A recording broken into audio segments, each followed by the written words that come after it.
He's Alive, starring Peter Mark Richmond and Marshall Allman, with Stacy Keach as your narrator, was adapted for radio by Dennis Etchison and written for The Twilight Zone by Rod Serling. Heard in the cast were Roger Mueller, Jason Bradley, Christian Stolte, Doug James, Jeff Lupetin, Amanda Amari, Elizabeth Lido, Vince Amari, Alex Sopner, Frenette Lebo, Carl Amari, Kurt Nabig, Peggy Roeder, and Jason Mallow. This copyrighted radio series is produced and directed by Carl Amari and Jason Mallow for Falcon Picture Group. Doug James speaking.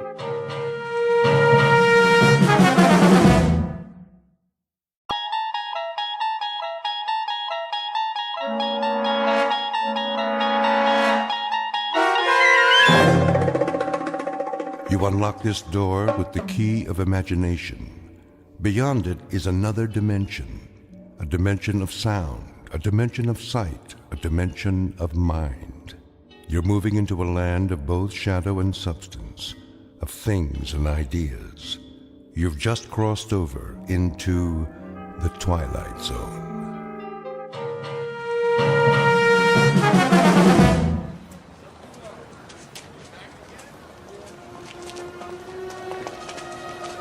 That looks like a good spot. Where? Up ahead, on the corner. Yeah, we'll set up some boxes. I don't know. It's perfect, I tell you. All these people taking a walk after dinner, they'll listen. Oh, they'll listen, all right. Just hand out the pamphlets for now. I have to work on my speech. What speech? You don't need one. Just say it the way you say it to us. These people, they don't know what we stand for. So tell him, Pete. We'll make sure they listen. Put the flag up against the building. Which one? Both of them. Ours and Old Glory. The big two. There's some boxes. You can stand on them. I'll go set them up. Man, oh man, this is gonna be the night, huh, Pete? Well, I guess it's now or never. Got that right. How's my uniform look? Here, straighten your tie. The cap, the boots, perfect. You look like a leader. Big time. Go, Pete. Give him a dose of the truth. Hey, mister. Excuse me, little girl. Are you in the army? No army you ever heard of, sweetheart, but you will. My daddy's a lieutenant. Are you a lieutenant? Better than that, kid. A lot better. Now stand back. You're in the way.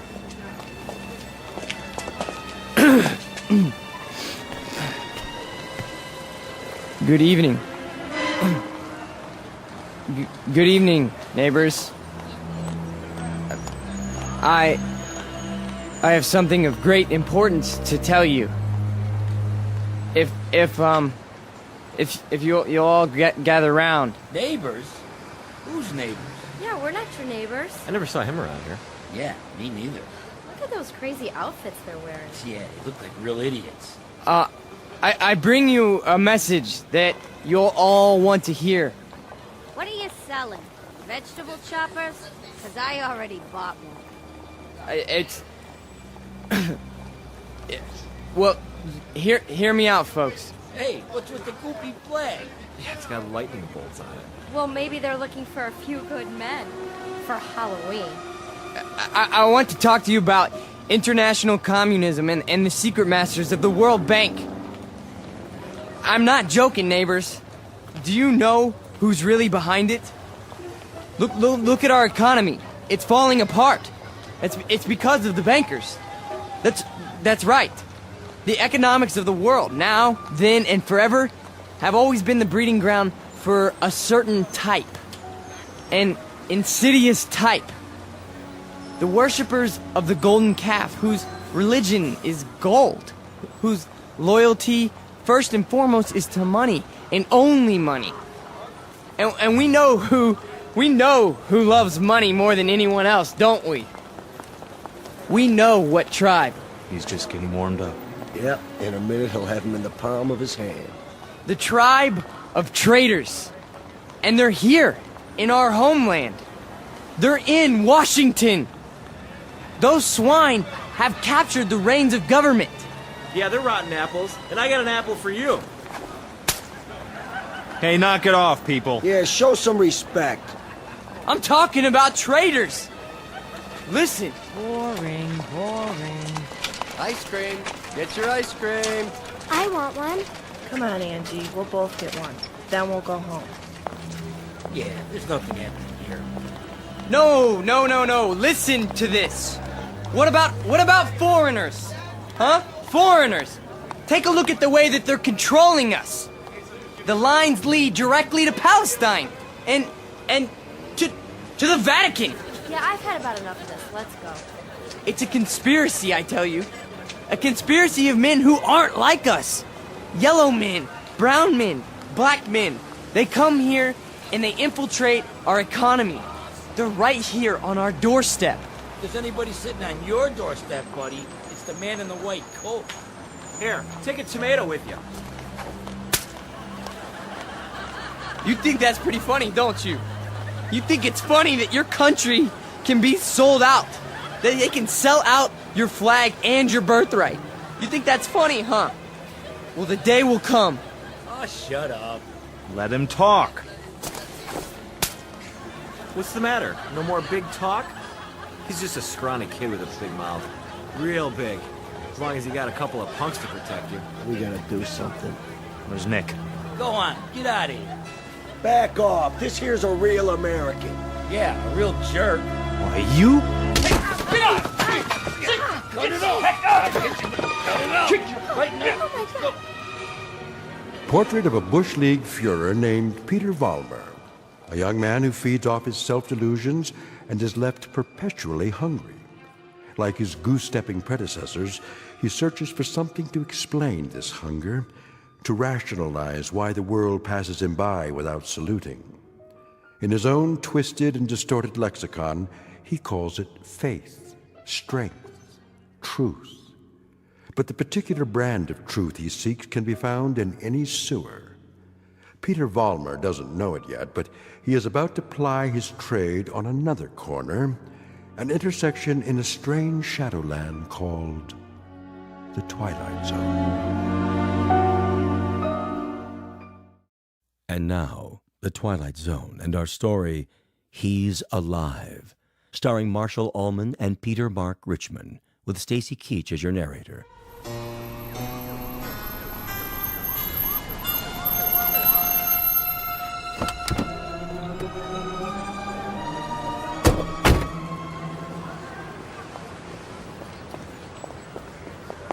All right, folks, break it up. Party's over. Yeah, what's happening here? Looks like the boys in the brown shirts took a licking. No, we got him. We got him good. Said, what are you lying on the ground for? Problem, fellas? It was the communists. The communists did this. What? Which ones are those, Jack? All of them. They ran away like cowards. We want to press charges. What about names? We need names if we're going to charge anybody. Look, forget about it. We can take care of ourselves. Sure you can. Need some medical attention? No, we don't need your help. Come on, Peter, I'll help you out. Let's get out of here. Hey, Jack, you forgot your flag. Yeah, your mama made it for you. Give it to me. Sure. There'll come a day when guys like you will crawl on your belly to salute this. There'll come a day. Yeah, well, let me know the date, Jack, so I can stay home sick.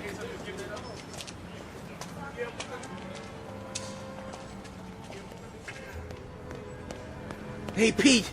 Pete! Are you okay? Yeah, we're fine. What are you doing in the alley? They cornered me. Must have been 10 guys on top of me. It was all I could do to get away. You sure that's what happened? Sure, I'm sure. Oh, mean crowd, Pete. You get a hot night, and you always get a mean crowd. Remember when I was telling you that? Remember when I was telling you that every time you get a hot night... All right. Okay, Pete. Okay. Why? I tried. I tried hard out there tonight, but I couldn't get through. I couldn't get them to listen. Words never come out right. You did good. Real good. Someday they'll listen. They'll have to. They'll listen and they'll cheer. Someday they will, Pete. You'll see. Someday.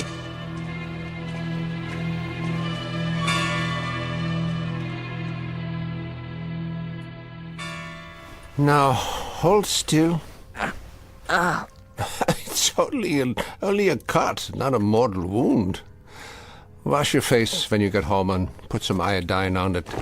I think you will survive. Now, do you want a cup of coffee? I'd rather have a drink. A drink, is it? May I have a drink, Ernst? I have some wine. Will that do? Yes, please. Very well. You are a man now.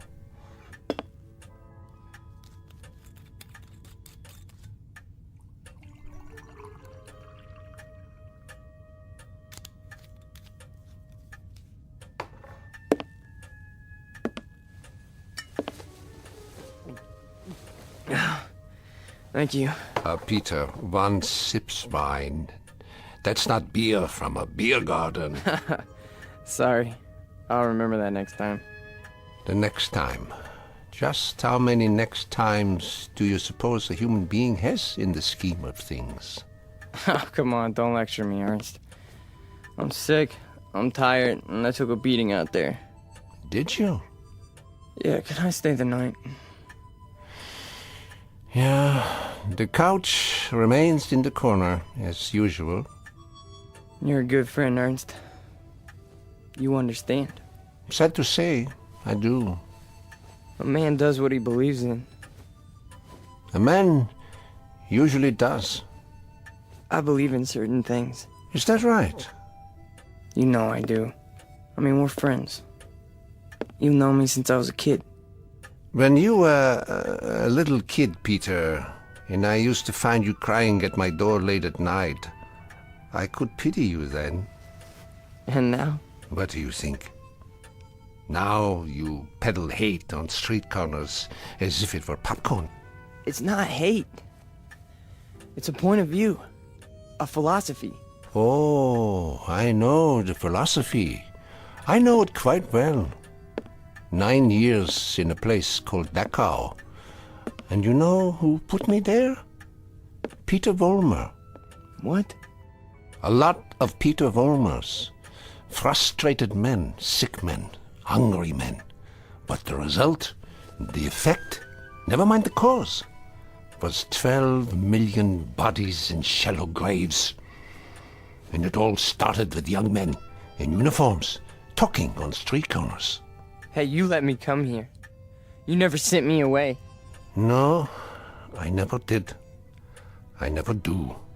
That's the weakness that you scream about on your street corner, the sentimentality, the softness, the weakness that makes a man his brother's keeper.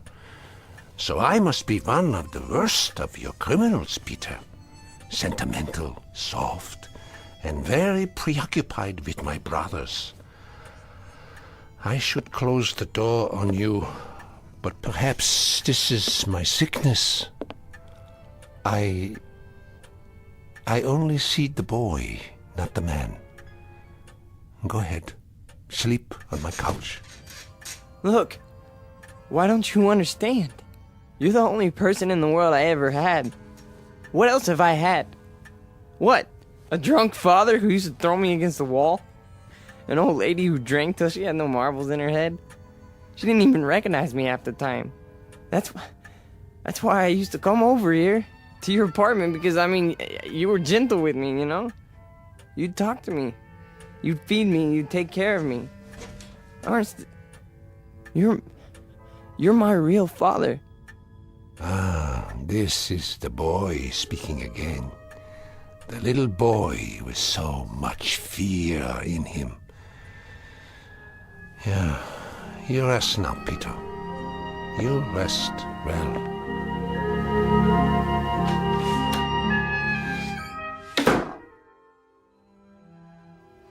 No.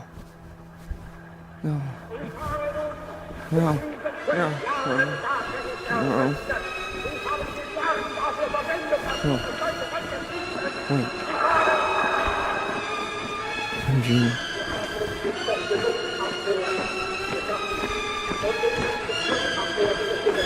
What? What? Peter! Who's that?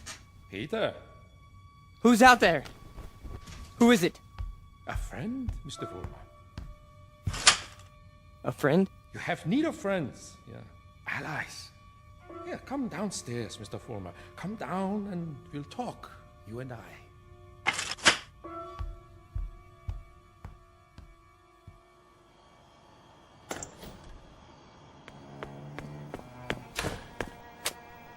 Hello, Mr. Vulmer. I heard people out here. Oh, did you? And your voice. Well, a dream, perhaps, of better days to come. Who are you? Take a good look. Do you not recognize me? Surely you have seen my picture. Wait. That hair. With the mustache. No. It can't be. You died a long time ago. Did I? Or perhaps I only wanted people to think so. But you're a great man. I am aware of your opinion. How did you know where to find me? I simply followed your tears, Mr. Vulmer. You said you have something to talk about? I do. I do indeed. I have you to talk about, on the things you believe in, which are the things I believe in as well. See, your success, Mr. Vulmer, will be my success. Are you interested? I am. I am. Please go on. Good. Then let us start by discussing a most important point. What are the dynamics of a crowd? How do you move them, Mr. Vulmer? How do you excite them? How do you make them feel as one with you? I don't know. I don't know, sir. How? Join them first, Mr. Vulmer. Yeah? When you address them, speak as if you were a part of the mob. Speak to them in their language, on their level. Make them hate the things you hate. How do I do that? If they are poor, talk to them about poverty. If they are afraid, talk to them about their fears. And if they're angry, Mr. Vulmer, if they're angry, give them objects for their anger. But most of all, what is most of the essence is that you make the mob an extension of yourself. Say to them things like, things like this. They call us hate mongers. They say we're prejudiced. They say we're biased. They say we hate the minorities. The minorities. Understand the term, neighbors. Minorities. Shall I tell you who the minorities are? Shall I? We are. We are the minorities. That way, Mr. Vulmer. See, you started that way. I think I understand. That's right.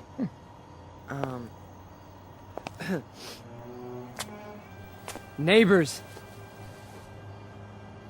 Neighbors. They call us hate mongers. That's it. That's it. More. They say we're prejudiced. They say we're biased. Yeah. Now you have got it. Go on. The minorities? Understand the term, neighbors. The minorities. Shall I tell you who the minorities are? We are the minorities. Because patriotism is the minority. Because love of country is the minority. Because to live in a free white America seems to be a minority opinion. Let me tell you something, neighbors. I want you to dwell on this. Just dwell on it. Once we had an atom bomb, and suddenly the Russians had it. We wanted to send men into space, but it was the Russians who got there first. We had a hydrogen bomb. It was the Russians who exploded theirs. Who gave them the bombs? Who sold us out? Who stabbed us in the back? Well, if it's the minority opinion that we must survive, then we are the minority. And this minority will not stop until it's the majority. This minority will not give up the fight. No, this is the promise, and this is the legacy.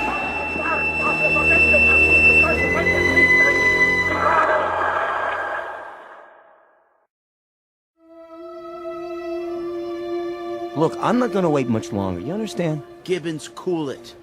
Pretty good crowd tonight, huh? Great crowd, and you were great, Pete. I mean it. Thanks, Stanley. They're finally responding. Responding? You had them right where you want them. Yeah. This here is my hall. You've been renting it all this time, but I ain't got the money yet. Hey, can't you see we're busy? Okay, boys. I'll put it to you this way. If I don't get paid right now, you don't have the hall tomorrow night. You got that? I'll go count the donations. What's the problem? Oh, this is a hungry man here, Pete. He's got to have his shekels. You know the type. I told you guys you're 3 weeks behind on the rent. You said you'd give it to me a week ago, and all I got was a cigarette butts on the floor. After tonight, that's it. Excuse me.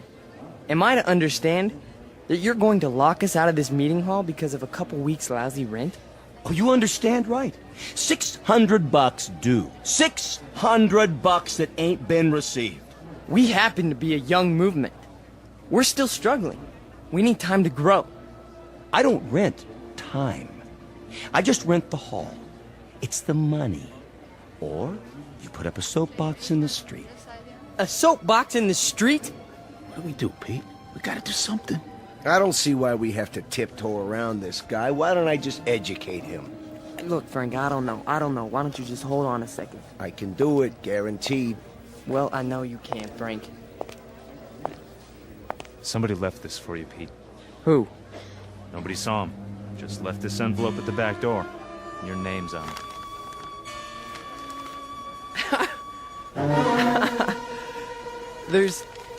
There's money inside. 6 C-notes. Hey, how about that? We need $600, and here it is. Oh, man, how about that? Hey, Gibbons, come and get it. Yeah, it's about time. You satisfied? Then don't bother us. All right. You're paid up through this week. Where'd the dough come from, Pete? You have any idea? We must have a secret supporter. I can see why. You were really something tonight. I can't even tell you how it sounded. You had him. You really had him. Hey, we're gonna make it. And now something tells me we're really gonna make it. You bet your life. You guys go on. I'll see you outside. Sure, Pete. Anything you say.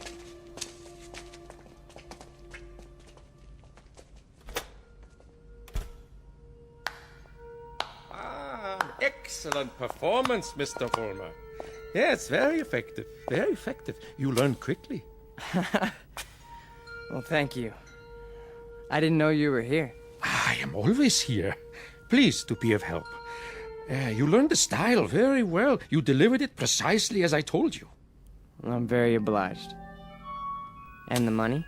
Oh, it was the least I could do. We couldn't have you thrown out into the streets, yeah? I happen to feel that your work is very important. You're with us? With you? Oh, Mr. Vulmer, you might say I am you. Now, I have some suggestions. I'll continue to give you speeches, but there's a matter of importance that must be taken care of. What is it? An expedient, Mr. Vulmer. Oh, you might call it a cause célèbre. Something to cement the organization together. I don't understand. The organization needs a martyr. A martyr? Mm-hmm. How do we find a martyr? You don't find one, Mr. Vulmer. You choose one. You pick out the one of least value, and you make him a symbol.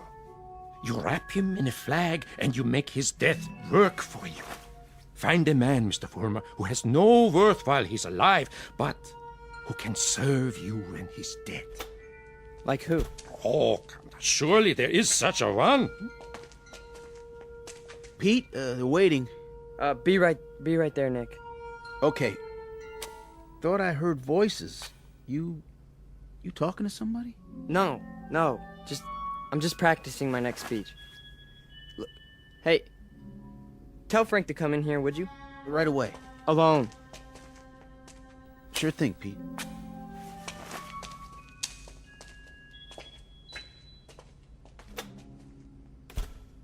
An excellent choice, Mr. Vulmer. The little fat one. Yeah.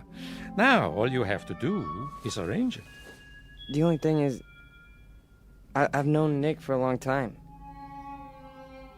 Isn't there some other way? Other way? There is no other way, Mr. Vulmer. And if you weaken now, there's no point in going on. When Frank comes back, tell him you've discovered an informer. Tell him the informer has done you irreparable damage. The informer must be put out of the way, but cleverly, subtly, so that there is some question as to who is responsible. But Nick's been with us from the beginning. The beginning? Oh, no, Mr. Vulmer. None of you were at the beginning. None of you. Nick's my friend. And this is an act of friendship. We are allowing him to serve the cause. How glorious for him. Nick says you wanted to see me? We got a stoolie in the group, Frank. A stoolie? Yeah. Nick's been talking. And I think he's working for the police. No. I know it to be a fact. Everything we've done, everything we've said, Nick snitched on us. Are you sure? Beyond a shadow of a doubt. Well, what do you want to do, Pete? Get rid of him. Get rid of him so that it looks like somebody else did it. Make it look like someone who hates us. I understand. I understand, Pete. You call it, you got it.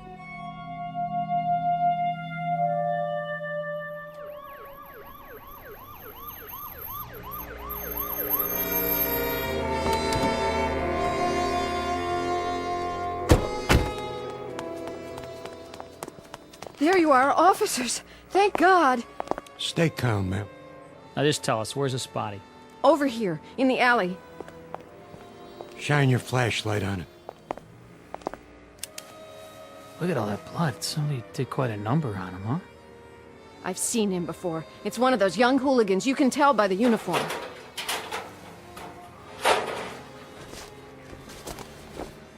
He's dead, all right. Call a meat wagon. What was this one's name? Wait a minute.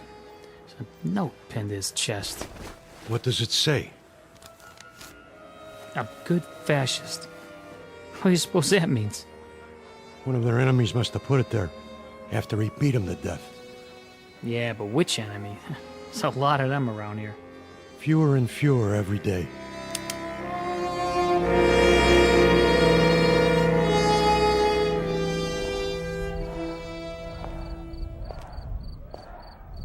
Hurry up, Frank. We've been waiting for you. Is it done? Cross off the little creep. Anything else? Then, we finally have our martyr. Pete, you better go on. They're going nuts in there. It's a good crowd tonight? Right to the ceiling. What's the matter, Stanley? Oh, nothing. Then why the look? It's just that... Nick was a nice guy, Pete. I miss him. Stan, you listen to me. You forget about Nick right now.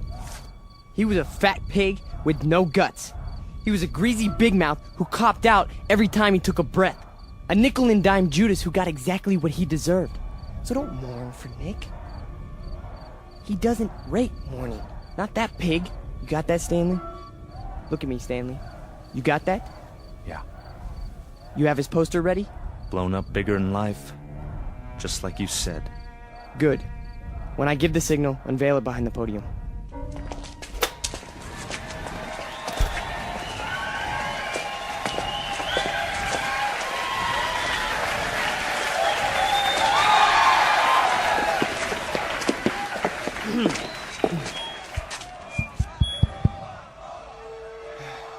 All right, everyone. I have something very important to say. A man of honor has died tonight. A decent, courageous fighter for the cause of freedom. He gave his life. He gave his life for us. Some skulking assassin murdered him. But friends and neighbors and co-fighters Nick Bloss did not die in vain. They stilled his great heart, but they could not stifle his memory. They could not obliterate his courage. They could not wipe away his honor. He lives, my friends. He lives in you, and he lives in me. He lives deep in the gut of any human being who believes that the United States of America should be free, should be untainted, should be free from the mongrels who try to enslave it.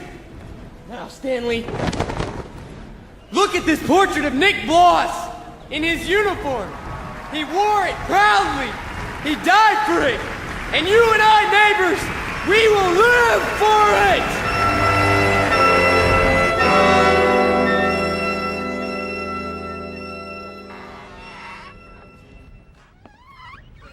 Oh, hiya, Mr. Gans.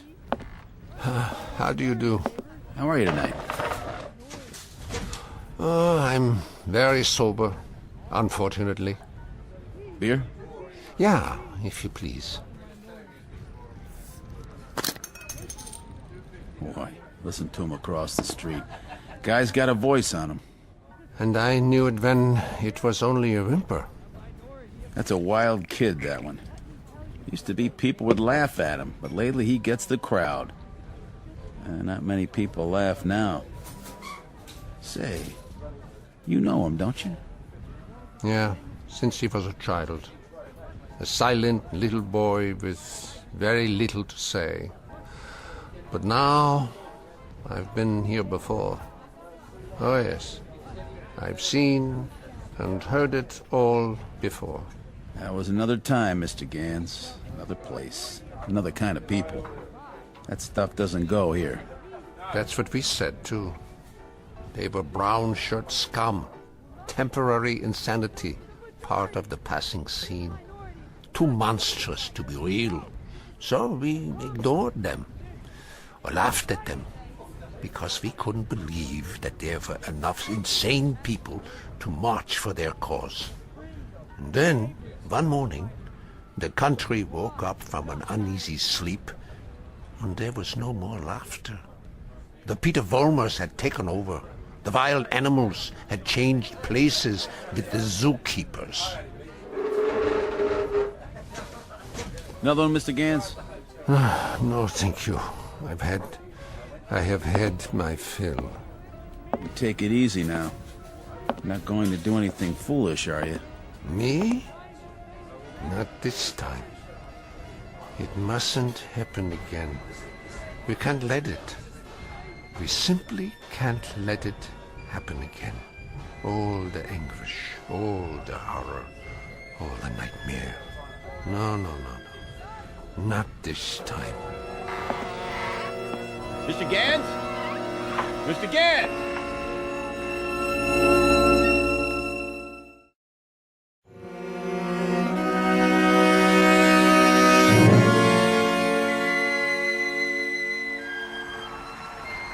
And so I tell you, my friends, we will take it to the streets. There's going to be a big meeting tomorrow night with searchlights and banners and drums and armbands. For every one of you who wants to join us, we have armbands. And soon, very soon, we will have uniforms for all of you. When we march! Who's that? Search me. Go on, Mr. Vulmer. You were saying?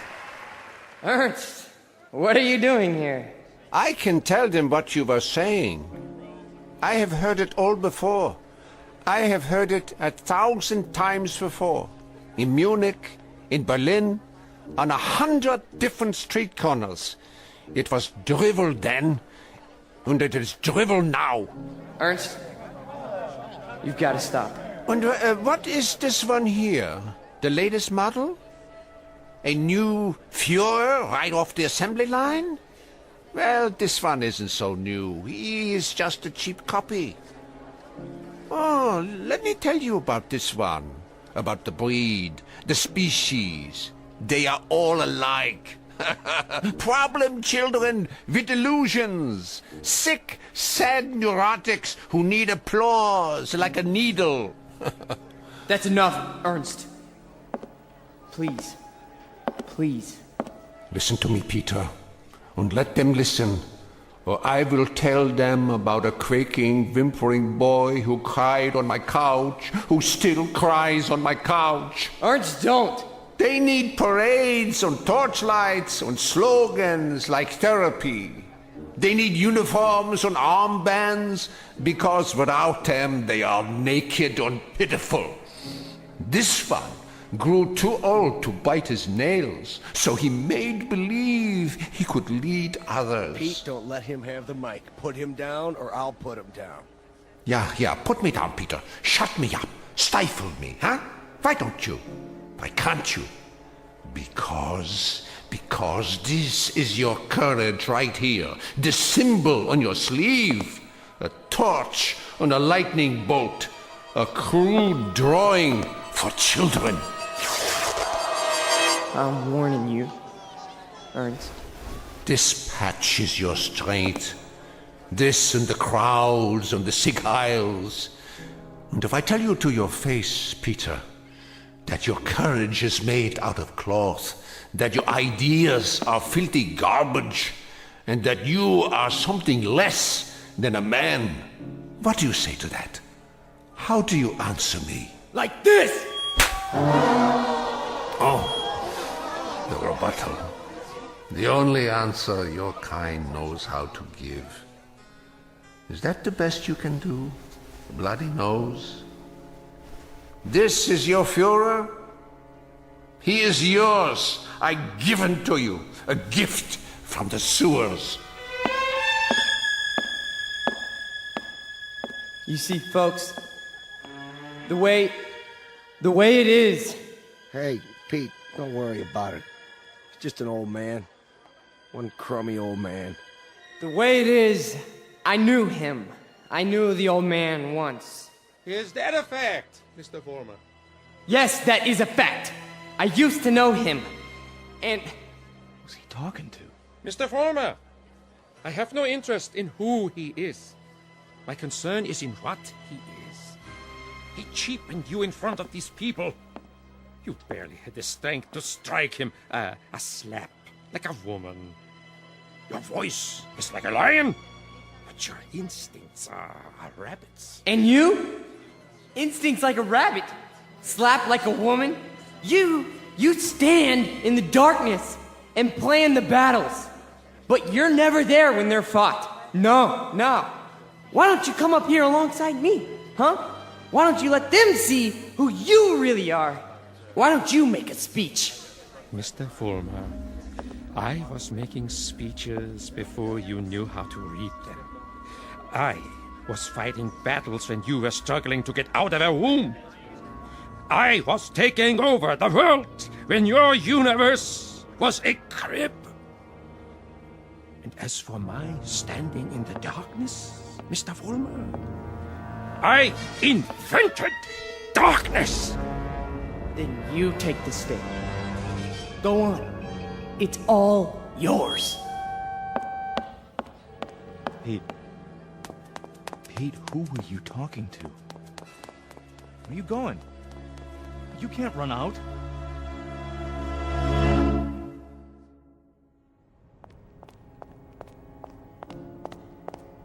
Ernst! Ernst! Where are you? Let me explain. You! Why?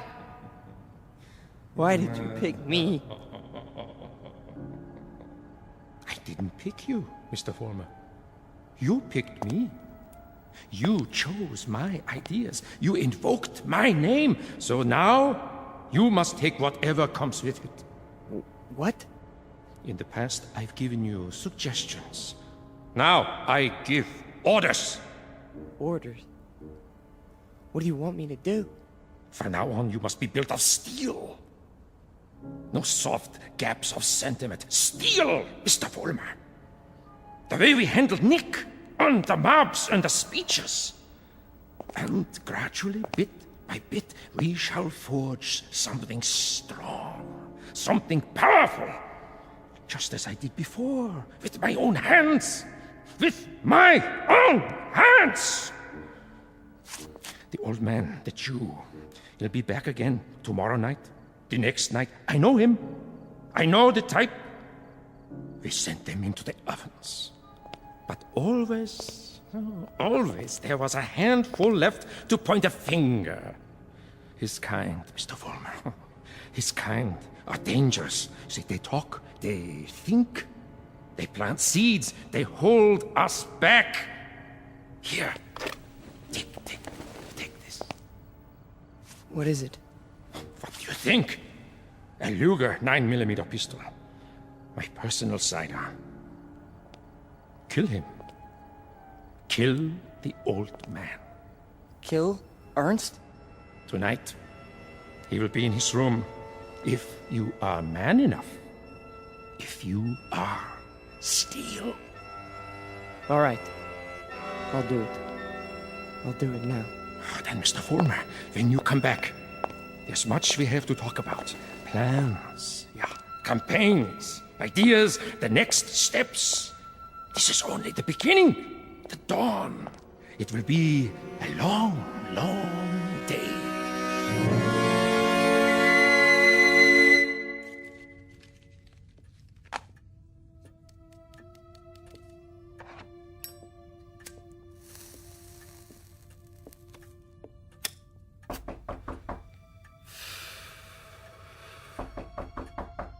Yeah? Come in. Ah, I thought it was you. You wouldn't listen to me, Ernst. On the contrary, I listened to all that I was able to stand. You should pay attention now. I can't even begin to tell you what's happened. It's too incredible. It's too unbelievable. I can tell you this much. We're on the march. From now on, we only go forward. There's no stopping us. No stopping you, Peter? An old man stopped you tonight with a few words. He stopped you with the truth. You're wrong, Ernst. It's not just me anymore. There's someone else. Someone behind us. Someone even you tremble at. He'd have to be a very imposing figure, Peter. Much more imposing than you. Oh, he is. He gave me this. See? More imposing even than a gun. That's only because you don't think I'll use it. Which only goes to show that you don't know me. I know you, Peter, I know you. From a ravaged little boy wanting love to a torn man looking for respect, identity. I don't fear you. So you may do what you have in mind at any time you wish. With this one last reminder. You can never kill an idea with a bullet. Never. No. I'm all steel now. Ernst, I'm made out of steel. No more sentiment. No more softness. Just purpose. Just will. Then shoot. Kill. Destroy me, if you can. Am I close enough to you? You're frightened. Admit it. Not at all. Impatient and a little bored. With living? With having to live in a time that produces people like you. Once, years ago, you made death inviting. You still do. So do me the goodness, Peter. Get it over with as quickly as possible. I'm waiting, Peter. Kill him, Vulmer. Kill the old man. Kill the Jew. Use strength. Use will. Be made of steel, Vulmer. Kill him! Kill him now! You see, Ernst? I told you! I'm made of steel. All steel. All strength. But at the expense of things that most other men have.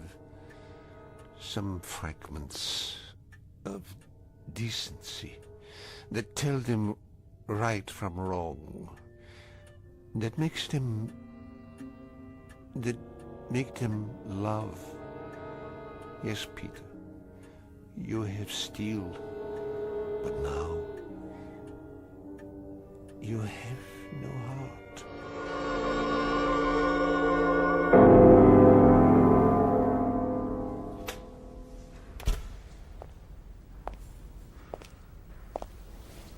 Where is everybody?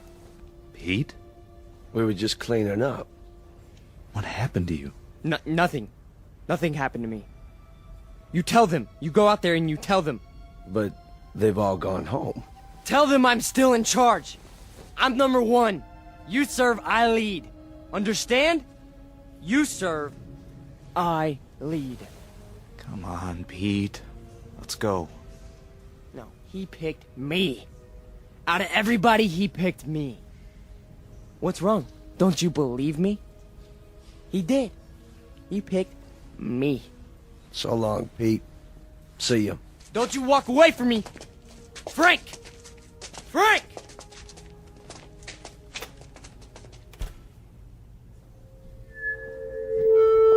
Who's there? Who is that? Vulmer? You. I did what you said. Sentimentality, Mr. Vulmer? None! Steel? Steel.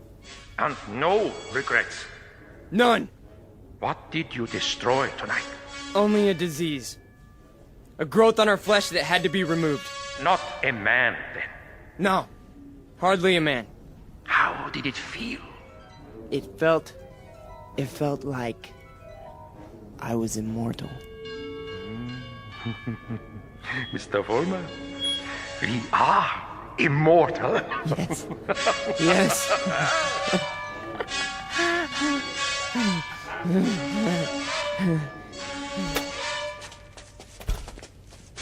There he is. Don't move. What do you want? Peter Vulmer? Yes.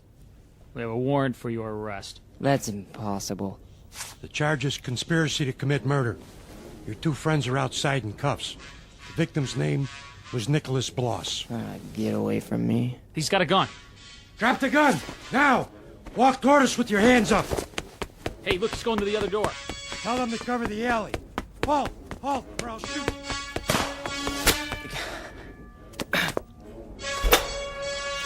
Hold it right there.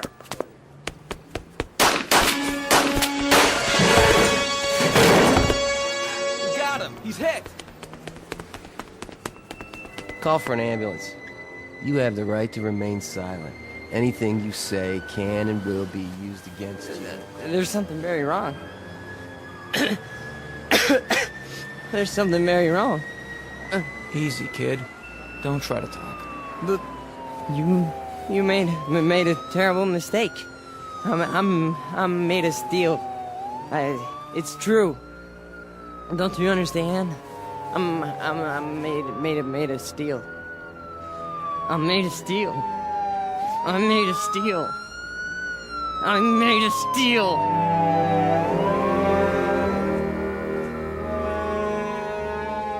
Where will he appear next? This phantom from another time, this resurrected ghost of an old nightmare. Chicago? Los Angeles? Miami, Florida, perhaps. Vincennes, Indiana. Syracuse, New York. Any place, every place where there's hate, where there's prejudice, where there's bigotry. Because he's alive. He's alive so long as these evils exist. Remember that when he comes to your town. Remember it when you hear his voice speaking through the mouths of others, no matter who they may be. Remember it when you hear a name called a minority slandered. Any blind, unreasoning attack on a people or any human being. He's alive. Because through these things, we keep him alive.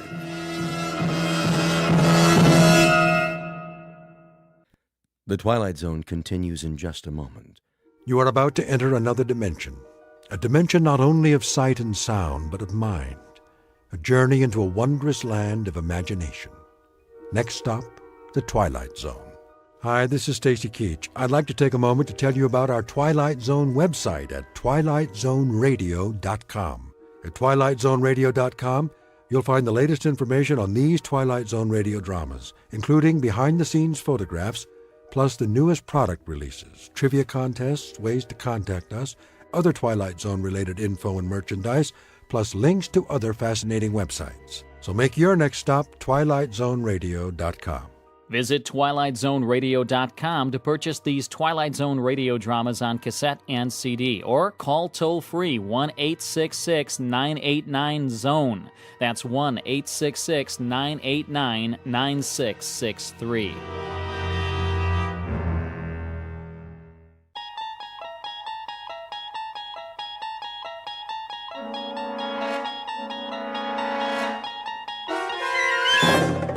You unlock this door with the key of imagination. Beyond it is another dimension, a dimension of sound, a dimension of sight, a dimension of mind. You're moving into a land of both shadow and substance, of things and ideas.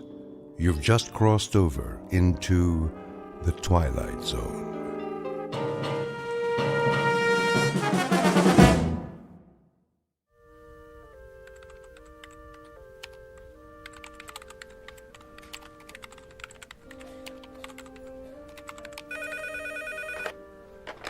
Northwest Medical Clinic, how can I help you? I'm sorry, Dr. Matheson is unavailable. He's taken a temporary assignment out of town. Can I make an appointment for you with one of our other physicians? Fine. Okay, let's see. How about next Tuesday at 2:45? Great. You'll be seeing Dr. Kyle Powers. You're welcome. Goodbye. Psst, Dorothy. What is it, Millie? Kyle gets another victim, eh? I know, right? How many of Dr. Matheson's patients is he seeing? Quite a few, which makes sense. He's got the lightest patient load at the clinic. Gee, I wonder why. Shh, Millie, someone will hear you. Well, maybe they should know what they're getting into before they see Dr. Doom and Gloom. Excuse me. May I help you? I have an appointment with Dr. Kyle Powers at 10:15. Another one bites the dust. Shh.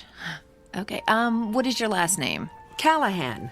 Okay, Callahan, let's see.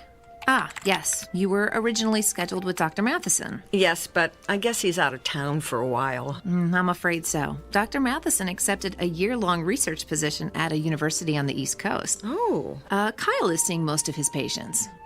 Like lambs to a slaughter. Millie? Mrs. Callahan, why don't you just have a seat over there in the waiting area? The nurse will call your name when the doctor is ready to see you. Thank you.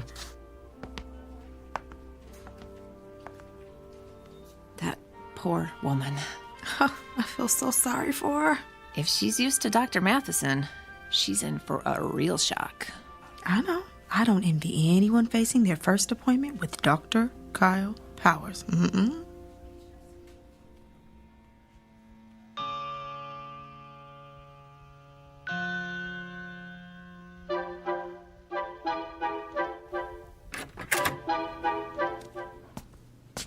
Mrs. Callahan? Yes? I'm Dr. Kyle Powers. It's nice to meet you. And why are you here today? Well, I'm concerned about this mole on my leg. May I see it? Of course. It's right here, see? On the calf. Dr. Matheson said I should keep an eye on it in case it changes. I think it looks a little bigger. What do you think it could be? A mole that changes like that is usually melanoma. Oh, melanoma? That's cancer, isn't it? Yes, it is. I'm going to need to ask you some questions. Oh, well, go ahead. When did you first notice the mole had changed? About a week ago. How much bigger is it? I'm not sure. 50%? No. 40%? 30? 10% maybe. Do you spend a lot of time in the sun? No. Has anyone in your family ever had melanoma? No, I don't think so. Did you ever have a severe sunburn as a child? No, not severe, no. Do you have a lot of freckles? No. Are you taking any medication that would weaken your immune system? Oh, I don't think so. What would weaken my immune system? Well, any number of meds. Azathioprine, benzotophine, cortithionate. Oh, I don't even know what those are. Doctor, please just tell me if I do have melanoma, what treatment is available? Well, that depends on what stage it's in.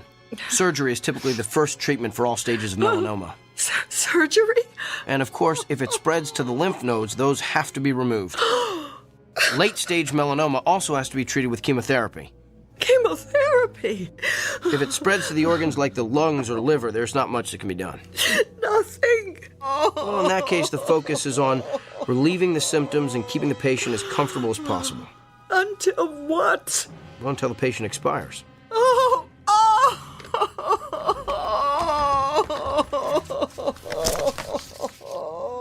I'm going to refer you to a dermatologist. He'll perform a biopsy and then send a sample of the growth to the lab. If it is melanoma, the dermatologist will refer you to a surgeon for the sentinel lymph node biopsy. It's all standard procedure. Here's your referral. And Mrs. Callahan? Yes? I know there's something most patients worry about at this point, so let me assure you. Even if the cancer gets to the point where you can't function, your insurance should cover most of the medical bills. Keep in touch.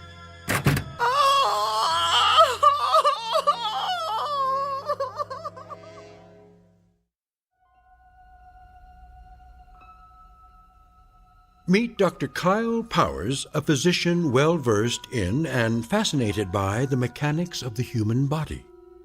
Alas, he is also a man with an unmistakable disconnect between his intellect and his heart.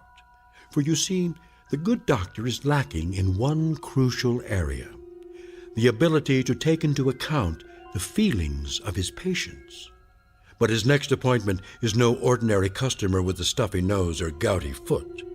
Awaiting him in exam room number 6 is a messenger who is prepared to give Dr. Kyle Powers a dose of his own medicine. A prescription that can only be filled in the Twilight Zone.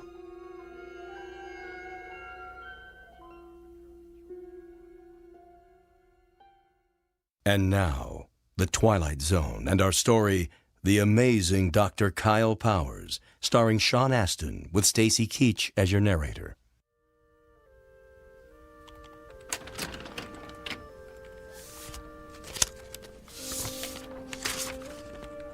Kyle? Kyle. Yes, Doctor? I told you, you can call me Bill. Okay. Bill? What is it? You saw Dolores Callahan this morning, right? Yes, the melanoma. No, Mrs. Callahan is not the melanoma. Mrs. Callahan is the widow with 3 children who has a suspicious mole. How do you know what she has? Have you been checking on my patients? Just the ones that have left here in hysterics. She was distraught. That's to be expected when you're facing cancer. Who's to say it's cancer? Why assume the worst and communicate those fears to the patient? Come on, Kyle. You've worked here a few months now. You should know that's not how we roll. I just provided her with all the facts. My guess is she's home right now making an informed, thoughtful decision about how best to address her illness. Really? Because after your interrogation, my guess is she's home right now making out her will. Look, we have a responsibility to make certain our patients leave here with a hopeful outlook. Our responsibility is to diagnose them correctly. What if we treat a patient for something trivial that's really something life-threatening? The golfer who collapses on the 17th hole from the heat, but who really had a stroke.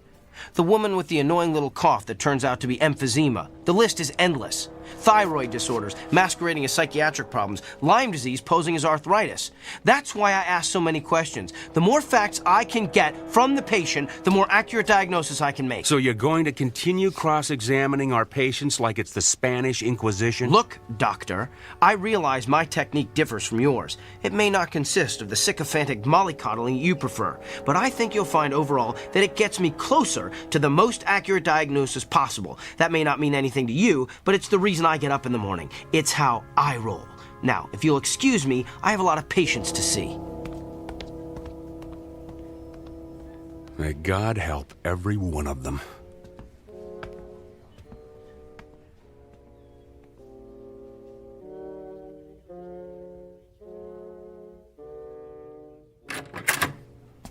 Good afternoon. I'm Dr. Kyle Powers. I'll be your physician while Dr. Matheson is... Oh! We are obviously not Eileen Richards. Obviously. The name's Beaumont. I seem to be in the wrong room, Mr. Beaumont. Let me just... You're in the right room, Kyle. You know me? Yes. You're not a quality assurance auditor sent to check up on me, are you? Did Dr. Bill T. Goodwin send you? No, but I am here. As a representative. For who? Whom? I can read you the list if you like.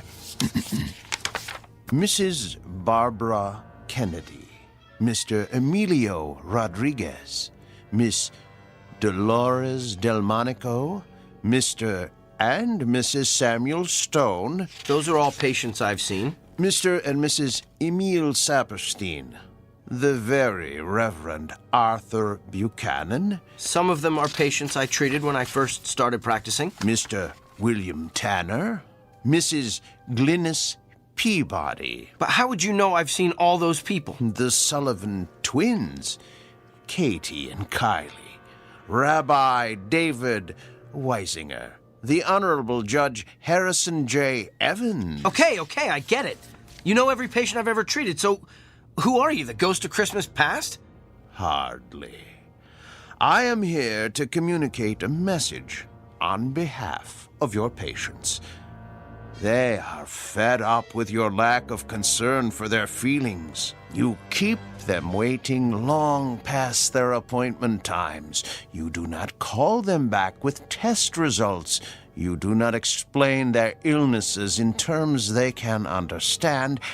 And you do not make clear the side effects of the medicines you prescribe. They have described you as rude, disrespectful, insensitive, and tactless. As one patient so eloquently summarized, Dr. Kyle Powers has the people skills of Attila the Hun. I get it now. You're an attorney. You're representing all those people as a part of some kind of lawsuit against me. I'm afraid not. I am simply here to, how shall I put it, keep things in balance. Look, I don't care if you're here as an attorney, an auditor, or my fairy godfather. All I know is I've effectively diagnosed and treated hundreds of patients. That's how I gauge my success, not by the number of friends I've made along the way. In short, I'm not broke, so I don't need fixing. In that case, I'm going to need you to sign this. What is it? It's a standard affidavit, stating that you are willing to pay the consequences of your actions. I recommend you read the whole brief before signing. I'm not reading or signing anything. Well, you're going to be one of the difficult ones, aren't you? We'll have to settle for a non-written agreement then. A simple handshake has sufficed in the past. I'm not shaking your hand either. Come now. It's just a handshake. The sooner you shake my hand, the sooner you'll be rid of me. All right, if it'll get you out of here faster, here's my hand. Thank you. Ow! What did you just do? Good luck, Kyle. Wait! What did you do to me?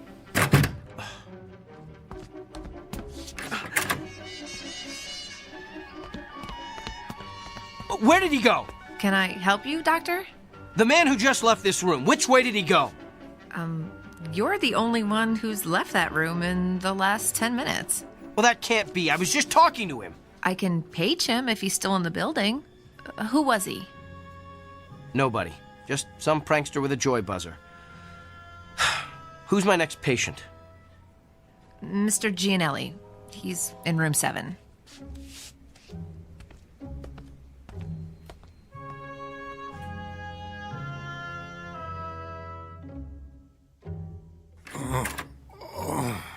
Good afternoon, Mr. Gianelli. I'm Dr. Kyle Powers. I'll be your physician while Dr. Matheson is gone. Are you in pain? Oh, yeah. Where does it hurt? The back. What part of the back? Down low. Did you do anything that might have caused it? Probably. I work on a construction site, see?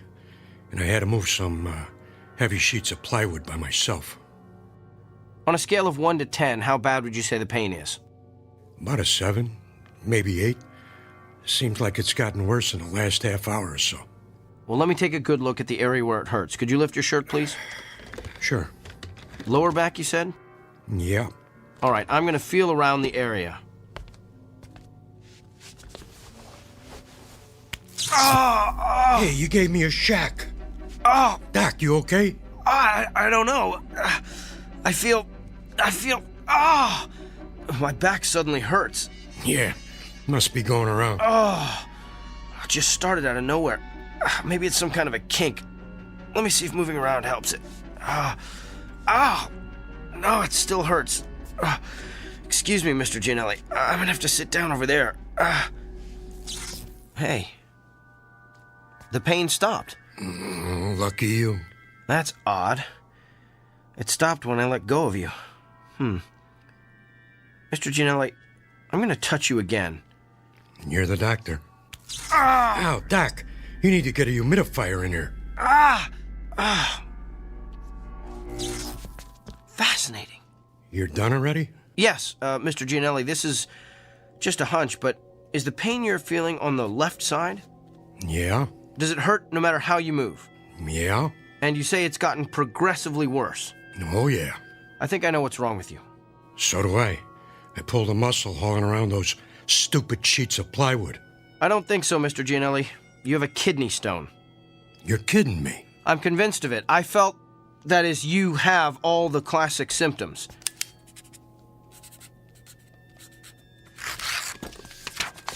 Here, this is an order for you to go up to radiology for an x-ray. That'll tell us exactly where the stone is, and we can figure out what to do about it from there.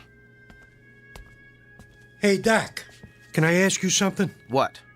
How could you tell all that just by touching my back? Mr. Gianelli, I wish I knew.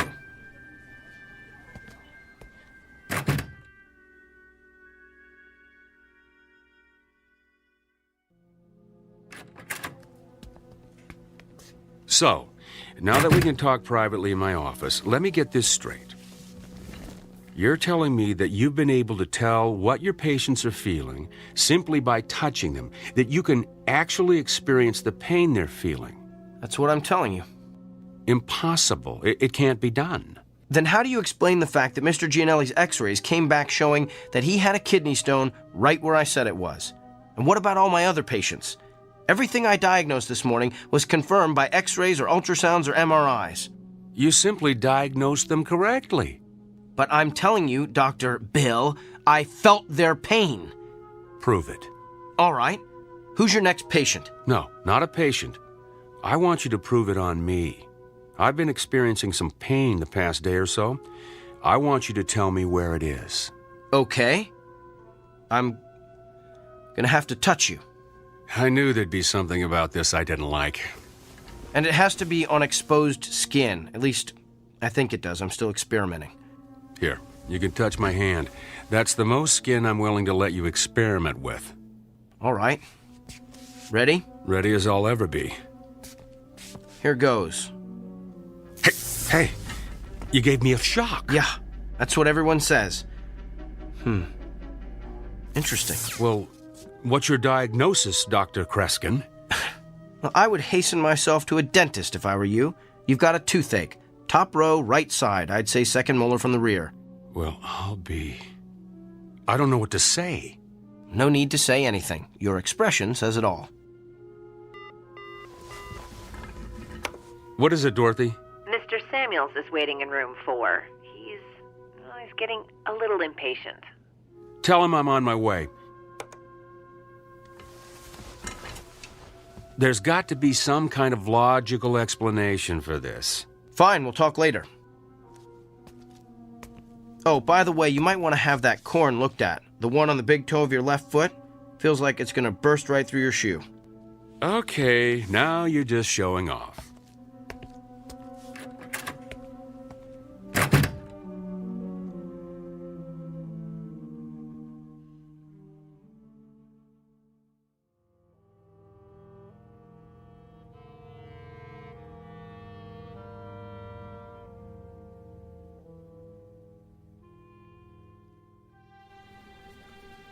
Okay, thank you.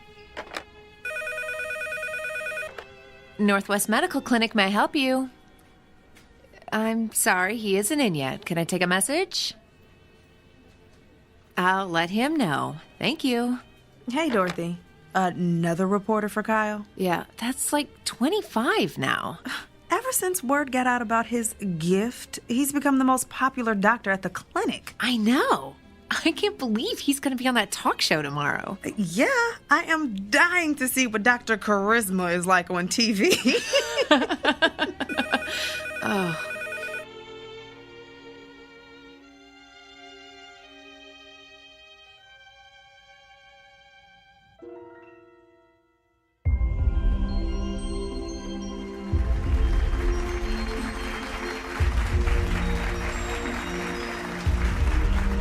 Welcome back to Barbie Porterson's Wake Up Call. I'm Barbie Porterson, and this half hour I'm going to have part 3 in my series on how I've managed to stay young looking the natural way without the use of drugs or surgery. But enough about me. We have a guest with a rather unique gift. His name is Dr. Kyle Powers, and he claims that he can experience the same pain his patients are feeling simply by touching them. Doctor, it's good to have you with us today. Thank you. Now, why don't you tell us exactly what happens when you touch one of your patients? Well, in a nutshell, I experience exactly what the patient is experiencing. I can feel where the pain is in their body, how intense it is, what might be causing it, and I'm then able to provide an accurate diagnosis. Amazing! Would it be possible for us to get a demonstration from you? Of course. Do you have any discomfort or pain that's bothering you? As a matter of fact, I do. Let's see if you can guess what it is. Now, what do I need to do for this demonstration? Nothing. I just need to touch bare skin. Oh my, careful, doctor. We're a family show. You can just give me your hand. All right, here you are. Oh, I think a spark flew between us. Don't tell my husband. Interesting. So, what's your diagnosis? I believe the pain you wanted me to identify is a sprained muscle in your left thigh. Feels like you've probably been working out a bit too rigorously at the health club. Ooh, that's amazing. That's exactly how my own physician diagnosed it. But it took him 20 minutes. Doctor, you truly have a special gift. There's something else, though. What? Your head. You have a headache. Are you coming down with something? Of course not. I'm fit as a fiddle. I stay fit the natural way.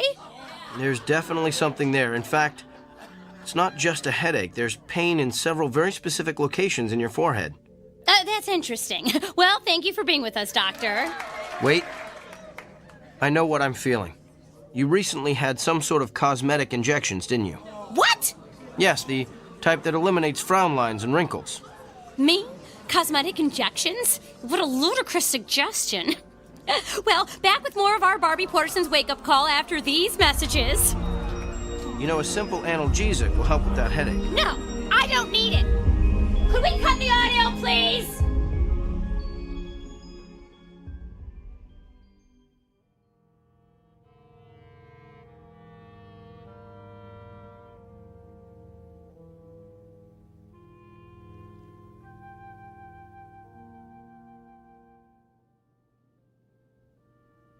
Yes, I think that would be quite agreeable.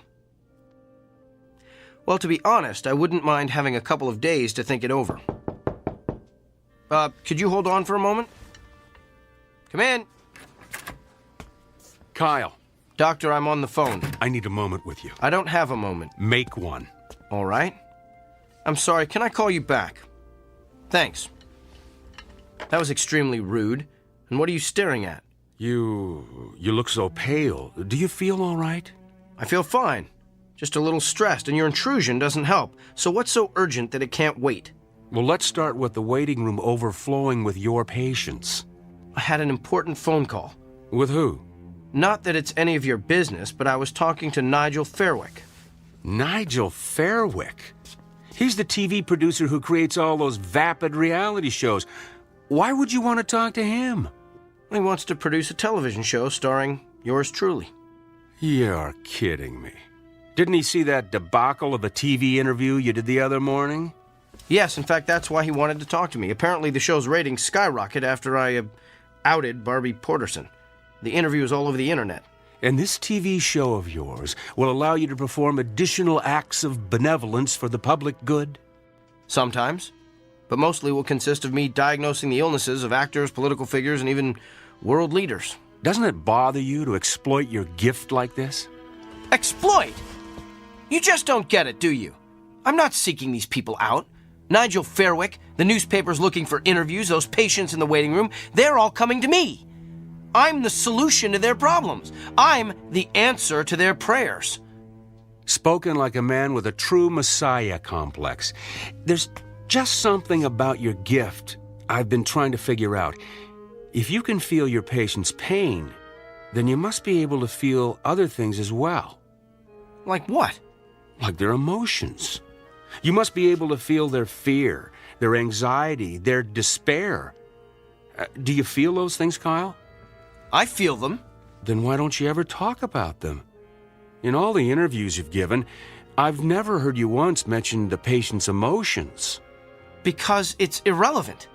It's the pain that helps me diagnose the illness. Besides, those feelings only last as long as I touch the patient. So you shove those emotions aside. The way you've done with your own emotions all your life, I guess.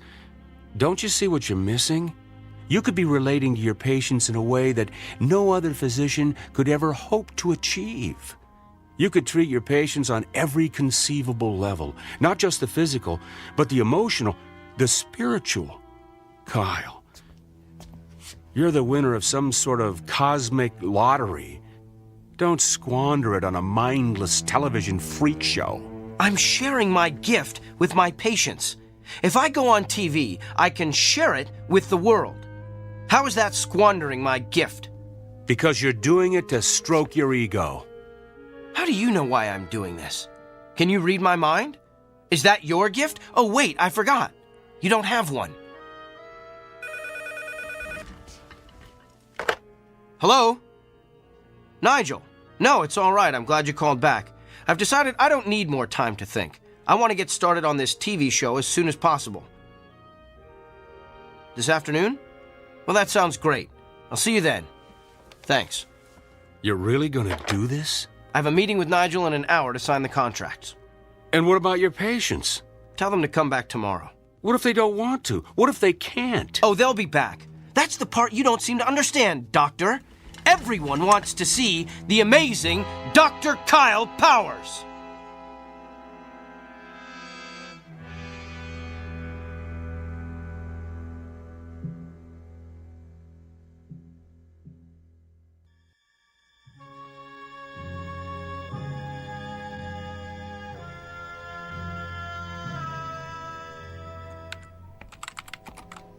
Well, Dorothy, my last patient has left the building.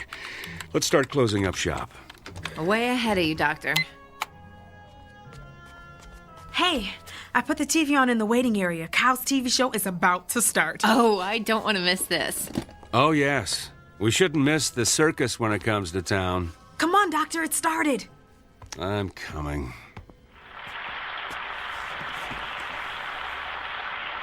Hello, America, and welcome to Doctor in the House, the new show that promises to be the most amazing, the most remarkable, the most astounding television program you've ever seen. I'm Gil Montgomery, and I'll be your master of ceremonies. Master of hyperbole is more like it. And now let's bring out the man who's been written about in every newspaper, magazine, and medical journal in the country, nay, the world. Please put your hands together for Dr. Kyle Powers. Wow, a standing ovation. You'd think he was the second coming. He thinks he is anyway. How come he's sweating so much? He's probably just nervous. I don't know. He looks kind of pale, too. Good evening, Doctor.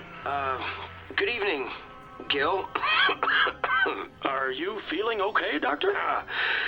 I'm not sure. I've been feeling a bit lightheaded today. Well, physician, perhaps we'll give you a chance to heal thyself later in the show. But right now, we're going to bring out your first patient. Are you ready? Yes, I think he fainted. Oh no! Perhaps we should go to a commercial. But what's wrong with him? He's not getting up. Can somebody help me, please? Is there a doctor in the house? I better head down to the studio.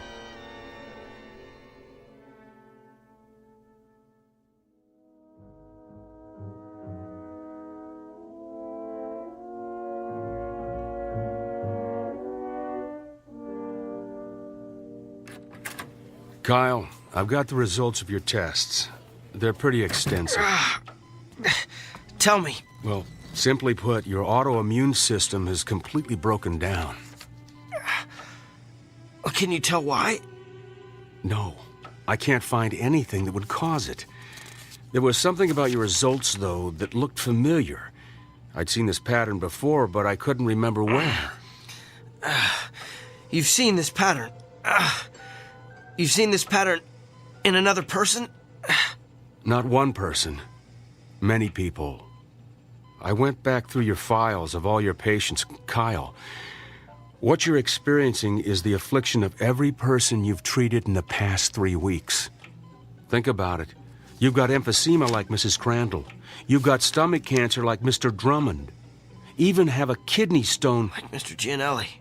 Yeah, you get the idea. Every illness you've treated in the past 3 weeks is coursing through your body. It was 3 weeks ago that... You received your gift. I know.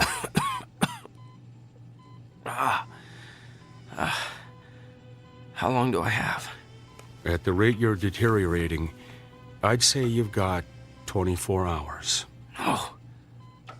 That just can't be. Look, I know you're in a lot of pain. We're going to do what we can to make you comfortable. I want to run some more tests. There's got to be a way to beef up your immune system. Bill, after the way I've insulted you, why are you showing me so much... Compassion? It's part of being a doctor, right? Get some rest, Kyle. I'll be back.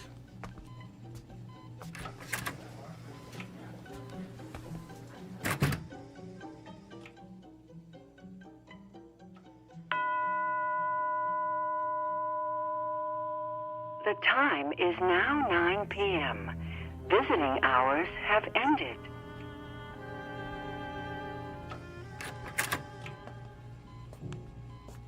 Bill? I'm afraid not. You? What are you doing here? I wanted to see how you're feeling. By the looks of you, I'd say you're knocking at death's door. You did this to me, didn't you? No. You did this to yourself. Remember our agreement? The one we shook hands on. The one you refused to read.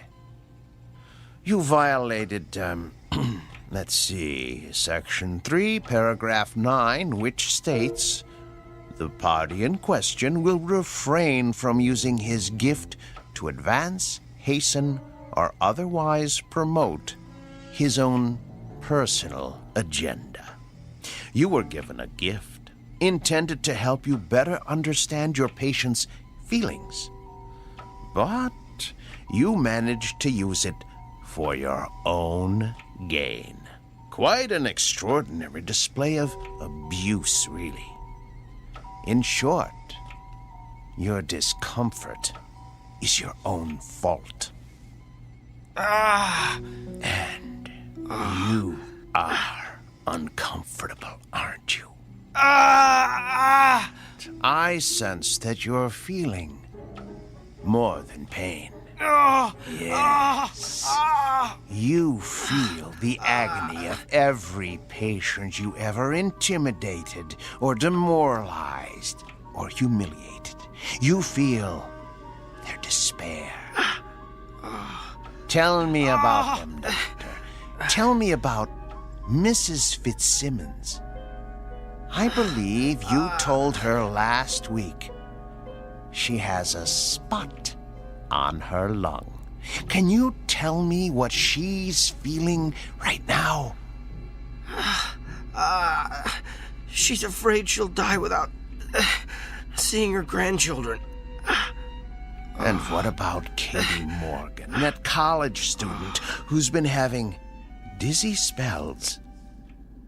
You sent her for a brain scan yesterday. She's afraid she won't be able to marry her fiancé, have children, grow old with a loving husband. And what about Mr. Hamner? You sent him for chemotherapy 2 weeks ago. He's... Yes? He's filled with the terror of not knowing what lies beyond death. It must be hard to carry the burden of all that despair. And what's worse, you're feeling it all at once, aren't you? It's worse than the pain. I can imagine. It must be unbearable. So tell me, Doctor, on a scale of 1 to 10, how bad is the despair? What? How much worse has the hopelessness become in the past hour? Don't! 40%? 30? Stop! Is there a history of anguish or misery in your family? Please stop! Have you taken any medication that would cause this kind of acute melancholy? Don't torture me like this! What have you done today that would cause such agony, such utter torment? That's enough! Reached your limit, Doctor. And just answer one last question for me. Do you understand now how your patients feel?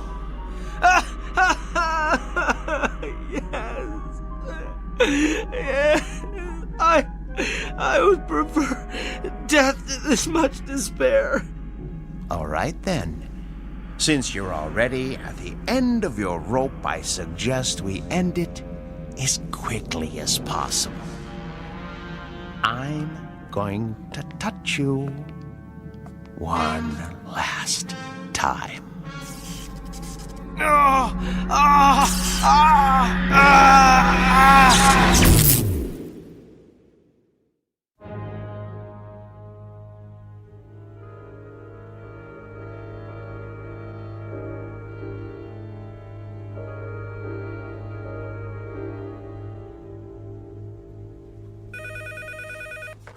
Northwest Medical Clinic, may I help you? Sure, let me transfer you.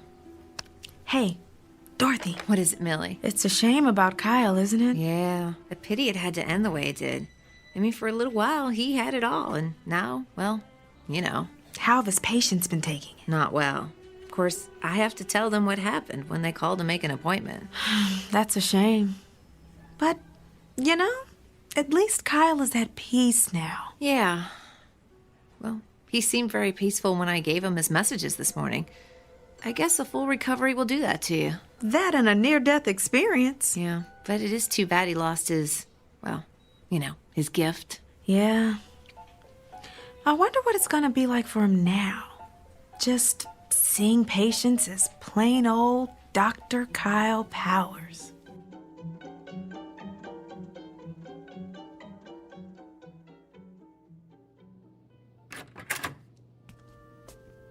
Good morning, Mr. Franklin. Hi, Doctor. I've got your test results here. I know.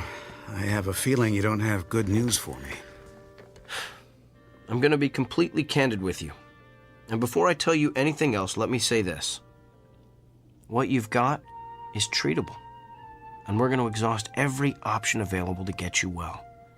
So why don't we get out of this sterile examination room, go down to my office and have a cup of coffee, and work out the details. Sounds like a plan. You know, I keep thinking about how everything could change.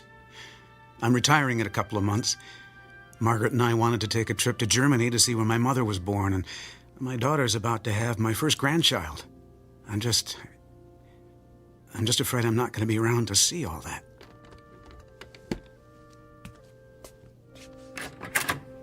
Mr. Franklin, I know exactly how you feel.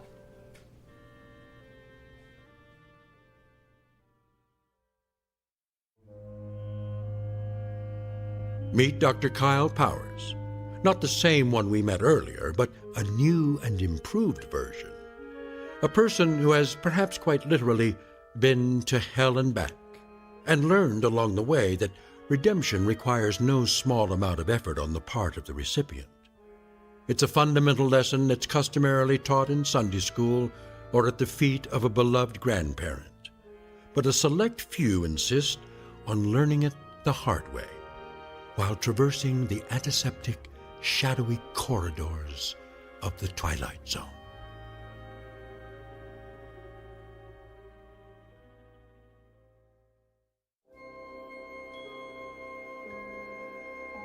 Hi, this is Carl Amari, producer of the Twilight Zone radio dramas. I'd like to take a moment to tell you about our official website at twilightzoneradio.com, where you'll get the latest news and information on these Twilight Zone radio dramas. Plus, at twilightzoneradio.com, you can digitally download 3 free episodes or any of our episodes for only $1.95 each. In this age of ever-changing technology, we've decided to make these episodes instantly available to you by making the Twilight Zone radio dramas a digital download-only series. This means that this series will no longer be offered on CD. The CD collections at our website are now being offered while supplies last at buy one, get one free. So be sure to get your favorites before they're sold out. Be sure to visit us often, and I'll see you in the zone.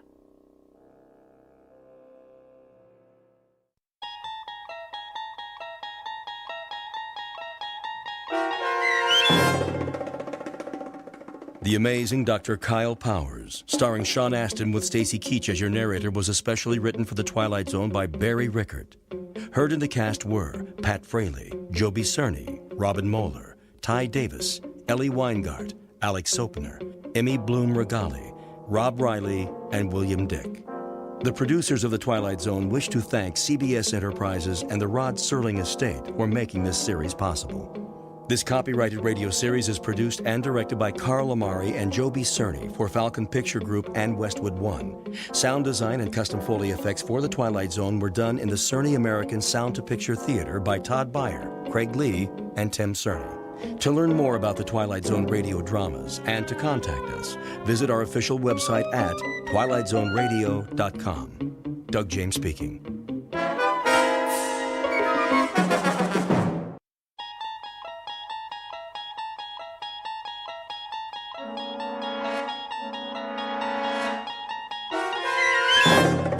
You're traveling through another dimension. A dimension not only of sight and sound, but of mind. A journey into a wondrous land whose boundaries are that of imagination.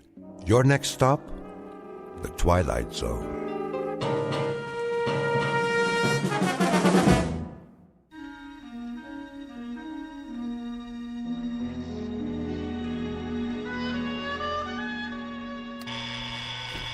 Blasted alarm. Let me sleep. Oh, all right, I hear you. It's 7:01 on a beautiful spring morning. What's so beautiful about it? And this is Mike Munn, here with some more sunshine music on your favorite listening station, Radio K-Rand. Oh, you shut up. So, whether you're on the way to work or just waking up, relax. We'll be with you all day long, bringing you melodic masterpieces around the clock. Off, I say. I did not set this radio to go on at all. And before we start another set of timeless hits, here's a special message for one of our favorite listeners, Bartlett Finchley. What? Mr. Finchley, we know you're out there, so put on a happy face. Take some time to smell the coffee, and remember, we love you madly, but we'd love you even more if you'd get out Nobody wants you here, so you may as well pack up and get out now. We'll see about that. Of all the outrageous gall!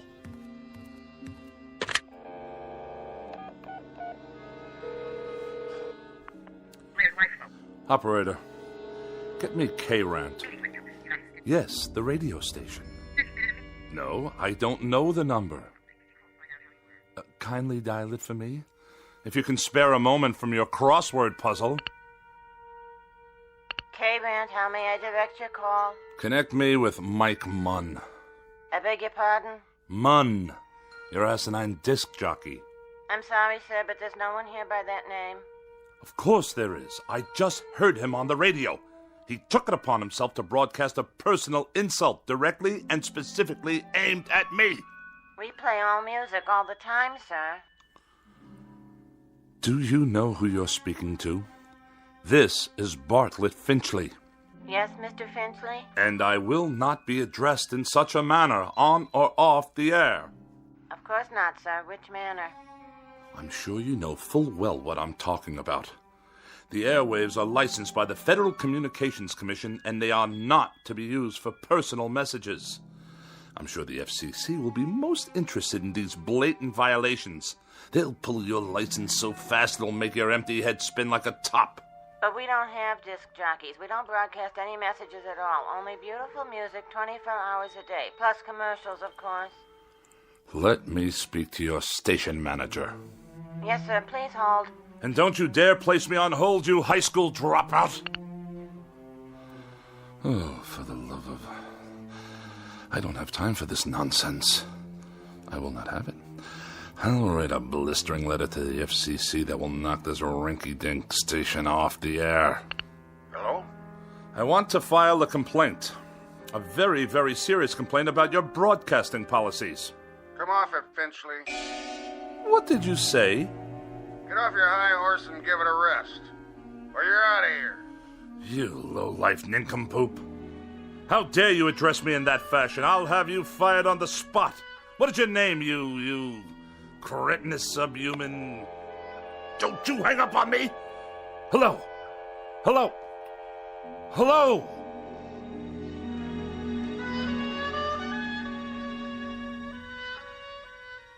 This is Mr. Bartlett Finchley, age 42, a practicing sophisticate and dedicated misanthrope who writes very special and very precious things for gourmet magazines, critical journals, and the like.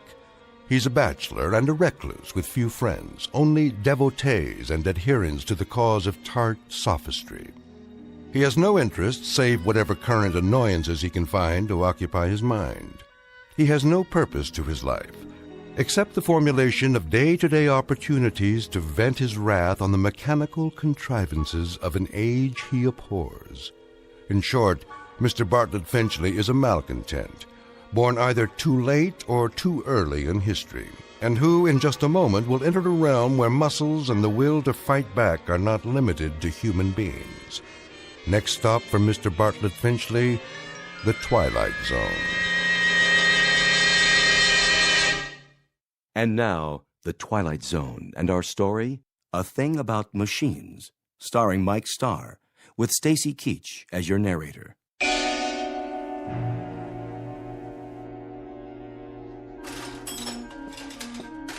How are you today, Mr. Finchley? I'll answer that burning question after you tell me what's wrong with this electronic abomination in my living room. You mean your TV set? And also acquaint me with how much your current larceny is going to cost me. Well, let's see here. 2 hours labor, new circuit board, new oscillator, new comb filter. How very technical and how very nice. Speak English, man. Well, you asked me what was wrong. Never mind the subterfuge. I presume I'm to be dunned once again for 3 times the worth of the bloody thing. Well, I didn't charge you for my travel time. The total. What is the total? Here you go, Finchley. Oh, surely you jest. All right. I'll give you a break on the sales tax, seeing as how you're a regular. But this is the price of a meal in a 4-star restaurant, with wine. Labor don't come cheap nowadays. And neither apparently does my peace of mind. I requested that the device be restored to working order, the alternative being more disruptions to my writing schedule. Well, you could just get a new one every time. Might be easier all around. Last time I was here, Mr. Finchley, you'd kicked your foot through the picture tube, remember? I have a vivid recollection. It was not working properly, like every other electronic contraption in this house. I tried to rehabilitate it. By wrecking it? After a certain point, that is the only option left. I disposed of a clock radio in a similar manner this morning. Unfortunately, I must view a cooking program this evening in order to write my review of their fare, which I'm sure will be abysmal as usual, if the television should choose to operate at all. Why don't you just horsewhip it, Mr. Finchley? That'd show it who's boss. What do you say we cease the small talk? Let's get down to the petty larceny and be done with it. I'll put it on your tab. Send me a check before I come out the next time. I sometimes wonder exactly what it is the purpose of the Better Business Bureau in such transactions. You got a complaint about my work? When they allow you itinerant extortionists to come back week after week, move wires around, busily probe with ham-like hands, and accomplish nothing but the financial ruin of every customer on your route. We're not a jip outfit, Mr. Finchley. We're legitimate repairmen. But I'll tell you something about yourself. Spare me, please. I'm sure there must be some malnutrition analyst with an aging mother to care for whom I can contact for that purpose. Why don't you hear me out, Mr. Finchley? That set doesn't work because you obviously got back there and yanked out wires and heaven knows what else. You had me over here last month to fix your tape recorder because you'd thrown it down the steps. It did not work properly. Well, that's the point, Mr. Finchley. Why don't they work properly? Offhand, I'd say it's because you don't treat them properly. I assume there's no charge for that bit of analysis. What does go wrong with these things, Mr. Finchley? Have any idea? Have I any idea? Now that's worth a scholarly 10 lines in your repairman's journal. Bilk the customer, but let him do the diagnosis. Well, the reason I ask that is because whatever it is that really bothers you about that television set and the radio and all the rest, it's something you're not telling me. Aside from being a rather incompetent clod, you're a most unreceptive listener. I've explained to you already. The television set simply did not work properly. And as for that original Marconi operating under the guise of a radio, it gave me nothing but static. You sure that was all that was wrong with them? I choose my words very precisely, thank you.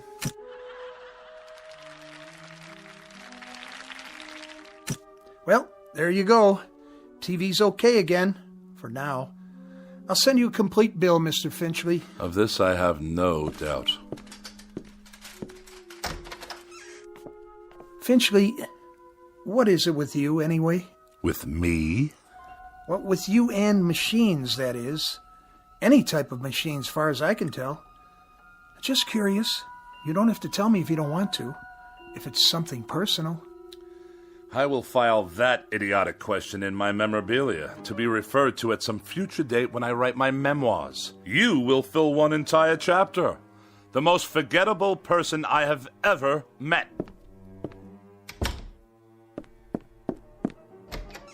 It just so happens, you boob.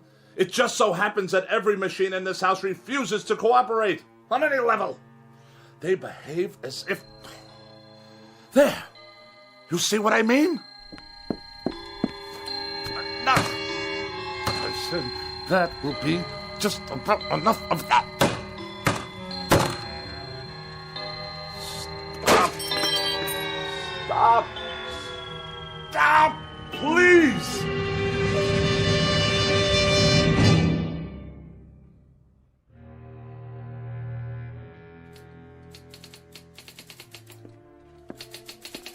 Miss Rogers? Yes, Mr. Finchley? Let me see the pages. Yes, sir. Is that all you've done? That's all I've done. 2 articles and 1 column, almost completely retyped, 40 pages in 3.5 hours. That's the best I can do, Mr. Finchley. It's that idiotic gadget of yours, humming and clicking away. I suppose it's about to break down, too. It's perfectly fine for a typewriter if you'd let me use a word processor. My words don't need processing. They've already been diced and sliced by the most perfect processor known to man, the human brain, which in my case comes with a great deal of priceless expertise. But a computer would increase the speed. I wouldn't have to worry about ribbons, correction tape. The solution to that, Miss Rogers, is increased accuracy. I'm extremely accurate, Mr. Finchley, and it's not my speed that's the problem. This is an old-fashioned, out-of-date technology. If you'd allow me to bring a computer in here... Oh, no! Not in my house.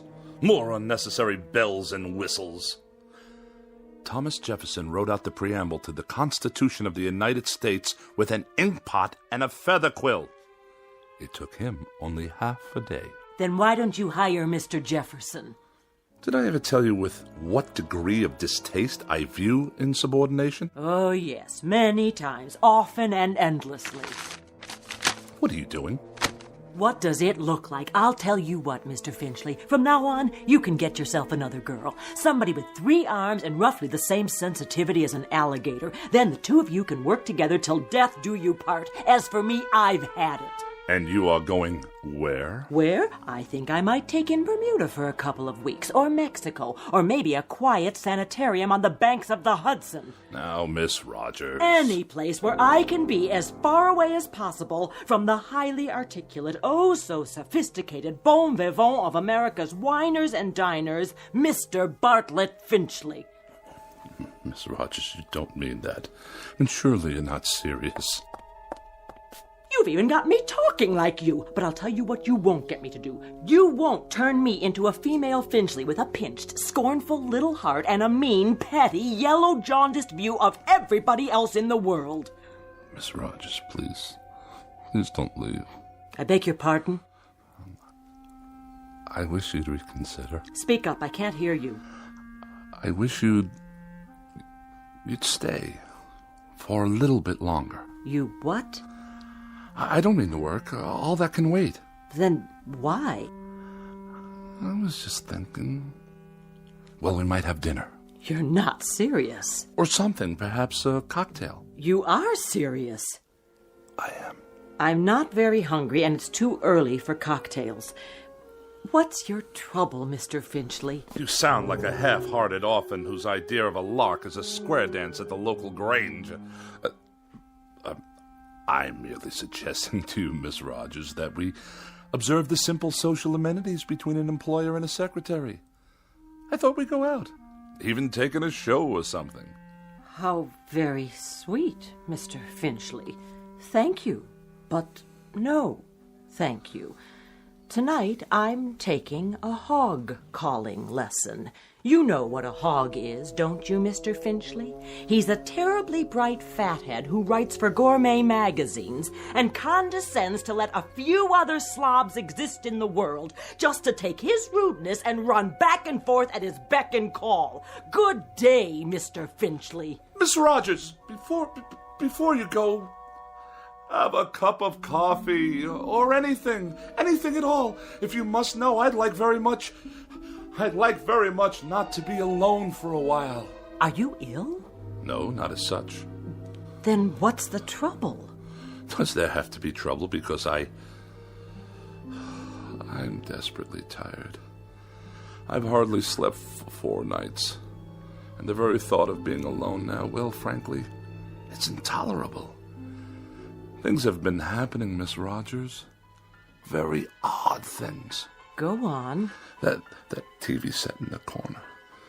It goes on late at night. It just goes on all by itself. I see you got it fixed. And the clock radio I kept in my bedroom. It went on and off, too, of its own accord, whenever I tried to catch up on my sleep. I'll let you in on a little secret. There's a conspiracy afoot in this house, Miss Rogers. Really, Mr. Finchley? That's exactly what it is. A conspiracy. The television set, the radio, electrical devices of every sort. That miserable car I drive. Even the clock on the mantelpiece. There's no clock on the mantel. I know. I threw it away. Why would you do that? What I'm getting at, Miss Rogers, is that for as long as I've lived, I've never been able to satisfactorily operate machines. Mr. Finchley, I think you ought to see a doctor. A doctor? Oh, the universal panacea of dreamless idiots. If you're depressed, see a doctor. If you're happy, see a doctor. If the mortgage is too high and the salary too low, see a doctor. You, Miss Rogers, you see a doctor.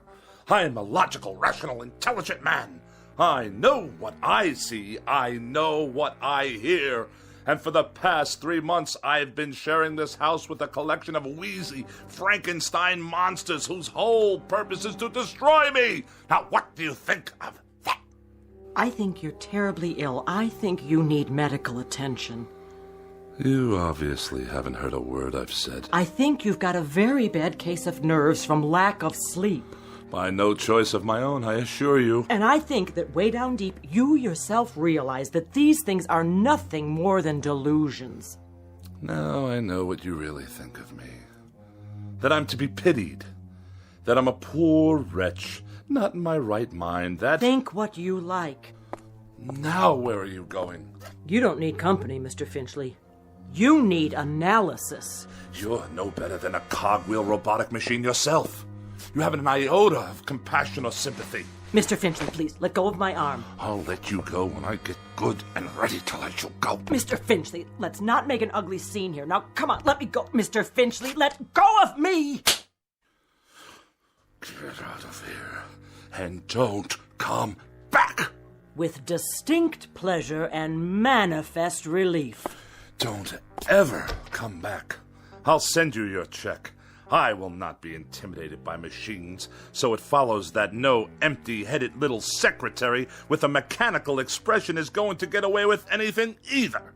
Mr. Finchley, in this conspiracy you're suffering, this mortal combat between you and the appliances, I hope you get licked. Good riddance! What? More typewriting? Oh, you think you'll turn yourself on any time you feel like it, do you? Let's see what you've written. Get out of here, Finchley. Get out of here, Finchley? Who are you to tell me to get out of my own house? You're a machine, a silly machine, an inanimate object. All right, that's it. This is war. You're not going to intimidate me. Did you hear what I said? You're not going to get away with it, you machines.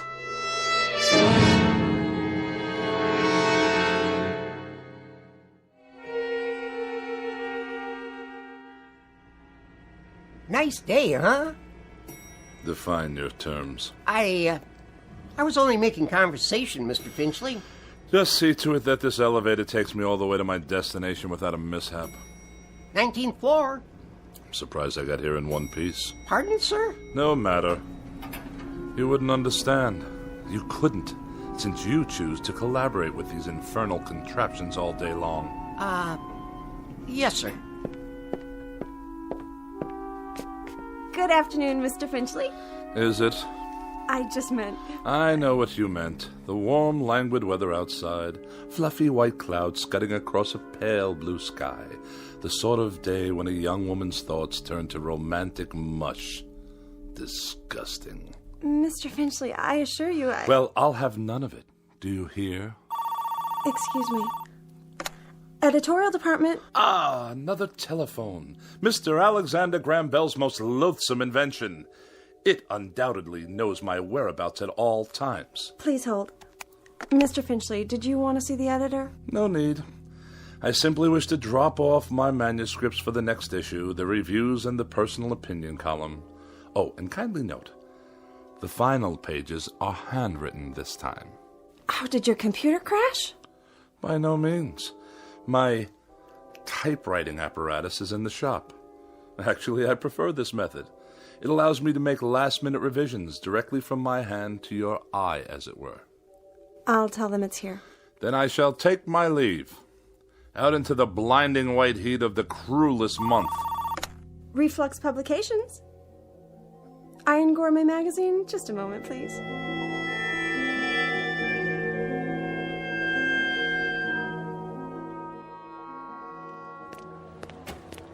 You there! Why are you touching my automobile? I'm writing you a citation, sir. For what reason?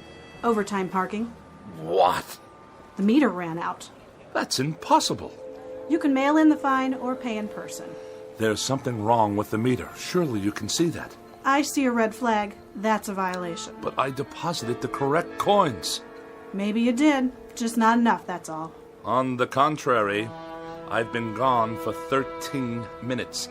I inserted coinage worth exactly 30 minutes. Well, it doesn't look like it. Then the meter's not working properly. Take it easy. You don't want to break city property now, do you? It's already broken.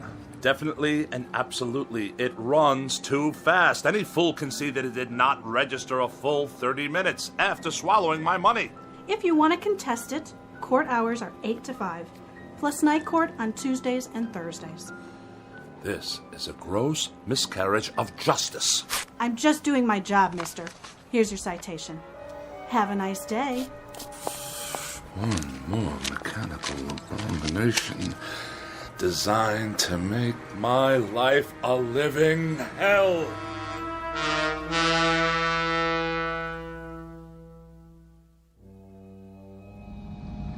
One side, madam. You, sir. Move your vehicle out of my way. Watch it, Mac. Watch what exactly, you imbecile? This is my lane. Park it, Pops. Of all the insolent. Get that rattle trap off the road. Stand aside. Bartlett Finchley is at the wheel. I earned my first driving license while I believe was still in kindergarten. The barbarians are at the gates. Yet another red light, waiting for some mother and her toddler to cross the street. Oh, look at them, stuffed to bursting on cheeseburgers. What's wrong with you? Are you blind? I did nothing. Simply placed my foot on the brake pedal. On the gas, you mean? The car moved forward under its own power. Yeah, sure. You trying to kill somebody? I saw the whole thing. He did try to kill you. On the contrary, the motor car obviously malfunctioned. We're in a crosswalk here. Get his license number. You do that. The light is now green. Do I have your permission to proceed? Get that piece of crap out of here. Gladly.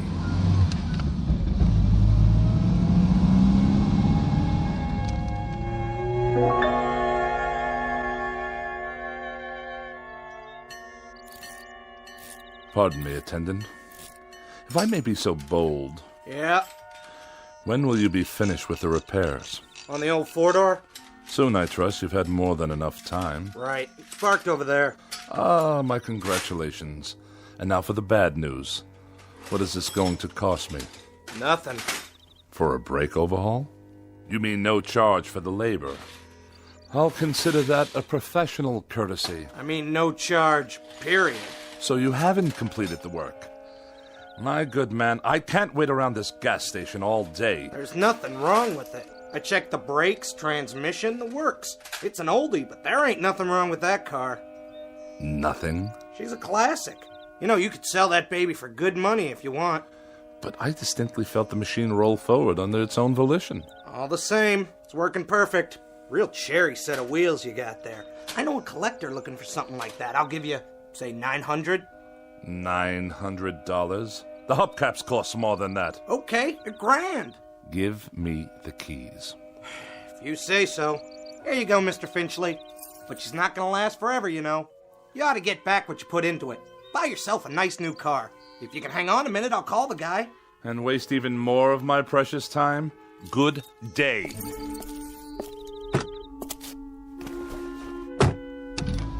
Wait up! Ah, now you deduce what's wrong, as I'm about to drive away. $1,100. Cash on the barrelhead. Oh, go tighten your fan belts or whatever it is you do in this incompetent establishment. Knuckle-dragging dolt. At least I can hear some decent music. Get out of here, Finchley. More abuse. Just go, Finchley. We don't want you here. Pack up and get out. Before it's too late.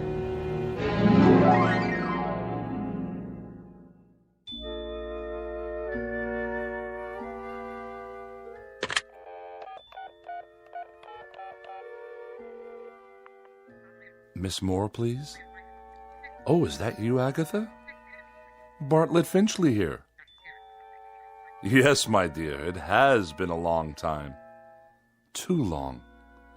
Which indeed prompts this call. How about, dinner this evening? Yes, with yours truly. Why, at the restaurant of your choosing, of course. Oh, no, you're quite mistaken. There are establishments that meet my standards. In this city, well, I'm sure there are.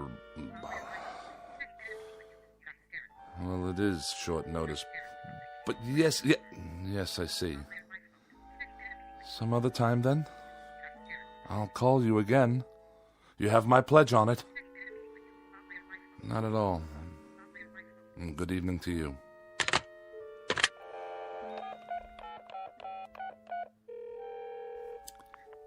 Mrs. Donnelly, please. Pauline, is that you?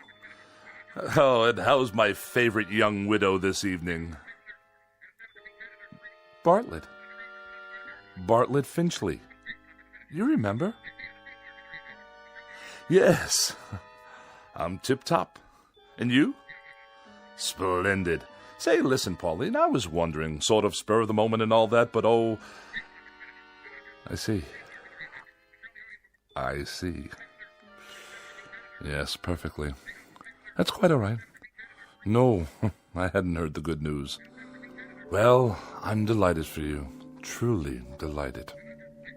In June. I'll send you a wedding gift. Of course.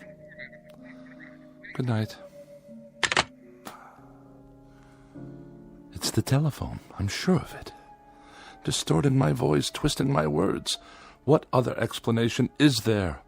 An army of forces dedicated to embarrassing me, inconveniencing me, and generally making my life as miserable as possible.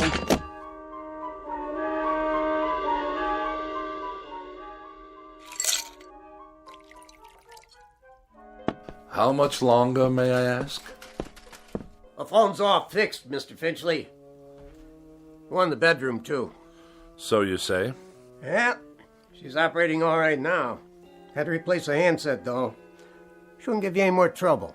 I'm deeply indebted. Convey my best to Mr. Bell for his reliable invention. Yeah, sure. Is there something else? Well, you tripped over the cord. Is that what you said? If that's what I said, you may rest assured that's what happened. Well, you're the boss, Mr. Finchley. Reason I asked, though, those wires sure looked like they were yanked out. Do they now? Proving what a vast storehouse of knowledge the phone company has yet to acquire. Okay. So long, then. Have a nice night. I shall certainly endeavor to do so. One thing. Yes? The thing about phones, though. What? Well, you see, they're just like any other piece of electronics. You have to be careful. Treat them right. Because if you don't, they won't do what you want. Kind of like people, I guess. Kick them to the curb, and they won't be there when you need them. You get back what you give out. But, well, I figure you know that already, don't you, Mr. Finchley? A smart man like you. Good night. So be it. Another evening alone. Just as well. At least this way I'll have the company of a person of quality. And welcome once again to Dinner for One on the Eating Channel. Tonight we prepare a bright and breezy repast guaranteed to liven up any kitchen. Oh, spare me. 3 new and exotic courses imported from jolly old England. For appetizers, a wonderful discovery called the Scotch egg, followed by an exquisite cold watercress sandwich. And the traditional pièce de résistance, bangers and mash. Sound excited? Well, it is. So sit back and enjoy and keep a pencil and paper handy. Now for something completely different. Balderdash, not worthy of a review. Cretins and half-wits at every turn. Well, who needs you? Who needs any of you? Mr. Bartlett Finchley is going out on the town. He's going to have a wonderful evening with some good wine, and who knows what lovely lady I may meet during my nocturnal meanderings. Who knows indeed?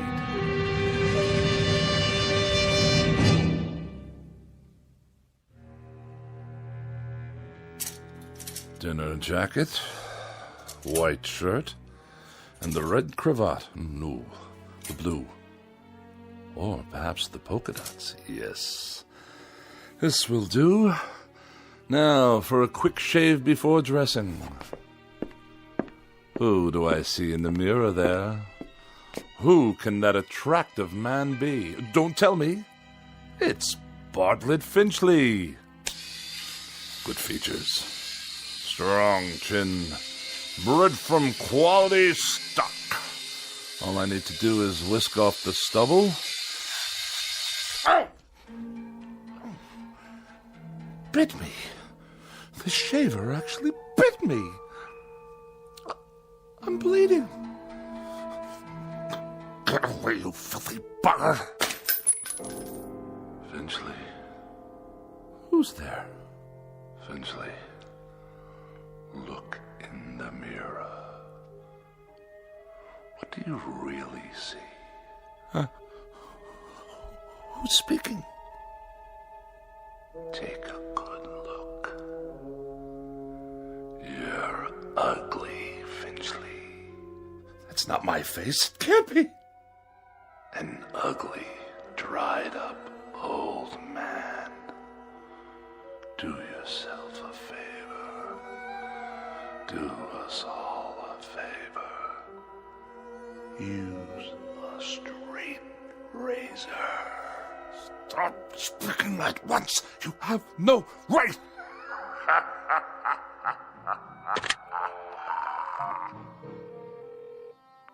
Hello, operator. Get me the police. Someone's in my house. Hello? Hello? Finchley, get out of here. Stop this! You Finchley? Oh, thank God you're here, officer. Your car? What? The car in the street. Yes, it is. What about it? She rolled down the driveway, almost hit a kid on a bike. Yeah, my son. But the brake was on. The emergency brake? You better get it fixed. I just did this afternoon. Don't you believe him, officer? Car rolled right down the driveway and into the street. You're lucky you didn't hit somebody. Then you'd really be in hot water. Got the keys? They're in the other room. Better get them then. I want to put on some clothes while you're at it. Look at him standing there in his underwear. I have a robe on, madam. Some robe? It's called a dressing gown. And tie it shut. I'll write you up for indecent exposure, too. Oh, yes, of course. All right, fella, you better pull her back in the garage. I'll give you a warning this time. Have those brakes checked first thing in the morning, understand? Perfectly.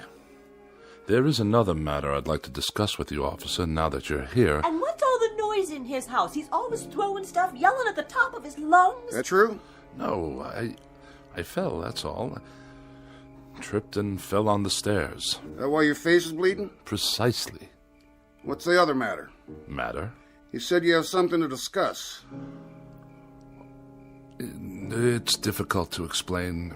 You wouldn't understand. Evening then, Mr. Finchley. So is he going to move his car or what? In one moment, madam. For now, you may remain on my property until I return with the keys. At that time, I should like you to be out of my yard. Otherwise, I shall solicit the aid of this gendarme to forcibly eject you. Idiots! I need a drink.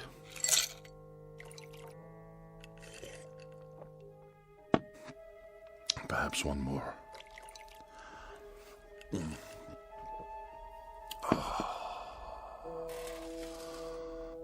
That's better. But if the car can't be trusted, how can I go out this evening? I'm a prisoner in this madhouse. Miss Rogers? Edith? Is that you? Yes, of course. You had second thoughts, and now you've come back. Where are you? you're not here, then who's typing? Get out of here, Finchley. Get out of here, Finchley. Is that all you can write, you infernal machine? Who turned you on? Get out of here, Finchley. Get out of here, Finchley. No. You get out of my television set. What's that? The clock. I smashed it this afternoon. Smashed it to smithereens. And you.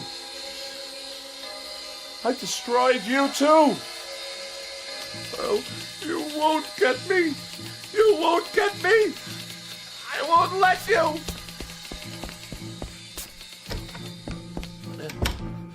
Help me, please.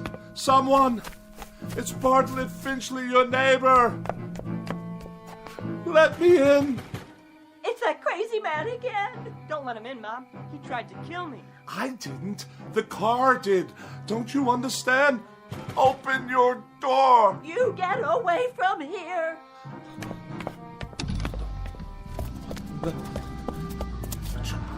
You can't follow me. You're only a car. My car. Stop. There's no one at the wheel. You must stop. I demand it. Back to my house. Then it can't follow me to the house. Locked. Wait. I have the keys after all. It can't get in here. I'm safe now. Safe. Where's the light switch? Burned out. Just as well. I'll hide here in the dark until the car goes away. Yes, that's it.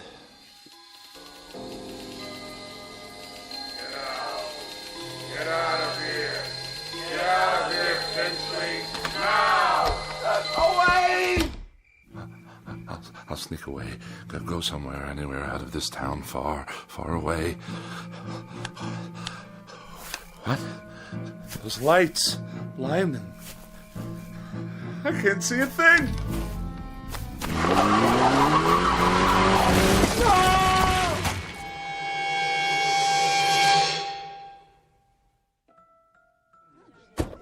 I have your 1019 on Woodlawn Drive. What is the status?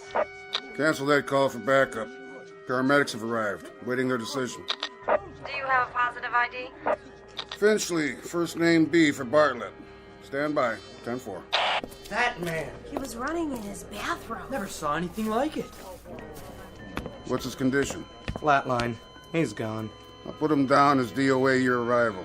Heart attack? That's what it looks like. What happened here, you know? Neighbors said they heard him shouting about something last night. He sounded scared. What about? Well, whatever it was, he took it with him. Was he out here? Right here on the porch, slumped down against the door, eyes wide open like he saw a ghost. I figure he was on his way to his car. Which one? At the curb. Never got to move it like I told him. He must have been drunk. You can smell it on him. Good thing he forgot his car keys or he might have done some real damage. Yeah, not now, though. Poor old guy. He was a royal pain, let me tell you. That's all over now. Maybe he did see something. Who knows? Maybe so.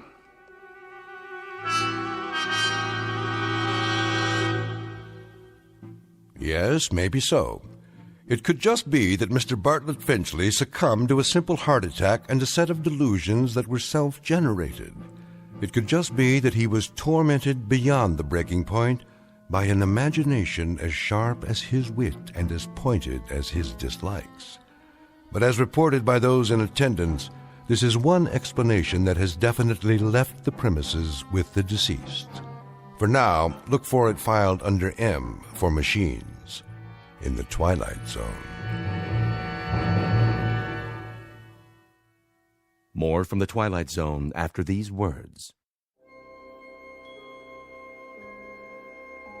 Hi, this is Carl Amari, producer of the Twilight Zone radio dramas. I'd like to take a moment to tell you about our official website at twilightzoneradio.com. where you'll get the latest news and information on these Twilight Zone radio dramas. Plus, at twilightzoneradio.com, you can digitally download 3 free episodes or any of our episodes for only $1.95 each. In this age of ever-changing technology, we've decided to make these episodes instantly available to you by making the Twilight Zone radio dramas a digital download-only series. This means that this series will no longer be offered on CD. The CD collections at our website are now being offered while supplies last at buy one, get one free. So be sure to get your favorites before they're sold out. Be sure to visit us often, and I'll see you in the zone.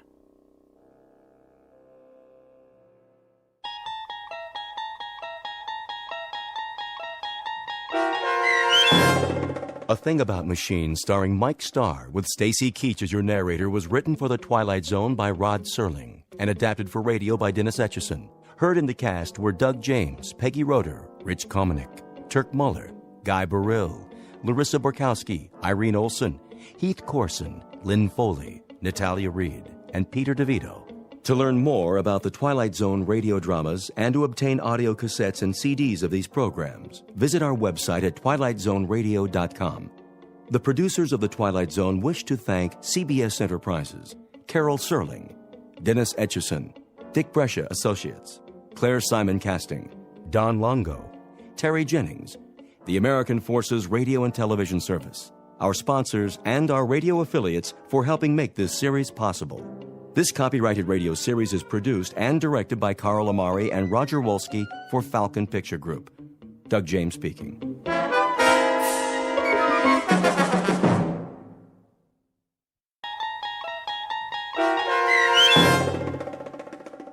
Elegy, starring Blair Underwood with Stacy Keach as your narrator, was adapted for radio by Dennis Etchison and written for The Twilight Zone by Charles Beaumont. Heard in the cast were Jeff Lupetin, Christian Stolte, and Joby Cerny. To learn more about the Twilight Zone radio dramas and to obtain audio cassettes and CDs of these programs, visit our website at twilightzoneradio.com. The producers of The Twilight Zone wish to thank CBS Enterprises, Carol Serling, Dennis Etchison, Dick Brescia Associates, Claire Simon Casting, Terry Jennings, XM Satellite Radio, Sirius Satellite Radio, our sponsors, and our radio affiliates for helping make this series possible.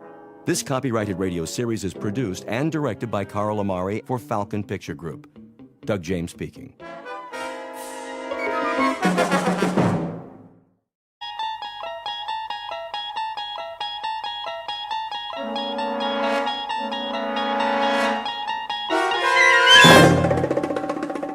There is a fifth dimension beyond that which is known to man. It is a dimension as vast as space and as timeless as infinity. It is the middle ground between light and shadow, and it lies between the pit of man's fears and the summit of his knowledge. This is the dimension of imagination. It is an area which we call the Twilight Zone.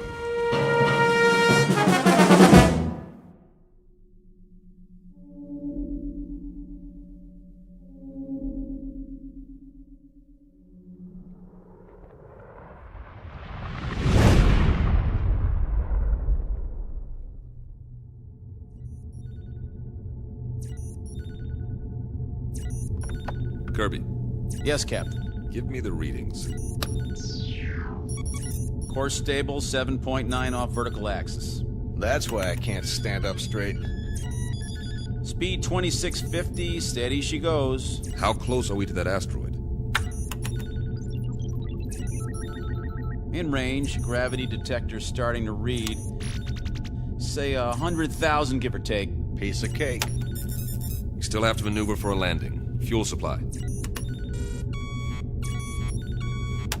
Well, Captain, let me put it this way. If I was back home in my car, I'd pray for a steep hill so I could put her in neutral and coast all the way down. That bad, huh? I think the expression is running on fumes. What's the terrain? Spectrographics coming in. And? Not too hot, not too cold. Volcanic activity, 1 million or so years ago. We are hitting atmosphere. At least it's got an atmosphere. How much oxygen? I'm trying to get a reading. Deceleration chairs. Just a minute. Now! Better do it, Pete. All right, Myers, I'm going. Firing retro rockets. The fuel tank's empty, Captain. Anybody got a parachute? Hang on. Angle looks good. Thank heaven for small favors. The surface is coming up fast. I'll try to level her out. Nose up. Up!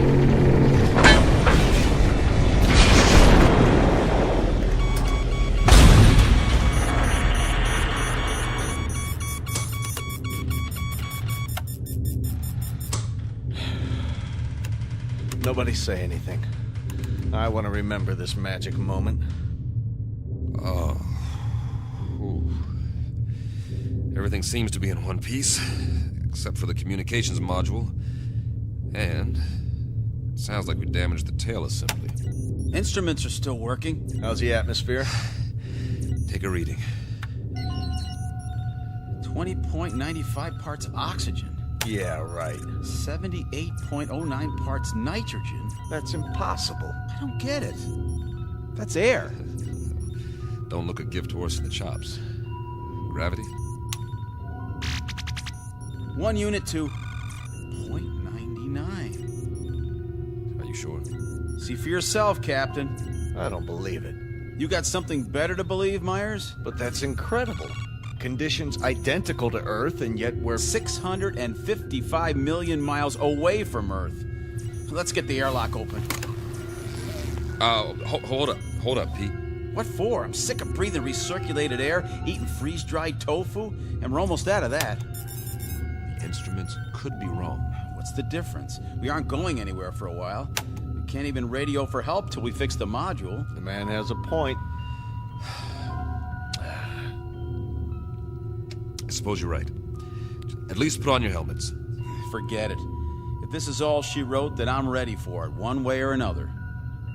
I'm afraid I'm with Pete on this, Captain. Either we die now or we die later, starving to death like dogs. All right, open it. Now, this isn't an order, but I'd recommend everyone take a very deep breath.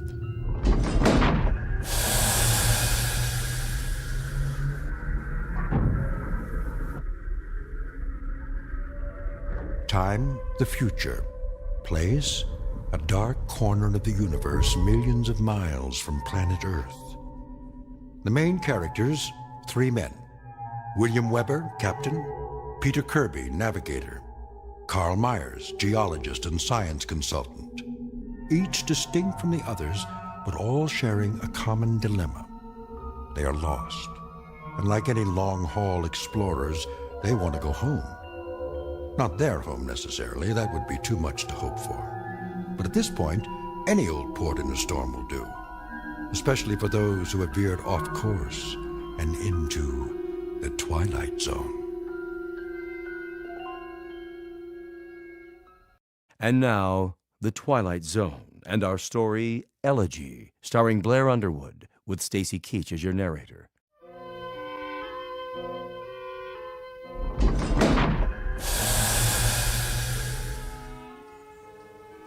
Captain's notes. We made a rough landing, but no injuries.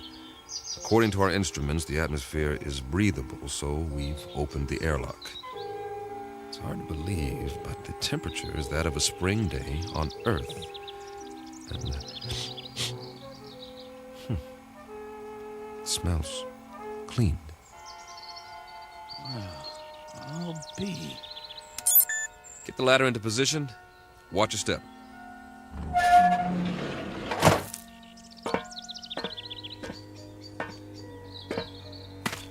How many miles did you say we were from Earth? Too many. Time for a reality check. You see the same thing I see, Captain? What do you see? Open country, farmland. Kirby? Affirmative. Acres of grass, trees. I grew up in a place like this, in the Midwest. And those hills. They're settled granite, I'm sure. Eroded over thousands of years of wind, rain. I don't get it. Neither do I. Wait a minute. I do. Don't you see? We're back on Earth. Come off it, Kirby. I'm serious. The instruments are all screwed up. Some way or another, don't ask me how. We got turned around, and now here we are, right back where we started. Oh, man, that is rich. Only one thing's missing, a brass band. Maybe they forgot about us. It's an interesting theory. Except for one thing. As far as I know, Earth has never had two suns in the sky.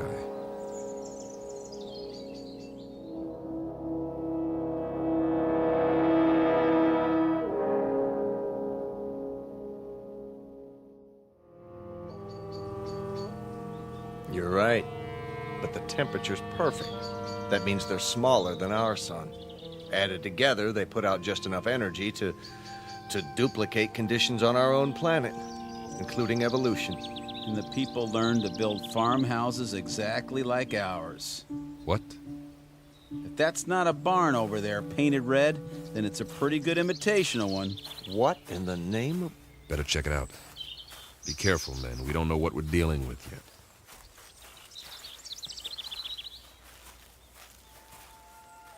What do you call this?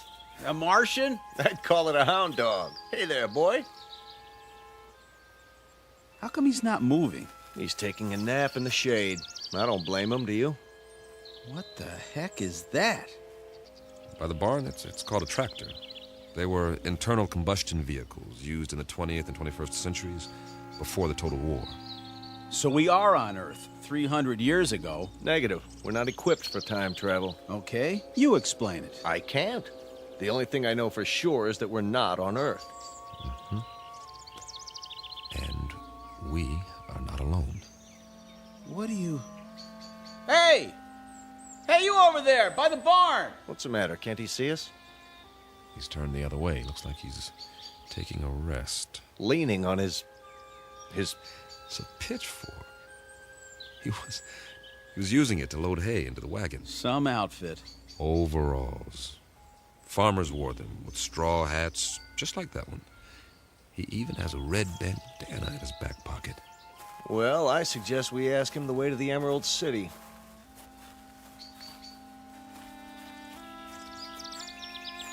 Excuse me, sir.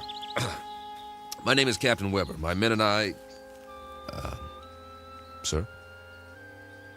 Sir, I hate to bother you, but that's our ship over there. We've crash-landed. If you can tell us... Sir... Sir, can you hear me? What's the matter with him? Seems to be in some sort of trance. Are his eyes open? Yes, but... Move your hand in front of his face. Nothing. As if he's... Don't touch him. It's all right. His skin's warm, but there's no respiration. He seems to be frozen in place. Well, let's move on. Say that again. This is giving me the creeps. We'll recon the surrounding area. There may be others.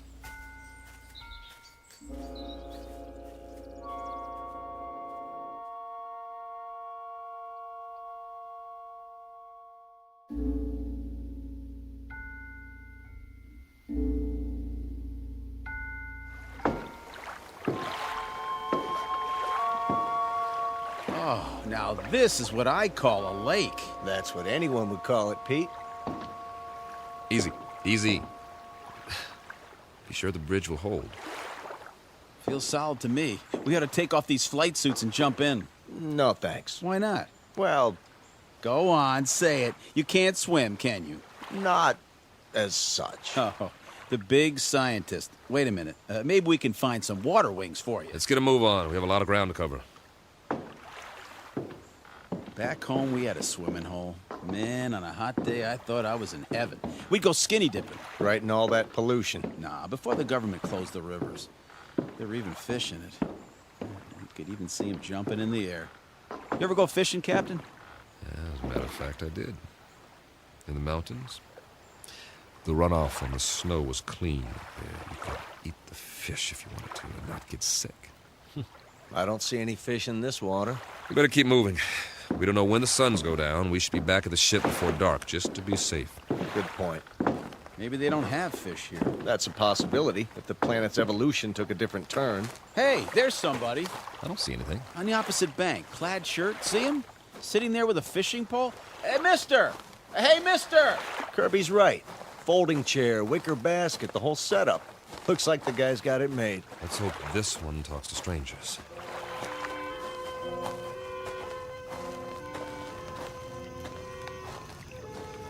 Hi there, fella. How's it going? Fish biting today? Mum's the word, huh? Let me try. Sorry to bother you, sir, but you might say we're lost. If you could give us directions to the nearest town. Don't waste your breath. This one's a stiff, too. Maybe he's asleep. If he is, he's done well for himself. This basket is called a creel. It's full of fish, quite a haul. Fresh? Smells like it. Hold on. Is that a bottle of beer next to him? It is indeed. Only it's empty. Well, where's he got the cold one stashed? Fella, can you hear us? Do you even know we're here? Can't see his face. Lift up the brim of his hat. Okay, here goes. Sorry, nothing personal. I just like to look a man in the eye when I talk to him, even if he doesn't talk back. What did you do? Nothing, just barely touched him and he fell over. Well, at least we know he's not a statue. No pulse, like the farmer. But his skin feels real. Sit him up again, exactly the way we found him. I get it. Get what? He's off the clock. Way off. What's that supposed to mean? Pete and I used to joke about it in flight school. Now, there are 24 hours in a day, but sometimes that's not enough. You're not kidding. All my life, I've wanted extra time to read a book, write a novel. Or go fishing, spend some time in the country, meet a girl and get married, or just take a nap for crying out loud. But I was too busy. We all were. So the only answer is to fit some extra hours into the day. Hours that don't show up on the clock. That don't count. I don't see... Look at it like this. What if you could stop time? For a few minutes or a few hours? At least as far as everybody else is concerned. Think of what you could do. They stand there, frozen, while you run off and do whatever it is you need to do. Then, when you're finished, you run back and time starts again. They move and walk and talk and go on with what they were saying, and they never so much as know you were gone. Is that a plan or what? I wish we could have done something like that on the ship.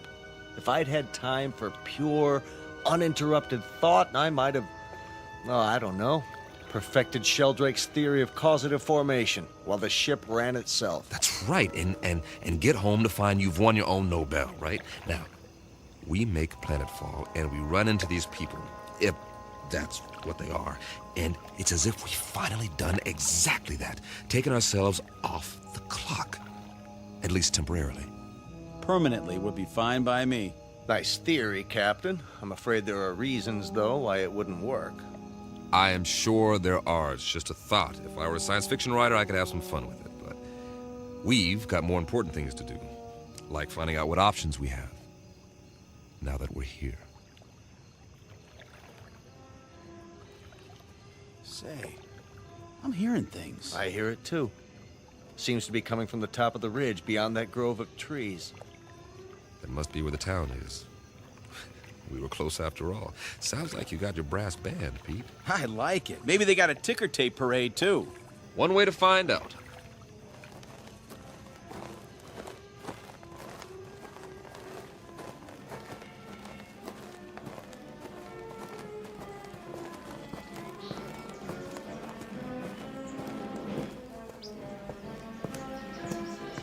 Captain's Journal. We appear to be on the main street of a Midwestern American town. Ahead of us is the square, complete with steeple, clock, and ivy-covered walls. Captain, did you notice? What's that? There are no hands on the clock. Duly noted. The music's louder. I hope this recorder can pick it up. Sounds like a Sousa march. There's a bandstand, flags, bunting, and a sign that says, Inauguration Ceremony. Welcome, Mayor Finch. The musicians are all in uniform. Just one thing. They're not really playing. Kirby's right. Nobody's moving. Not even Mayor Finch. He's holding a silk hat. Photographers in front of the crowd about to take his picture, but nothing's happening. It's like a like a movie set with 100 extras, all waiting for someone to yell action. The question is, who's directing? I'm going to look around. Weber, out. The music's coming from that loudspeaker near the platform. It's being piped in from somewhere. Pre-recorded, no doubt. Concert's over. I wonder who turned it off. Any ideas, Professor? Well, I suppose it could all be part of a carefully orchestrated illusion. That's as good an explanation as any. Now, maybe we're being made to see and hear what we hoped we'd find here. The sights and sounds of home. But they got it wrong. It's 300 years before our time. Who's they? Or it could be that time itself is somehow suspended in this place. So we really are off the clock. It's all relative. Time may have, in a sense, speeded up for us or slowed down for them. You mean they might actually be moving? It's possible. Why can't we see it? You can't see the movement of a clock's hands, nevertheless, they move. Yeah, when there are hands. Do you believe what you're saying? Of course not. Hey, everybody. Sir, ma'am, what's the matter with you people? Are we invisible or something? Don't take it personally. By the looks of them, they don't see anything. They might as well be statues. But they're not statues. Here, feel one. You, sir, shake hands with the captain. See what I mean? They feel like flesh and blood. Yeah, Kirby's right. More of the same. Whoever, or whatever, is responsible, they've created a perfect imitation of the real thing all over this asteroid. For what purpose? I don't have a clue. The expenditure of time and effort is considerable. Not to mention the science involved. The skin on these pseudo-people must be a new polymer compound. And the clothing, all duplications of Earth fabrics. I wonder... never mind. Say it. Well, we must not be the first to land here. But this asteroid's not on the charts. Then, who were they modeled after? Maybe somebody real is still here. Where? Could be anywhere. The streets, the buildings. I say we separate. We'll meet back here in an hour. Well, it's better than huddling together like frightened children. All right. Pete, you go that way, Carl. See where the street leads and take some readings while you're at it. All right. I'll cover the buildings along this side, starting with the hotel. Remember, 1 hour. Are your watches set? Yeah. Yes. Don't ask me what to set it to, though. Earth time or something else entirely.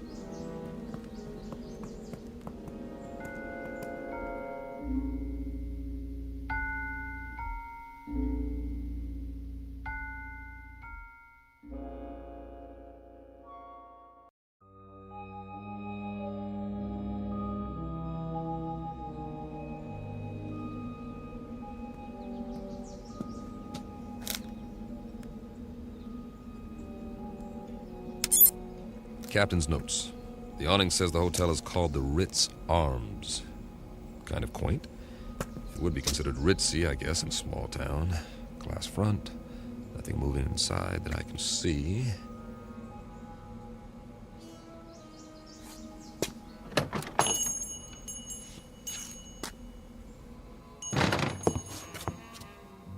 I should have brought the Visicam to record this. There's a clerk behind the desk, not moving, of course. And this is classic. There's an alcove off to one side. I can see 4 men seated around a table. A green lampshade, money.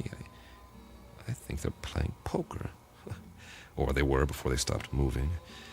And there's a waitress with a tray full of drinks. The big winner seems to be a little man with a gray mustache. Not your typical gambler, but he's all set to rake in the chips. He looks mighty happy. Hey, fella. Wonder what cards he's got here. I don't think he'll mind if I take a peek. 4 big, beautiful aces. Nice work. Oh, hold on. If I'm not mistaken, that's a waltz coming from upstairs.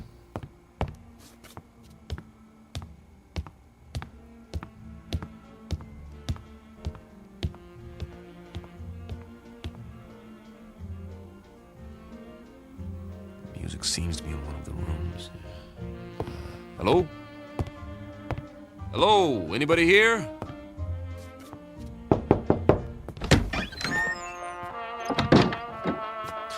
Oh, sorry. Excuse me.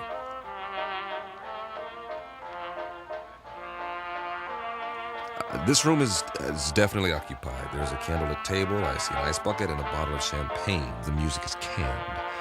The couple is posed in a slow dance. She has a rose in her teeth, and he's got her bent back in a dip, kissing her throat. But what is she doing with him? A short, ugly man. Looks like he's never had a girlfriend in his life. But she's a real beauty. I don't know what's going on here, but I'm beginning to see a pattern. The theme seems to be dreams really can come true. But whose dreams? Who's fulfilling them? For what purpose?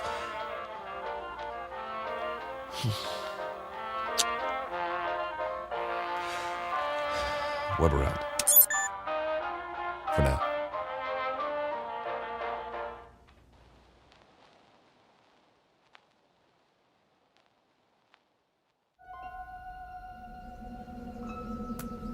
Find anything? Nope. At least nothing that moves. Pete? Not really, except for... What? You guys better see this for yourselves. Come with me.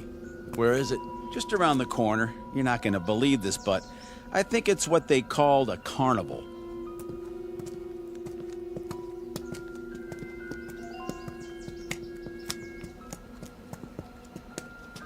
That's what it is, all right. The Midway.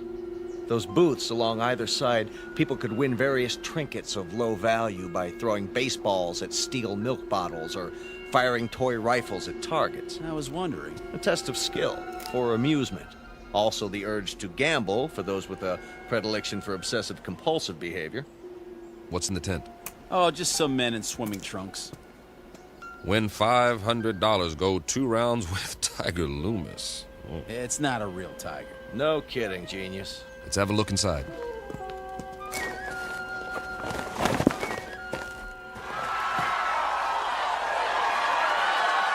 That must be Tiger with the stripes on his trunks.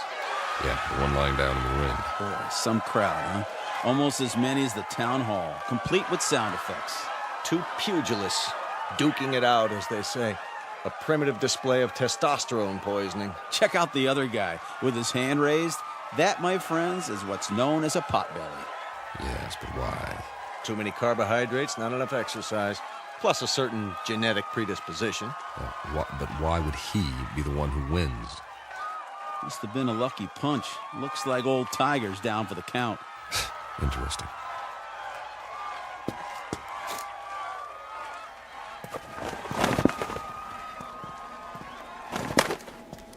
I think it's creepy. All these imitation people posed every which way. What do we have over there? I believe it's called a sideshow. Scantily clad young ladies who dance for the crowd, which is primarily male. That's nothing. Check out the stage at the end. See? I was saving the best for last. Get an eyeful of this. Some sort of contest, a sign. Beauty queen chosen today.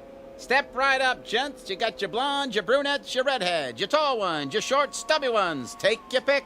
I'd say the judges have already made their selection. Cast your eyes on Miss Lakewood County. Some bathing suit, huh? Mm-hmm. It was called a bikini, after the location of the first atom bomb test. Of course, if you like them a little more curvy, there's always Miss Midvale. A little on the hefty side for me. Personally, I like Miss Vernon County in the strapless white two-piece. And they all lost. Kind of breaks your heart, don't it?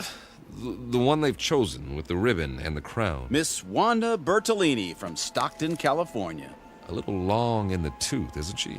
39 if she's a day. Freckles, frizzy hair, the whole bit. And yet, she's won against all those beauties. There ain't no accounting for taste. Perhaps the competition was rigged. Yes. But why? Your Majesty, my compliments to the judges. I don't blame them. They think you're the prettiest one of all. Wear it with pride, but tell me something, Your Majesty. What's wrong with you?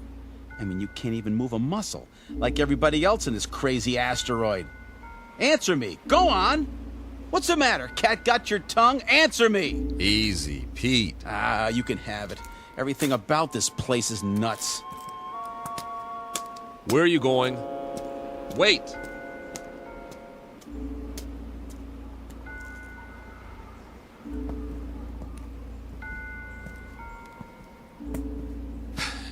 Pete, don't let it get to you. None of us knows what's going on.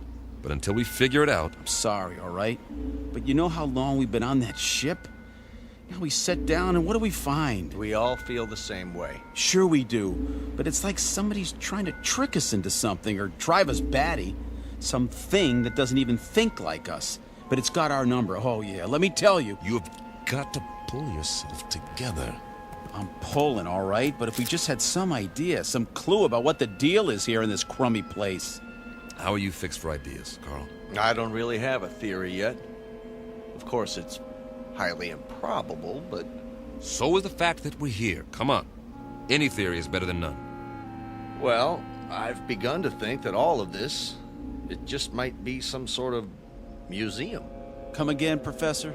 We're millions of miles from Earth. It's possible that the inhabitants of this planet, whoever they are or were, developed a very advanced technology. Let's say they had a super powerful scanning device based on some new principle.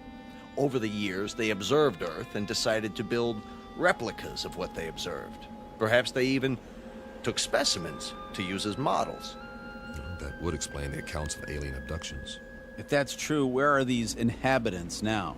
Gone, perhaps, having moved on and left all this behind. They could be in hiding. Then we'd better explore the rest of it.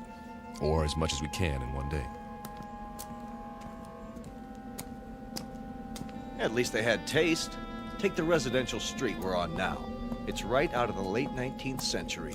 Old-growth trees, Victorian houses. Why this era? Why any of it? It must have interested them. Though for what practical purpose, I can't imagine. Maybe just to please themselves. This is the way it was on Earth a few centuries ago. I've seen pictures, the streets, the houses, everything laid out so peacefully. You guys like it here? I would, if I knew it was real. If I could be sure it wasn't all going to vanish in a puff of pink smoke. It's an okay place to visit, but I wouldn't want to live here. Well, you better get used to it. This is going to be home for a while. Charming. Which one? The largest house, there across the street. Well, that one's a mansion. Isn't it lovely? Think of the freedom, the space to move about. You want it, it's yours. Yes. That's true, isn't it? Why not? I don't think anyone will mind. Least of all the old fella in the chair on the porch. Another stiff. It's actually quite realistic, the way they've got him sitting there reading the paper. What's the date on the front page? Hey there, old-timer. You don't care if we look around, do you? Check out the inside. Not at all, gentlemen. You are most welcome.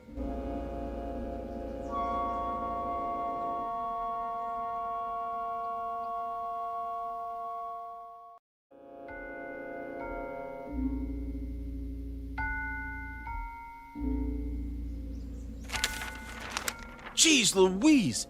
He talks! Forgive us, sir.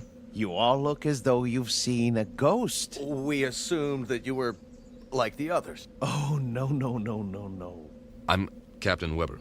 The name is Wickwire. Jeremy Wickwire. Ah, a pleasure. Peter Kirby, my navigator. Hi. Carl Myers. How do you do? Can't believe you're real. Isn't everybody? We used to think so. Not around here. Oh, the others are nothing to be afraid of. Really, they're not. We have so many questions. I don't know where to start.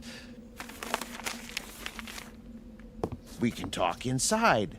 Some tea, perhaps. Please, gentlemen, won't you come in?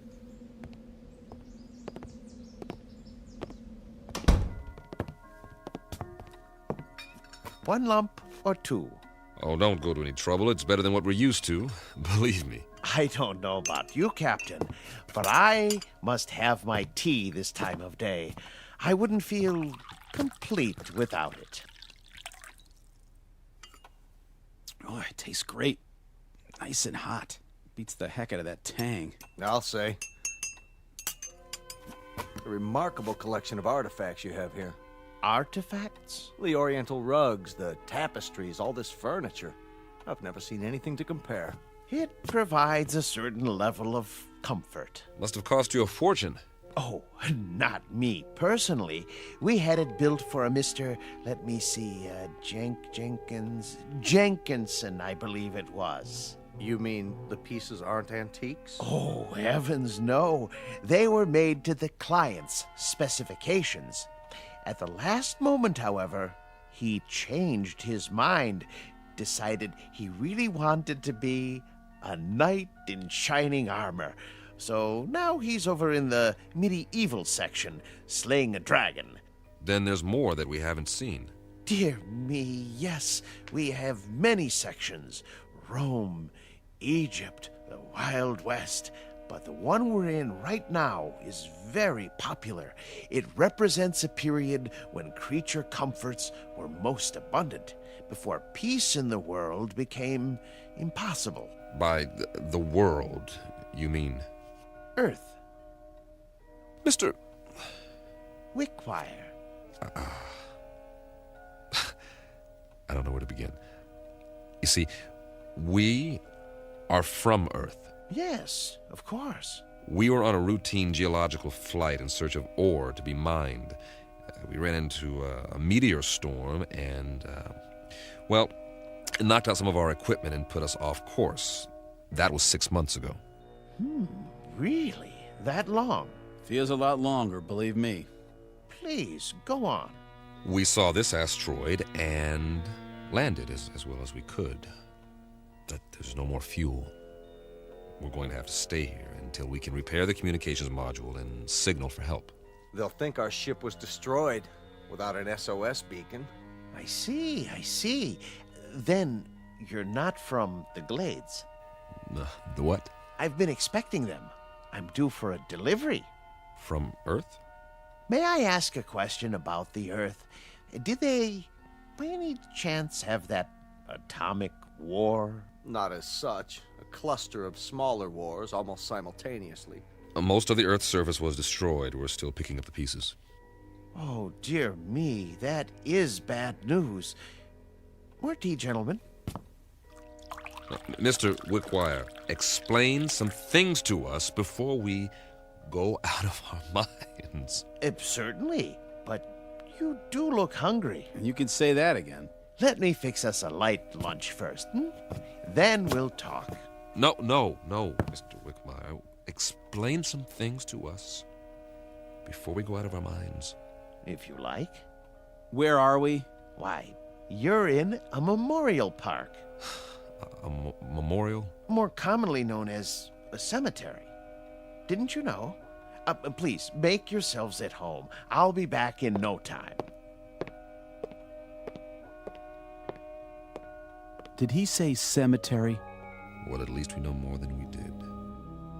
You act like nothing's happened. Nothing has happened, yet. Just give it time. What would you suggest we do? I'd suggest that you... Settle down, fellas. Getting upset isn't going to help. Help who? There isn't anybody to help us. That old man's off his rocker. This place is some kind of loony bin. Shut up and sit down.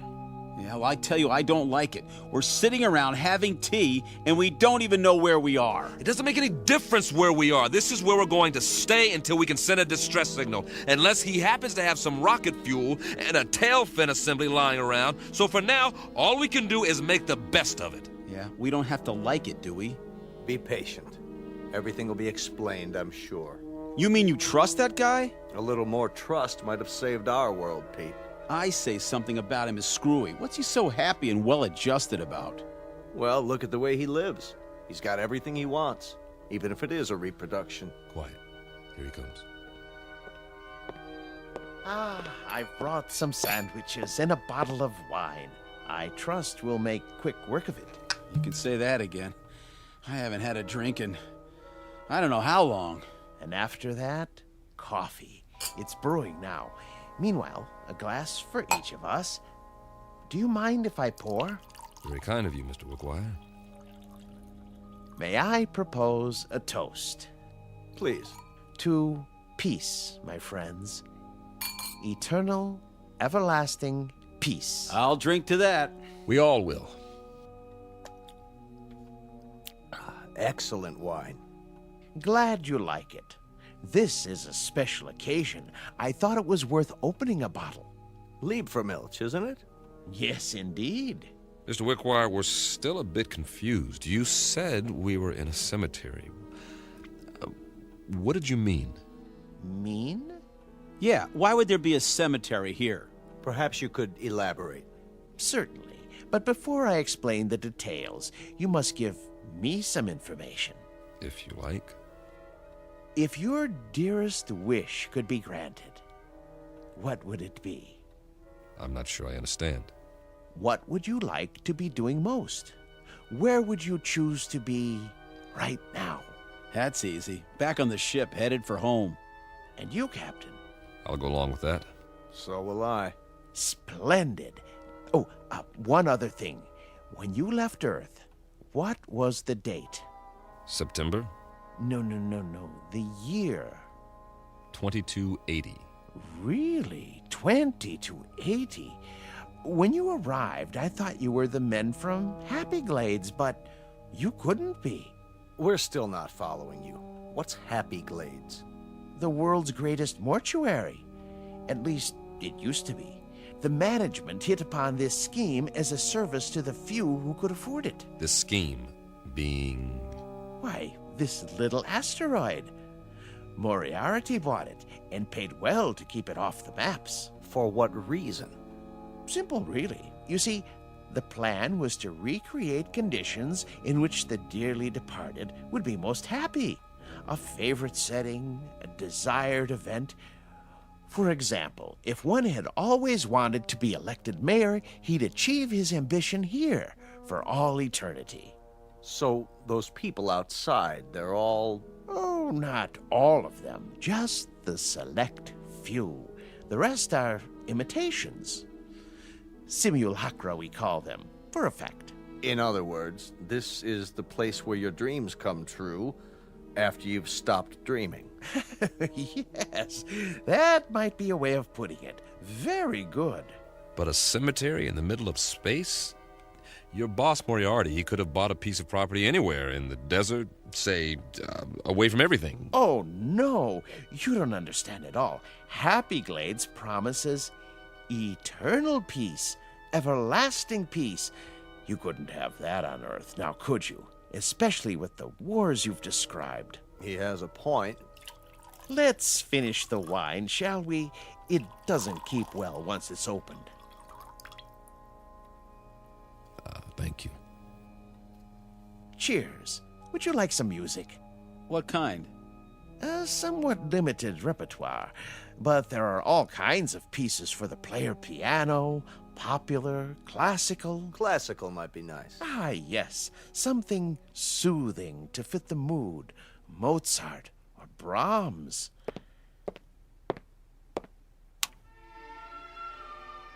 A good choice. I thought so. Drink up, gentlemen, before I bring the coffee. Unless you'd like something more to eat. I have some tea cakes in the kitchen. What about you? Me? Yes. How do you fit in? Why, I'm the caretaker. It's my job to make sure that our guests are not disturbed. This mortuary, or whatever it is, when was it built? Let me see. The year was 2177, I believe. It's almost 100 years ago. That makes you a little on the elderly side, doesn't it, Mr. Wickwire? Oh, you force me to an embarrassing admission. You see, I'm not actually human. When you're gone, I'll go back to sleep, as it were, until I'm needed again. I go on and off, like a machine. You understand now? Sure. Nothing complicated about that. He goes on and off. I've apparently been turned off for several decades. One thing, Mr. Wickwire, we're not going anywhere. We can't. We're staying here, at least for the time being. Yes, I know. You said something about when we're gone. Oh, a figure of speech, Captain. I meant departed. Gone on, as it were. Jim, you know what he's saying. What's the matter, Carl? You're pale. And you're perspiring. What in the... Something wrong with the wine. The old man. didn't drink any of his. You're right. Why? Why didn't you, Wickwire? I told you not to trust him. I told you. Oh, he's poisoned us. We meant you no harm. I realize that, and I'm sorry. Truly I am.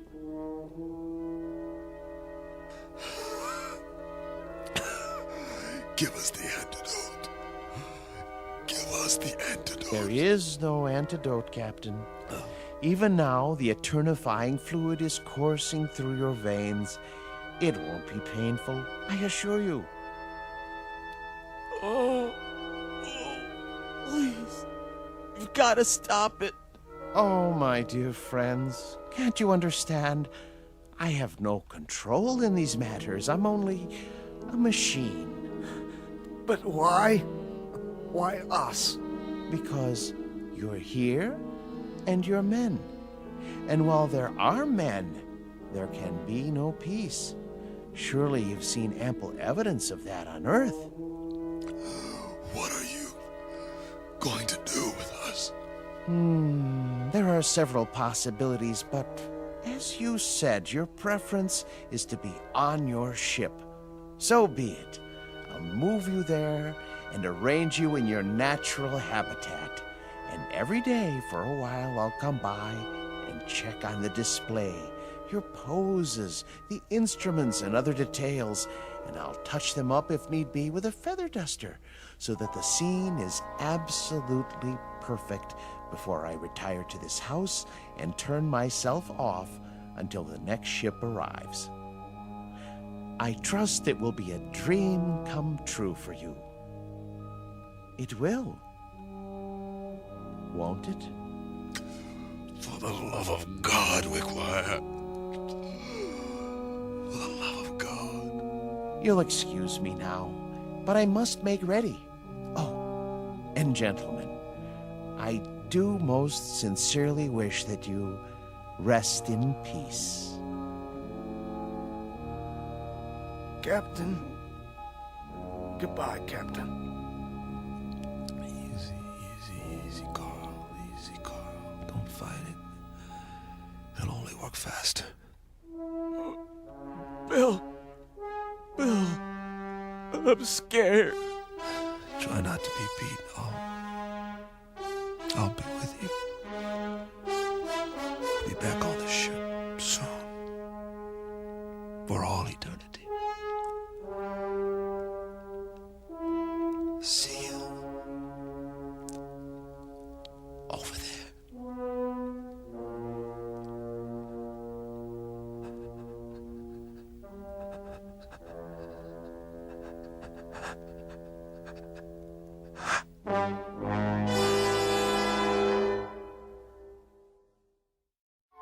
Captain Weber is Navigator Kirby and Meyer the geologist on their last voyage, and now at their journey's end. All agreed what they wanted most was to be aboard their ship, ready to head home. Now they will have that wish forever. Unfortunately, it's a wish that can only come true in the Twilight Zone. The Twilight Zone continues in just a moment. You are about to enter another dimension, a dimension not only of sight and sound, but of mind, a journey into a wondrous land of imagination. Next stop, the Twilight Zone. Hi, this is Stacy Keach. I'd like to take a moment to tell you about our Twilight Zone website at twilightzoneradio.com. At twilightzoneradio.com, you'll find the latest information on these Twilight Zone radio dramas, including behind-the-scenes photographs, plus the newest product releases, trivia contests, ways to contact us, other Twilight Zone-related info and merchandise, plus links to other fascinating websites. So make your next stop twilightzoneradio.com. Visit twilightzoneradio.com to purchase these Twilight Zone radio dramas on cassette and CD, or call toll-free 1-866-989-ZONE. That's 1-866-989-9663.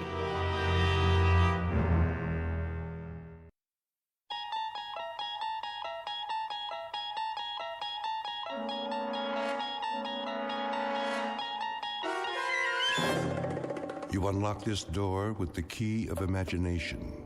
Beyond it is another dimension, a dimension of sound, a dimension of sight, a dimension of mind. You're moving into a land of both shadow and substance, of things and ideas. You've just crossed over into the Twilight Zone.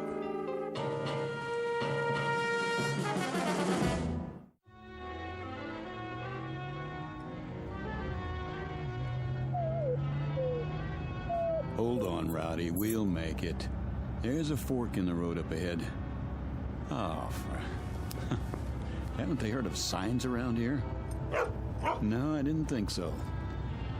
Well, Rowdy, I've kept it from you long enough. The fact is, we're lost. And you know what else? Take a look at the fuel gauge. Almost empty. Don't whine at me. It isn't my fault. This map is useless. So much for shortcuts. Which way do you think it is, right or left? Okay, left. Hope you know what you're doing. Well, what do you know? I do believe that's a town up ahead. Peaceful Valley, population 981. At least it's got a gas station. Rowdy, you just earned yourself a steak.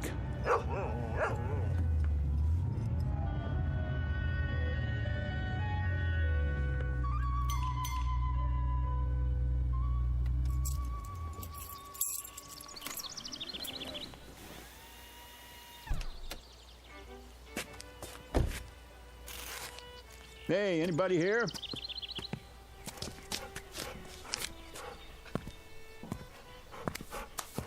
How do? Hi, can you fill it up? Don't see why not. Convertible, huh? One of those new foreign jobs? The gas cap's under the license plate. Oh.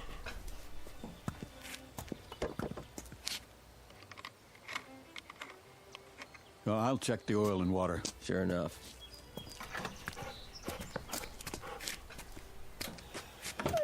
Rowdy, stay.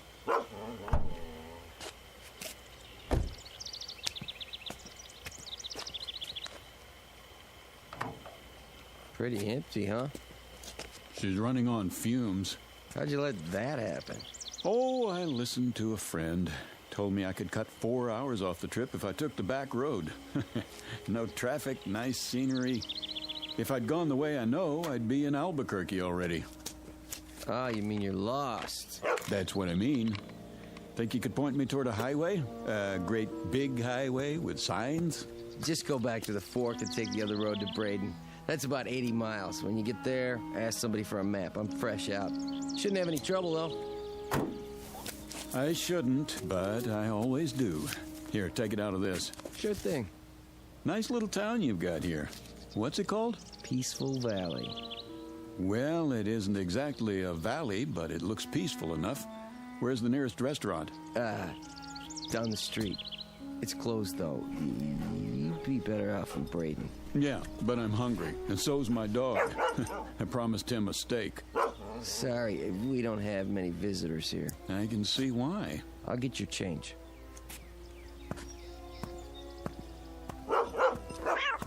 Kitty, stop it. Rowdy, you take it easy. Rowdy! 1850 out of 20. Rowdy, come back here. Leave my kitty alone, you bad dog. Rowdy! He's just playing. No, he's not. I'll fix him. What's that?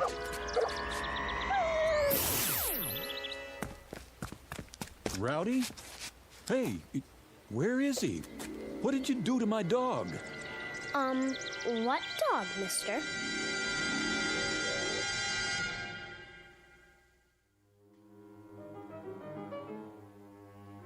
You've seen them. Little towns in the middle of nowhere, off the main roads and highways. You've seen them, and chances are you kept on driving. But have you ever wondered about them? Who lives in these towns? Who are they? What do they do, and why do they stay? Philip Redfield never bothered to ask such questions, and until now he had no reason to stop and find out. If not for his dog, an errant cat, and a little girl with a peculiar electronic device, He might have driven through Peaceful Valley and continued on his way without a second thought.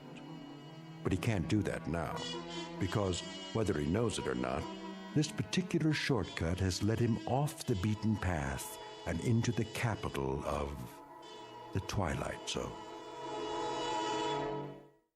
And now, The Twilight Zone and our story, Valley of the Shadow, starring Chelsea Ross, with Stacy Keach as your narrator.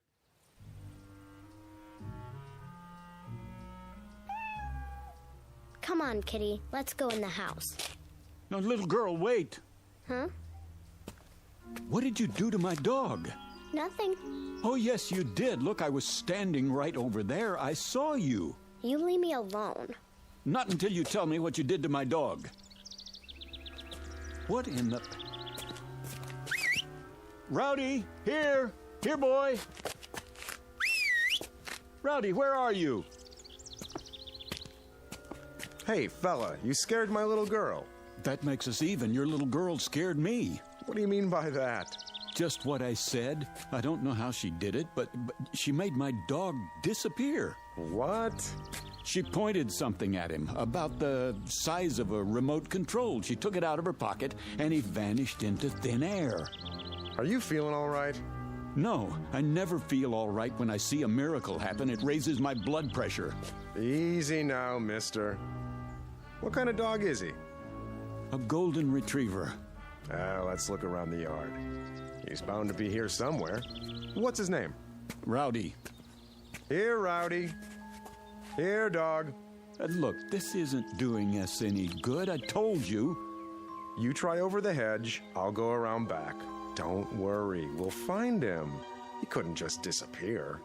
That's what I'm trying to tell you he did. Here, Rowdy. Rowdy? Rowdy! Here he is. Wait, there you are, boy. Good dog. Where were you? In the back. I guess he must have found another cat to chase. Yeah, I guess so. Yeah, I'm sorry I popped off at you. I could have sworn. It's all right. The way Sissy disappears sometimes? Well, I know how you must have felt. How you doing, boy? Sissy's your daughter? Yep. What was that thing she had, anyway? What thing? In her hand, some sort of electronic device. Now, I know I didn't imagine that. Oh, it must have been her transistor radio. Yeah. Well, I'm sorry I bothered you. Come on, boy.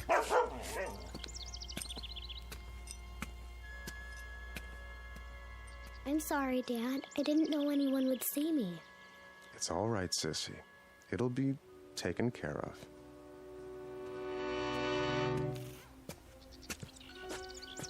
You see all that? All what? Never mind. Okay, Rowdy, back in the front seat. Let's get going.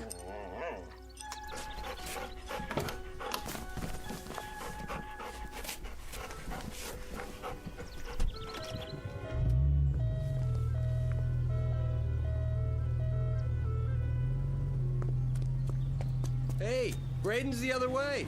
I know, you told me.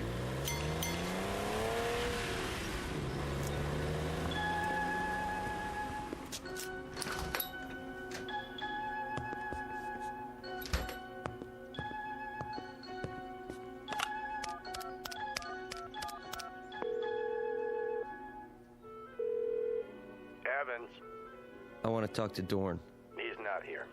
Then you better find him. It's important. What's happened? We've got an outsider, and he saw something.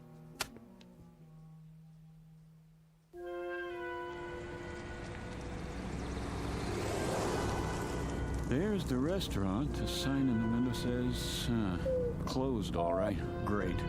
Well, don't worry, Rowdy. I said I'd find you a steak, and I will, somewhere.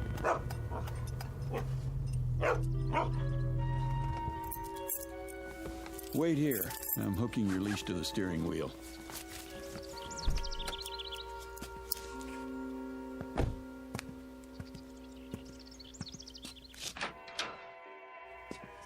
Hello? Anybody here? Hello?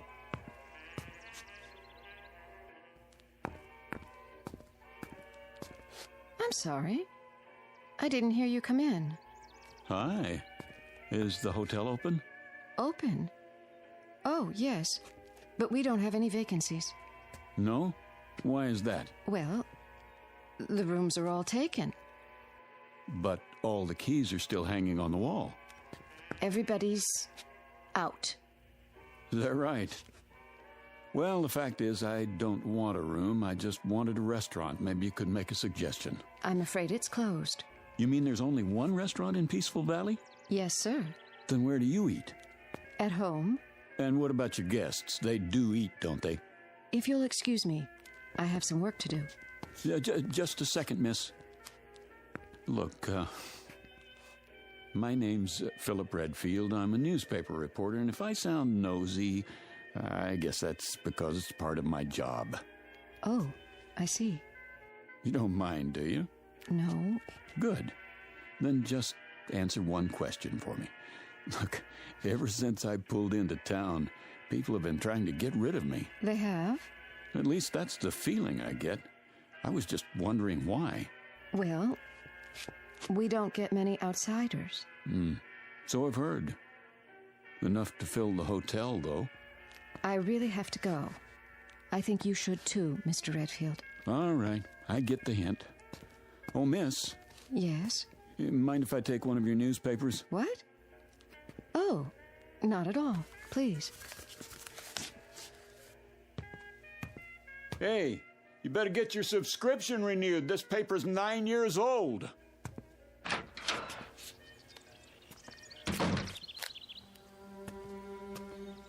Come on, Rowdy, let's get out of here.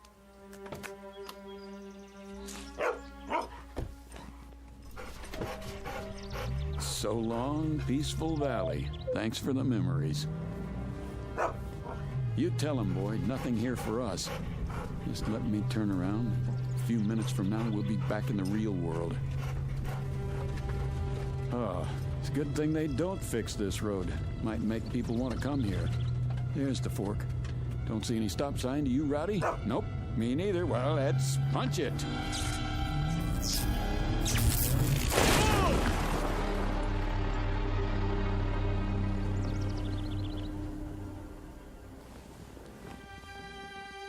What was that?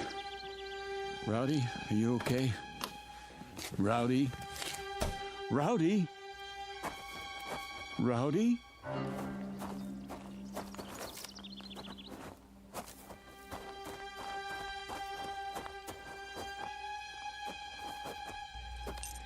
Rowdy?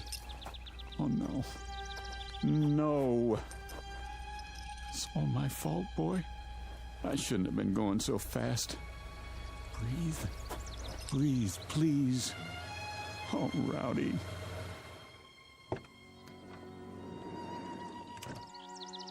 Rowdy. Had an accident, did you? No, an accident had me. I had the top down. He was thrown out of the front seat. There's no heartbeat. Let me check. Nope. I don't believe it. He's dead. Front end's pretty smashed up. Radiator shot, too. Doesn't make sense. The road was clear. There wasn't another car for miles. Maybe it was a rock. There are no rocks around here. Can't be too sure. Yeah, must have been. Rain washes some big ones into the road every now and then. If there were, it would still be here. Could have knocked it off the road. Come along, Mr. Redfield. Come where? We'd better get you to a doctor. What about my dog? You have nothing to worry about. Can you walk okay? Here, lean on me. Wait a minute. I don't think I want to go back into town. Not your town, anyway. You need to be examined. I'm all right, I tell you. You don't know that. Could be internal injuries. If anything's wrong with you, it'll be on our conscience forever. Take it slow.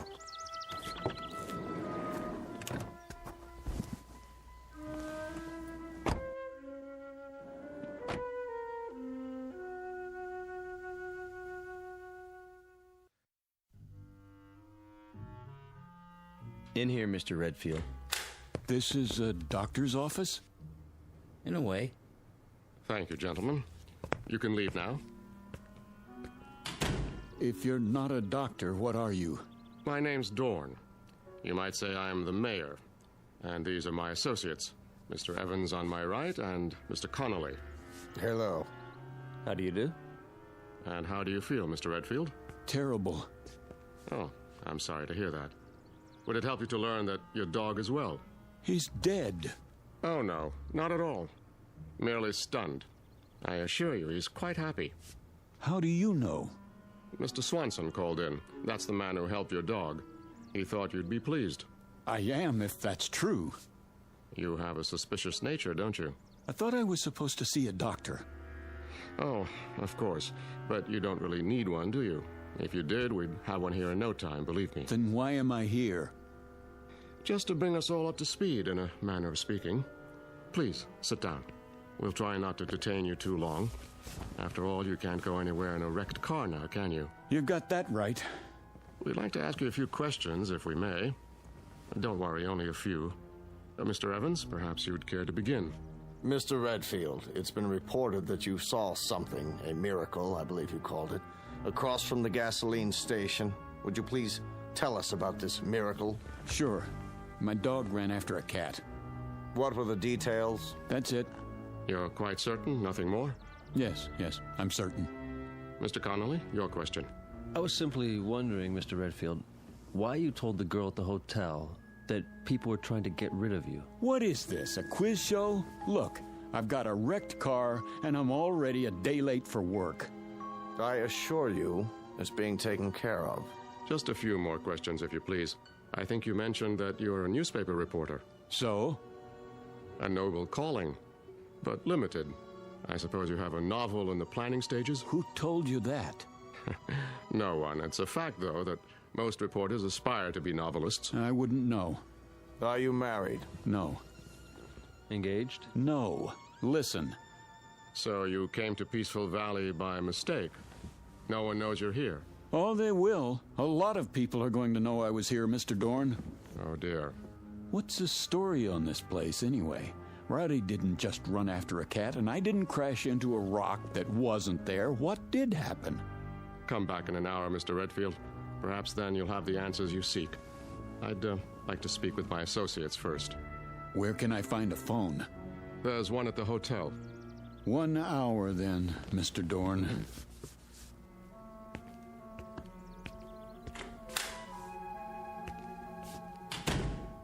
Do you think it's wise letting him go like that? He'll be watched. Well, gentlemen, it's happened.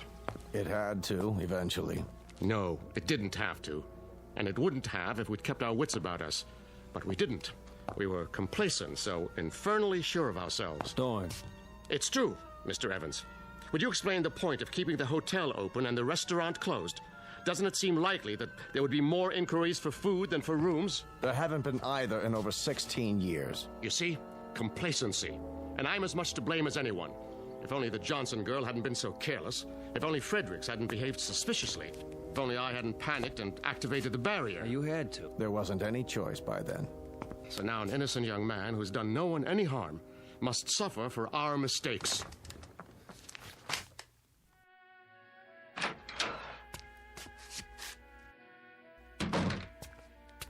Mr. Redfield. I was told there's a telephone here. Well, yes, but... Where is it?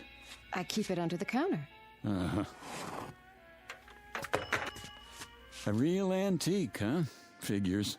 How do you get the long-distance operator? Just ask for her, but... Hello? Hello? Yes, I'd like to call Albuquerque. Chapel 77205, station to station. That's quite a mayor you've got there. Makes a person feel really welcome. You've spoken with Dorn. Yeah? All right. Keep trying. My name's Redfield. Well, I see they haven't come back. Pardon? Your guests? All the keys are still here. Oh. Because there aren't any guests, isn't that right? You should have left when you had the chance, Mr. Redfield. I tried to, believe me. But I smashed my car up on a rock that's invisible. Now, how could that be, do you suppose? I don't know. Do you have a name, or is that a secret, too? It's Ellen. Ellen Marshall. All right now, Ellen. I want you to let me know when my call comes in. It's very important. Will you do that? Yes. Where will you be? Well, I'm going to check on my car, and then I'll be in the mayor's office. Still starving to death, probably.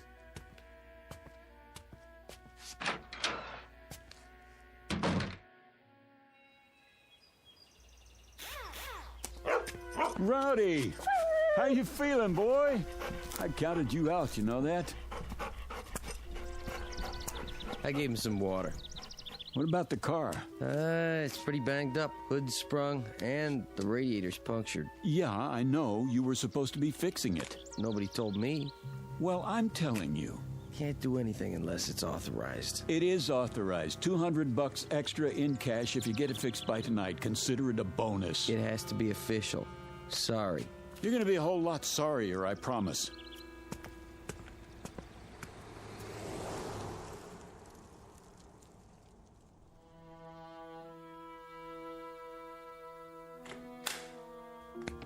Mr. Redfield, come in. I thought you said my car was going to be repaired. Sit down, please. I don't want to sit down. I want to know why nothing has been done to my car. Why is it just sitting out there? Primarily, Mr. Redfield, because you won't be needing it anymore. No? And why not? Because you are never going to leave Peaceful Valley. Is that supposed to be a threat? You see, Mr. Redfield. Now, the situation is rather complicated. While we hold no brief against you personally... Wait, I think I've got it figured out. Oh? Peaceful Valley is an insane asylum, and you're the head lunatics. I'm never going to leave. Who's going to stop me? We are, if necessary. There's nothing you can do, Mr. Redfield. We'll see about that. Don't do anything foolish. Please listen to Mr. Evans. Tell him to get his hands off me. Come with us. I said don't touch me. Mr. Redfield, be reasonable. You be reasonable. As far as I know, kidnapping is still a crime in this state. Gentlemen, I implore you. This violence must stop now. Oh, you've got one of those too, huh? What are you going to do, make me disappear? Don't you There. You shouldn't have done that, Dorn. Now he's seen the device up close. You mustn't bring him back. I have to. What did you do? How did I get in this chair? You were disassembled. But I was across the room. Your molecules were transported and reassembled with this. That's the same thing the little girl used. So what is it? I'm afraid you wouldn't understand, even if you were a physicist, which you aren't. Try me. Let's say it's a device by which we move objects from one location to another. All things are collections of atoms with spaces in between. Even you, Mr. Redfield. And those atoms are in a given mathematical order. This mechanism breaks them up and stores them, then puts them together again in the same order. That's ridiculous. Perhaps. But it saves time when you want to move your furniture around. Dorn. Yes, Mr. Evans? Let's get this over with. What's he talking about? You smelled a story in this town, Mr. Redfield. And you were right. You turned off onto the road to Peaceful Valley. You saw certain things that defied logic. You became curious. So we had to stop you. And now, I'm sorry to say, we must do worse. Because you have stumbled upon the best-kept secret in the world. What secret? Our gift. Dorn. Relax, gentlemen. It will do no harm to tell him now. Our gift, Mr. Redfield, bestowed on the people of this village. 104 years ago, a man came to Peaceful Valley, from what land or even what planet no one knows. Oh, come on. He was a brilliant scientist, but he was also wise, as you shall see. From his brain came equations the likes of which no one has seen or dreamed of. No one on this planet, at any rate. What kind of equations? Of course, I can't tell you what they were, but you're aware, I trust, that the basis of this complicated process we call life is energy. It is a powerful, mysterious force. If enough of it were to strike a single square inch of Earth, it could run all the machines in the world. It could perform miracles. And you expect me to believe in this magic? No magic. The scientists' equations unlocked the force, Mr. Redfield. And from them has come the greatest power for good or for evil that the universe has ever known. Where do you come in? He decided to entrust his secret, the equations and the machines he'd built, to 3 men. He instructed them to give the people of Peaceful Valley the benefits of this power, but under no circumstances to reveal the secret to the outside world. It was to be kept here until humanity learns the ways of peace. And that is your story, Mr. Redfield. So you can see why we cannot allow you to leave. Our law is very clear. It says, let him who discovers the secret be eliminated. There is more at stake here than your life, much more. And now it's time to finish it. What are you doing? Come with us. Get away from me! Don't make it hard on yourself. Come, Mr. Redfield, we can't do it here. I promise you it won't hurt a bit. No! Wait! Wait!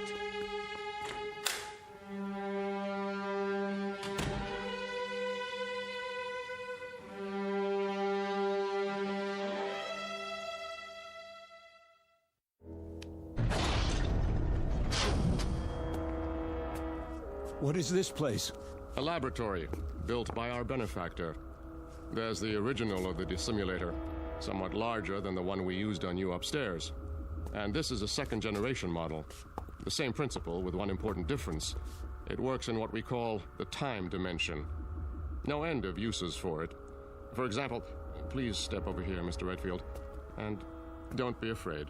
Mr. Connolly? Yes? Hand me that letter opener on the desk.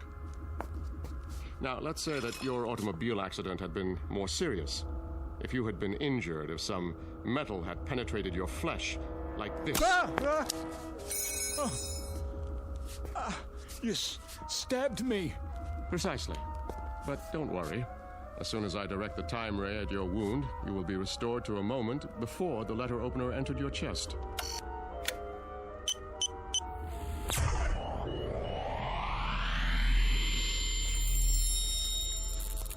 My skin.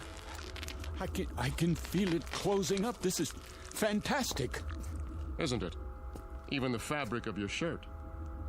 Now, let me see. This console is a duplicating machine, but not like others you've seen. Here, for example, on this card is a description of the atomic structure of a ham sandwich on white bread with mustard.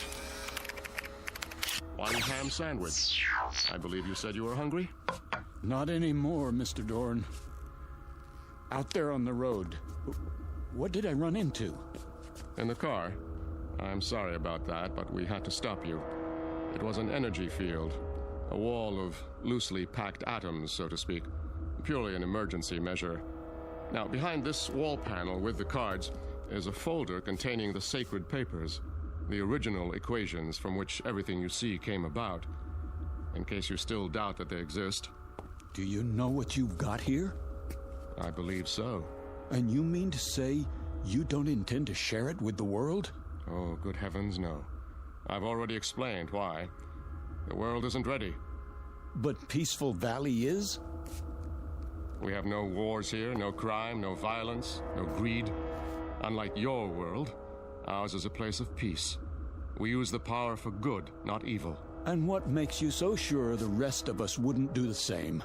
Come now, Mr. Redfield. The history of civilization is written in blood. Because people wanted things. With this power... With this power, they would destroy the universe. They are children. But that one machine, it could stop sickness and suffering. It could cure disease. And you let people... Haven't you any conscience? Yes. That is why we cannot release the equations. The same power to heal the sick could be used to kill the innocent. It could mean the end of the world. I don't believe that. Think, Mr. Redfield.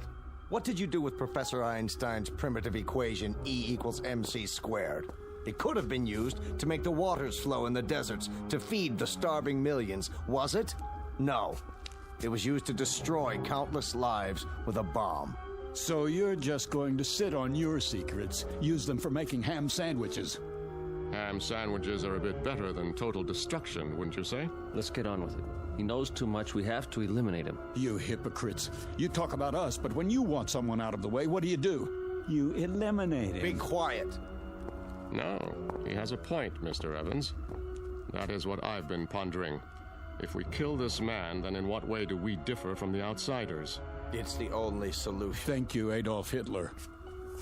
Oh dear. We didn't anticipate this, did we, gentlemen? It is the law. Not necessarily. The law says, let him who discovers the secret be eliminated. It doesn't say killed. You can be eliminated one of two ways, Mr. Redfield. Through death or through assimilation. The choice is yours. Will you die or will you join us? You mean live here the rest of my life? Exactly. Become one of us. It won't be unpleasant, you know. We'll give you a nice house, built to your specifications. Time to write that novel. Nothing or everything, huh? Well, which shall it be? What do you think? In that case, welcome to Peaceful Valley. I've equipped it with bookshelves, a desk, reference materials, paper. I'm sorry about the old-fashioned typewriter. We couldn't find a card for anything newer. But Dorn has promised me... Miss Marshall. Yes? Why are you going to all this trouble? Because Dorn asked me to. Is that the only reason? I suppose I'd like you to know that I'm not really unfriendly. I'm not. In fact, I think we could be very good friends. Mr. Redfield. Yes? May I ask you a question? I wish you would. Do you play chess?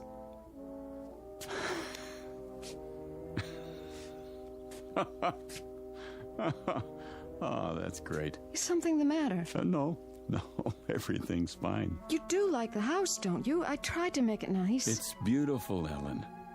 But I'm afraid you wasted your time. Why? Because I won't be here very long. As long as you think that way, you'll have no choice. Dorn won't trust you. He's trusting me now, isn't he? Is he? Hello? I'm leaving Mr. Redfield's house now.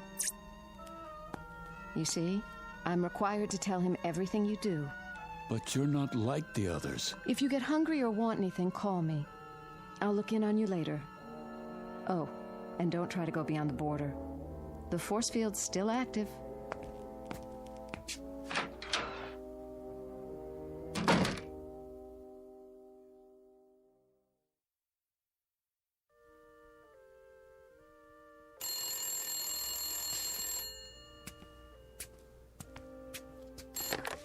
Yes? Mr. Redfield, on your call to Albuquerque, the circuits are still busy. Easy, Rowdy. Hello? I brought you a new typewriter ribbon and some erasers for now. Dorn's still looking for the atomic structure of a word processor. Thanks. Have you started the novel yet? Not really. I find it hard to concentrate in prison. I don't understand. You ought to. You've got the same problem. I can leave anytime I want to. Then why don't you? Why should I? What could the outside world offer that we don't have? That isn't the point. It's what you could offer the outside world. Right now, at this very moment, millions of people are starving. You could feed them. They're suffering. You could make them well. But you don't care. Let them starve. Let the children die because their mothers can't give them enough milk as long as you're happy. Philip, those things, are they really happening? All over the world. Every minute of the day and night. What would you do? A terrible thing. I'd get those papers, and I'd give them to the world. You mean you'd steal them and run away? But you promised Dorn... I promised myself to be a decent human being, and that means helping other human beings. And what's the use? You don't know what I'm talking about. You never wanted anything you couldn't whip up in 10 seconds like a cake. I did once. When you were going to leave Peaceful Valley. I've thought about you since then, Philip. Even asleep, I've thought about you, and it hurts. I don't know why, but it hurts. We have machines for so many things, but I can't stop this feeling. There's an equation that might help. 1 + 1 = 1. Don't people fall in love here? I don't know. But now, Philip, I want us to be together. I could want that too, in a real world. But as long as I'm in Peaceful Valley, I'm going to want just one thing. Out. All I know is I want to be with you. Then help me. If I do, will you take me? I promise. I'll be back. Wait for me outside.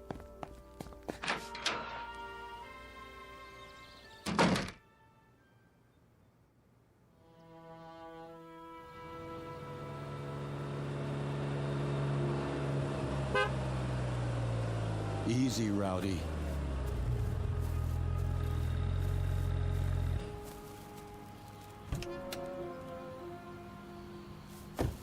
My car. You got it fixed. Dorn always keeps his word. What about the force field? I had him take it down temporarily so I could check the road outside of town. We only have a few minutes. Then let's go. There's just one stop I have to make. Come on, Rowdy.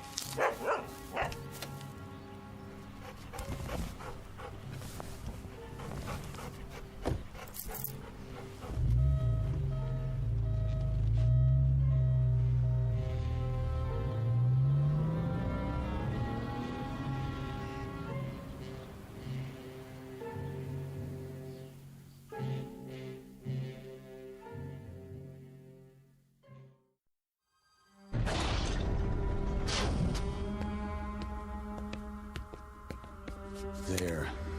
The equations. And then what else? What do I need? Maybe, atomic structure of gold. Guitar. Gun. 38 police special. That'll do. Put the equations back, Mr. Redfield. Get out of my way. Do as I say. No, you don't. Not this time. Dorn! He's bleeding. Use the time ray, quickly. Keep your hand off that machine. I don't want to shoot you. Don't! What have you done? We've got to restore them. What are you? I can't let them die. Are you going to shoot me too? No, of course not, but... Have you looked at the equations? Right here. Wait a minute. The first one's blank. The second one? They're all blank.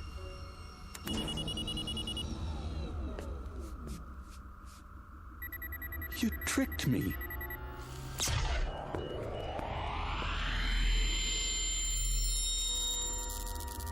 Thank you, Miss Marshall. So now you see what would happen if our secret were to get out? The first thing you do is make a weapon. The second, you kill with it. It was all a setup, and you were part of it. Everything you said was a lie. Not everything, Philip. She thought you would prove your good intentions, as I did. But you are like the others. You believe that if the end is just, then so are the means. A pity. You have lost paradise, Mr. Redfield, and you don't even know why. Gentlemen, the machine. Yes, sir. So now you're going to do the same thing. Not quite. You're going to be rendered harmless, but it will not be an execution. I've been studying our law, and I believe I have found a way with the second-generation machine. Try to appreciate our position. Imagine a state which has carried the death penalty on its books for 100 years, but has never had to invoke it. That was the case here.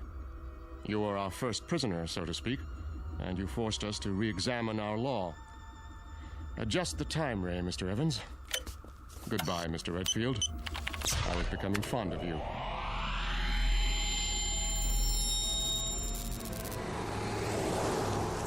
Here's your change, mister. What? Your change? Oh, sorry. I must have dozed off for a second. Happens when you drive too long. Yeah. You say Braden's back that way. 80 miles. Down, boy. It's just a cat. You stay. That's strange. Anything wrong? Well, just that woman who walked by. thought I knew her. Wishful thinking, I guess. Nice little town you've got here. We like it. Well, so long. Don't know that I'll be back this way, but keep it peaceful.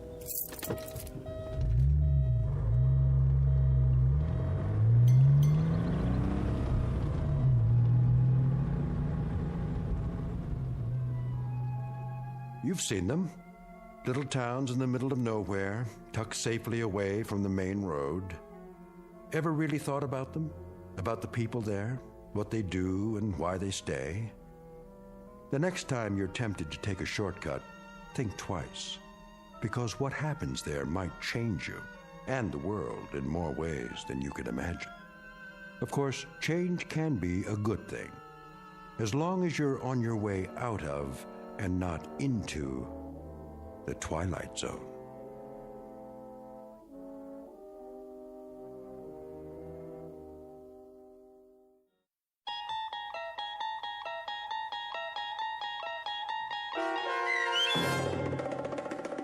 Valley of the Shadow, starring Chelsea Ross with Stacy Keach as your narrator, was adapted for radio by Dennis Etchison and written for the Twilight Zone by Charles Beaumont. Heard in the cast were David Darlow, Frenette Lebo, Christian Stolte, Amanda Amari, Doug James, Steve Key, Kurt Nabig, Richard Shavzin, Carl Amari, and Roger Wolski. To learn more about the Twilight Zone radio dramas and to obtain audio cassettes and CDs of these programs, visit our website at twilightzoneradio.com. The producers of The Twilight Zone wish to thank CBS Enterprises, Carol Serling, Dennis Etchison, Claire Simon Casting, Terry Jennings, XM Satellite Radio, Sirius Satellite Radio, our sponsors and our radio affiliates for helping make this series possible. This copyrighted radio series is produced and directed by Carl Amari for Falcon Picture Group. Audio editing, sound design, Foley effects, and mix for the Twilight Zone radio dramas are by Cerny American creatives Craig Lee, Michael Slaybach, Bob Benson, and Jason Rizzo. To learn more about the Twilight Zone radio dramas and to contact us, visit our official website at twilightzoneradio.com. Doug James speaking.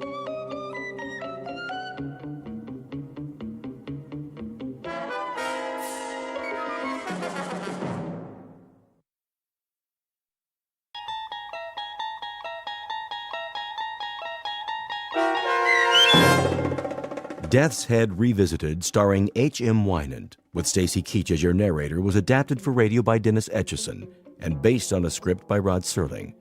Heard in the cast were Maggie Carney, David Darlow, Richard Shavzden, Peggy Roeder, James Schneider, Carl Amari, Doug James, and Roger Wolski. To learn more about the Twilight Zone radio dramas and to obtain audio cassettes and CDs of these programs, visit our website at twilightzoneradio.com.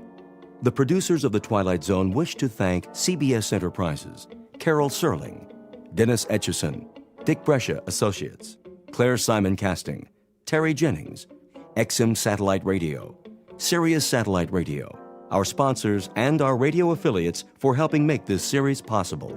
This copyrighted radio series is produced and directed by Carl Amari and Roger Wolski for Falcon Picture Group.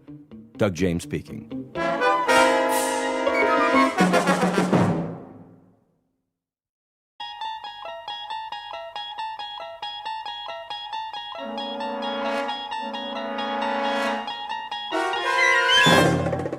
You're traveling through another dimension. A dimension not only of sight and sound, but of mind. A journey into a wondrous land whose boundaries are those of imagination. Your next stop, the Twilight Zone.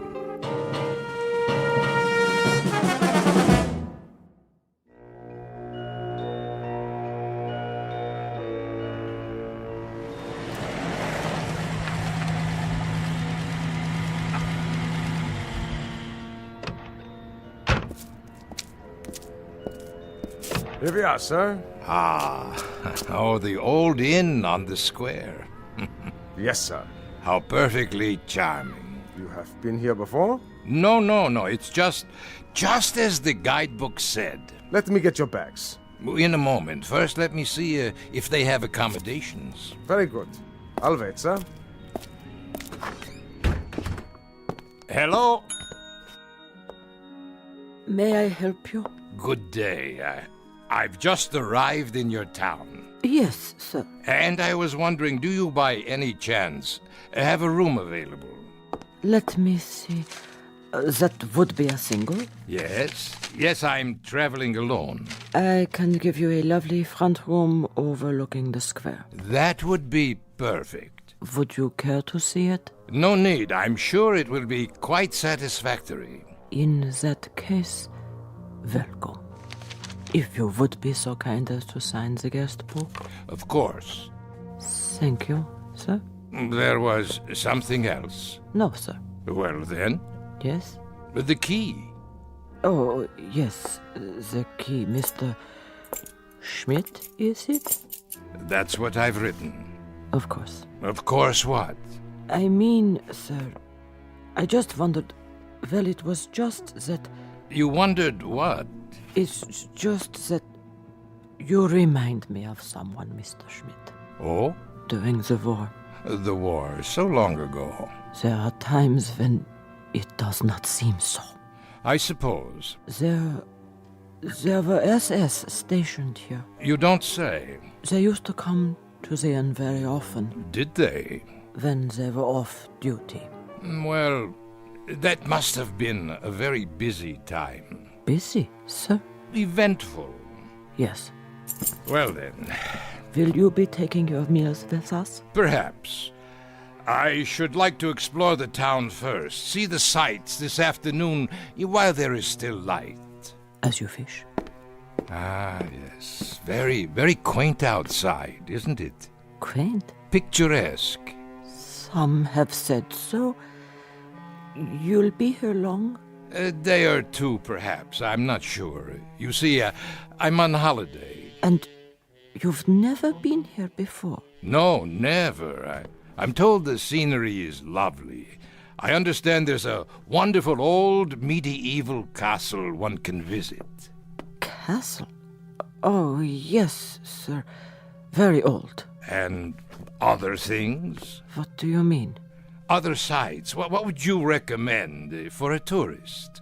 Very little else, sir. Very little else of any particular interest. I'm told, though, that the town was quite active during the war. Active? Sir, it was like most places in Germany. Ah, but I'm told that it was not like most places. I'm told that it had some special attractions. What was it? A work camp or something that you had here? Something of the sort, sir. Well, was it a camp or not? A camp, sir. How's that? A camp, Mr. Schmidt. A concentration camp. You mean a relocation camp? Really, now, that's odd. I'm getting old, I guess. For the life of me, I can't seem to recall the name. Sir? The name. Surely I must have read about it. What is the name of this town? Dachau, sir. Dachau.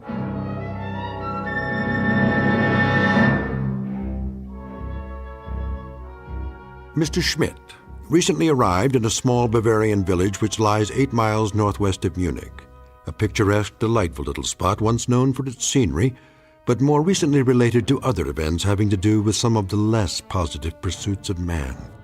Human slaughter, torture, misery, and anguish. Mr. Schmidt, as we will soon see, has a vested interest in the ruins of a concentration camp. For once, some years ago, his name was Gunther Lutz. He held the rank of captain in the SS. He was a black uniformed, strutting animal whose function in life was to give pain. And like his colleagues of the time, he shared the one affliction most common among that breed known as Nazis. He walked the earth without a heart. And now former SS Captain Lutz will revisit his old haunts, satisfied perhaps that all that waits for him in the ruins is an element of nostalgia.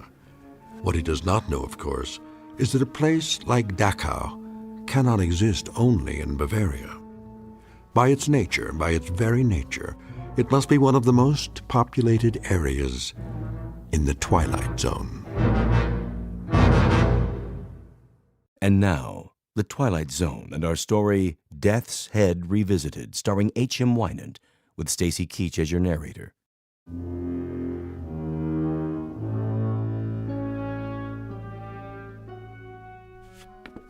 To be sure, Dachau. Once a peaceful place to live, but now? The camp, it's just there on the hill, isn't it? Yes. And that group of buildings, that would be the barracks. For the workers. Workers, sir? And the officers, of course. I wonder if their quarters are still standing. Most of us would like it all burned to the ground. Oh? Such a disgrace. Yes, of course. Or perhaps it could be turned into a shrine. A shrine? For the men who lived there. Officers and workers alike. 1 million people were put to death there. Men and women and children, but not the officers. It is already a shrine. Yes, I see your point. Will there be anything else? No, I'm off to do some sightseeing. Good day to you.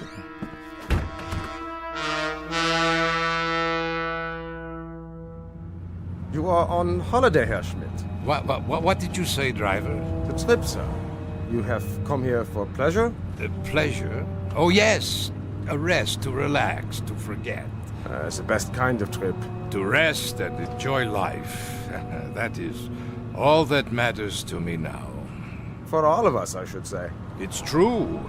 We work, we slave, we do the bidding of others instead of tasting the fruits of our labors. And then one day a man asks himself, what is my reward for so much sacrifice? Most certainly. Selflessly, year after year. Not what we would have chosen, perhaps. Not what we would have chosen at all. No. Never mind. I'm an old man. You would not understand. But I do, sir. How could you? You are so young. Perhaps. But it seems to me, sir, that each of us makes his own reward. And eventually it will come. What we deserve most. The true product of our labors. Of seeds sown long ago. Not only for others, but in the end, for ourselves. Would you agree? You are quite a philosopher. Only a taxi driver. And you enjoy this occupation of service? Oh, yes, very much. I am a fortunate man. How so? My needs are simple. I bring comfort to others in some small way. It is the best work anyone can do. Is it? My parents. They suffered greatly in the war. They knew very little of comfort. The war. So much ancient history. But not yet forgotten. For some, perhaps. For myself, I hardly remember any of it. And yet, you have returned. On the contrary, I've never been to this village before. My apologies. I thought because you wish to see the camp. I'm a teacher of history, that is all. And a student as well, of historical places. Of course, Herr Schmidt. The camp is just ahead. But look, no one has kept it up. Very few people come here. The road, the grounds, the wire fences, the buildings, even the guard towers, the entire compound is rotting, falling apart. There is no reason to maintain it now. Perhaps you would rather visit the castle. No. This is what I came to see. Very well. A disgrace. Stop the car. Yes, sir? Yes, at the gate. Let me out. You are going in? Of course I'm going in. I've come all this way. I shall wait for you then. Return in 2 hours' time. 2 hours? There is much to study, notes to be taken, you understand. As you wish. That should be adequate. I'll come back to this spot, sir, in front of the gate. Yes. And kindly be punctual.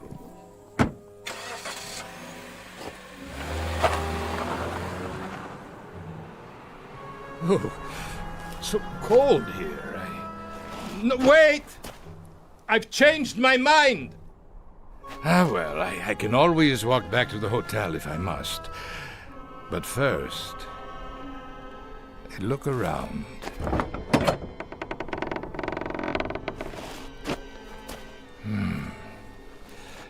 Everything seems so small.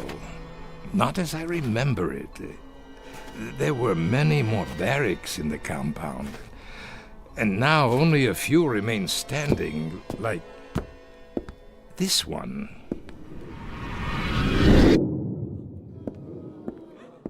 All right, pigs. Up, up, up! Time to greet the morning. On your feet! Another splendid day, a day of glorious service to the fatherland. Please, Captain. More water. A ration of bread? Anything. I beg you. I'm pleased to bring you news. News? What has happened? The war. It is over. Even better. It snowed during the night, but the temperature's only slightly below zero. So, you will assemble in the yard at once. Do not trouble yourself with clothing for the occasion. First, we do some simple exercises to increase our physical strength. Not now. I have no shoes. We will freeze. My hands. My toes. Frostbite. Sir, I cannot stand. Outside, I say. Yes, outside. Nothing in there but an empty room. The yard. And the towers. I remember. Next to the punishment posts. 1, 2, 3. At least they still stand. What's that? A sign. Still hanging. On that building. It says detention. Ah, yes, I remember you. Oh, we had good times in that building. Oh, such good times. Water. Please. Water. Water? Pig? You'd like water? Unfortunately, we have no more water. Not for you. Why should you care? It's been only 5 days since you've been fed. Only 5 days, pig. 5 short, inconsequential days. That is nothing. On your feet, filth. Locked. It doesn't matter. Such a long time ago.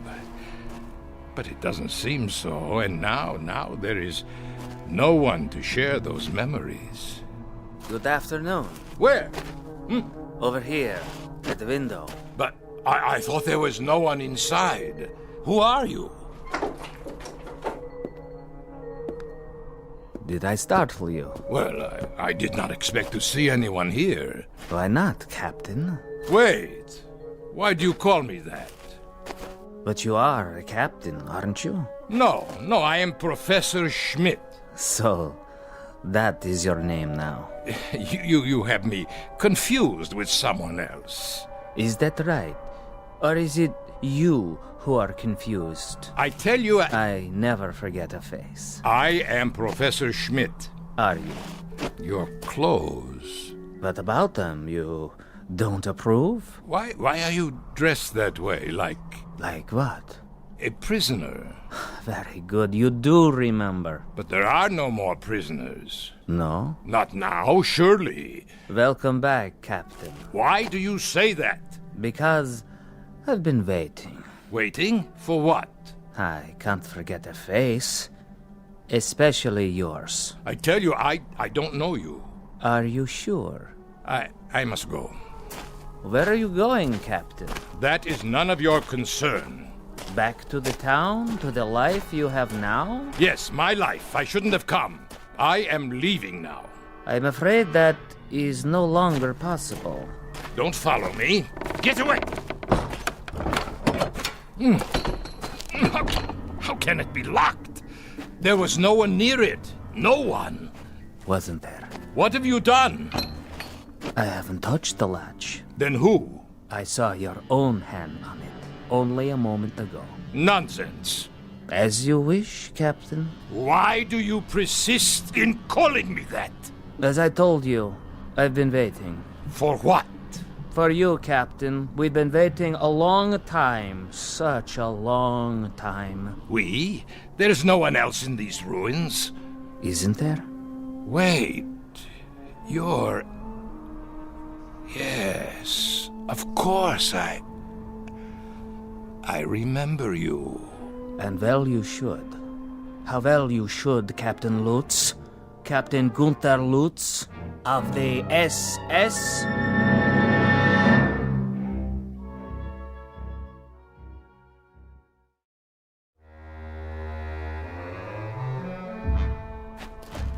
Becker, is that you? So you do remember me.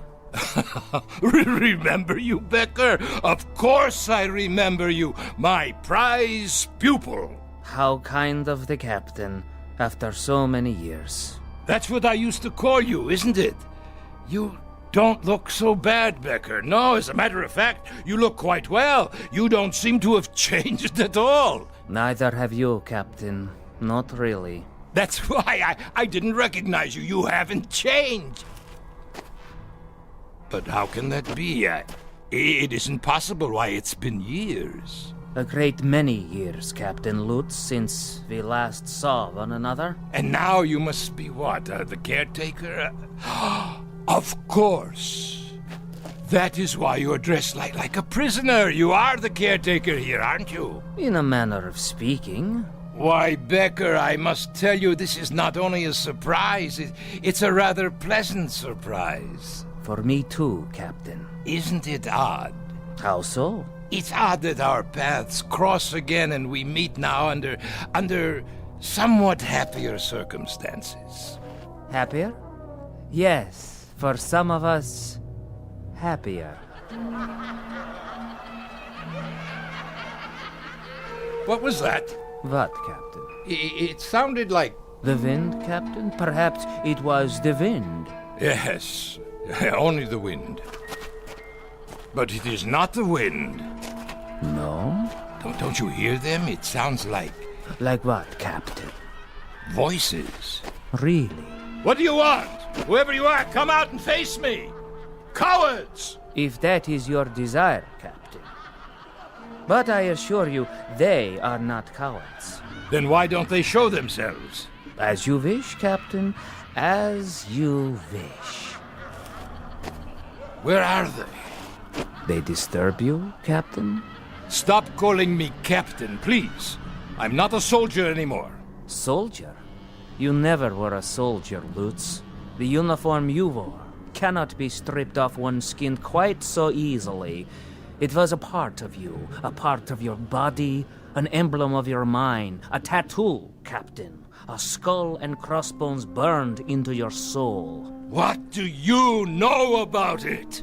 I was a soldier, Becker. No, Captain Lutz. You were a sadist. You go too far, Becker. Do I? Yes.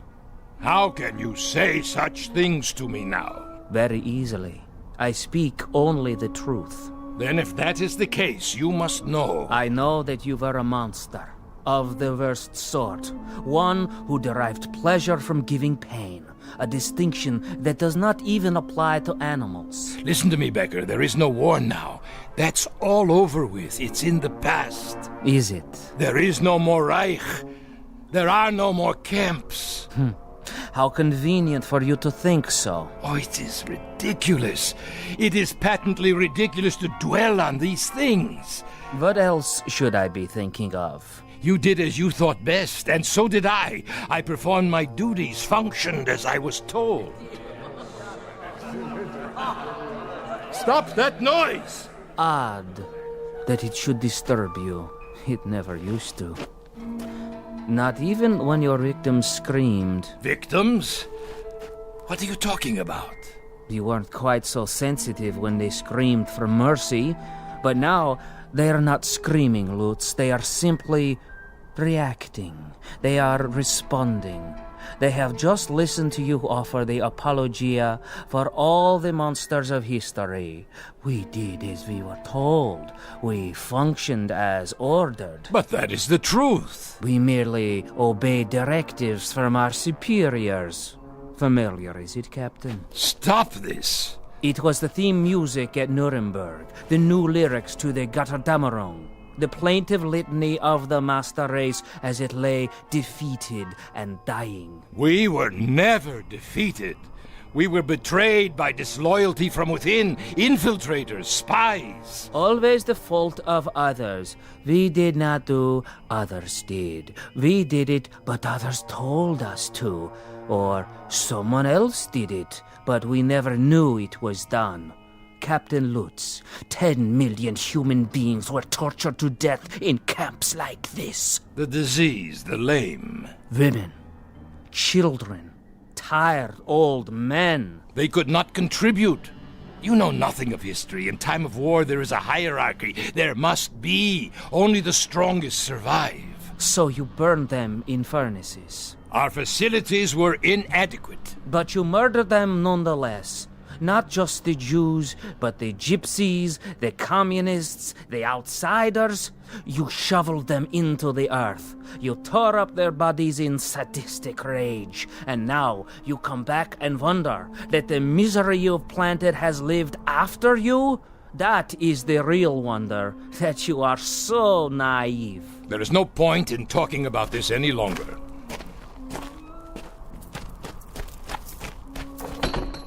I told you I have to leave, Becker. Why did you come back, Captain Lutz? You changed your name. You are quite safe down in South America. What could possibly have brought you back here? One misses his homeland, Becker, the fatherland. One grows nostalgic for the good old days, when one was young and strong. I had hoped that with the passage of time, sanity would return. People would be willing to forget the little mistakes of the past. They would not succumb to these primitive cries for vengeance. Little mistakes. Little mistakes.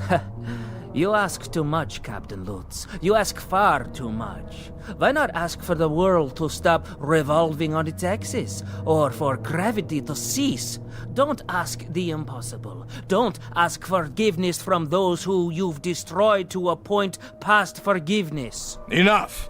My driver will be returning soon. Yes, time is short, Captain. We have something of great importance to accomplish here today. And what's that?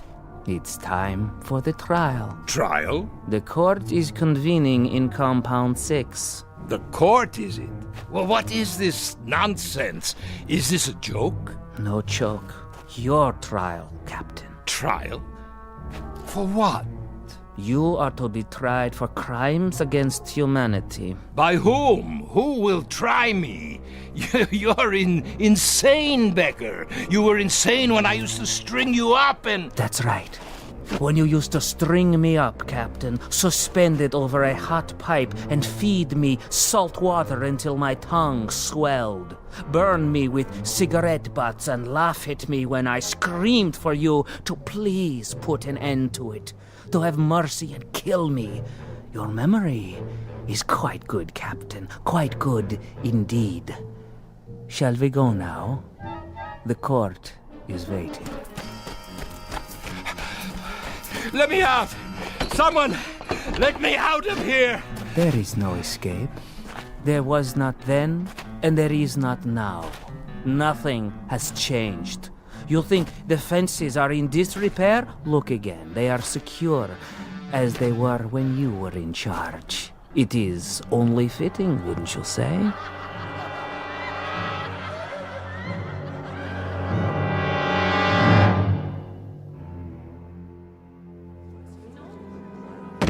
No, please!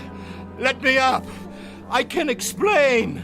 You can try, but it will do you no good. There is no explanation suitable for this court. We have rules. Who are these people? Greetings, Herr Captain. Welcome. Won't you join us? We welcome you to the House of Pain. Do you not know their faces? their bodies, then starved, tortured, beaten. For they are your legacy. You made them what they are. Now then, shall we proceed? Please, please, this is inhuman treatment. Not fit for a pig. Precisely. Read it. Read the charges. The inmates of Compound 6, Dachau Concentration Camp versus Gunther Lutz, Captain SS. I am entitled to a military tribunal. Indictment 1, that he condemned to death without a trial 1,100 human beings. 1,100? Where did you get such a number? Indictment 2, that he did maim and torture without provocation. Rubbish. Indictment 3, that he did personally order the withholding of food and water rations, causing disease, dehydration, and death. Where is your proof, your witnesses? Here, Captain. Remember me. I was only a child. You killed me with your own hands. Indictment 4, that he did deny medical treatment for the sick and ailing in violation of all rules of international law and common humanity. We did not have proper supplies. Our resources went to the front. To the officers? For leadership. A military force must have leadership. Indictment 5, that he did order summary executions by firing squad for those too ill and infirm to work. 1, 2, 3, fire! There, that will teach them the penalty for refusing their duties. And desecrated the remains with no proper burial? No, I did not do any of these things. I could not have. Indictment 6. Listen to me, for the love of God, listen.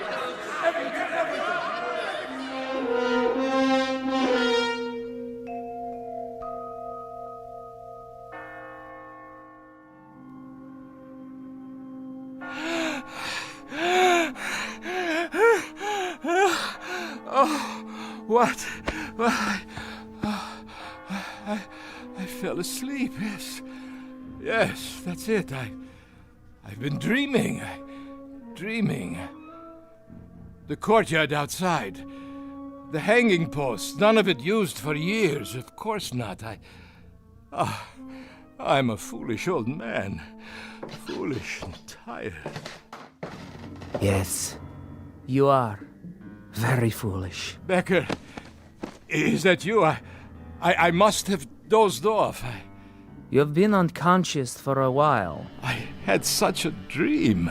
You had no dream, Captain. Of course I did. I dreamt there was a kind of trial, a kangaroo court. There were people in this room. Can you believe it? Yes. Ghostly figures. Not ghosts. Then what? They were here. They're still here. They have never left. It's true? They walk these buildings and the courtyard outside. But how? You did not bury them deep enough. You did not cover them with enough earth, or the bullets were too small a caliber, or the flames were not sufficiently hot. Perhaps there was not enough gas. Becker, you must tell me. Who are you? Really? The caretaker. Did you forget? But the trial... The trial is over. You have been found guilty. It's time to pronounce sentence. No! Would you care for a last cigarette, Herr Lutz?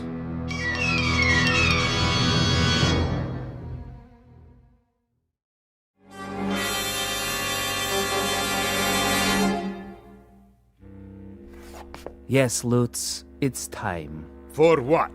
For the sentence. You are going to pronounce sentence? This is what you have in mind now? You will pronounce sentence and then you shall execute the sentence? Is that correct? That is the procedure, as always. And who? Who is there to carry out the sentence? Do you see anyone outside the window to help you? Anyone at all, do you? They are here. I see no one. Are you blind? Here, look for yourself. There! pigs, filth! You will assemble in the yard. You will crawl out of your graves to see that justice is done. You will pass sentence on Captain Lutz. Brave victims. Where are you now, eh? Not so brave at all, I should say. They won't answer. Why not? Your authority no longer applies here. But yours does. I am all that is left, and you are no longer a captain.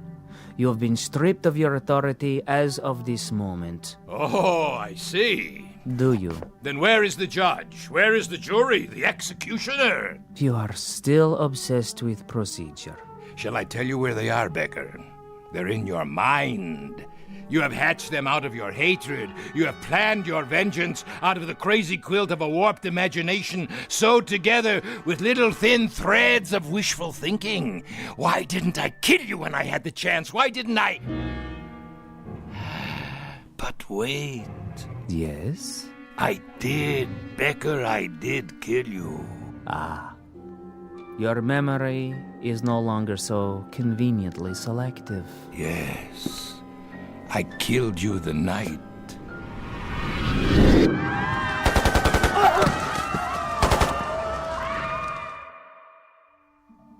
You killed me the night the Americans came close to the camp. You tried to burn it down. Of course I did. I had no choice. They would have commandeered our supplies, our weapons.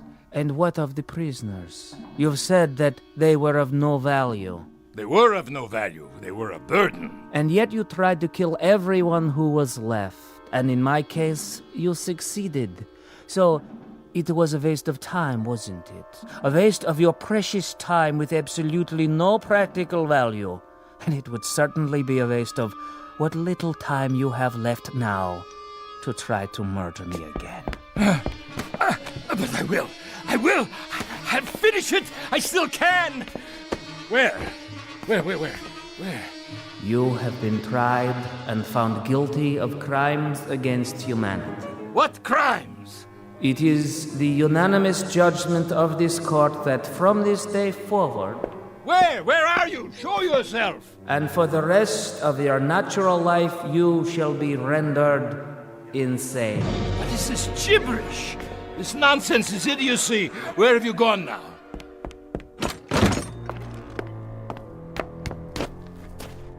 Where?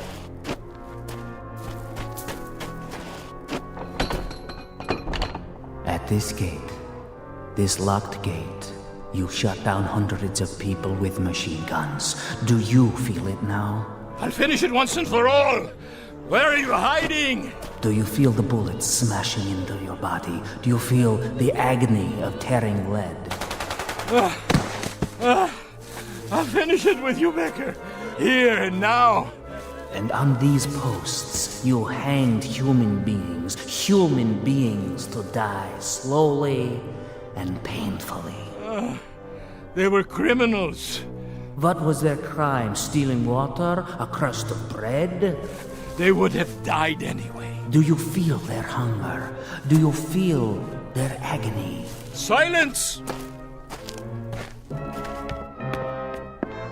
And in this place, the detention room, as you call it, the things you did to human beings here are unmentionable.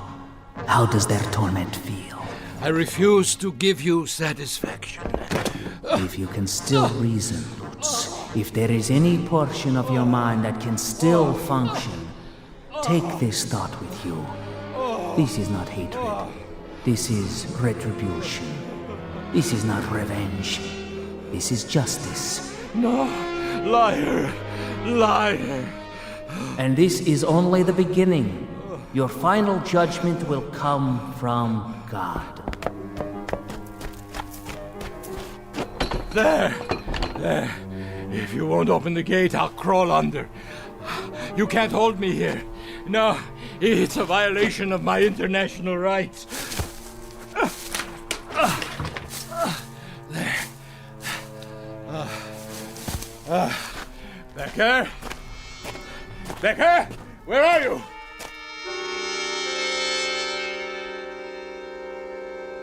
Becker? Where are you? Becker? I'll finish it, you swine! Ah! That man, what is he? He's crazy! Look out! Herr Schmidt, I didn't see you. Call for a doctor, quickly! Get away! Get away! Ah! Ah! Ah! Ah! Ah!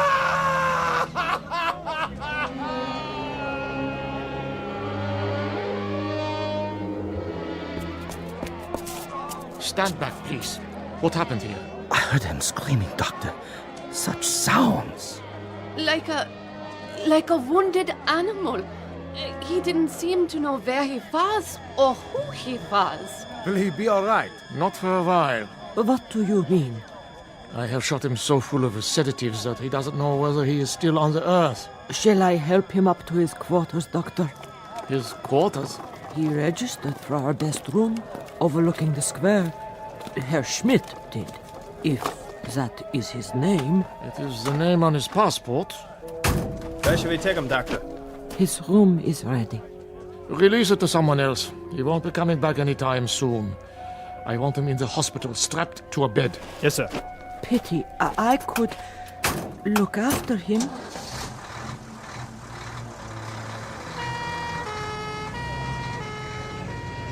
What happened to him, do you suppose? That's what I'd like to know. I give you my word, it wasn't my fault. Yeah, I'm sure it wasn't. I drove him up the hill myself, not an hour ago. The hill? Yes, the old road. To the ruins of the camp. Oh, curious. He said he wanted to study it. He was all right then. Are you quite sure? He must have walked or run all the way back here to the square. But his screams. His screams. Were there any marks on him? None. Then what must he have seen? I have no idea. All I know is that he is in very real pain. More than pain. Agony. As if he has been tortured. But my taxi didn't strike him. Yeah, I believe you. He fell right here, as you saw, clutching himself, as though he had been beaten or shot. He seemed insane, a raving maniac. Sometimes we cannot judge by appearances alone. What could happen to a man in 2 hours to change him so? Someone must tell me.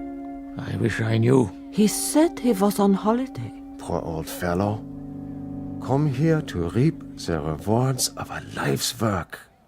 I wonder what that life's work was to bring him to such a place as Dachau. There may be an answer to that question. Yes? But I'm sure I couldn't say. Ah, well. Tell the ambulance I will meet them at the hospital. Yes, Doctor. Thank you for coming so quickly. Yes, thank you. Not at all. That is my job. To heal. Only I don't know if I can help this man. But you will try, because that is your duty. Yes, I will try to understand. Someone will have to make a proper diagnosis. I'm afraid his affliction may lie beyond my understanding. Goodbye, then, Doctor. Auf Wiedersehen. Dachau. Why does it still stand? Why do we keep it standing? Some things I will never comprehend.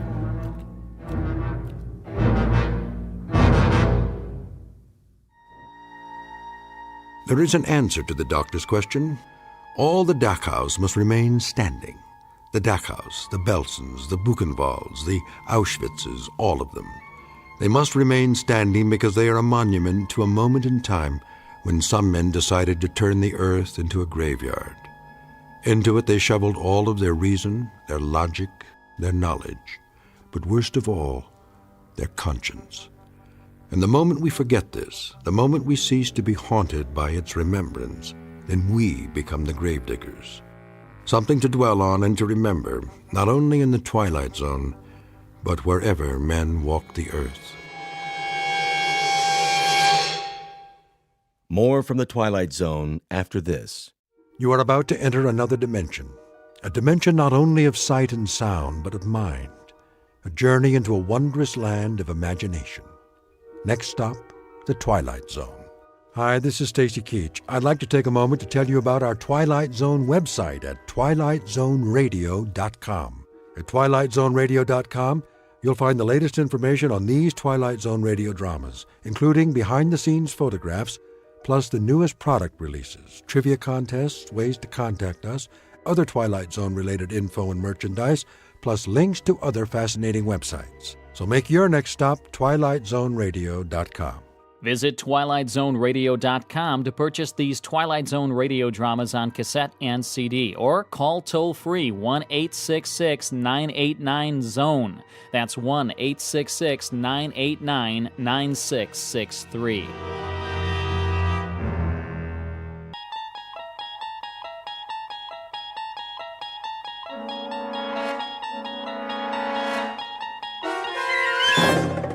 You unlock this door with the key of imagination.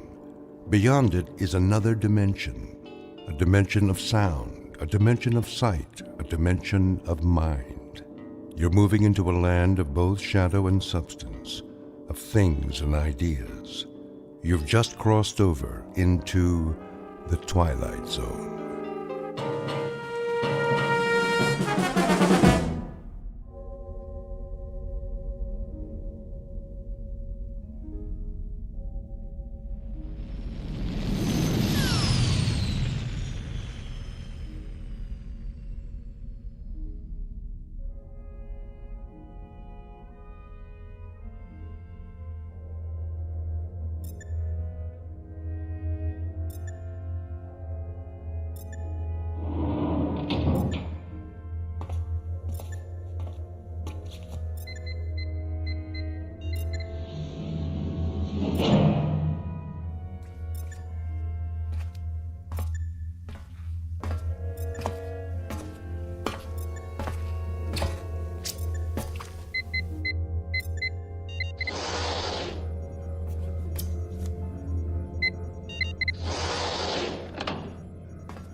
Probe 7. Log entry 1411. Another waking period. Ship seems to be functioning perfectly as usual. Wish they could make cars this reliable back home. Oxygen supply, right on the button. Food supply, a little over. Something wrong with my appetite. Not enough exercise, I guess. I know. More workout time. Gotta stay in shape. Never know who I might meet in space.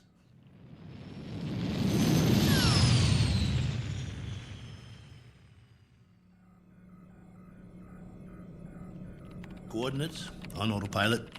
Propulsion system humming like a top. Pressure flow, output, all right on the money. Oh, come on, guys. You don't need a pilot up here. Could have sent an unmanned probe. All I am is extra weight. Think how much farther this crate could go without me. Of course, you wouldn't have my brilliant observations. Boredom followed by prolonged disinterest, with periods of great loneliness. Must be fascinating. Here's an observation. All these blinking lights in the cockpit. They remind me of stars, or candles, or cigarette lighters. That's it. Do you remember cigarettes? Did you know at concerts people had these little lighters, and sometimes they'd hold them up and it looked like a sea of stars out there in the dark? I want to write a book, not this diary. Doesn't have enough plot. Just me remembering. That's who I am, boys. He who remembers. Oh, well. Better send you the numbers. Here goes the download. Transmitting now. Till next time, this is Colonel A.L. Cook. Over and out.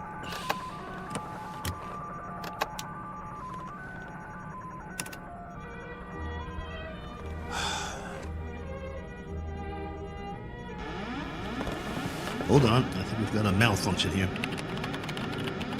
Some kind of overload. Yep, there's the power drain. Initiating diagnostics. No time for that. Switching to manual override.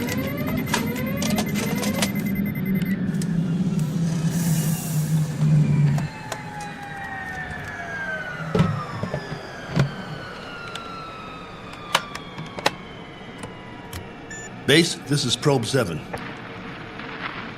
Probe 7, calling base. Come in.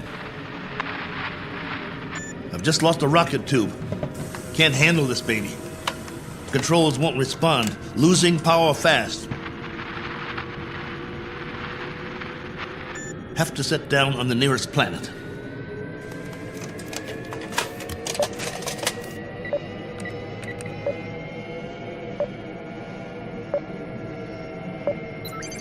Got one in view now. Not much choice.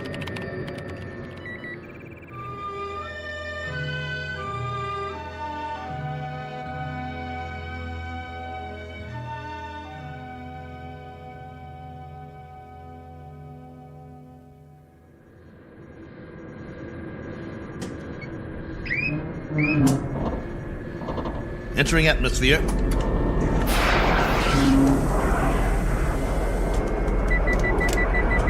Surface coming up fast.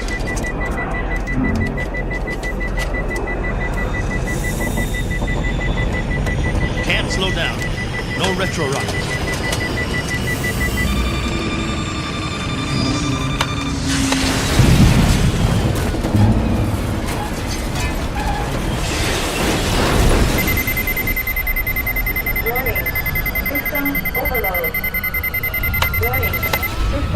Ship's about to catch fire. Base, do you read? This is Probe 7. Probe 7. Mayday! Mayday!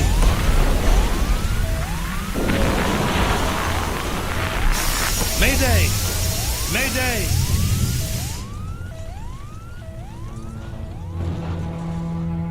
One Colonel Cook, a traveler in deep space several million miles from his point of departure and presently out of options.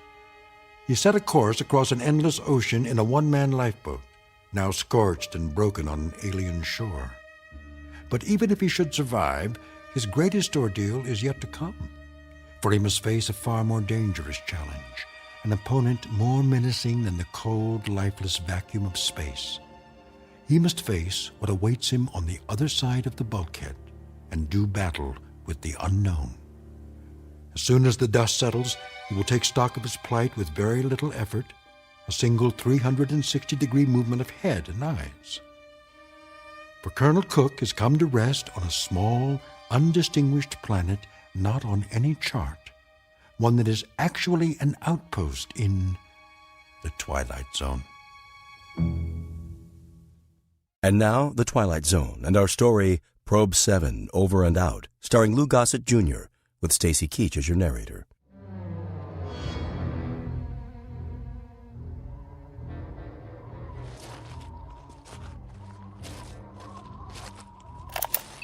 Log entry 1412. I'm alive. That's all I know for sure. The ship is wrecked pretty badly. It might be possible to realign the main drive, but not without help. So far, I'm holding up. One badly bruised head and a broken right arm for which I've made a sling. A few more painkillers in the first aid kit, but after that, I'm on my own. The planet has an atmosphere, so I don't need the pressure suit. That's another stroke of luck, if you can call it that. The terrain is desolate. Sand, rocks, some low-grade plant life. That means there's water. The question is, how much and where? The ship has cooled down now, what's left of it. Main instrument panel is intact, so I'll try to contact the base directly, if there's enough power. More later. Cook, signing off.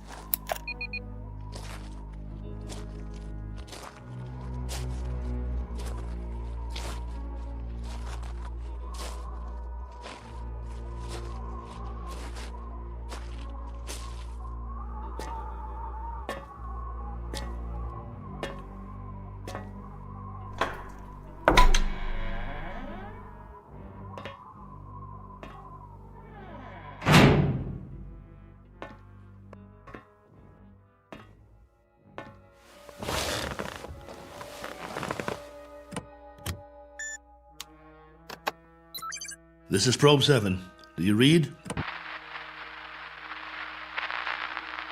Probe 7. This is Probe 7, calling base. Probe 7, with a landing report and damage assessment. Over to you, base.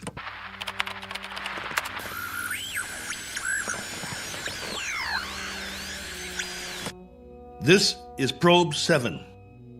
Come on, base. I'm waiting. Probe 7, this is base. You're coming through low, barely audible. Blaine, is that you? Yes, this is Lieutenant Blaine. We read that you're... This is Cook, Probe 7. I'm glad to hear you. Cook? Cook, we thought we'd lost you. Your transmission was interrupted. Everything was interrupted. I'm lucky to be alive. Probe 7 made unscheduled landfall approximately 7 hours ago. What? Come again. Can't hear. I thought you said... I've crash-landed, Blaine, in another planetary system. Didn't have much choice. One of the thrusters broke off the ship. This planet is 92,900,000 miles from the nearest star. Good Lord, Colonel. We're having trouble seeing you on the monitor.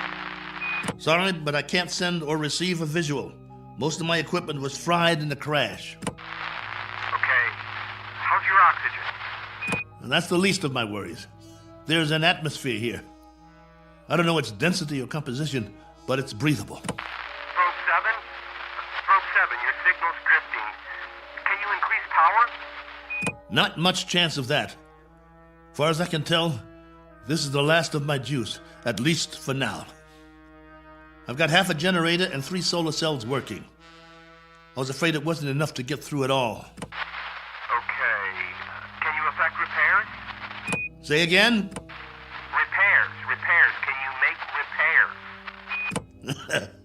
If you give me maybe 20 years, a good right arm, and a new head while you're at it, I might make a start.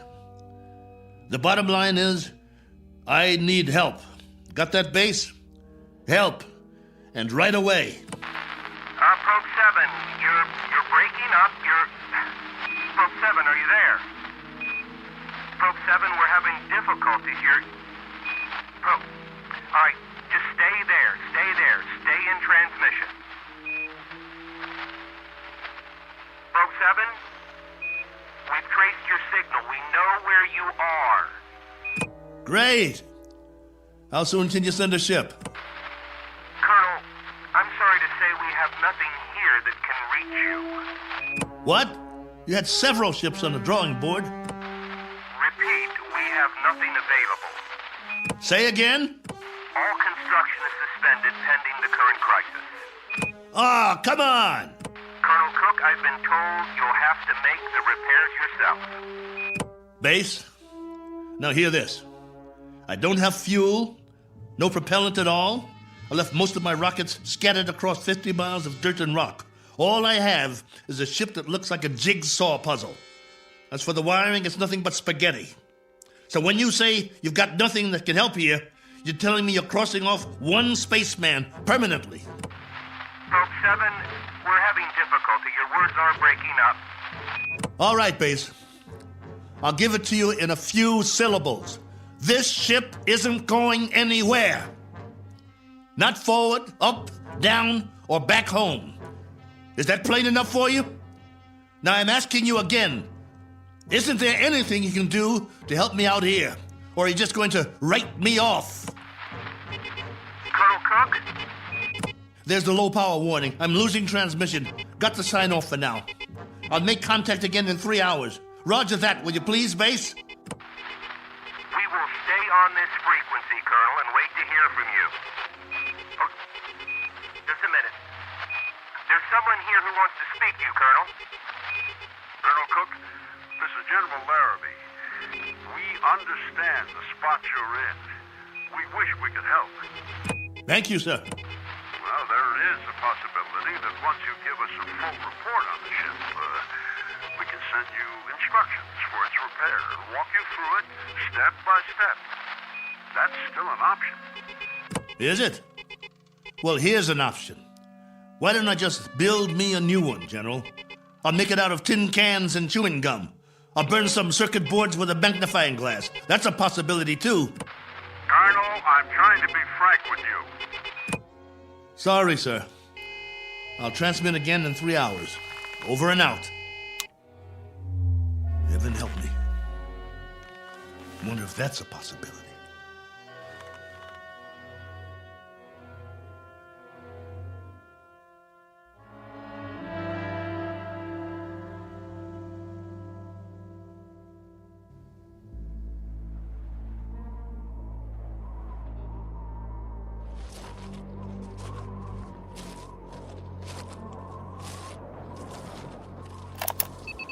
Log entry 1413. I'm standing on a hillside a few meters from the ship. You hear that? I think there's going to be a change in the weather. Back home we'd call it a sandstorm. Better head back soon. I see vines and some flowers down the other side of the hill. There's more life here than I thought.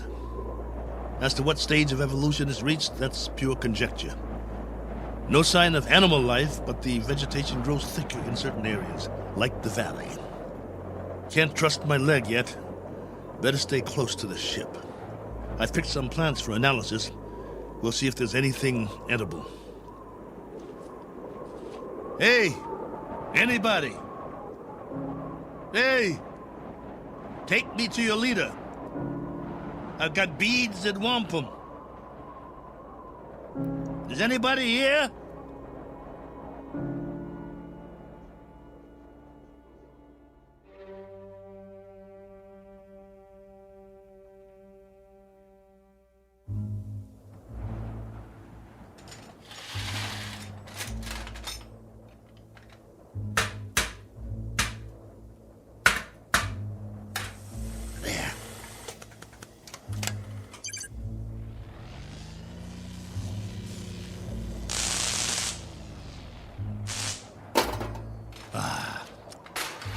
That's just great. The last good wires in the whole ship. Here comes that sandstorm. I'm gonna get the hatch shut. Close, will you? That's it. A little bit more. There. That'll have to do.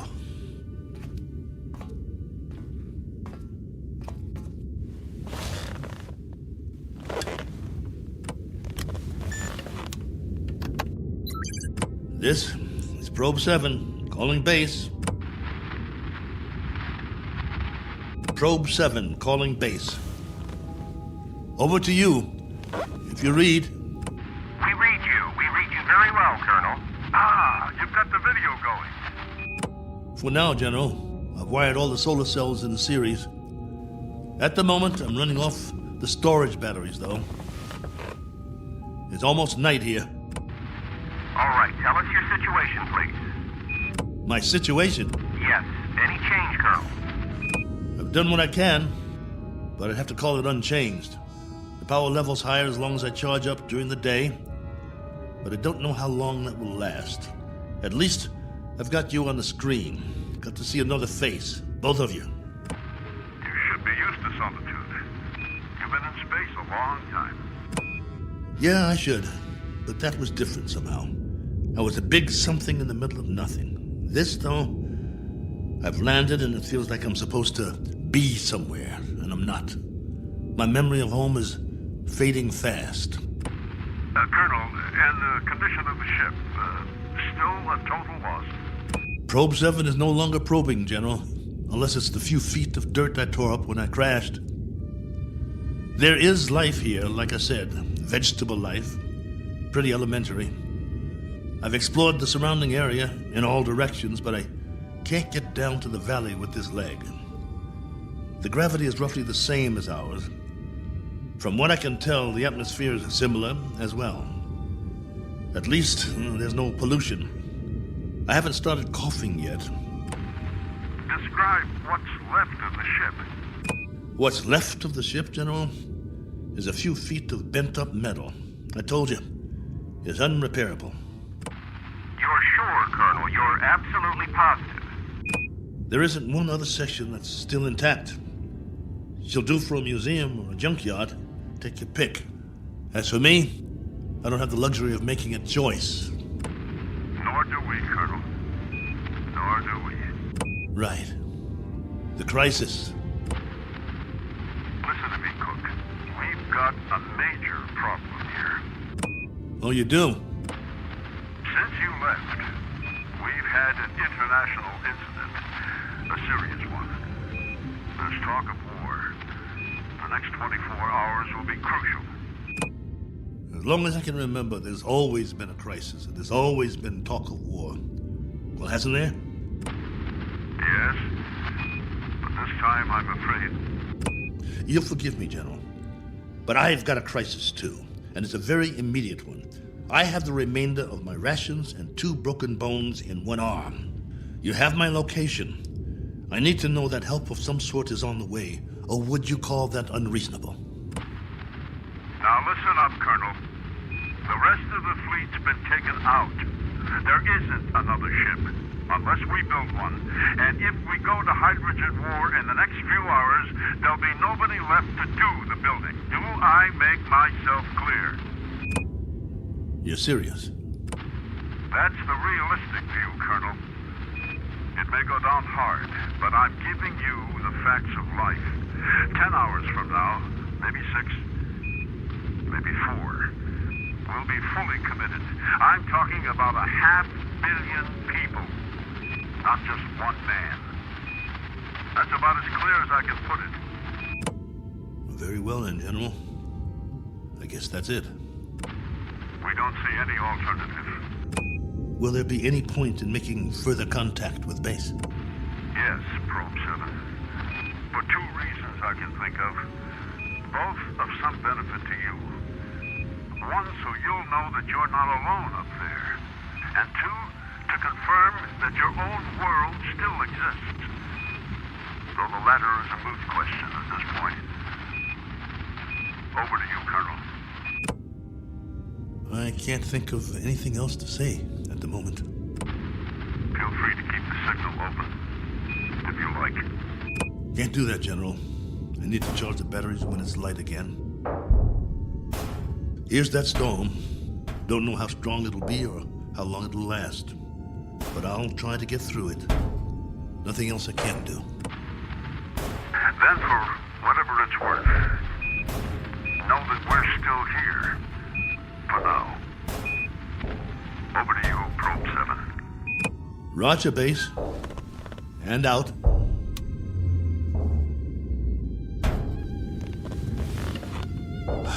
It's going to be a long night.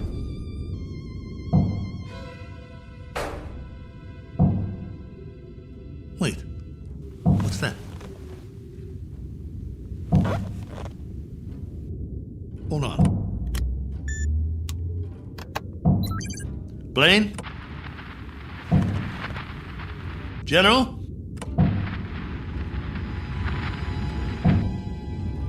I wish you could hear this. There's something outside, I swear. Something or someone.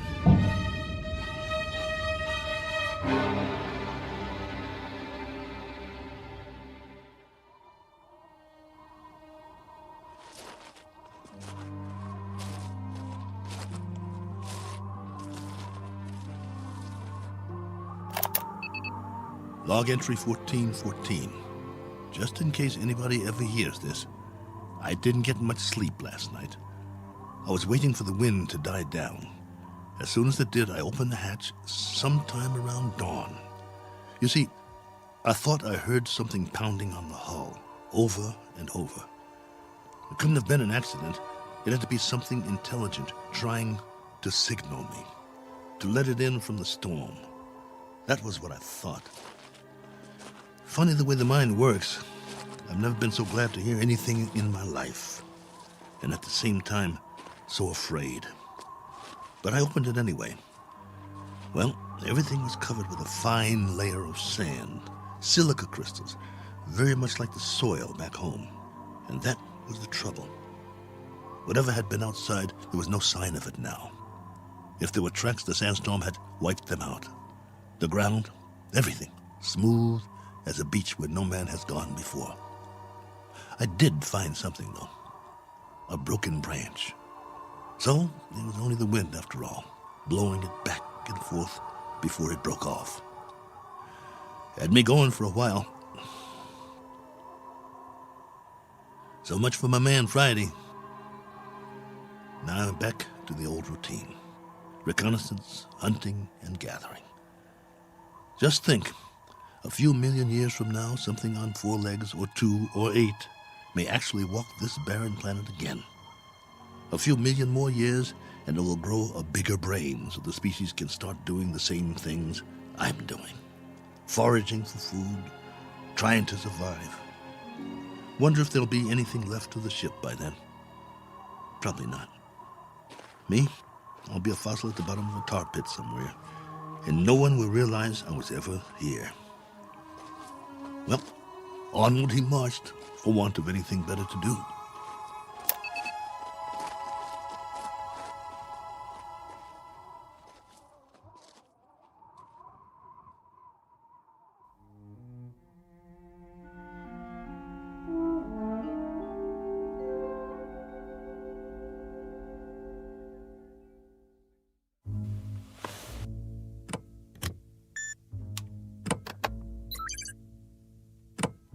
Blaine? General Larrabee? Are you still there? Here, Colonel. Go ahead. Well, you look like you haven't slept. Not much.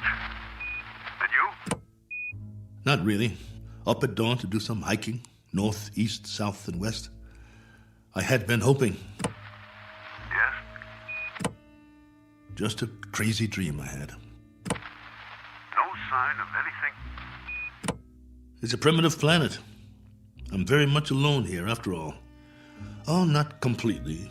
I've got a wind that sings sad songs and some scrawny plants that check me out every now and then as I walk by.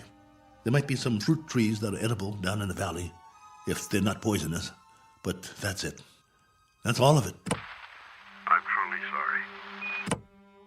There used to be an old saying, if life gives you lemons, make lemonade. The only thing wrong is I can't even find the lemons. But don't worry, I'll keep trying.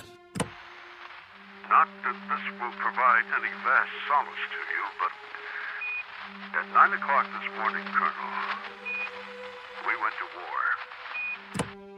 And? The whole eastern seaboard went up.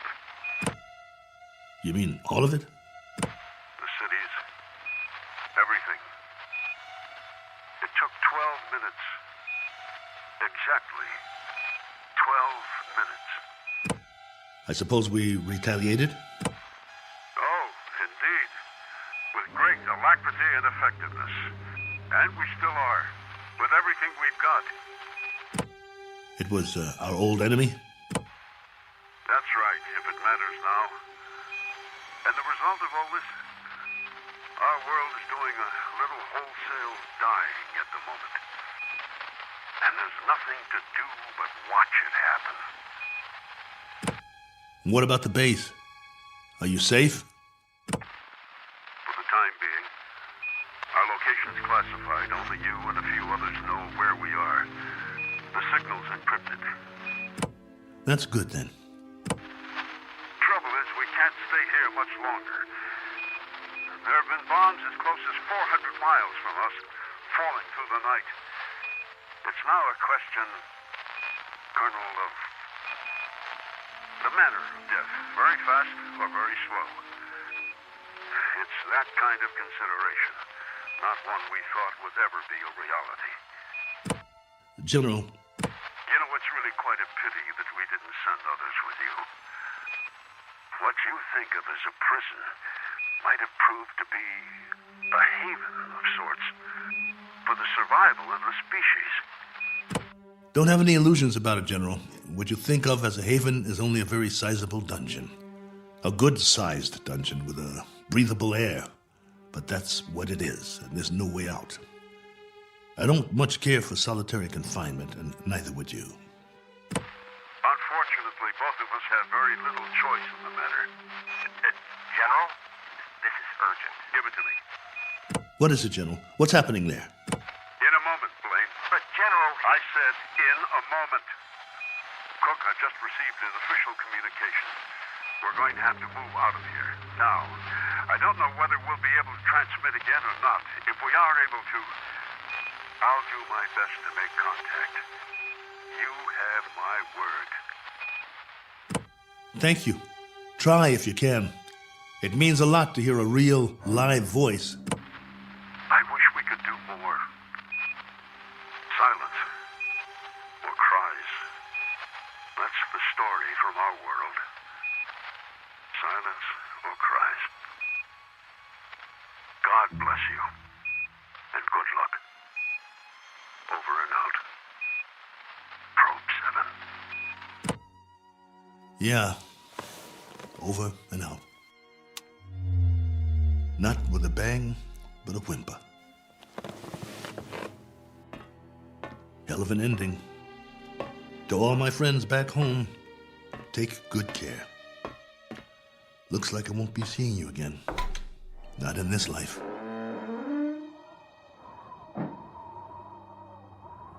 Time to start a new project. Chapter 1. The Memoirs of Colonel A.L. Cook. And I've got a very good memory. You wouldn't believe the stories I could tell. Who knows? After I'm gone, maybe someone else will crash here and find it. A lifetime of memories. Every sight, every sound, all the way back to the beginning. The kids I knew, the girls I dated, my friends, mom and dad, the first job, all of it. Every detail recorded for posterity. Has anyone ever done that before? Maybe people who keep diaries their whole lives, except that no one ever got it all down. Didn't have the time, but I do. All the time in the world.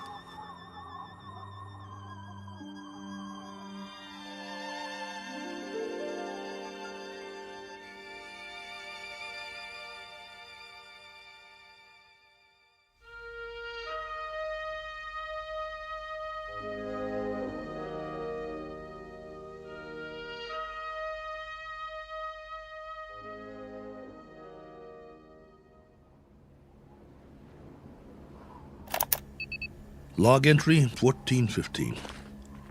This one's for the record. A final official entry. From here on, it'll be the life story of Colonel A.L. Cook. Me, myself, and I. If for no other reason than to keep from going batty. But for now, it's a beautiful day, here on Primordial World. Ship still standing, of course. You'd never know that's what it was. More like something from a scrap metal yard. The cost that went into building it, the man-hours, and for what? To come to rest here. A little way station that isn't even on the map. I'd call that a waste. Exhibit number 1 in the elephant's graveyard. Ever hear of that? They used to say there was a place where elephants go to die. Hundreds, thousands of them. A secret place off the beaten path. And there were bones and tusks. And once in a great while, someone would stumble upon it. Like the Sargasso Sea, where sailing ships caught in the kelp and were trapped forever. Well, maybe other travelers will end up here, gone to ground, never to move again. Eventually, there'll be a whole collection of them from all over. But remember, I was the first. I should scratch it in the metal. Cook was here. But I digress. This is still supposed to be my official report. The evaluation of the crash site coming up. The tail fin is all but covered by sand. Have to dig it out before the next storm. Then build some kind of windbreak or the whole ship might get buried. I could gather some branches, make one. There's more vegetation in the valley if I can get up and over. Now, that's odd. If there are no other trees in the immediate vicinity, where did this branch come from? The one that was banging against the hull last night. Unless something carried it here. The wind or Oh well, maybe I just didn't notice before. That must be it. Rocks to the left of me, rocks to the right of me. One very dry, broken off branch in the sand. And what great sand it is. None better in the known universe. On sale at closeout prices. Note the fine crunch under my boots as I walk the proud land. The rare texture, the superb body. Why, it's positively... What in the name of... It can't be. It looks exactly like... No, I must be hallucinating. But this... impression... I could swear it's a footprint, a boot print, to be precise. A lot like my boot, in fact. But it's not one of mine, about 4 inches shorter. But that's what it is. It is! Now hear this. Now hear this. I've got company. I've got company. Hey! Whoever you are, come on down. It's open house at my humble abode. It isn't much, but it's home. Drinks on me. Meet your genial host. Please. Please let me see you. Here's another footprint. And another. And another. Where do they lead?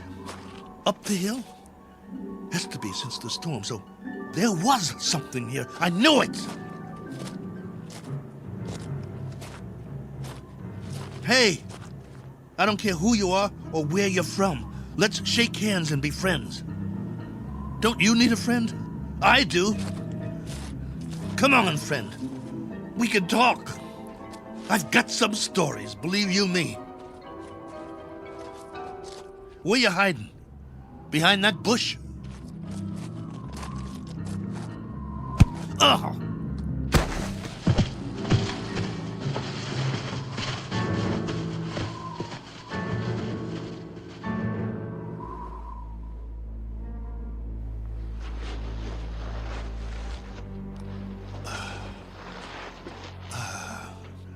Blood on my head.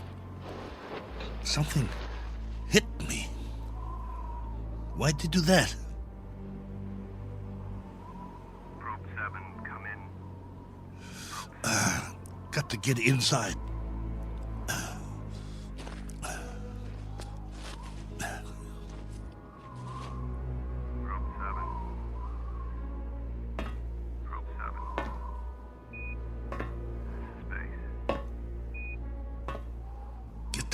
Closed before they come after me. Probe 7. Can't let them get in. This is Base. With our last transmission, we got ours a few minutes ago. A 500% increase in radioactivity. Not much hope for us. Colonel, this is General Larrabee. I wanted to wish you well. From what we can gather, the enemy got it just as bad as we did. We wiped them out. And they wiped us out. One last forlorn wish for you, Colonel. If you ever meet someone where you are, whoever they are, and however it happens, in whatever circumstances, I hope it can come without fear. I hope it can come without anger. That's what they're going to have to put on the stone. The one we'll all be buried under on our world. Here lies a race of men who flex their muscles one time too many. I hope your new world is different, Cook. I hope there's no such word as hate. I hope there's...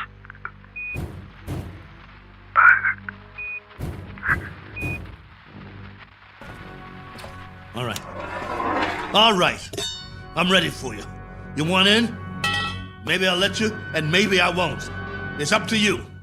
You can be friendly, or you can be dead.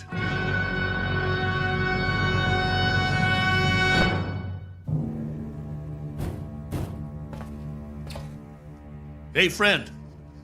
You want to come in? Must be lonely out there.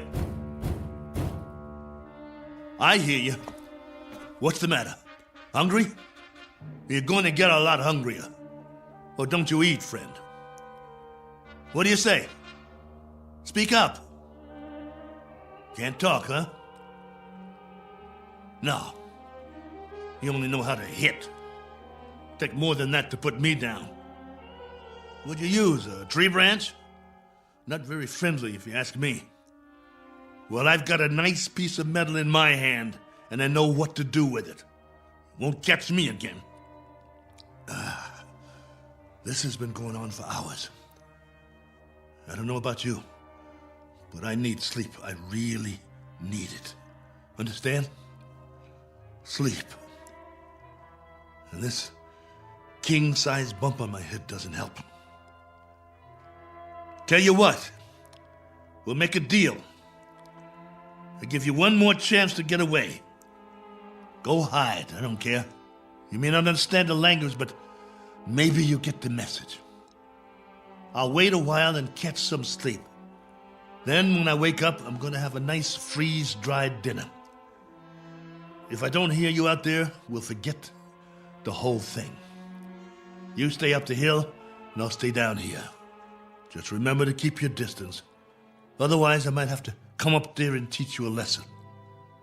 A man's got to have his boundaries. Oh, God, I hurt. Want to sleep just for a while.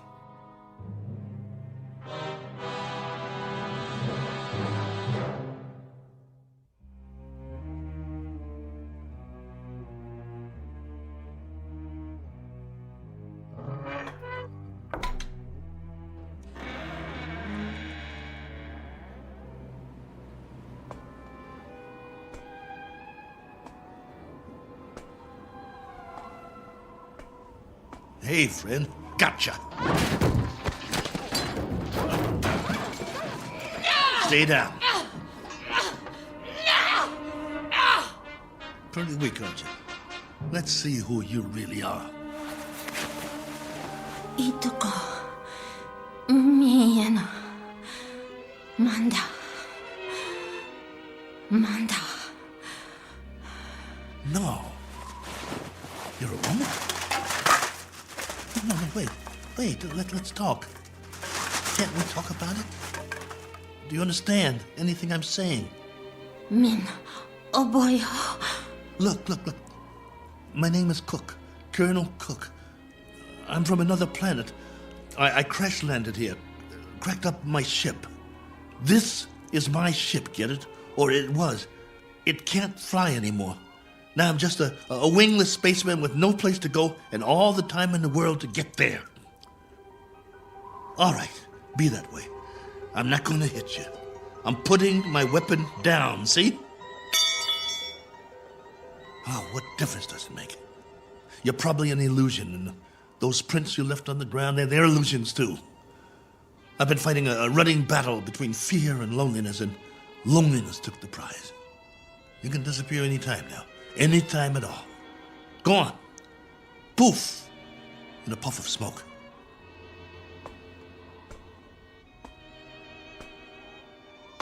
No, wait, please. Are you real?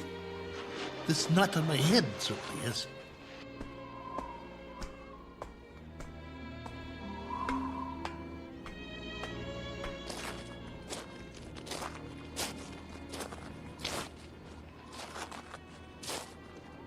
All right. Do whatever you want. Just don't go. Not yet. If you can't understand, I'll draw you a picture. Where's the stick? Look.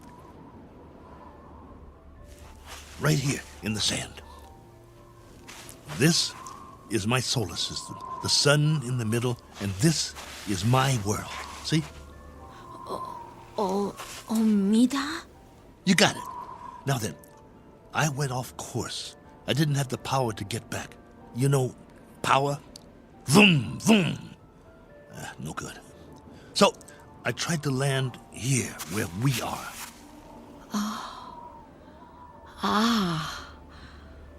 Omida korum. Go ahead, you draw. Korum mistum. Oh, that's your solar system and your world. You came from there. Let me see now. It went out of orbit. Is that it? Your planet left its orbit and moved away from the sun. In the line, that's where you went and where your world went, right? I'm sorry. What about now? Where's your planet now? I understand. Gone. Disappeared. Probably frozen by now. But you got out. How many others? How many got out? You got away. Any others? Min. One finger. That's a hard count, my dear. A very hard count. And you've been here a while, haven't you? Look at your suit. Your galaxy might be light years away. It would have taken years to reach here. Where's your ship?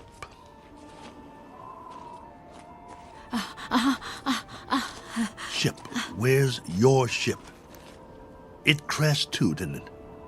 So you've been here a long time. A very long time. Me, Cook. Colonel Cook. You? Korava. Korava? Korava. Well, what do you know? I'm pleased to make your acquaintance. How does it figure? I thought you'd be a 50-foot flesh-eating ant or something. And you turn out to be a woman. Which is neither here nor there. Because however you slice it, we're stuck here. A one-armed man and one very tired lady. Quite a pair. What have you been living on? What food? You understand food? Eat? Well, I can offer you lunch or maybe it's breakfast. I'm not sure which. And some companionship. And we can spend the rest of our lives drawing diagrams in the sand, which will be somewhat tedious. But the brighter of us will have to learn the other's language eventually. I hope it's you. Because I got some stories to tell, believe me. Come, Korova. Eat. Food. In the ship. Chow time. Come along. Inside. Eat. Food. Food. Okawa? Okawa? No. Not that way. Come here. Food. Please come back. I'm not going to hurt you. Please. Okawa! Oh, for heaven's sake.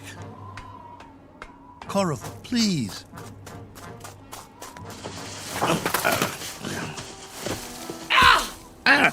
You scratched me. What did you do that for? That's all you know how to do, isn't it? Draw blood. Well, go ahead. Get away from me. It's not just language, is it? It's our animal nature, the way we instinctively respond to one another. In that case, there's not much hope. Go on. Go. If that's the way you want it. Go.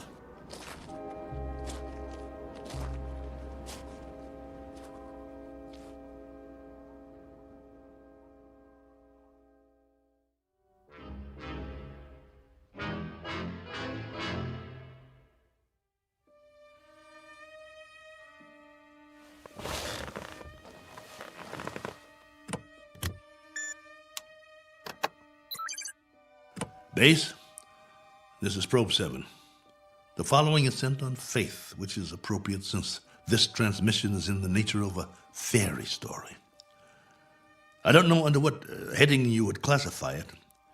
Very likely space medicine or space opera. The long and the short of it is that I'm not alone here. There's a woman from another planet. Her name is Korova. I don't know much about her. I do know that she comes from another planet in another galaxy. A planet that left its orbit and moved out of space away from its sun. I suppose the inevitable happened. They just froze. She's not very old, so she must have been sent in a spaceship as a little girl. But now that ship is no more. They probably sent others too. God knows what happened to them. Died en route, lost their way, landed elsewhere, who knows. But somehow or other, she made it. Perhaps as a child on a preset course. She was here alone until I came. If by some chance you're still there, I can't send you any soil tests. I can't send you data about plant species or anything like that. But I can give you an observation about the psychological makeup of the animal kingdom. They're a frightened breed, a very frightened breed. It must be a universal trait wherever there are advanced life forms. Though it's questionable how advanced we really are, so I guess we aren't alone in that regard, which is really quite a pity. As you may understand all too well, if any of you survived. Base, this is Probe 7. Last call. Absolutely, positively, the last. Over and out.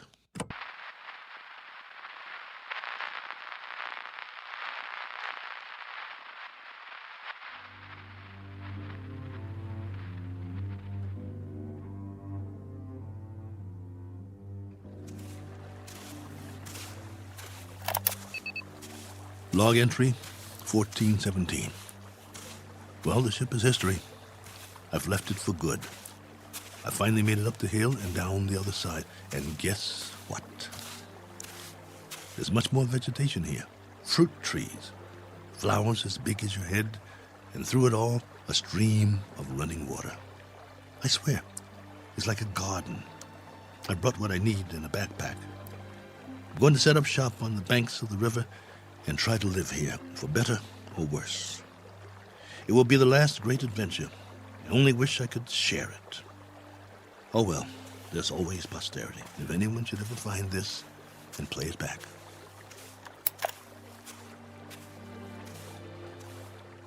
Cook. Oh, you. Never mind. Talking to myself. But you wouldn't understand. Why don't you just keep your distance? Cook? Cook. Not going to hit me, are you? No? That's a surprise. Well, you're just in time to say bon voyage, friend. I'm going that way. There are even more fruit trees over there. No reason to get in each other's way. Cook. You want to come? You may, if you like. We'll eat and we'll live. I don't know how or for how long, but we can try. Cook. What? Dirt? Soil? What do you call it? Earth. Earth? What does that mean? Earth. Is that the name in your language? All right. We've just given this place a name. We'll call it that. We'll call it Earth. Cook. Korava. Earth. That's right. My name's Cook. My first name is... But there's plenty of time for that. No need to rush things. Okay, Korava. This is our home now. This is Earth. What's that? Food. So that's what you've been eating. Some kind of red fruit. Any good? Food. Eat. All right.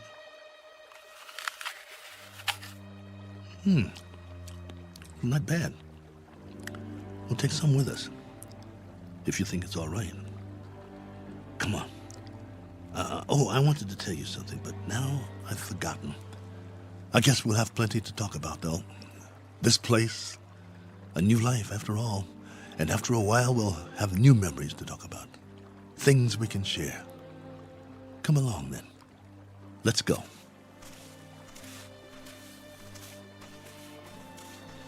This route's all right. Any other life forms around? I hope not, for the moment. But if there are, we'll make the best of it, won't we? Pleasant enough place, don't you think? My leg's better. We'll explore as much of it as we can. No need to set up any boundaries, I guess. There's plenty for everyone. For you and for me. And it's a beautiful day.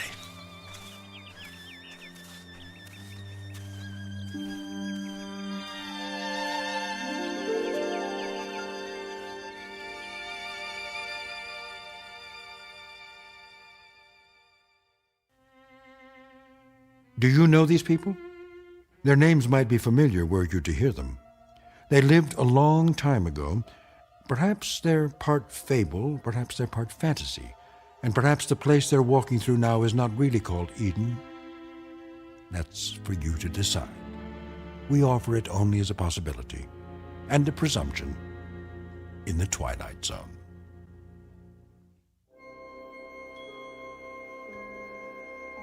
Hi, this is Carl Amari, producer of the Twilight Zone radio dramas. I'd like to take a moment to tell you about our official website at twilightzoneradio.com, where you'll get the latest news and information on these Twilight Zone radio dramas. Plus, at twilightzoneradio.com, you can digitally download 3 free episodes or any of our episodes for only $1.95 each. In this age of ever-changing technology, we've decided to make these episodes instantly available to you by making the Twilight Zone radio dramas a digital download-only series. This means that this series will no longer be offered on CD. The CD collections at our website are now being offered while supplies last at buy one, get one free. So be sure to get your favorites before they're sold out. Be sure to visit us often, and I'll see you in the zone.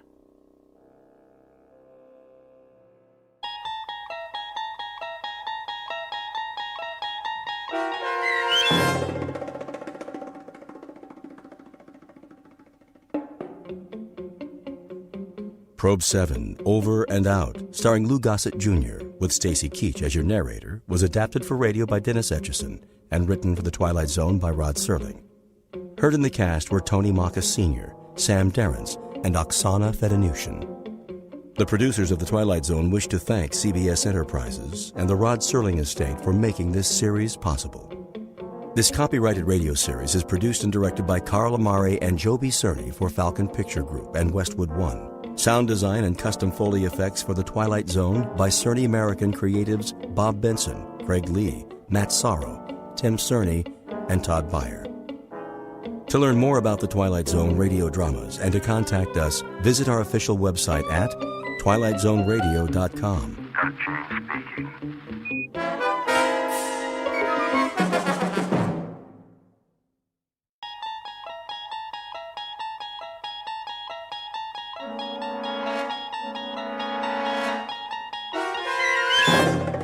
You unlock this door with the key of imagination.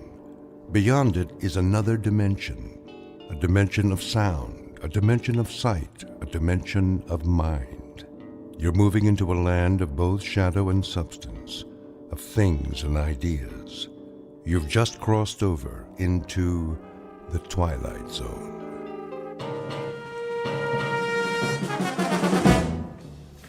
Westbound monorail will be departing on track 10 in 3 minutes. Hurry. We can't miss the monorail. Make way! Coming through!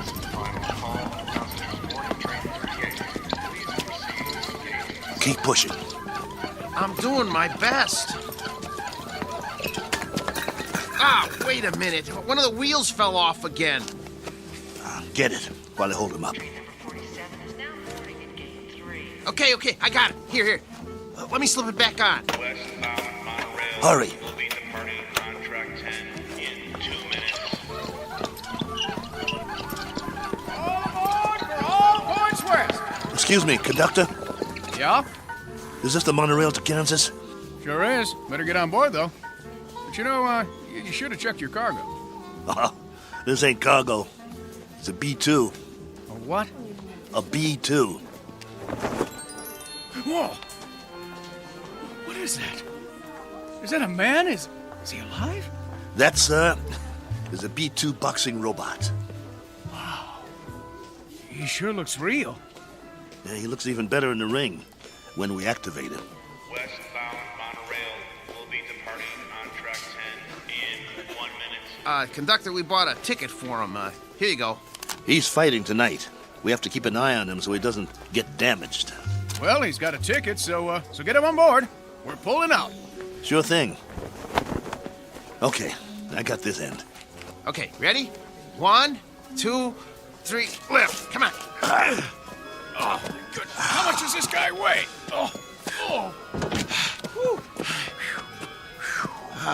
Next time, let's get a lightweight instead of a light heavyweight. All aboard!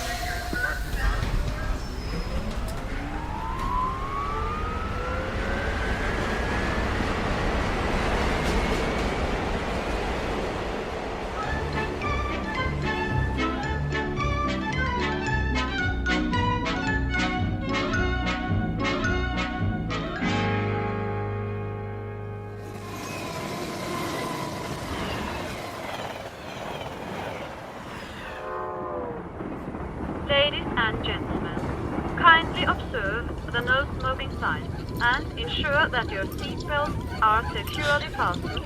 Thank Well, you. here's our seats. C11 through 13. Let's sit him down in the window seat. He gets the window seat? Get him seated. Hey, you hear him squeaking? Not only is he saying he doesn't want the window seat, he's saying he doesn't want to sit down, period. He needs his silicone Teflonic joint lubricant changed. We'll pick up some as soon as we get paid. Well, first we gotta find some. Shouldn't be no problem. Come on, I told you. They don't make it anymore. Well, that's crazy. Still plenty of B2s in the business. Name one. This one. We'll find some. All right. Wow. Sure is hot. It'll be hotter where we're going. Wish I had a beer. Well, it wouldn't do you any good. I already had 3 and I'm still thirsty. Not Maxo, he don't need a thing. Never complains. Then, why does he squeak so much? You think he'll be all right? Yeah, if he doesn't get hit. Can it, Pole? Hey, come on, no use glaring at me, Steele. You know he's shot. That ain't true. A little overhaul is all he needs. Well, yeah, a little 10 grand overhaul with parts they don't make anymore. When you talk, you think he was ready for the scrap heap. Ain't he? No, he ain't. Just because he's a little old? Well, try ancient. Plenty of fight left in him. Well, you think he's okay or not? Steele, I don't know. And that's a fact. He needs work. Like what? Well, for starters, the trigger in his left arm. It's been rewired so many times it's just about had it. He's got no protection left on that side. Plus, his eye lens is cracked. Leg cables are worn out, no tension left in him. Even his gyro's off, not to mention he needs silicone Teflonic joint lubricant. We'll get him some. Where? I'll find it. Yeah, after the fight. What about during? He'll be creaking around that ring like an antique steam shovel. This ain't 1940. It's 2040. Be a miracle if he goes 2 rounds. It ain't that bad, Pole. Actually, it's worse. Wait till the promoter gets a load of battling Maxo from Philadelphia. We'll be lucky to get monorail fare back home. The contract is signed. You can't back out. Well, the contract is for battling Maxo in fighting shape, not this bucket of antique hardware. Just you wait. Maxo's gonna do all right. Against a B7? It's just an experimental B7. It ain't got the bugs worked out yet. That's why they took a bout with us. Well, after tonight, battling Maxo's new nickname will be One Round Maxo. That's enough. He's been doing okay for 5 years, and he'll keep doing okay. So what if he needs a little work? So what? If he wins some money, we can get him all the silicone Teflonic lubricant he needs, and a new trigger for his left arm, and new leg cables, and everything. He's gonna do all right. You'll see. Maxwell's gonna do just fine.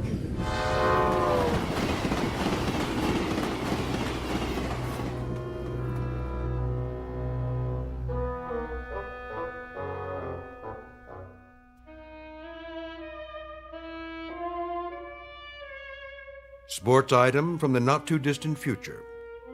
Battling Maxo, B2, light heavyweight, accompanied by his manager and handler on his way to Maynard, Kansas for a scheduled 10-round bout.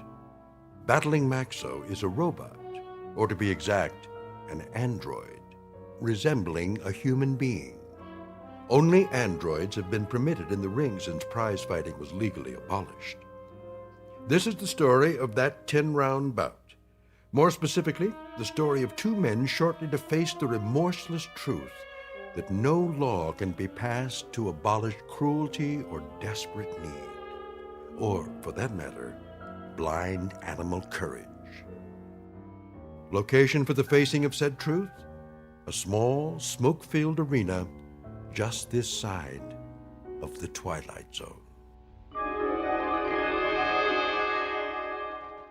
And now the Twilight Zone and our story, Steel, starring Lou Gossett Jr. with Stacy Keach as your narrator.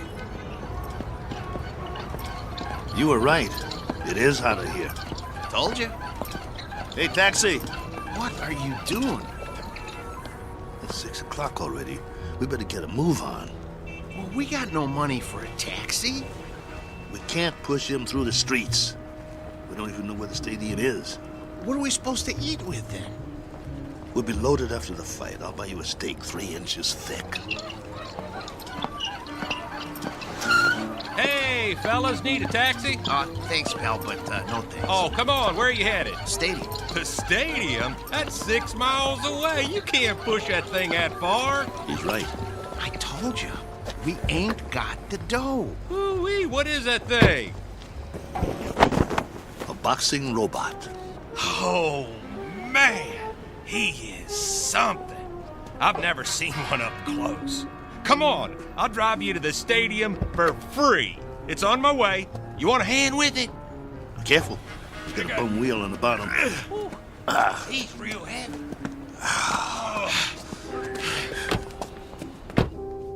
Oh boy, this is a real honor taking a fighter to the stadium. Well, thanks. Hey, which robot is that? This is Battling Maxo from Philly.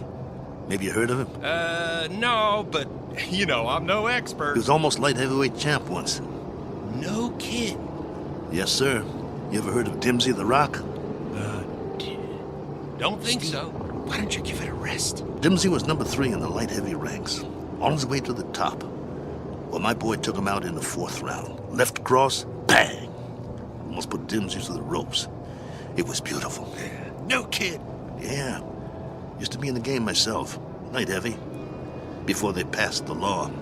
Called me Steel Kelly because I never got knocked down. Not once. I was number 9 in the ranks before they outlawed human boxers. Wow. That's something. Anyway, tonight is going to be a good fight. Driver, have you ever seen a fighter from here called The Flash? Oh, yeah, you bet. Man, that is one good fighter. Won 7 straight. He's riding a bullet to the top of the rankings. You just wait. Matter of fact, he's fighting tonight, too. They're bringing in some heat from back east to fight.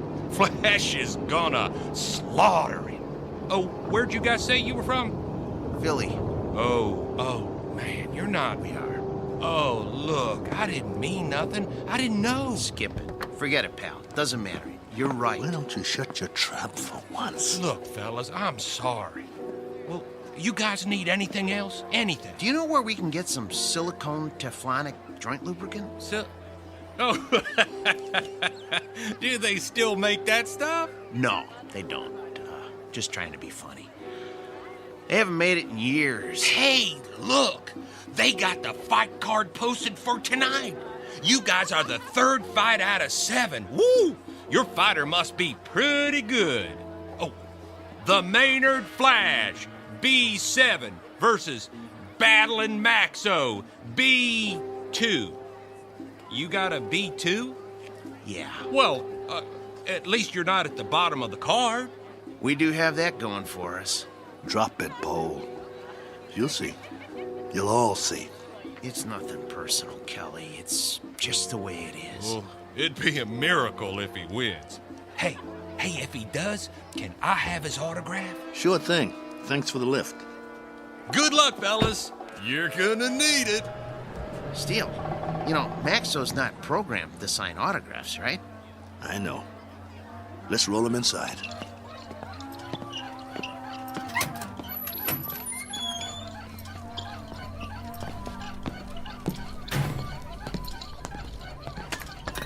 The wheel fell off again. I got it. I got it. Keep pushing. Put it back on. Well, what's the point? Put it back on. The office is just down the hall. I want Maxo to make a good first impression. Well, let's just hope his head don't fall off next. Keep quiet and let me do all the talking. What's wrong with you anyway? After 7 months, we finally get about, and all you can do is complain? Some bout. We're in Maynard, Kansas. What's this, the prize-fighting center of the nation? It's a start, ain't it? It's our first step on the comeback trail. The purse will give us enough to get Maxo back in shape. And if we win, it would mean we get fights all over the place. Oh, spare me. We don't have a chance. I don't get you. He's our fighter, and we stick behind him no matter what. Why are you writing him off before he even gets in the ring? Don't you want him to win? I'm a Class A mechanic, Steele. I'm not some daydreaming kid. I know machinery. We got a piece of dead iron here. Technology always moves forward. We got a B2, not a B7. No way he's gonna win this fight. Shh, keep your voice down. It's simple engineering, that's all. Maxo will be lucky to get out of the ring with his head on. Bull! It's an experimental B7. It's probably full of bugs, full of them. They always are. That's why they take a first fight in the middle of nowhere. We've got a chance. Yeah, sure we do. Remember, keep your mouth shut. Yeah? Mr. Nolan? Nah, I'm Oscar. Mr. Nolan will be back in a couple of minutes. I'm Steele Kelly, battling Maxo's owner. Oh, yeah, I heard of you. You were one of the last human fighters. This is Paul, Maxo's mechanic. Hi. It was getting late. We were wondering if you'd make it. Never missed a fight. Yeah, pull up a chair. I got some paperwork to do. Thanks. What was that? It was this folding chair. Okay. Sign on all the X's. You heard of my fighter, Mr. Oscar? What's his name? Battling Maxo. You must have heard about him. Can't say as I have. He knocked out Dimsy the Rock, a ranked fighter in his prime. Uh-huh. Sign here, too. It was all in the East Coast papers. New York, Boston, Philly. Got quite a spread. Biggest upset of the year. Good. Initial here. And here. And a couple more here. Right here. And over there. He's a B2, you know.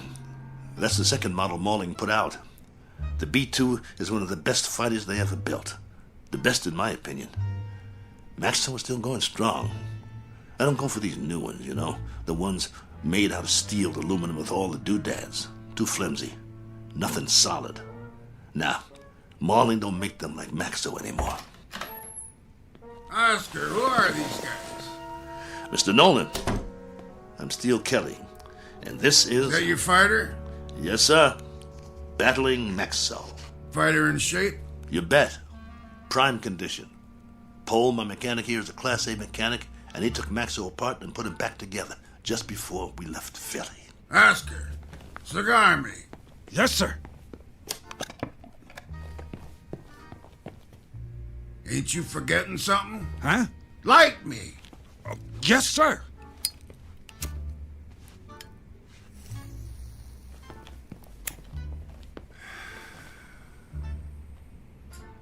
You know, Steele, you were lucky to get this bout.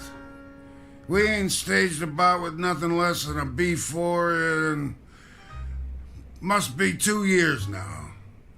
The fighter we had scheduled got run over by a truck in a loading dock at a stadium in Detroit. I needed somebody on short notice. So that's the only reason you're here. You got nothing to worry about, Mr. Nolan. My fighter's in shape. He's the one that knocked out Dimsy the Rock in Madison Square Garden a few years ago. Maybe you... I just want a good fight. And you'll get it. Maxwell's in top shape. No first-round knockout. No, nothing like that. People pay to see action. Do you have a prep room we could use? We want to check him over and make sure he's perfect. Down the hall, third door on the right, next to the janitor's closet. Thanks. Your bout is at 9. Got it. You won't be sorry, Mr. Nolan. I don't like guys that are late. Understood. Poe, let's get Maxwell to his prep room. Mr. Nolan, I was wondering... I know what you're wondering. You get your money after you deliver a good fight, not before. No problem. We'll get him ready. And Steele. Yeah? Don't slam the door. I hate loud noises. Come on. I'm coming. Oh, my stomach hurts. Don't be scared. It'll be okay. Oh, I ain't scared. I'm hungry. I haven't eaten all day. How can you think of food at a time like this? This one counts. It's our chance for a comeback. We've got to get him in that room, and we've got to check him out real good. What time is it? I'm busy pushing. Come on, check your own watch. I don't have a watch anymore. I had to pawn it. The one your wife gave you? Ex-wife. Hey, look, we got 2 hours before the bout begins. Have we got time for a sandwich? I want you to check him out real good. His arm, his gyro, everything. What for? Did you hear me? Yeah, but I work better on a full stomach. You get to work. I'll get you a sandwich. Maxwell's gonna take that B7, but good.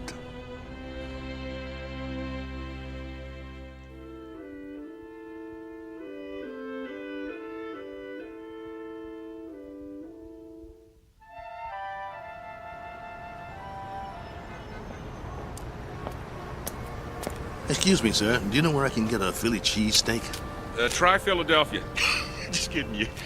Oh, there's a nice little place around the corner, but I doubt they'll have something like that there. You new in town? Yeah. Where you from? Philly.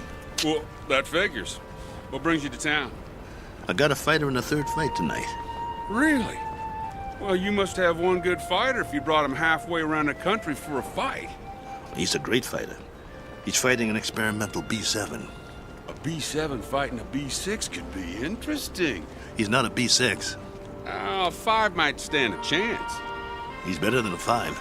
He's a classic B2. A B2? Oh, well, I've never seen one of those, but I hear they're great bleeders. Good luck. Oh, by the way, at the diner, I recommend the roast beef on rye. Bloody rare.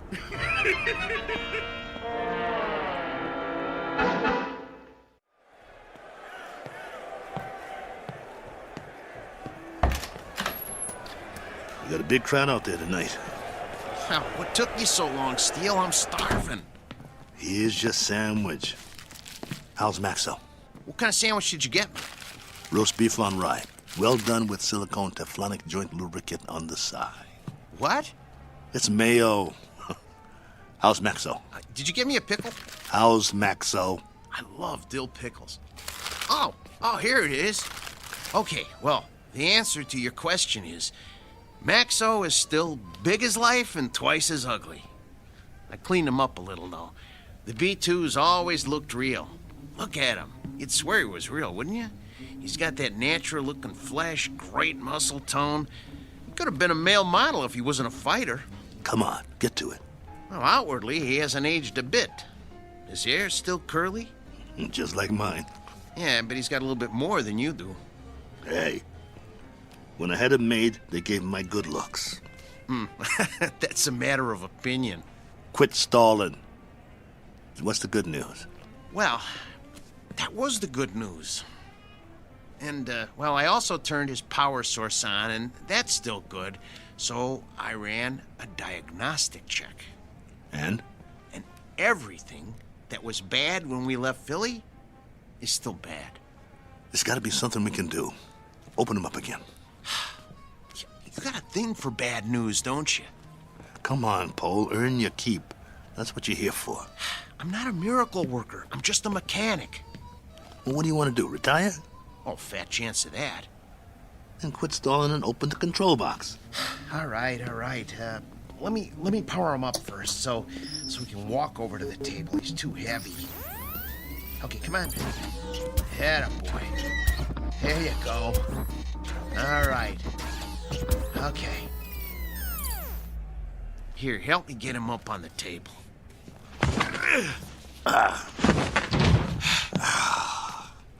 That's my boy. The doctor will see you now. Lift his arm.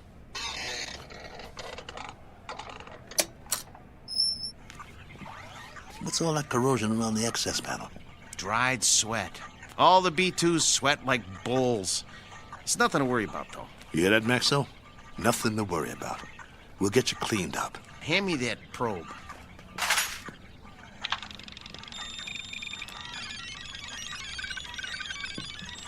Well? Well, all electronic systems are functional. Well, I hope the circuit board doesn't blow. Why should it? Well, if you recall, he got knocked out of the ring in the last fight 8 months ago. It jarred all his electronic systems. The connections are all still operational, but, boy, I wish I had more time to manually double-check the connections. Well, you don't have time. Sometimes you just have to suck it up and have some faith in your fighter. All right, then. Okay.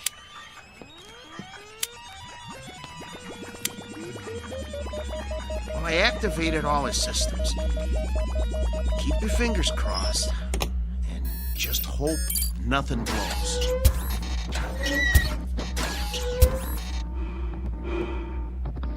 See, his breathing sounds good. His arms are creaky, but they'll quiet down when he warms up.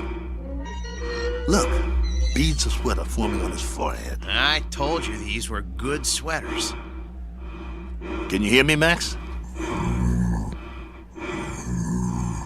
Relax, boy. Let him warm up good, Paul. I'll tell you, the mechanical part is what worries me. I need to check his reflexes. Look, Steele, go put on the gloves, will you? Let's see if he can zero in on you, okay? Maxo, get your legs loosened up. Move around a little. Loosen up your jab, big boy. Don't rush him. If it don't work now, it won't work in the ring. All right, but just enough to check the jab. Set his controls so he doesn't counter punch. Good idea. Okay, hold still, Maxo. This won't hurt a bit. Okay, that's as low as it'll go. I don't think his systems like it, though. You know, if that cracked eye quits, he'll be very vulnerable. Look, Steele, start circling him and see if he can follow you. Come on, Nexo. Look at me. I'm moving in. I want to get you. Block my punch. Oh, man, they're gonna hear that in the back row. That's good enough for now. We know it works. Steele, he's gonna get more than one punch thrown at his head. He'll outdance him to keep clear. Give him more power to his legs. Those cables are bandy. I don't like doing this. There's not much tension left in him. He seems to be moving all right. Yeah, but, boy, a heavy wind might knock him over. Put him on automatic. Oh, no. Come on. Let's not push our luck. Do it. All right. Here goes nothing. Maxo, gloves up. That's it. Beautiful. Now, let's see if he can move in for the kill. Kelly, Steele, no.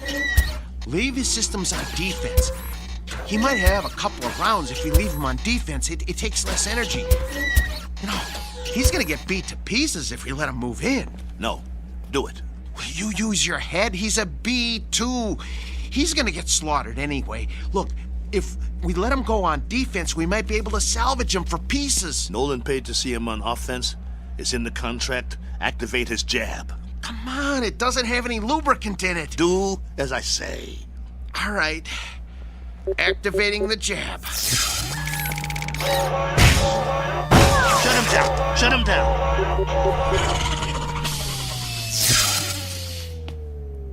What did you do? What did I do? I told you to take it easy. It was on the lowest setting.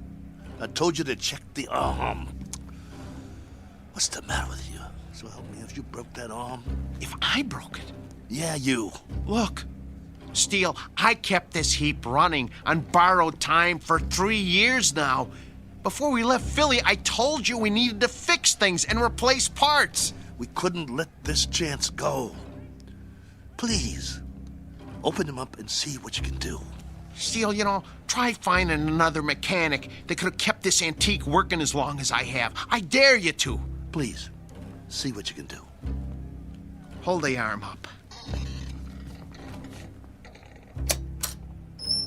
Oh, man. Oh, no. Ugh. Come here. Take a look. You see that? The trigger spring came right off. Can you reattach it? I can try, but, it's just gonna pop off again. That's what happens when a joint doesn't get enough lubricant.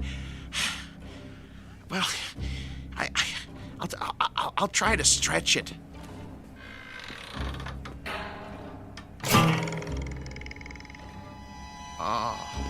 Oh, nuts. Oh. Well, that's that. No. One jab too many. We gotta do something. What? Fix it. I can't. You just can't fix a spring. Once it can't spring, it ain't a spring no more. I told you it was getting ready to break, and to get a new one last year. He's got to be fixed if he's going out there, and he has to go out there. They fronted me the monorail fare. Steele, he needs a new spring. Nothing else will work. Well, can't you get another spring? Where? They don't make them anymore. It's a special spring. I can't just take one off a washing machine or something. Quiet. Yeah? 10 minutes. Something wrong? Oscar, can you make out about the one after the next one? Mr. Nolan does not make changes. We just need a little bit more time to make some last-minute adjustments. Sorry, pal, no can do. We want him tip-top, don't you? Nolan's got you on next. What's the difference? Third? Second? It's all the same, right? Second's the semi-main. That ain't for a B2. Maybe some B2s, but this one... They want to see a fight, not an execution. But I'm telling you... 10 minutes or you're out of here. Be a shame after coming all this way. Right, boys? Right.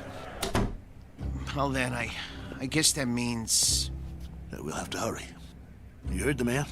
I heard him, but it's over. We're finished. No, we're not. There must be a way. What? Sell them for scrap and get a couple of monorail tickets? We hung in there as long as we could, but this is it. I have to hand it to you, Steele. You wouldn't give up. Quiet. I'm thinking. There is one way. It just might work. What might work? If they don't watch the fights. Who? Nolan and Oscar. Maybe they don't even come out of their office. What are you talking about? Oh, no. Oh, no. Oh, no, no, no, no, no, no, no. No, you can't do this. Get the trunks and robe off Maxwell. I'll change my clothes. Steele, you are out of your mind. You can't go into a ring against a B7. I used to be pretty good. I can get through a couple of rounds. Just bob and weave, throw a punch every once in a while. You'll get killed. You heard that, Tub. We deliver a fight or we don't get paid. Steele, come on. You're never gonna get away with this. They won't let you. Who's gonna stop me? You can't make them think you're... Steele, for God's sake. I can if you help me. Nobody here knows what Maxwell looks like. If Nolan and the other guys don't watch the bout, we'll be all right. Steele. The crowd won't have a clue. B2s sweat, bleed, and bruise just like the new ones. Give me the boots. Look, I got an idea. You know what I can do? I can wire my sister. She'll send us the dough to get us back east. Tape up my hands. Steele? Steele. I got another idea. Wait. Look, hold still. I know a guy in Philly wants to sell a B5 cheap. We could hustle up the cash and, Concentrate on wrapping my hands. If you don't take them right, I could break them on the first punch. Steele, this is suicide. It's a B7 out there. Don't you get it? It's a B7. You're gonna get mangled. Quit talking. I gotta do this. Hurry up. There's no more time, Paul. Put the gloves on me. Oh, I don't want to do this. Please, please don't do this. Look, let me go into the office and let me talk to them. Maybe they'll understand. No, they won't understand. So you're not going anywhere. You're gonna stay right here and lace up my gloves. Ow! You'll help me or I'll beat your brains out on this wall. But you're gonna get killed, Steele. Then I'll get killed. Better me than you, right? I got us in this mess. I'll get us out of it. Get the heap out of there!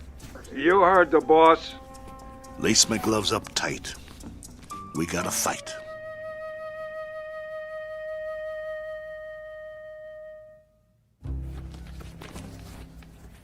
That's it, Paul. Tie him off tight. Oh, you really want to go through with this? Yes. Let's go. How do I look? Like a broken down old fighter. So I'll pass for a B2? That's what I said. You look like a broken down old fighter. Here, let me put a towel around your neck. Pull up the hood on my robe, too. I'll keep my head down so they can't see my face. You better do that in the ring, too. Let's go.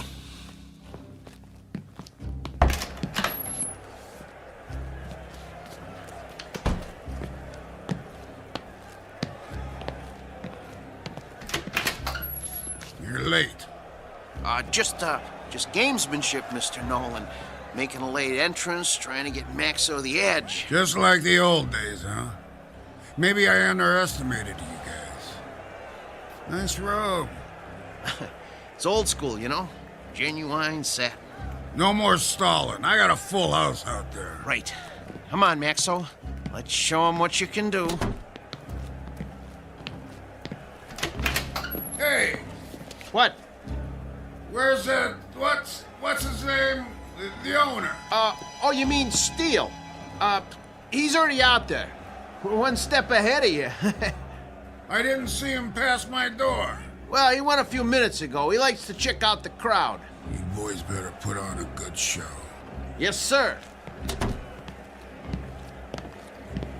Let me know when we get to the stairs. I got sweat in my eyes. I should have told him. If you had, I'd killed you.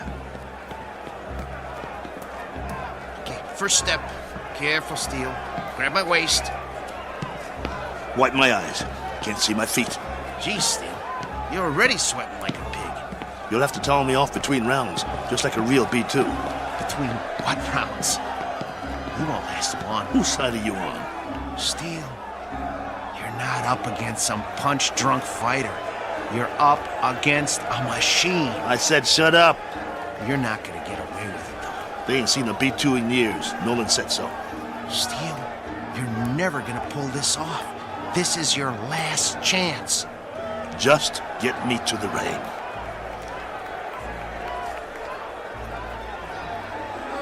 Hey, if it ain't battling that zone. Go back to Philly, you bum. Rattling Max is more like it. You tear him out! What is it, a bucket of rolls? Okay, Steele, here's the ring. 2 steps to the apron. I can see them. Okay, I'm gonna pull the ropes apart. Hey, send him back to the junkyard!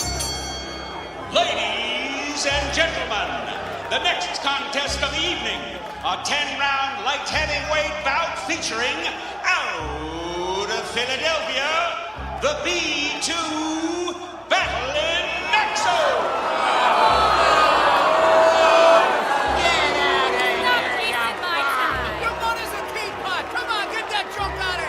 I'm gonna take your rope off now. Keep looking at your shoes. Try not to blink. Stay in my corner. Of course I will. Breathe through your mouth. Come on. Little breaths. Come on. Breathe. Not too fast. I need a drink. Sorry. The water bottle is filled with B7 hydraulic fluid.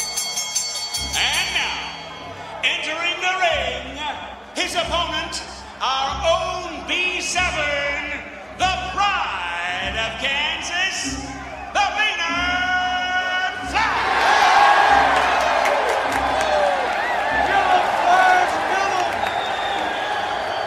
What's he doing? He's jumping up and down on his toes. I never saw a robot do that before. Must be a new gimmick. Big deal. Well, this ain't kickboxing, so he's not scaring me. You should be scared, Steele. Come on. Get out of the ring now while you still can. You get out, pal. See you at the end of the round. Steele, stay away from him. And there's the bell. The fighters come out of their corners quickly. They size each other up.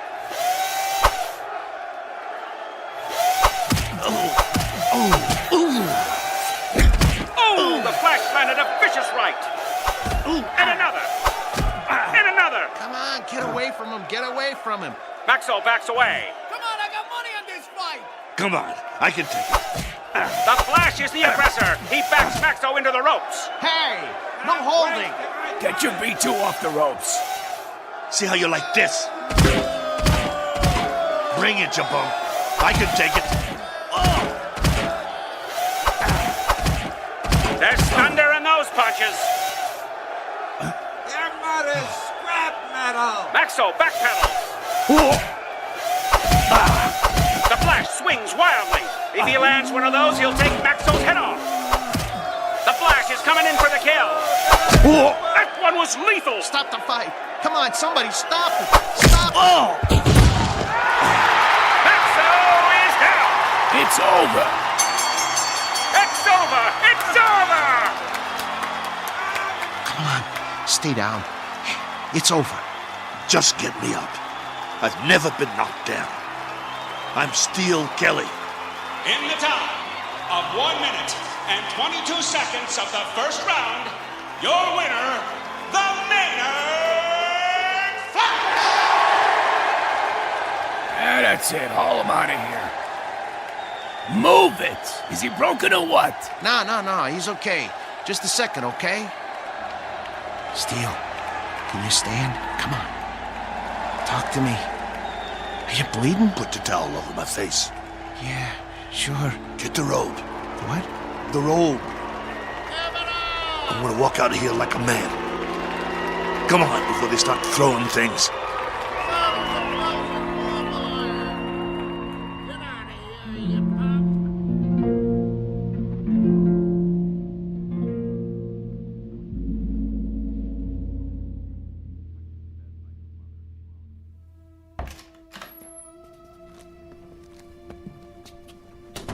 Come on. I'm gonna help you. Let me help you up on the table. Come on. Here we go. Sit. Come on. Steele, I'm gonna try and get you some ice. Forget it. But your eye. It'll be all right. I think right now you need a good stick man instead of a mechanic. That eye looks terrible. Actually, I think you need a doctor. Oh, man, you are really a mess. I don't have nothing with me. No needle, no thread, no iodine. That's not what I need. All I got is a couple of Maxo shop rags. Well, maybe we can stop the bleeding with them. Go. What? Where? Go get the money. But I can't leave you now. All right. Look, but just lie down. I don't even try to move, okay? I'll be right back.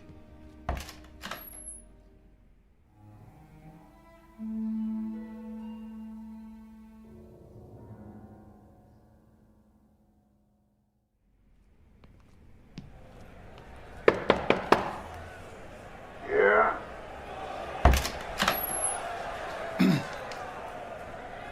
Mr. Nolan? Over that quick, huh? Yeah, I guess.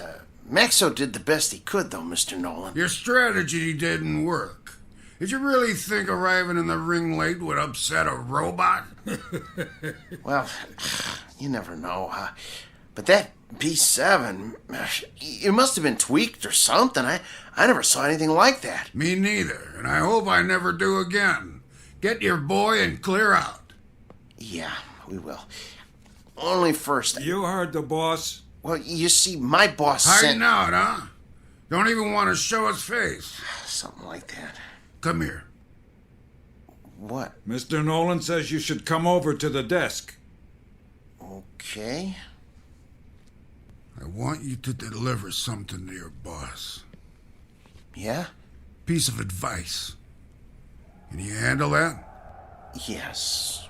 Now listen real close.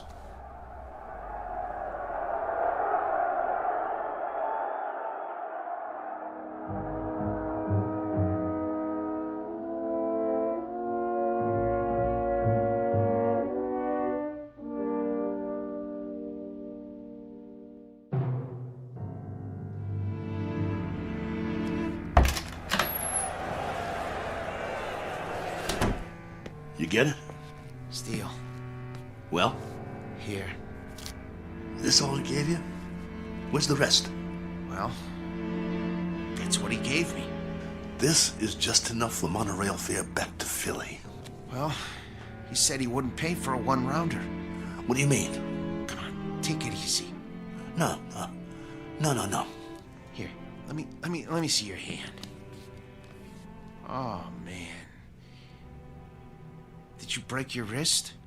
He can't do that. Steele, that's it. He's got a bunch of thugs in that room now. I'll go in there. You can't. If he sees you, he'll know what you done. But the contract says... I'm supposed to deliver a message to you, too. He said to tell you. You're lucky he doesn't run us out of town on a monorail. And if you ever show your face in town again, he said you won't be so lucky the next time. Help me up. Just stay seated. I'll get you a drink of water. I don't need water. That's all there is. Look, we gotta get that wrist set. I can make you sling. For now, just try not to move it. We'll go back by bus. By bus? Come on, you're not listening to me. Look, just hold still. If we go by bus, we'll save money. We'd have enough to get Maxo a new trigger spring and a lens for his eye and some silicone Teflonic joint lubricant. He'll be good as new again. All right, Steele. Anything you say. Then we'll be all set. Maxo will be in shape again, and we can get us some decent bouts. That's all he needs. A little work, huh? That'll shape him up. We'll show him what a top B2 can do. Old Maxo will show him. He'll show everybody. Right? Right? Sure, Steele. Sure. Now let's get out of here. Take it slow. I can walk. I know you can. You're a tough guy. But put your hand on my shoulder. That's it. Don't worry about Max. I can pull.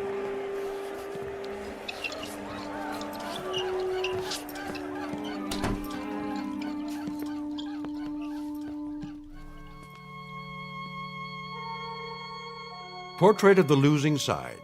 Proof positive that you can't outpunch machinery. Proof also of something else. That no matter what the future brings, man's capacity to rise to the occasion will remain unaltered. His potential for tenacity and optimism continues, as always, to outfight, outpoint, and outlive any and all changes made by his society. For which 3 cheers and a unanimous decision rendered in the Twilight Zone.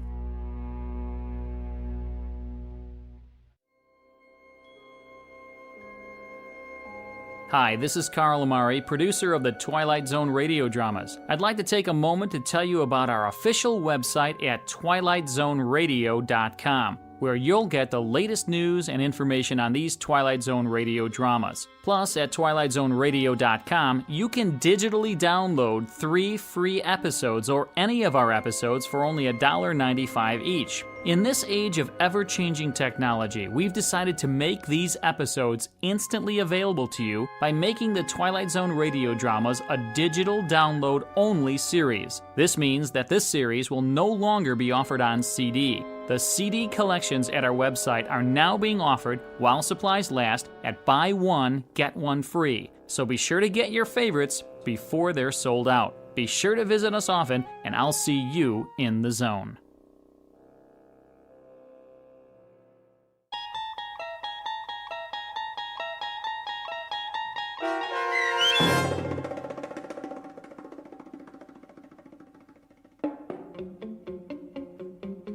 Steel, starring Lou Gossett Jr. with Stacy Keach as your narrator, was adapted for radio by Dennis Etchison and Joby Cerny, and written for The Twilight Zone by Richard Matheson. Heard in the cast were Joby Cerny, Danny Goldring, Rich Komenich, Sam Darrence, Pat Fraley, Tim DiDavo, and Jennifer Joy. This copyrighted radio series is produced and directed by Carl Amari and Joby Cerny for Falcon Picture Group. Custom Foley effects, sound design, and mixing are done in the Cerny American Sound of Picture Theater by Cerny American creatives Bob Benson, Matt Sorrow, Tim Cerny, and Todd Beyer. To learn more about the Twilight Zone radio dramas and to contact us, visit our official website at twilightzoneradio.com. Doug James speaking.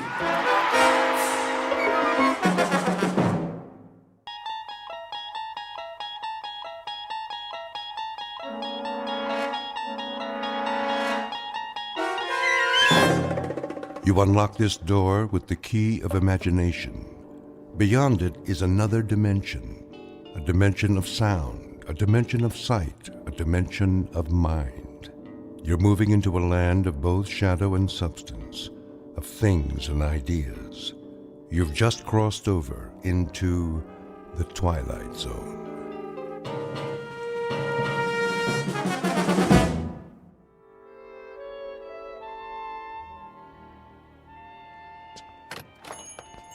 Yes, and will that be all then? No. What time is it? I thought you made an appointment. I did. Oh, come on, honey. You're not in that much of a hurry, are you? Yes. What about mad cow disease? Well, clear the room then. Tell them they're keeping the head of McClellan Enterprises waiting. Tell them that we... All right. You want to forget the whole thing? No, I don't want to forget the whole thing. I just want to get this nonsense over with. Send you a postcard. Oh, that would be wonderful. Bon voyage. Ta-ta. Yes, ta-ta. Come on. Hello. May I help you? Mr. Spirito? I am he. We're the Ransoms. My wife called for an appointment. Oh, yes. Please be seated. Now, where exactly do we intend to go? We intend to go to London. Splendid. Of course, you've been. Oh, no. Charming place. You have picked a rather bad time of year, though, but... Excuse me, we're kind of rushed today. I wondered if you'd... Certainly. Now, have we decided on an airline? No. Well then, if I may suggest... We're not going by plane. I beg your pardon? I said, we're not going by plane? Ooh, but you must, unless you're planning this for some time in the future. No, it has to be right away. Oh, then I'm afraid a ship would be out of the question. You see, it's the off-season, and the liners have all been booked up, or put on short runs. All of them? All the acceptable ones, yes. I hope you won't mind my saying this, Mrs. Ransom, but, you know, airplanes are perfectly safe nowadays. I realize that some people feel a certain trepidation, but there's absolutely no reason... Eileen, if it's the only way... May we see a list of boats that are running? If you wish. You promised. I know. It's important, Alan. We agreed on that. I'm afraid these are the only passenger-carrying vessels bound for England in the next 30 days.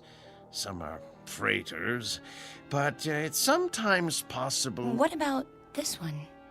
The Lady Anne? I don't think so. Why not? Well, it's very nearly the oldest ship in the water, and the slowest. 13 days to Le Havre. Another half day to Southampton. Forget it. No. Wait. This says it leaves on Thursday. We'll take it. Please, Mrs. Ransom, the Lady Anne is a veritable antique. Listen to the man, Eileen. We can relax when we get there if that's what you want. Don't make such a big deal out of it. It is a big deal to me, Alan. A very big deal. give us 2 tickets. For this relic? Yes, that's right. The Lady Anne. Oh, very well. A few extra days won't matter, will they? I don't have anything better to do. Check okay? Of course, sir. But, Mrs. Ransom, the Caravan Travel Agency takes pride in its service. I beg you not to do this. Well, it isn't going to sink, is it? With a ship that old, you can't tell what might happen. Oh, give me that check. Here. We'll pick up the tickets. Come on, Alan. You can go back to work now. Thanks for your help, Mr. Spierto. Very well. Bon voyage.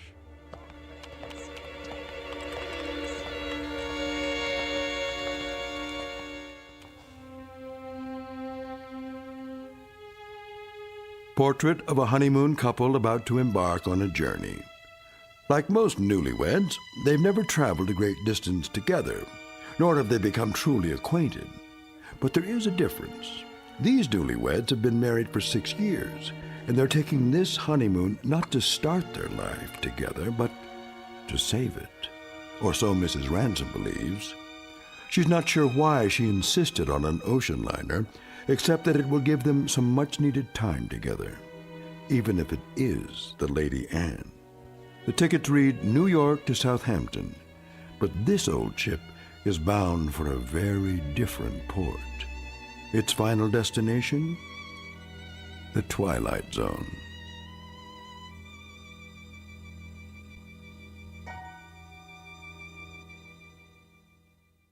And now, The Twilight Zone and our story, Passage on the Lady Anne, starring Martin Jarvis and Rosalind Ayres with Stacy Keach as your narrator.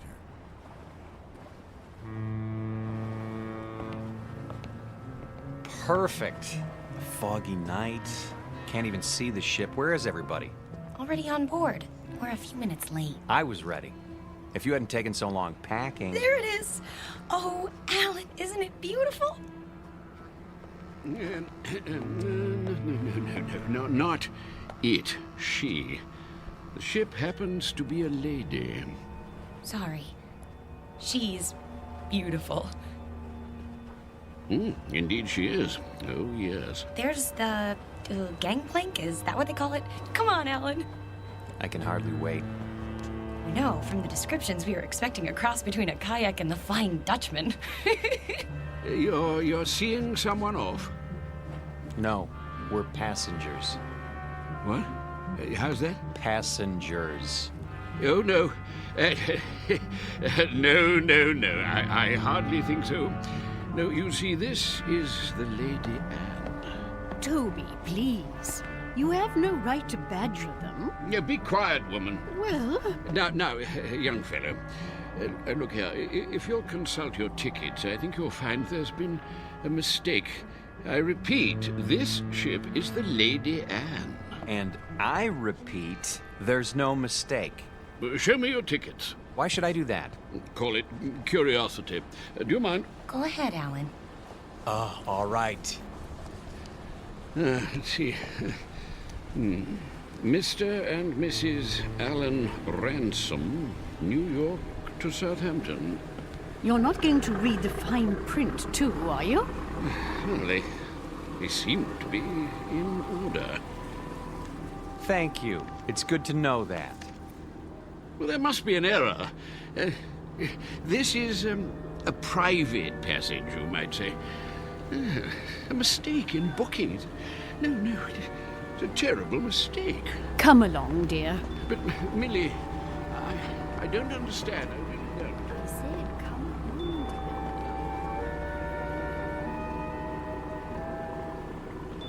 Well, I guess that's how the British say welcome aboard. Oh, don't get your back up. You'll be twice as cranky when you're his age. Bet we can beat him up the ramp. Not too late to turn back, you know? I mean, think of being cooped up with me for 14 days. I made a promise and I'm going to keep it. Isn't that good enough? Sure. Not very steady. Really gives you confidence, doesn't it? At least try to enjoy this. One moment, please. Your names? Ransom? Yes, I see it on the list. Do you want to see our tickets too? Everything seems to be in order, sir. Stateroom 24, down that flight of stairs. Thank you.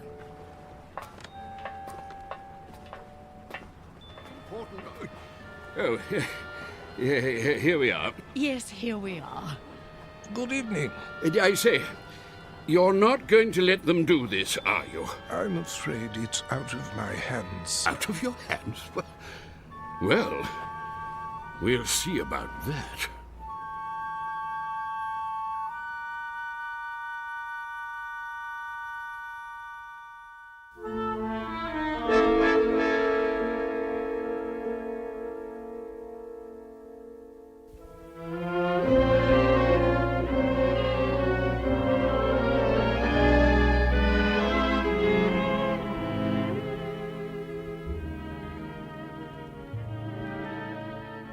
I hope they got the luggage on board.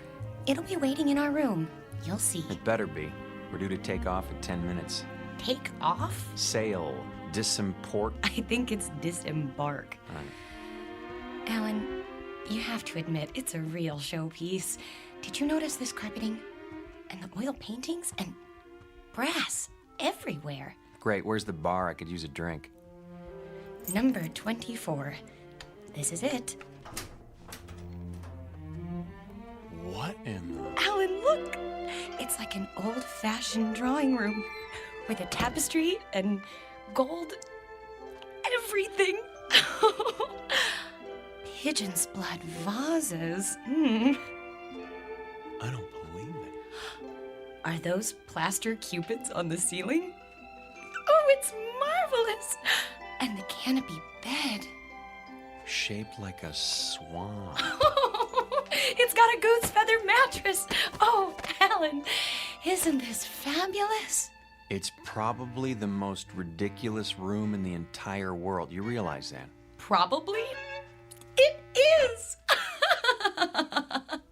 And you actually like it. Don't you? Look at this chest. It must be 100 years old. A bowl of fresh flowers on top. And even a box of candy, shaped like a heart. At least the luggage is here. No kidding. You think we can take it for 2 weeks? I mean, with all this... There's the whistle.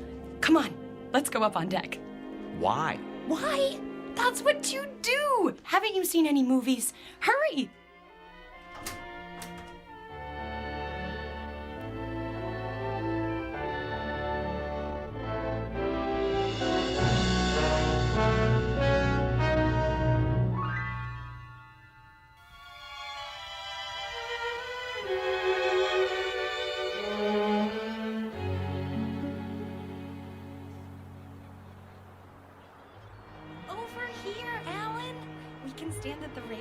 Those are the ones I mean, Burgess. Not the ones going with us. Yes, I tell you. Nonsense. Obviously a silly blunder. No. They have tickets. Calm yourself, Mackenzie. This needs to be settled at once. Very well.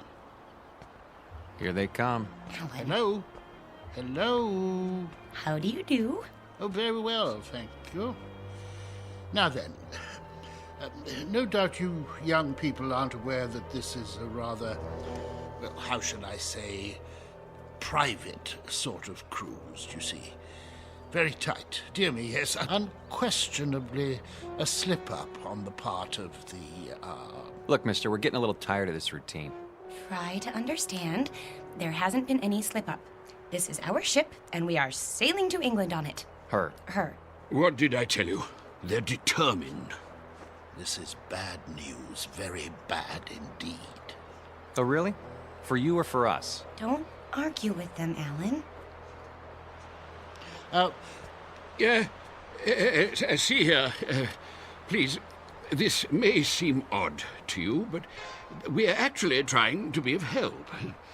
Yes, exactly so. You see, there are things you don't know about this ship. Yes. But what does that mean? Well, for example, it isn't common knowledge that... Burgess. No, Mackenzie. We've got to tell them. But... this vessel is over 50 years old. We knew that. Oh, but there are other things you couldn't possibly know, because you haven't had time to look. Such as? Well, she's falling apart everywhere. The deck chairs wouldn't support the weight of a baby. Well, yes, that's true. And the staircase is about to collapse at any moment. And the food, food, dreadful. It's positively poisonous. Ptomaine, you know. Yes. But the worst of it is the danger at sea.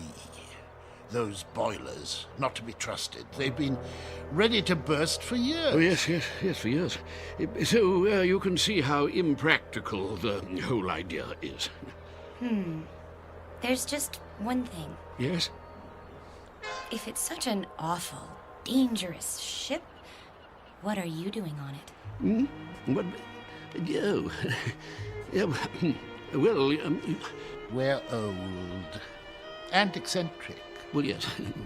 Well, we're young and eccentric. We like impractical things, the challenge and all.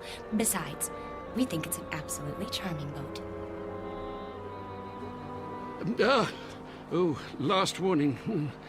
They'll be pulling away the gangplank at any moment. Look, you'll be quite bored. We never get bored. Do we, Alan? Nope, not at our age. You're sick, then. Yes, you'll get sick. No stabilizers. She rides like a washing machine, I can tell you. Sounds like fun. I think I've heard about enough. Wait. I have my checkbook. What's that for? I am prepared to pay you double the amount of your tickets. This is ridiculous. No, I want to hear it. Pay us to do what? If you will abandon your plans, I'm sure you'll find another booking, something more suitable. That's a very generous offer. Yes, very much more suitable. Alan, you're not considering it, are you? Well, what do you say? Not a chance. Triple the amount, then. Yes, triple. No. Very well. I am forced to extremes. Sir, madam, if you will leave the Lady Anne at once, I will give you the equivalent of, let me see, 50,000 American dollars. 50,000 American dollars. Yes, which I will match. Well, I haven't got to go on me, but making it a total of 100,000.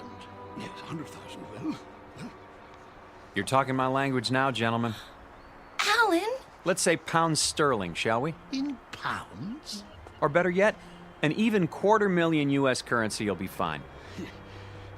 No, that amount is completely unreasonable. I'm sorry. No. In that case... But... Sorry. Let's go, honey. You must reconsider. You don't understand the implications. Look, fella.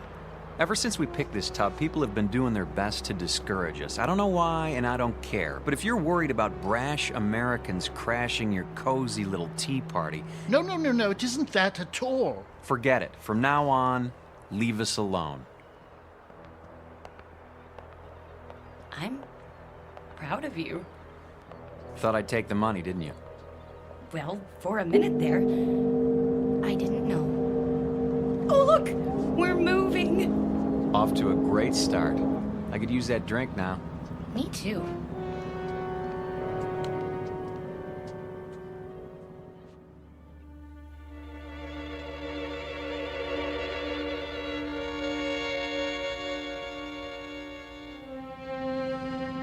Too late. We did our best. We should have tried harder. But the funds he was demanding... highway robbery. Nevertheless, it was our duty. The duty of everyone on board. Who knows what the consequences will be? I fear we should have done whatever was necessary to them off this ship.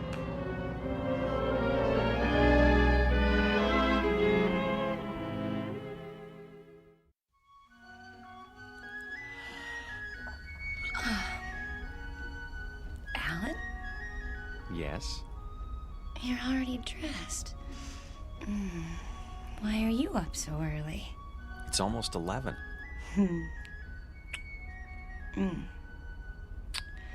Don't tell me you're nervous. We're not going to let two cranky old men spoil our second honeymoon, are we? A lot more than 2. Better get dressed.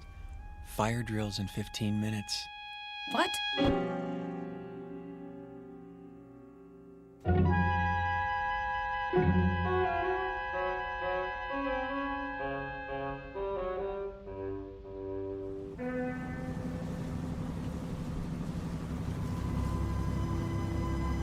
Honestly, you could at least tell me what this is all about. You act as if we're going to an execution. There. See for yourself. Look at all of them. And all wearing their life preservers. Oh no. Alan, some of them are even on crutches. And wheelchairs. Pretty hard to stand for inspection. Is that what they're doing? Apparently it's a safety requirement. Well, there was the Titanic. I picked up a few more names. The Mackenzies, of course, and Mr. Burgess. How could I forget? The one on the end is named Van Vlymen. Next to him is Mr. Bristow. Cooey! Hello there. Care to join us? Yes, do join us. Hello. In a moment, Mrs. Mackenzie. You don't suppose that everyone else on this ship is... Everyone. I checked this morning. The youngest person I saw was 70. Oh, but that's silly. It must just be the first class section. There aren't any other sections. The entire ship is first class. You mean they're all? Show some respect. This group alone represents several thousand years. All for fire drill practice. Remember, Eileen, getting there is half the fun. Chin up. Your life jackets. Oh, thank you. Now then, as soon as you're all ready. I think the straps go over your shoulders. Like this? That doesn't look right. Psst. Do you need help, dear? Good morning, Mrs. Mackenzie. As a matter of fact... You should put your arms through the hole. No. Let them learn for themselves, dear. I was just trying to make it easier. See you later, then. Yes. Do the best you can. We look like a couple of clowns at a funeral. Now then, in the event the balloon should go up, the alarm will sound. Proceed to the Imperial deck in a calm, orderly fashion and await further instructions. The groups will be divided in the following manner. Group A, Mr. and Mrs. Huntley Small, Mr. and Mrs. Mackenzie, and Mrs. Scott Aylesbury.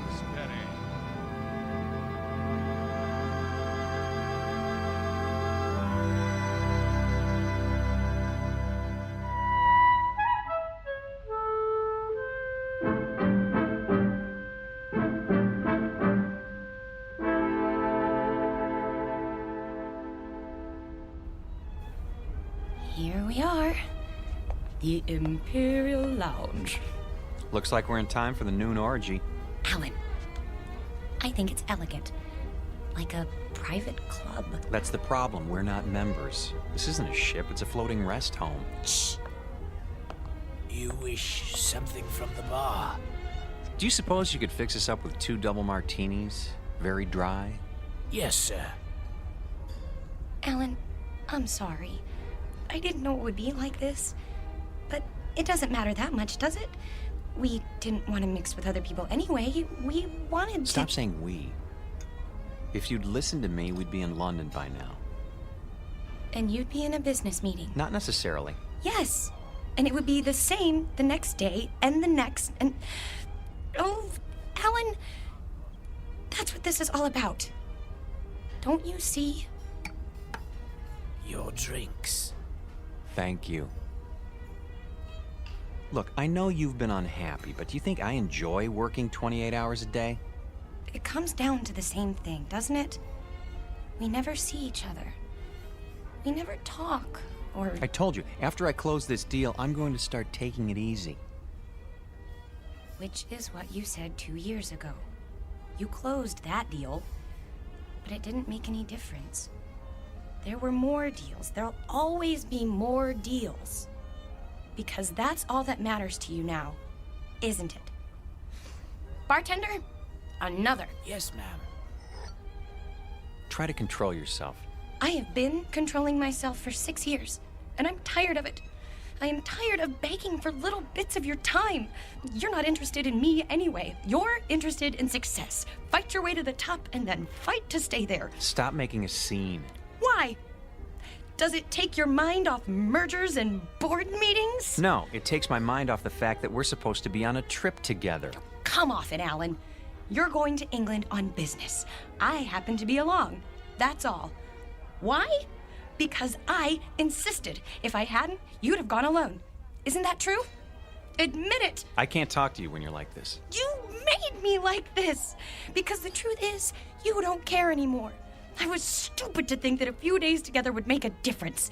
You're a flaming success now. Alan Ransom, the financier. And I'm the nagging wife who doesn't understand. Eileen, please. What's the matter? Are you afraid they'll catch on? Don't worry. They think we're a happy couple, made for each other. Shut up. Yes, sir. Well, when this tub finally gets there, you can relax. Because I'll be leaving. That might be a good idea. Oh, it is. You'll have all those nice deals to keep you warm with no silly woman around. It should be marvelous. It will be. For now, I'll be on deck reading the Financial Times. Here's for the drinks.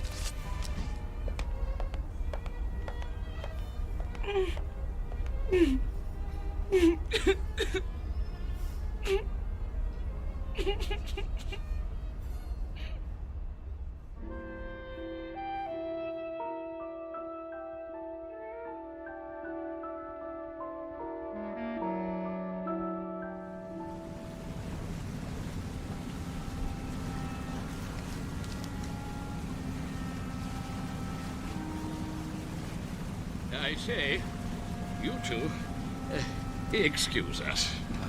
Not you again. Well, yes. Not really. How do you do, dear? Nice to see you, Mrs. Mackenzie. If you don't mind, I'm trying to read the paper. My wife, Minnie, yes. I say my wife, I mean we would very much like you to join us for tea, if you'd be so kind. Because I'm wearing my tweed jacket? Hmm? No. Tweed jacket, I think that's I think we're very British. No, we simply wanted to chat. Is it a date then? I don't... We'd be delighted. In about an hour? Yes, in the Imperial Lounge. We'll see you there. And thank you. Not at all. An hour, then. Jolly good. Looking forward. Why did you do that? Because you and I don't have anything more to say to each other. You know it's true. We're finished. But you said it yourself. We're stuck here. So we might as well call a truce for now and make the best of it. Agreed.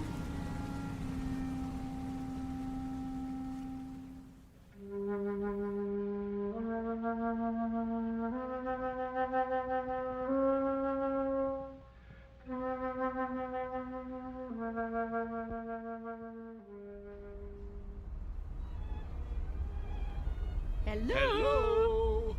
Over here. Hello again. My dear. So glad you could make it. Charmed, I'm sure.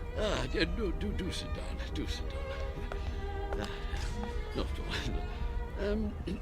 Nasty day. What? Now look. The reason for this meeting, apart from the pleasure of your company, is Well...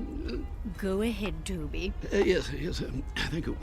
Millie, my wife, Millie pointed out that we've all been, something less than hospitable to you, if not rude. And so I expect I ought to apologize. And do you?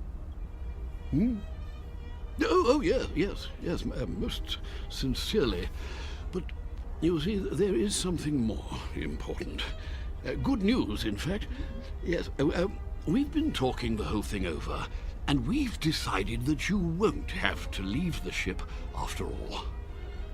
We won't? Say, that is good news. We were afraid we were going to have to swim back, and it's had us sick with worry.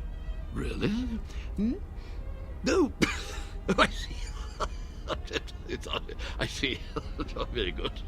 No, I'm sorry about that, my boy. But we were quite concerned, all of us, as I dare say you gathered. You see, it simply hadn't occurred to us that an outsider would ever want to travel on the Lady. The last time she took on a new passenger was, well, according to Captain Prothero, was some 16 years ago. So you can understand. Yeah, but never mind that. It's all settled now. What's all settled, Mr. Mackenzie? Oh, no, we'll get to that in good time. You simply must forgive us. We can't have been very good company so far. Well, frankly. The point is, we spent a good many fine hours, Millie and I, my wife Millie, on this old, scow. And when we heard they were going to retire her, well, it seemed right somehow that we should join her on her last return voyage. Yeah, absolutely. And the same is true of the others. Yeah, well, the other people. And that's what accounts for the number of senior parties aboard. We didn't understand. No. And you still don't, really. More tea? It's quite bracing. Yeah, I'll go. Yes, one thing that hasn't changed. Yes, tea is still the best in the world. What about the others, Mr. Mackenzie? Well, the others? Oh, yeah, yes, like us, as I said. Sentiment, you know. Of course they know, Toby. Why else would they have chosen the Lady Anne? Yes, that's true. Our story isn't so different, I guess. My husband and I had never really been alone in 6 years. Excuse me. I'm going to get us a drink. Scotch all around? Oh, yeah, well, splendid. Thank you. He's embarrassed, isn't he? I seem to be doing that to him all the time now. You were saying the two of you hadn't been alone?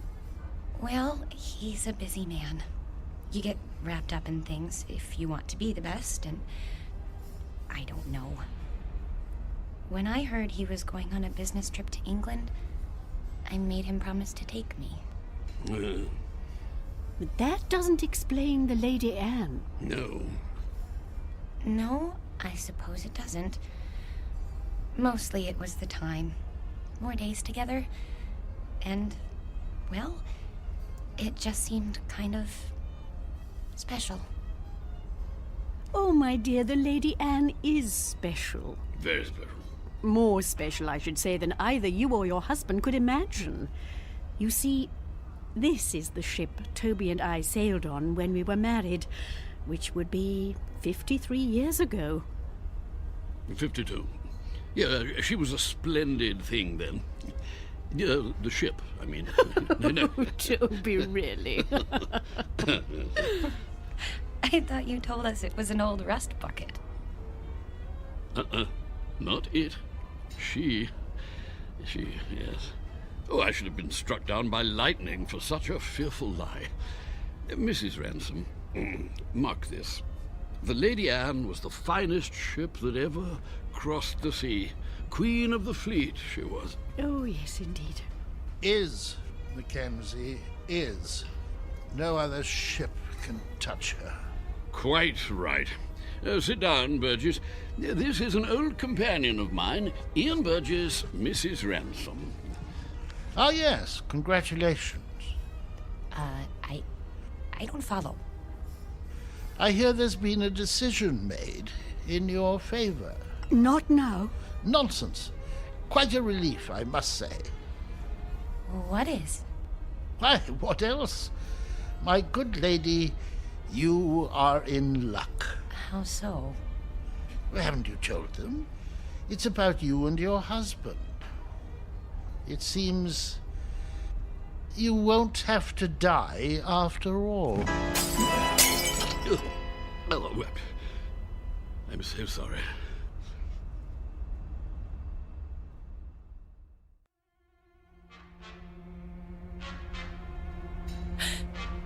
What did you say?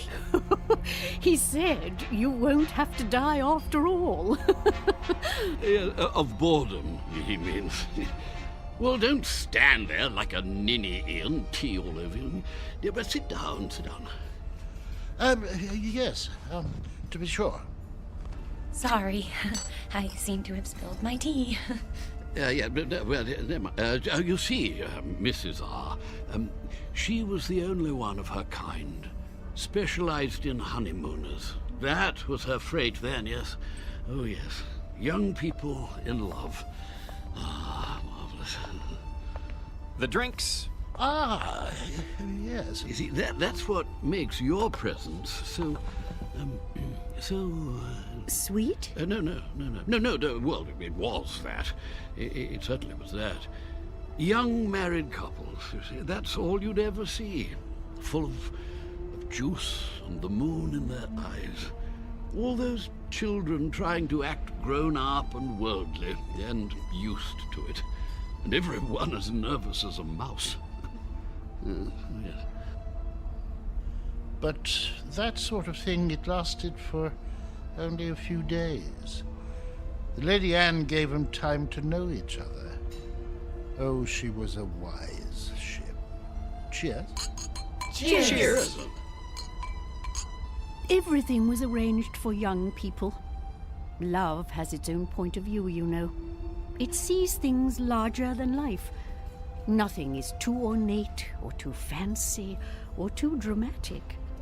If it is a good love, it demands the theatrical and then transfigures it, turns the grotesque into the lovely, as a child does. With it, we can see what we wish to see in people. Without it, we cannot see at all. We can search forever. How a shipping line ever found that vision, I cannot imagine. But they made the Lady Anne into an enchanted gondola and took that moment of happiness and pure sweet pain all lovers have and made the moment live for 2 unspeakably pleasant weeks. Well, they get the drift, my dear. There's no need to go gooey. But I feel gooey. The same is true for all of us, actually. Bolshia Jones and his wife over there, the bald chap. Engineer in his day, and a good one. The Whiteways. Next to them, Lord Bristow, with his cigar.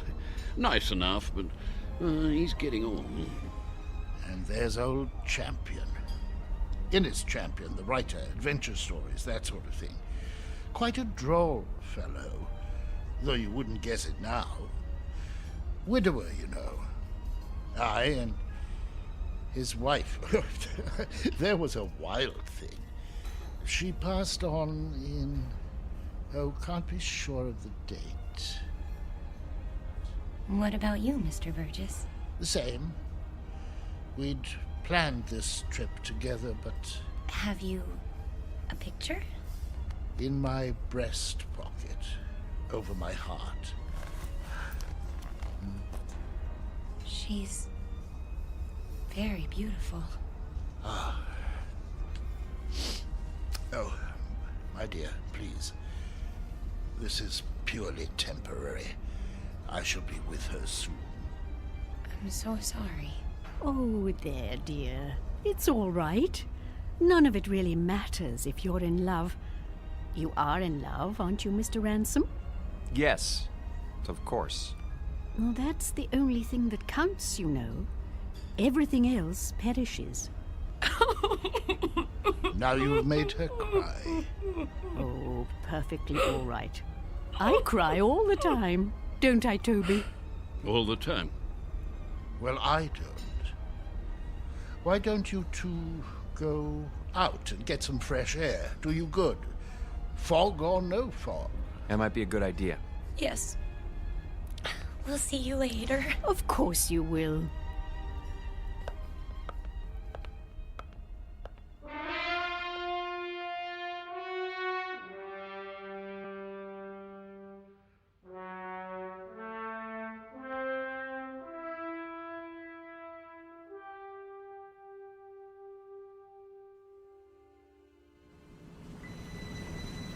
I think they're all very, very nice. What is going on? The sun. What about it? It's behind us. It was over there, and now we're heading north. So we're heading north. We should be heading east. Blame it on me. Everything else is my fault. Why not this? There you go, starting again. I don't know what I'm doing here. Look at them down there playing shuffleboard.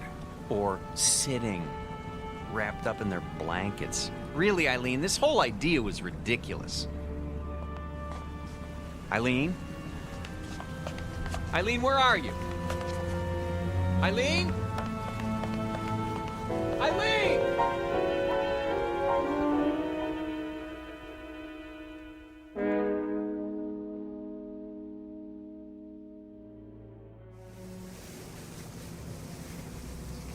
I thought you did get rather gooey there, my dear, but you know, I rather liked it.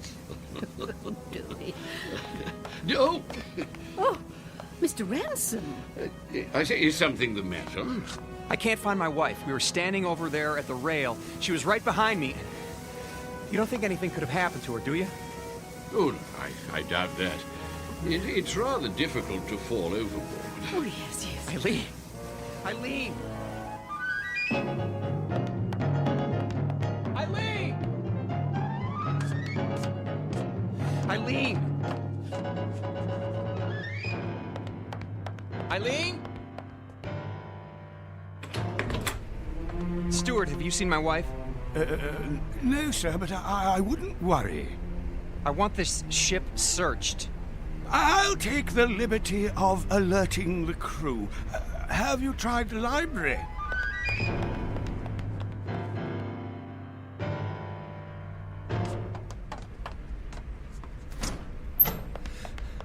Eileen? Not here, sir. But she's got to be somewhere. Still looking, sir. Haven't you found her yet? Easy, sir. We'll let you know. Eileen? Eileen, where are you?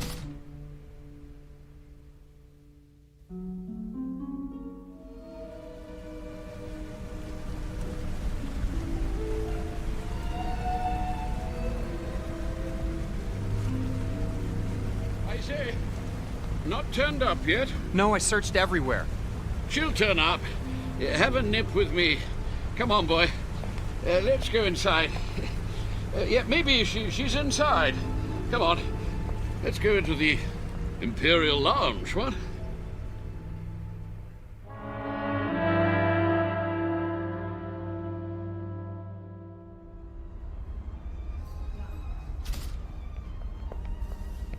Two whiskeys.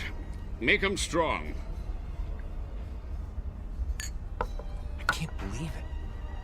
She's gone. It does seem that way. But of course it isn't so. You've just missed her. You don't know how much. A toast to the Lady Anne. Here, here. Oh, yes. Here, Yeah. here. The Lady Anne. Yes. It's a pity. What's going to happen? A crime. An evil, black-hearted crime. Easy, Burgess, easy. Easy? Gad, they want to scrap the lady.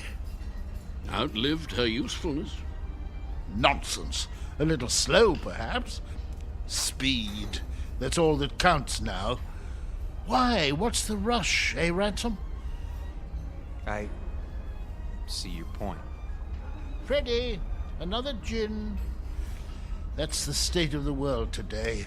It's a plot, doubtless of communist origin. Who wound him up? Burgess, do sit down. Haven't you eyes, man? The Lady Anne was condemned because she represents a better way of life. She's grace and manners and tradition. She's the Empire. I say, somebody turn him off. Silence, Adicott. The beasts are at the gate, and we stand about like statues, with our medals gone to rust and our swords broken. Soon they'll reach up their hairy hands and pull the Queen down from her throne. Scrap the lady? They'll scrap the world. Poor chap. He'll feel better later at the party. Another drink, Mr. Ransom. Mr. Ransom?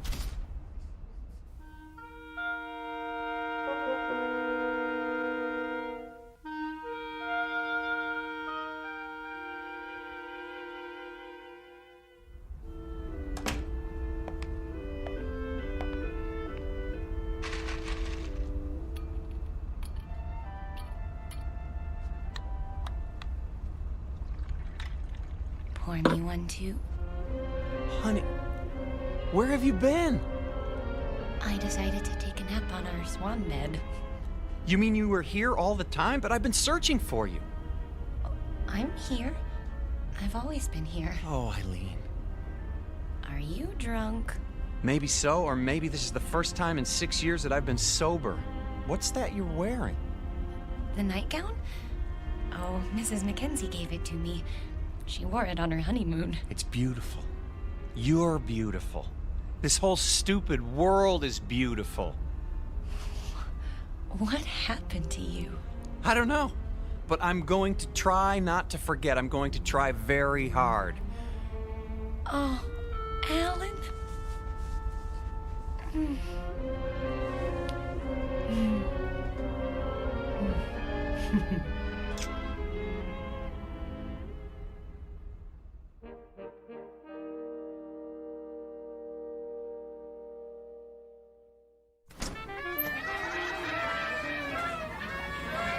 Will you look at all this? Balloons, ribbons. Over here! Join us, please. Mrs. Mackenzie! Oh, come on. Drink up. The champagne's getting warm. Well, you found her. Oh, you're as bad as Alan. I think we'd like you to meet Captain Prothero. Mr. and Mrs. Ransom. Happy to meet you, sir. My pleasure. You've had a pleasant voyage, I trust. Oh, yes. We're grateful to be a part of it. Indeed. Your presence has been good for us as well. You packed your things? Shh. They don't know yet. Oh, well, I suppose it doesn't matter. Know what? Nothing important. If you'll excuse me, I have to make some preparations. Be back shortly. You look positively radiant, my dear. The Lady Anne has worked her magic on you. She... and you. All of you. I'd forgotten some things. How to relax. I was so busy, I lost sight of what's important. It won't happen again. I say, let's drink to that.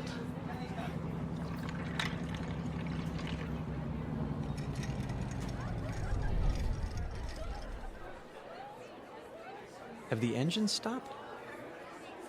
Oh, nothing to worry about. Cheers.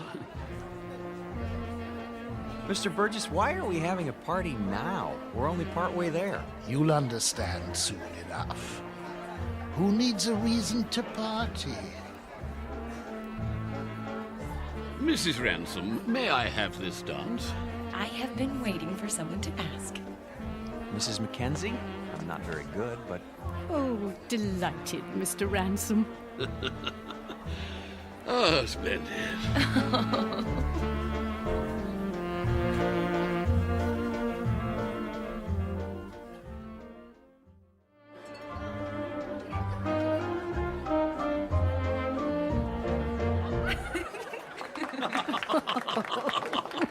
Oh, very nice.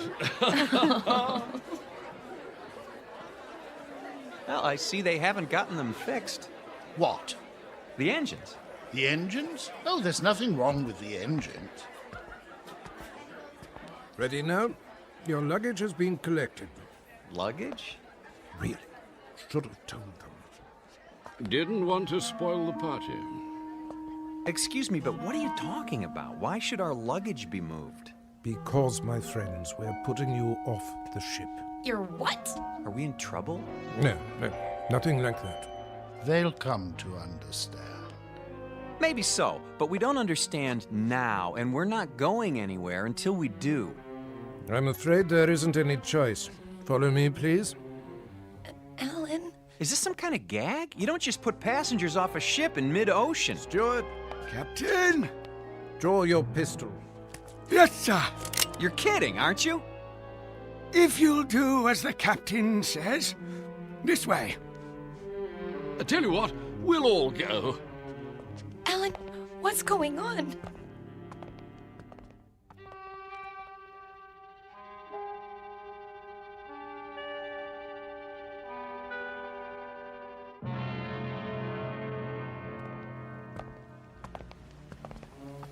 You can't be serious. There's nothing to worry about, my boy. Your exact position has been radioed. Even now, help is on the way. Alan, you're not kidding. Captain, this is outrageous. Your luggage is in the boat. There's a tin of biscuits. Champagne? I thought of that. Lifeboat sends out a signal so you'll be picked up straight away. Everything you need, really. Except a reason. It's time we were off. Into the boat with you. No, please, But why? Is it something we've done? Not a bit of it. Then tell us. You can't do this without a reason. Cause, my boy, you can't go with us. Not yet. Yes, come along. Not where we're going. No, no. Step carefully, please. We liked you people. We thought you liked us. They do, Alan. Don't you see? They do. Lower away. Don't forget the blankets. Alan, look. Everyone's at the rail. Goodbye. Bye. Goodbye. I say, what are those papers, dear? They're your letters, Toby. Don't you remember, dear? I've kept them for so long. You're throwing them overboard. They deserve a proper burial at sea. I won't be needing them now, will I? No, dear. Not anymore. Listen, the engines are starting again. They're moving. So are we.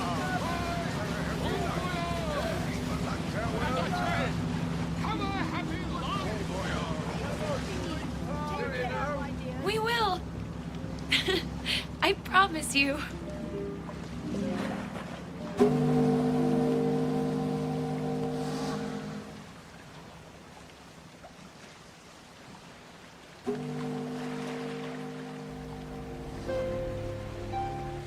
Here's a blanket.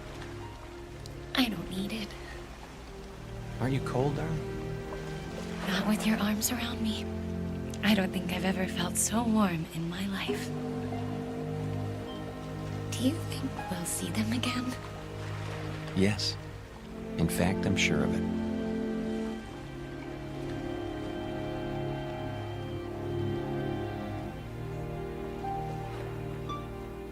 Lady Anne never reached port. The Ransoms were picked up by a cutter a few hours later, just as the captain promised. They searched the newspapers but found no mention of the Lady Anne. The ship, with all its crew and passengers, went down in the mid-Atlantic, or so it was said. But Alan and Eileen knew better. They knew it had sailed on to a better port, its final destination on a distant shore called the Twilight Zone.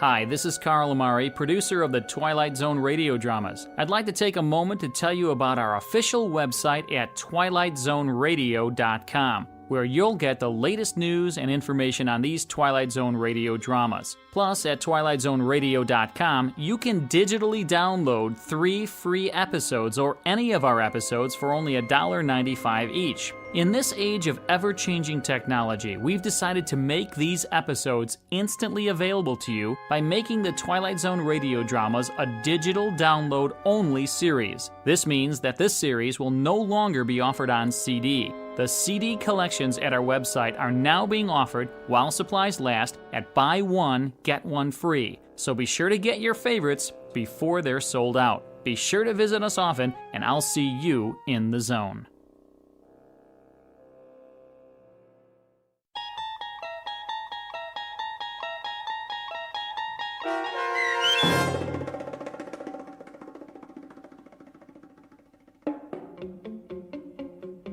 Passage on the Lady Anne, starring Martin Jarvis and Rosalind Ayres, with Stacy Keach as your narrator, was adapted for radio by Dennis Etchison and written for The Twilight Zone by Charles Beaumont. Heard in the cast were David Pasquesi, Anne Somerville, Jim McCants, Joby Cerny, Eleanor Weingart, Martin Astrop, and Nick Ruddle. The producers of The Twilight Zone wish to thank CBS Enterprises and the Rod Serling Estate for making this series possible. This copyrighted radio series is produced and directed by Carl Amari and Joby Cerny for Falcon Picture Group. Sound design and custom Foley effects for The Twilight Zone by Cerny American Creatives Bob Benson, Craig Lee, Matt Sorrow, Tim Cerny, and Todd Beyer. To learn more about the Twilight Zone radio dramas and to contact us, visit our official website at twilightzoneradio.com. This is Doug James speaking.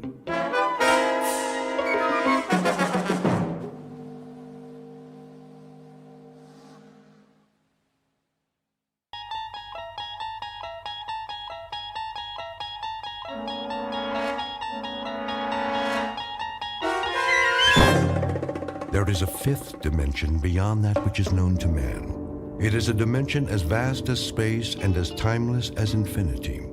It is the middle ground between light and shadow, and it lies between the pit of man's fears and the summit of his knowledge.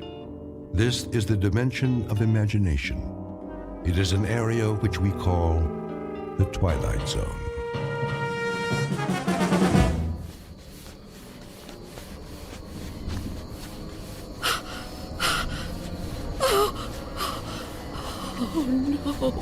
No, where am I? What am I doing outdoors? I don't remember leaving my...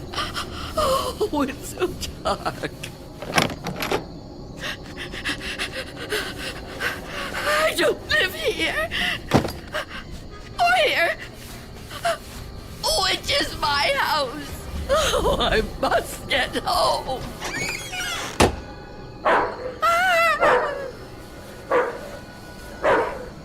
May I assist you, madam?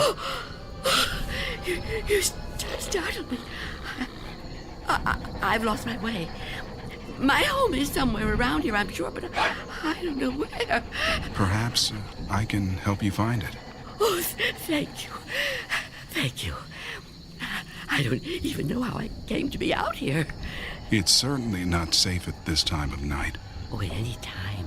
Well, surely the daytime when the streets are crowded. No, that's when it's most dangerous. For me. So you see, I never go out. Never? Never. But, dear lady, why not? I'm afraid. Afraid? Of something or someone? Someone. It's difficult to explain. Please, try me. Oh, I'm not sure you'd believe me. You'd think I'm just a senile old woman. I'd believe you, Wanda. What did you call me?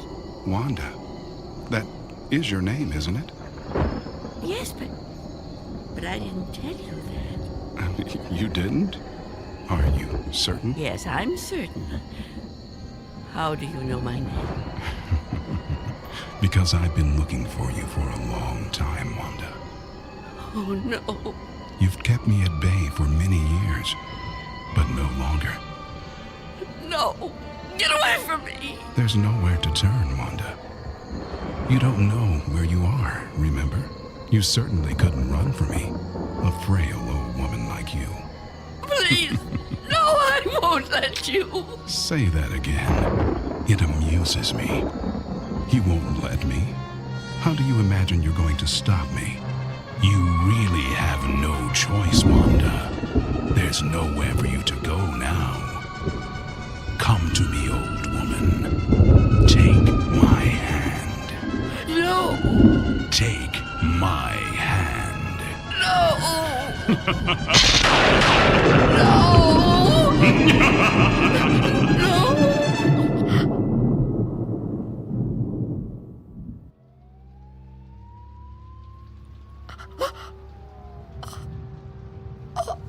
Oh, it was the dream. The dream again. I'm home. Of course I'm home. Where else would I be?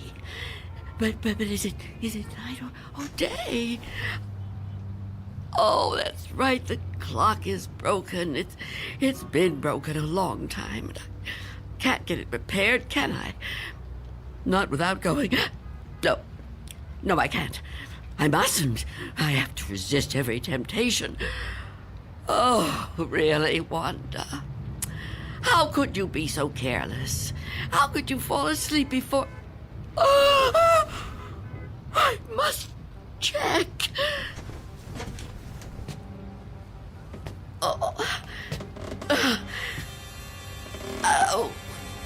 Yes.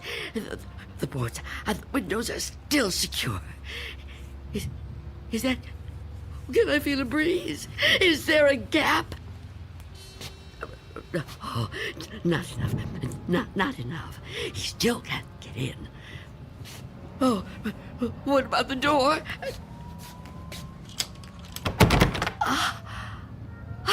Chain is on. And the door is locked. Good. He can't come in that way either. Oh, yes, I'm safe. Safe for another day. But I've been careless. Really, falling asleep before checking. I mustn't take chances. I can't take chances. Not while he's out there. And he's always out.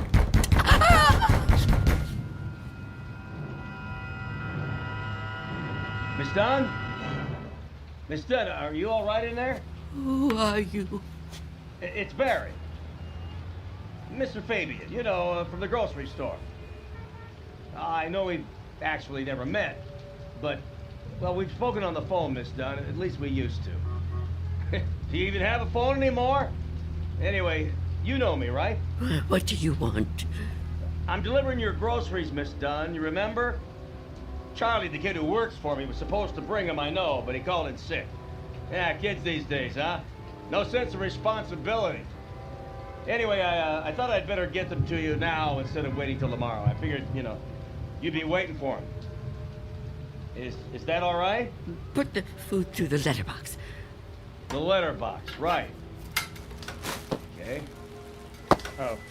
Thank you, Mr. Fabian. Your money is coming under the door now. Under the door. Here it is. Miss Dunn, wouldn't it be easier to just... $6 and... Okay. 32 cents.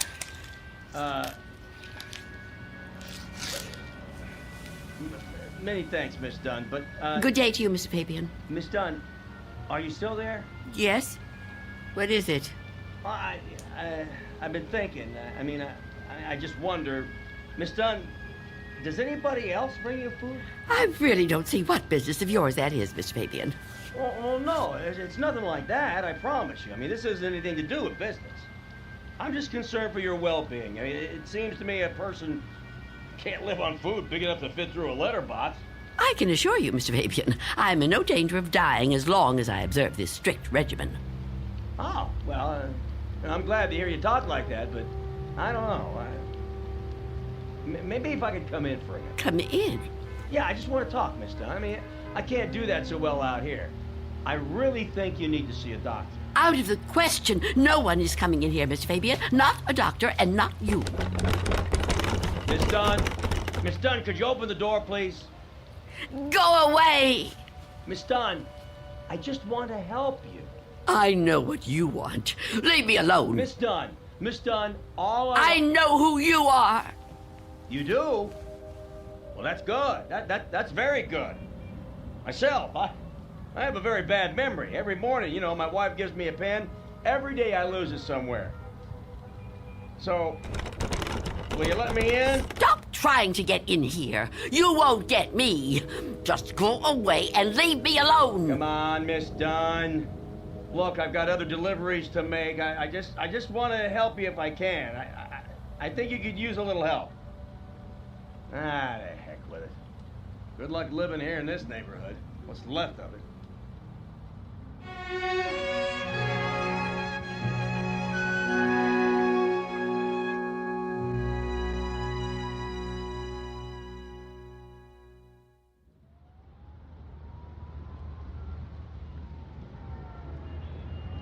Go away. I won't let you in. I won't let you get me. Leave me alone. I don't want to die. I don't want to die. Please! Freeze!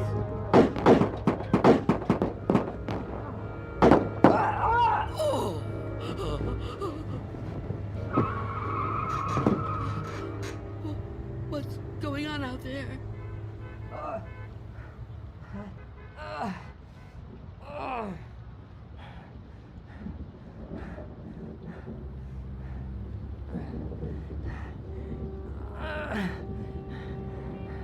Help!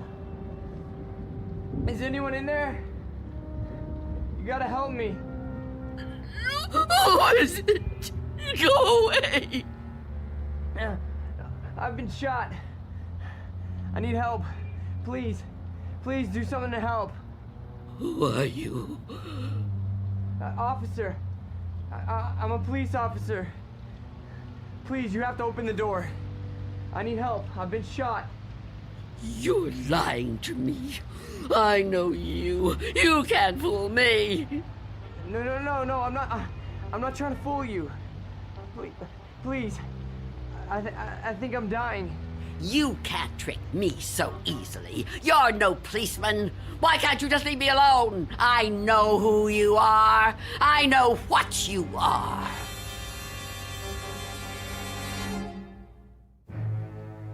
An old woman living in a waking nightmare.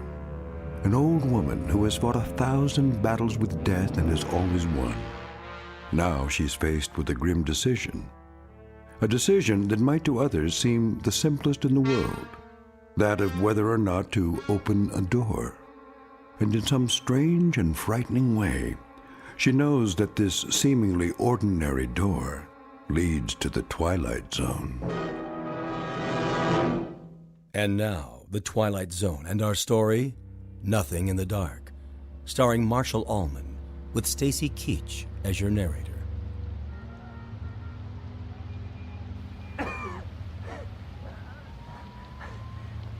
Please. Why won't you help me? Stop this! Why must you do this to me? I'm losing a lot of blood. It's so cold out here. Listen to me. I'm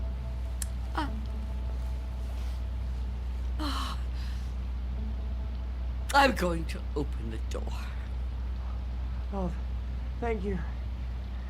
Thank you. But I'm leaving the chain on. Don't even try to touch me. I won't let you.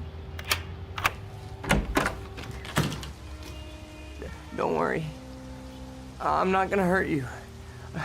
I couldn't hurt anybody. Oh. You're so young. Almost a child. Well, Unless you help me, I'm gonna die. I don't think I can even move very far. Oh, don't say that.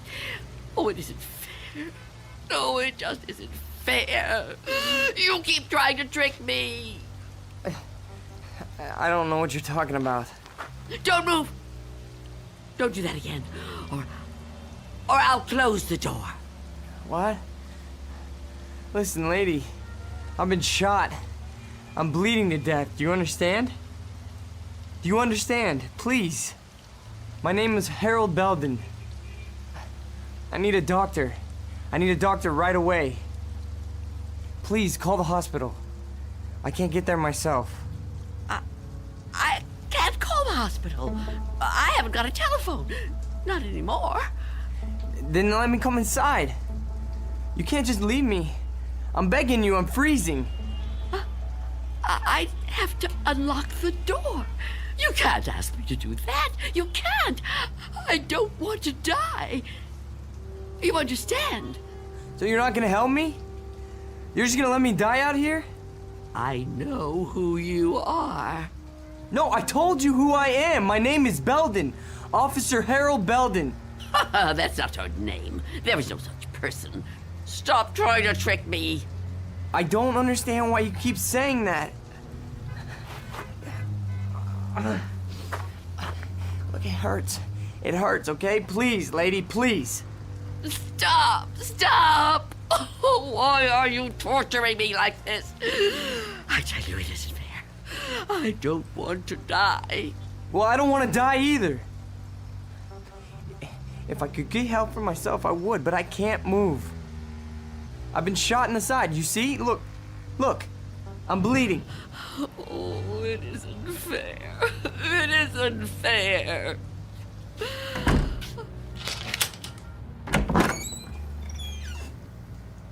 Will you help me?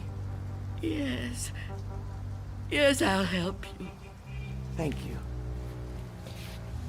Take my hand. What? Take my hand, pull me inside. No, I won't. I mean, I can't. Oh, can't you?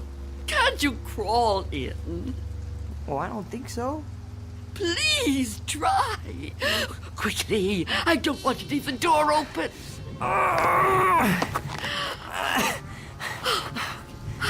That's it. Come over here. Into the bed.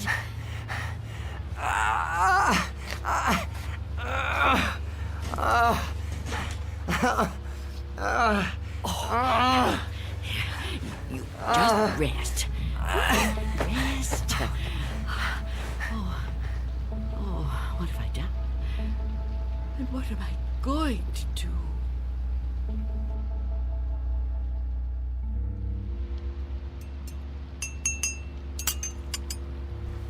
Officer? Officer? Officer? Oh, I'm so sorry. What a...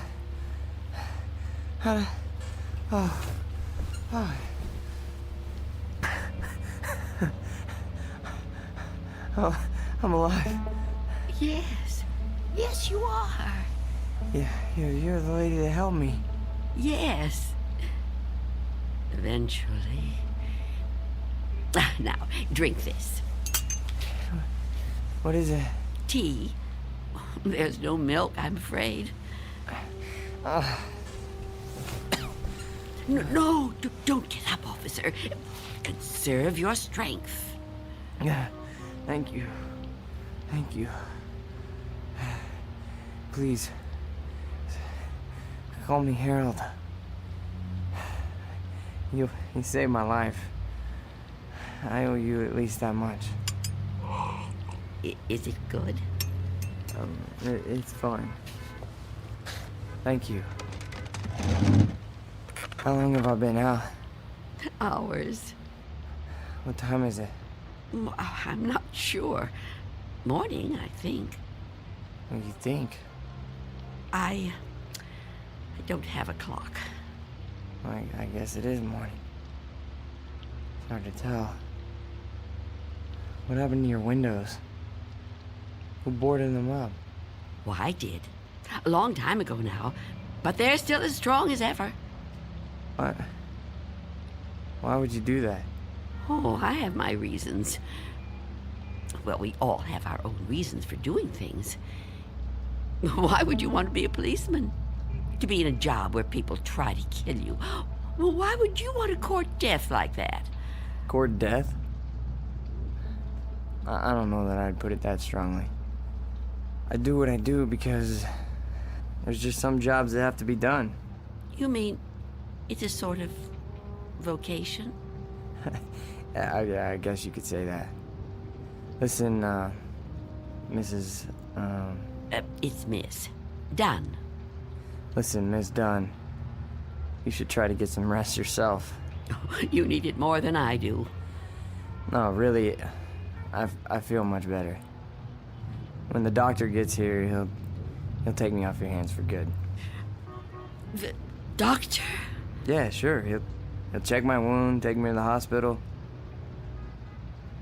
You didn't call the doctor? No, I didn't. Why not? I told you last night. I haven't got a telephone. Don't you remember? No, I don't. I was kind of out of it last night, I guess. Oh, of course. Perhaps you could use your radio to ask someone to come get you. Well, you could wait outside for them. No, I busted my radio when I fell on it. You see?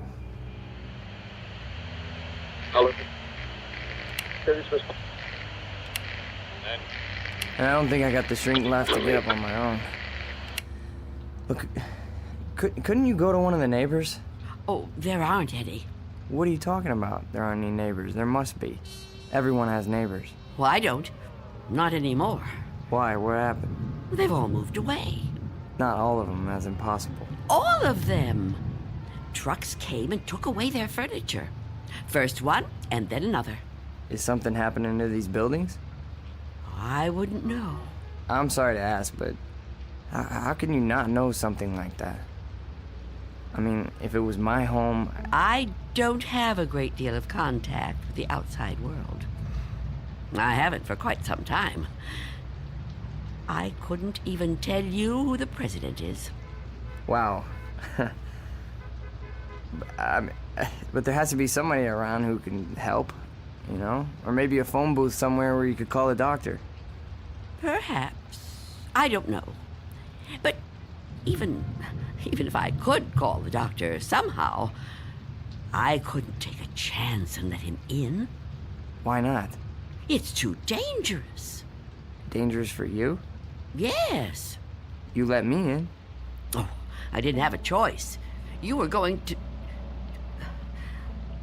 I didn't know if I could trust you, but I'm still alive. Of course you're still alive. What do you think I was gonna do? I mean, but the doctor, he's not gonna be any harm to you. I keep telling you I can't let the doctor in. I can't let anyone else come in. Don't you see? It might be him. It might be him. Who? Him who? Mr. Death. Mr. Death? What? I know he's out there. He's trying to get in. He comes to the door and knocks. He begs me to let him in. Last week, he said he was from the gas company. The gas company? Oh, he's clever. After that, he claimed to be a contractor hired by the city. He said this building was condemned, that I'd have to leave. But I knew who he was. I kept the door locked, refused to let him in. Eventually, he went away. Condemned, huh? I mean, that explains why there's no one else in the neighborhood. No, he knows I'm on to him. Yesterday, he said he was Mr. Fabian from the store. But all he really wanted was to come in. That's all he ever wants. Wait a second. No, it's no use. You wouldn't understand. I knew you wouldn't. How could you? Well, I mean, wait. But I want to understand. I do. I mean, this man you're afraid of, you say he's Mr. Death. That's right. You don't mean just anybody, do you? You mean like death, right? Death. That's right. So is this Mr. Death a person like you or me? I know it sounds crazy to someone like you, to anyone but me, but it's true. I know it's true.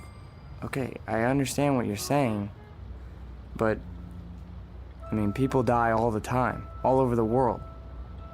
Now, how could one man be in all those places at once? I don't know. Don't ask me that. Maybe there's more than one of him. Maybe. I didn't mean to upset you. Please don't cry. I'm not gonna hurt you. I'm sorry. Okay? Can I have another cup of tea? Please? Of course. Tell me about Mr. Death. Your tea. Thanks. Please, Mr. Death. I would like to know about him. All right. At first, I couldn't be sure. It was a long time ago. Everything is. It's been so long since anything happened to me. But I was on a bus. There was an old woman sitting in front of me, knitting a scarf, I think. There was something about her face. I felt I knew her. Then a man got on the bus. He wasn't special in any way. Not short, not tall, not fat. Just a man. I remember that there were empty seats, but he sat down right next to the old woman. He didn't say anything to her, but I felt that his being there upset her in some way. But I couldn't understand why. He seemed like such a nice man. When the old woman dropped her ball of yarn, he bent down and picked it up, right in front of me. He held it up to her. I saw their fingers touch. He stood up and got out the next stop. I couldn't move. It was as if I knew what had happened. But I couldn't do anything. I was just so frightened. When the bus finally reached the end of the line, the driver came over to the woman. He thought she was asleep. But I knew she was... What, dead? Dead. And right then and there, I knew it was his touch that killed her. Okay, but you said it yourself. She was an old woman. Okay, just because this man touched her... Mr. Death. Just because he touched her hand, it doesn't mean he killed her. Maybe what you saw was just what it looked like. A man trying to be helpful. I mean, the real cause of her death might have been, I don't know, a heart failure or a stroke or something. I don't know. No, he killed her. Okay, I'm a cop. I've seen dead bodies. I've seen people that were killed by guns, knives, but never by a touch, okay? The man being there when she died, that's just a coincidence. But I've seen him since then, several times. I've seen him in crowds. I've watched for him. Every time someone I knew died, he was there. He, the same man, the one on the bus. No. Once, he was a young soldier. then a salesman, a taxi driver. Someone you wouldn't notice unless you were watching closely. But you could see him. Oh, yes. And I wondered why that should be. Why I could see him when no one else could. And then I knew. Why? It was because I was getting older. And my time was coming. I could see clearer than younger people, people like yourself. Now, do you understand? Oh, I know you don't believe me. That would be too much to ask of anyone. But do you at least understand? Please. I have to know. All right. Maybe. Maybe, okay? But if there is some Mr. Death who's able to visit all the people in the world like Santa Claus... Don't mock me. I'm not meaning to mock you, okay? I would never do that. I swear. But if he's real... He is. If he's real, then I don't see what the problem is. You don't see what the problem is? Oh, you must be joking. No, I mean, if you know what he looks like, what have you got to be afraid of? If you're right, and you can see death, I'd say you're kind of fortunate. Fortunate? Sure, yeah. I mean, you'd be able to see him coming. You could just avoid him. Oh, didn't I tell you his face is always different? He's different sizes, different ages, different races. I couldn't be sure. Well, how about when you go out? Out? Sure. Well, I know you said you don't have much contact with the outside world, but you have to go out sometime. I mean, to the shops or something, you know? Now, couldn't he touch you then, if he wanted to? No. Why not? I never go out. Never. Never. Oh, I haven't been out for years. I don't know how many. I don't keep count. That would be too depressing. But I suppose you can guess from the smell. You're too polite to mention it. But it must bother you as much as it bothers me. So what do you do about food? The boy at Mr. Fabian's store delivers it. But I never open the door to him. How can you live like this? Oh, don't think I enjoy it. So why do you do it? Because if I don't live like this, I won't live at all. If I don't watch out, if I let down my guard even for a moment, he'll get in. I know he will. I haven't always lived like this, you know. I was young once. People said I was pretty.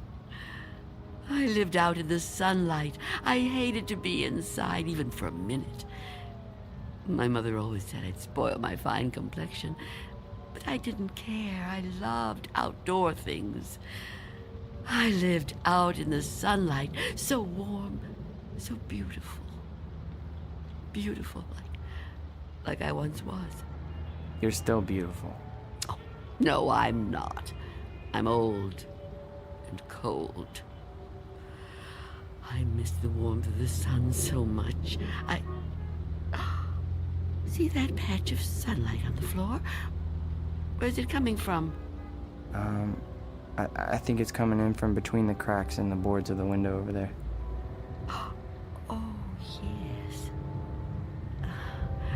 It's so warm to the touch. You know, I've always hated the dark and the cold. And now I'm old. I've lived a long time, but I don't want to die. I've heard people say it was his time when an old person dies. But it's not your time if you're not ready to die. I'd rather live in the dark than not live at all. Miss Dunn, I promise you, there's nothing to be afraid of. We're all alone here. Okay, there's nobody outside the door. I know you're upset, okay? And you're clearly under a lot of pressure. but I think all you need is some rest. Officer. Yeah, and I need help. Oh, I don't know what to do. Just give me some medical attention.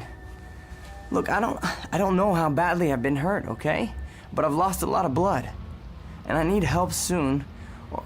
Or I don't know how much longer I can... I've told you I can't go out there. You can't ask me to do that. Look, this whole Mr. Death thing, I promise you, you don't have anything to worry about. Shh. Someone's coming. Well, get them to help me. No! There's nothing to be afraid of. Please, answer it. Go on. That's right. Go ahead. You're doing fine. Answer it. Go on. I'm keeping the chain on. That's fine. Do whatever you want. Just see who it is and get them to call for help. I'm sorry, lady, but I got my orders. No! Get away! Officer Belden, help me!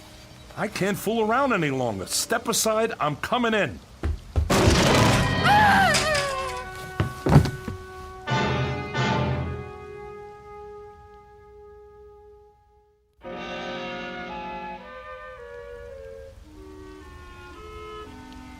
Take my hand.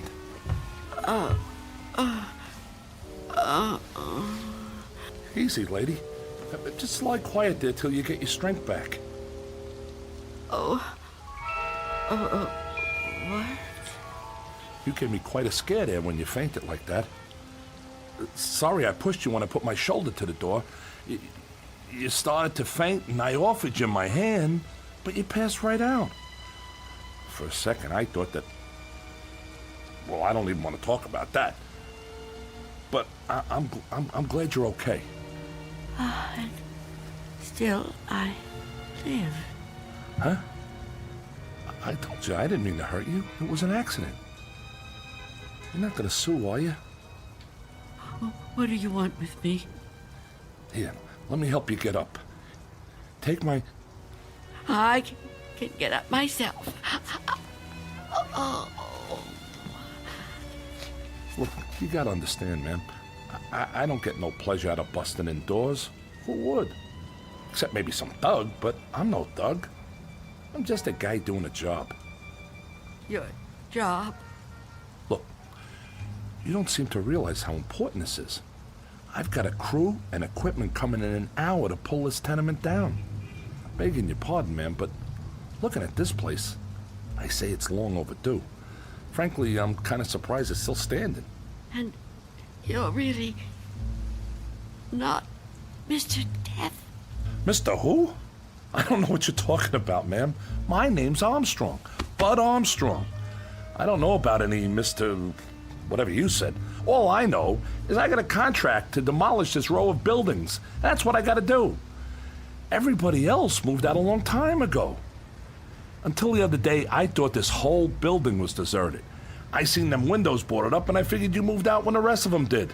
Thank goodness I met that guy from the grocery store, that Mr. Fabian. Oh, Mr. Fabian. Then he was real, after all. Real? What are you talking about? I told him about my job down here, then he told me all about you, that he was worried about you. Told me he had a kid bring you your stuff. That was the first I knew about you, and it's darn lucky I found out. Well, you'd still be in here when the wrecking ball hits. Now, come on. We gotta get out of here. You want me to go outside? Sure. Didn't you just hear me? This place is coming down. You can't stay in here. You want me to leave here? You have to. I can't. It's Miss Dunn, right? Well, Miss Dunn, you were notified about the demolition job months ago. Look, I'm not out to bully you. I'm just trying to do my job here. These buildings were condemned by the city. Can't say I blame them. And I'm the one who's got to tear them down. Tear them down? Wow, can you? Look around you, ma'am. This building has had it. You can see that. I can see that. Anyone could see that.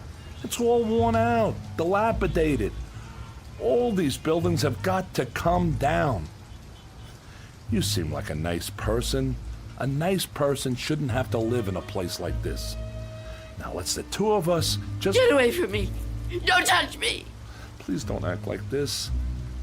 I ain't a monster, lady.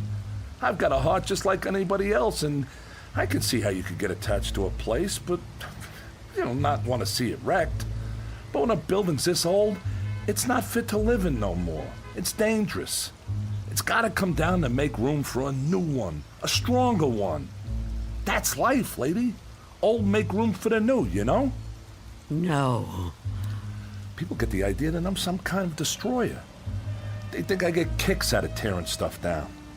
But that ain't the way it is. No, that ain't the way it is at all. I just clear the ground so other people can build on it.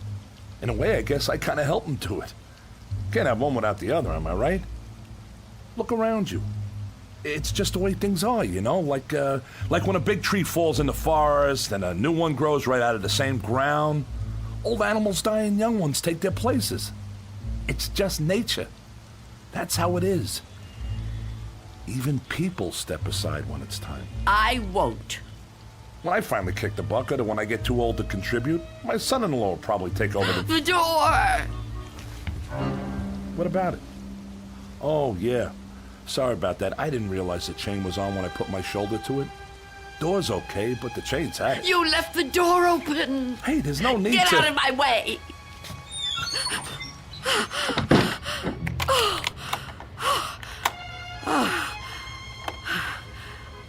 You don't have to do that. What's the sense of locking a door that won't even be here in an hour? I'm on the clock here, and we've waited long enough. If you've got any possessions you want to keep, Miss Dunn, I'd move them out while there's still time. I'll help you. You think you're helping me? I'm not going to leave here. Not with you. Not with anyone. Don't try to touch me. I don't want you anywhere near me. Now look, ma'am, I've been nice to you. I've been trying to go easy. I know this must be tough for you. Any kind of move is a big upset, especially to an older person like you. But if you insist on staying here, I'll have to call a cop. A cop? A police officer? It's just for your own good. Please, cooperate, lady. Hey, where you going? Of course. Mr. Belden! Explain it to him. Tell him the reason I can't go out there. I know you understand. I've told you everything. You'll help me, won't you? You'll help me stay? Well, say something. What are you doing? Who are you talking to? Oh, Mr. Belden is a policeman. Mr. Belden? Who the heck is Mr. Belden? Is he your pet? You got a cat in here? Please tell him. Lady, I think maybe you're sick. You should come with me. I'll get you to a doctor. I don't need a doctor. Mr. Belden, won't you tell him? Okay, I get it. I see how it is. Hey, I'm sorry, but if you're still here when the crew arrives, I'll have to call a cop. I'm sorry. I wanted to make you understand, but... Okay.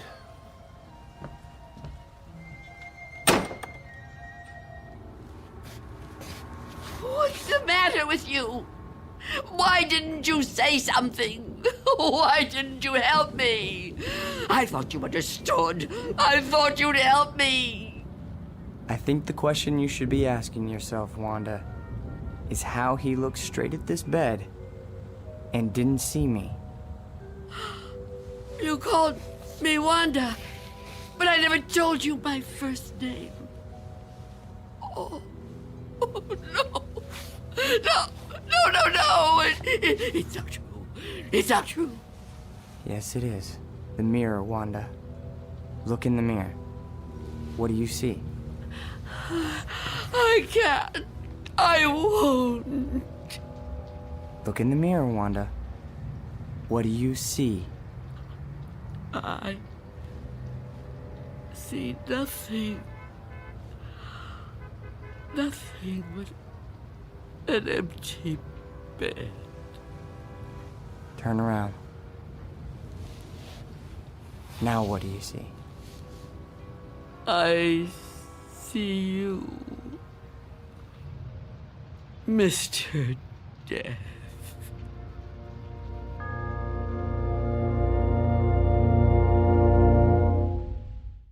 We'll be back to the Twilight Zone in just a moment. And now, Act 3 of Nothing in the Dark, starring Marshall Allman. It was you.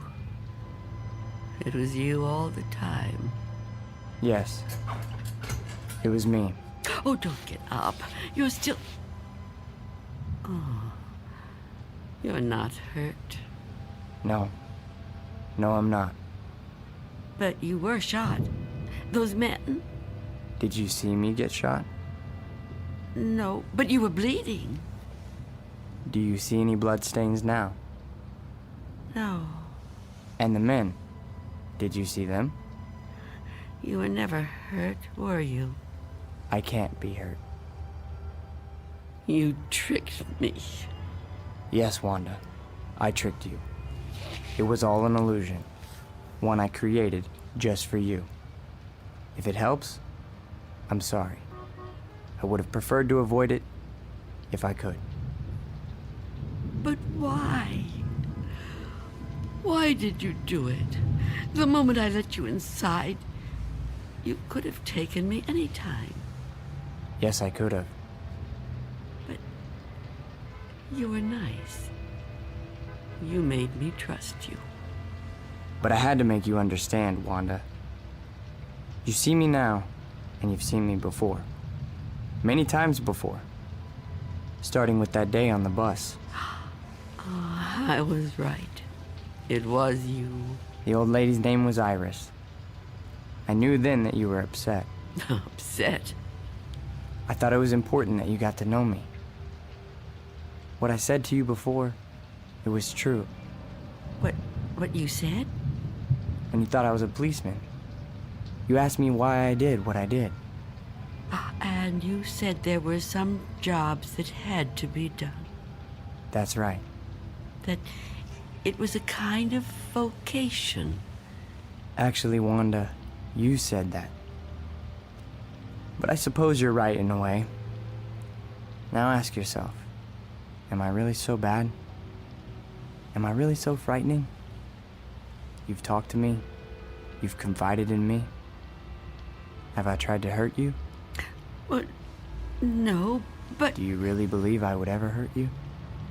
You don't look like someone who would want to hurt me. You see? It isn't me you're afraid of, is it? You know me now. You understand me. What you're afraid of, what you've really been afraid of all these years, is the unknown. That's right, isn't it? Yes. Don't be afraid. But I am afraid. You must be very tired, Wanda. I am. But the running's over now. It's time to rest. I'd like that, but... Give me your hand. I don't want to die. Trust me. No. Mother, give me your hand. I will.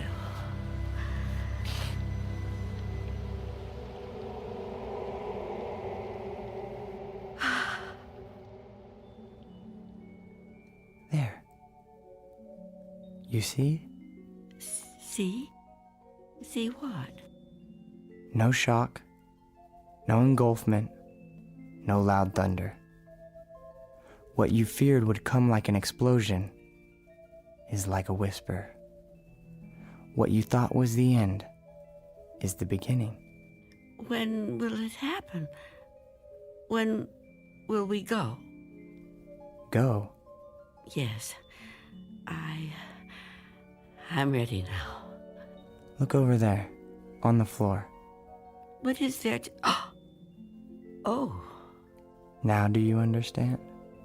it's me. It's you. My body. I look so calm. You see? We have already begun. Come with me. Yes. Please. I'd like to.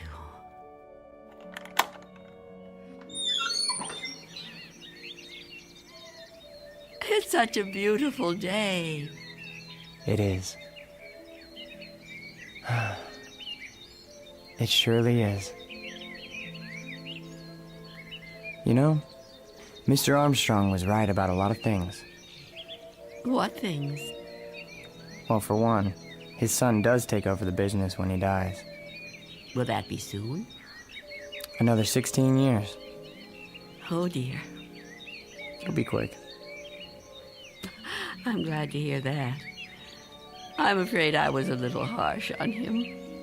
Now the son-in-law, he lives to be 102. 102? Oh, goodness.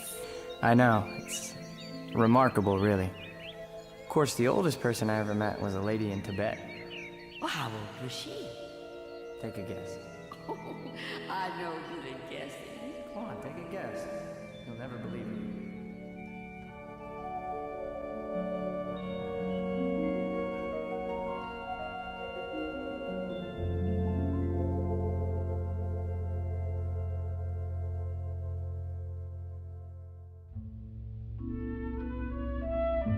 There was an old woman who lived in a room, and like all of us, was frightened of the dark, but who discovered in the minute last fragment of her life that there was nothing in the dark that wasn't there when the lights were on. Object lesson for the more frightened amongst us. In or out of the Twilight Zone.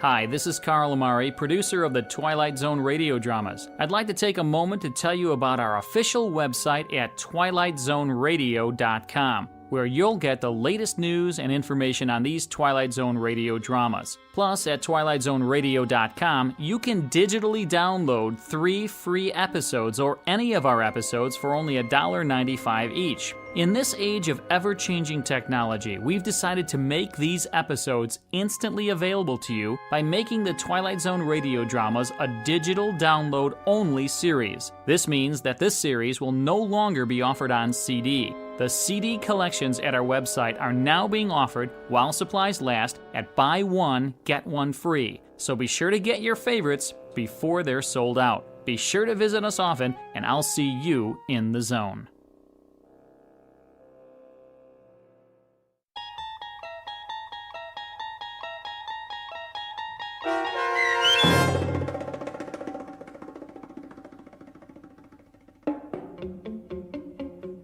Nothing in the Dark, starring Marshall Allman, with Stacy Keach as your narrator, was adapted for radio by M.J. Elliott and written by George Clayton Johnson.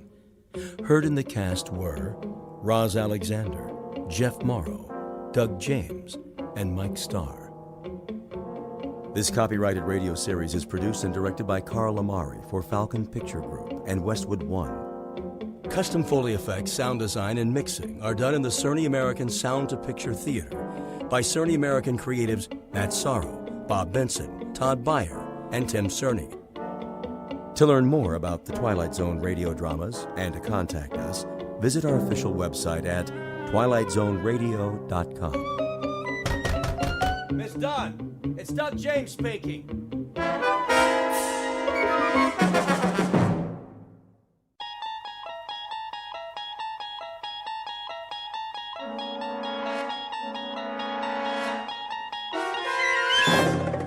You're traveling through another dimension, a dimension not only of sight and sound, but of mind. A journey into a wondrous land whose boundaries are that of imagination. Your next stop, the Twilight Zone.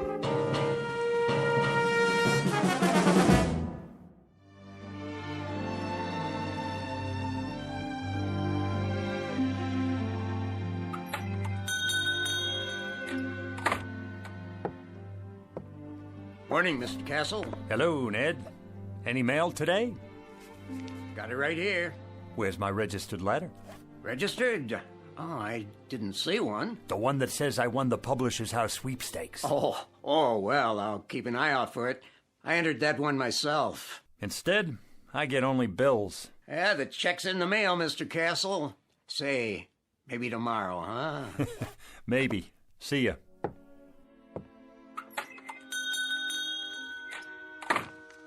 Another bill, and another, and another. Edna, what about the gas and electric? What? The gas and electric bill. How many months is that? 2 months. That's one you'd better pay. That's the one I can't pay. Mr. Castle? How are you, Mrs. Gumley? Just fine, Mr. Castle. Good. Glad to hear it. How have you been? Oh, can't complain. Been having a lot of rain, haven't we? What? Oh, yes. Quite a bit of rain for this time of year. Well, it's good for the flowers. How's that? Good for the flowers. The rain, that is. Yeah, very good for flowers.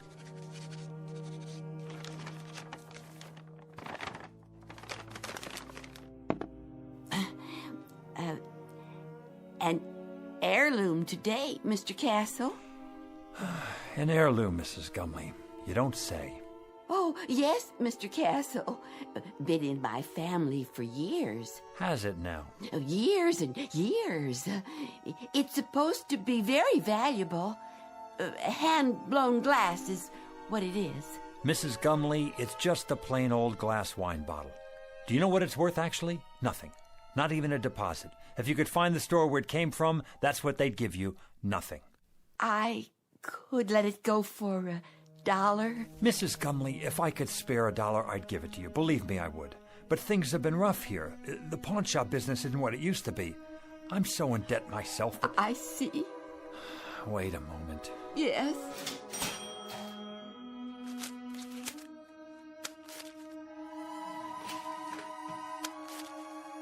$1 it is, then.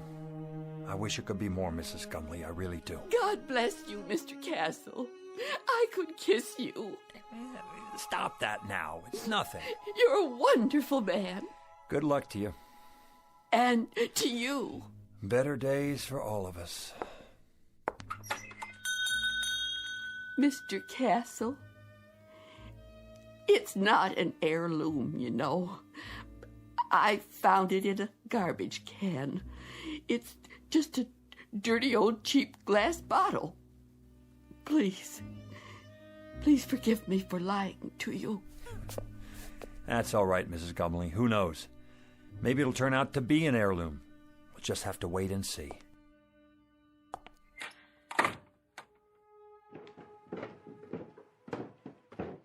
Who was that? No one. It sounded like Mrs. Gumley. Then I heard the cash register. What did you buy this time? Edna. Oh, a bottle. Gorgeous. She said it was an heirloom. Is that right? She has to eat, doesn't she? And you don't? That's not the point. Arthur, we're a couple of weeks away from bankruptcy. Don't you think I know that? Then you'd better start rubbing that bottle and pray, Arthur. Pray that a genie appears, because that's about the only hope we have left. Oh, Edna.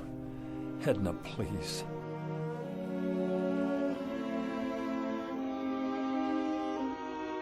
Mr. and Mrs. Arthur Castle, suspended in that brief fragment of time before fate comes out of a bottle.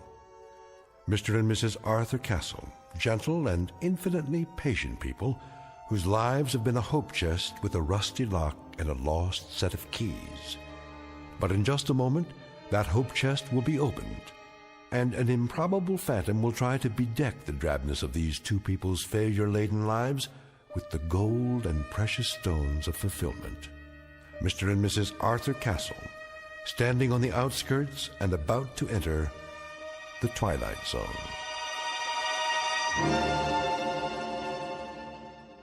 And now, back to our story from the Twilight Zone, The Man in the Bottle, starring Ed Begley Jr., with Stacy Keach as your narrator.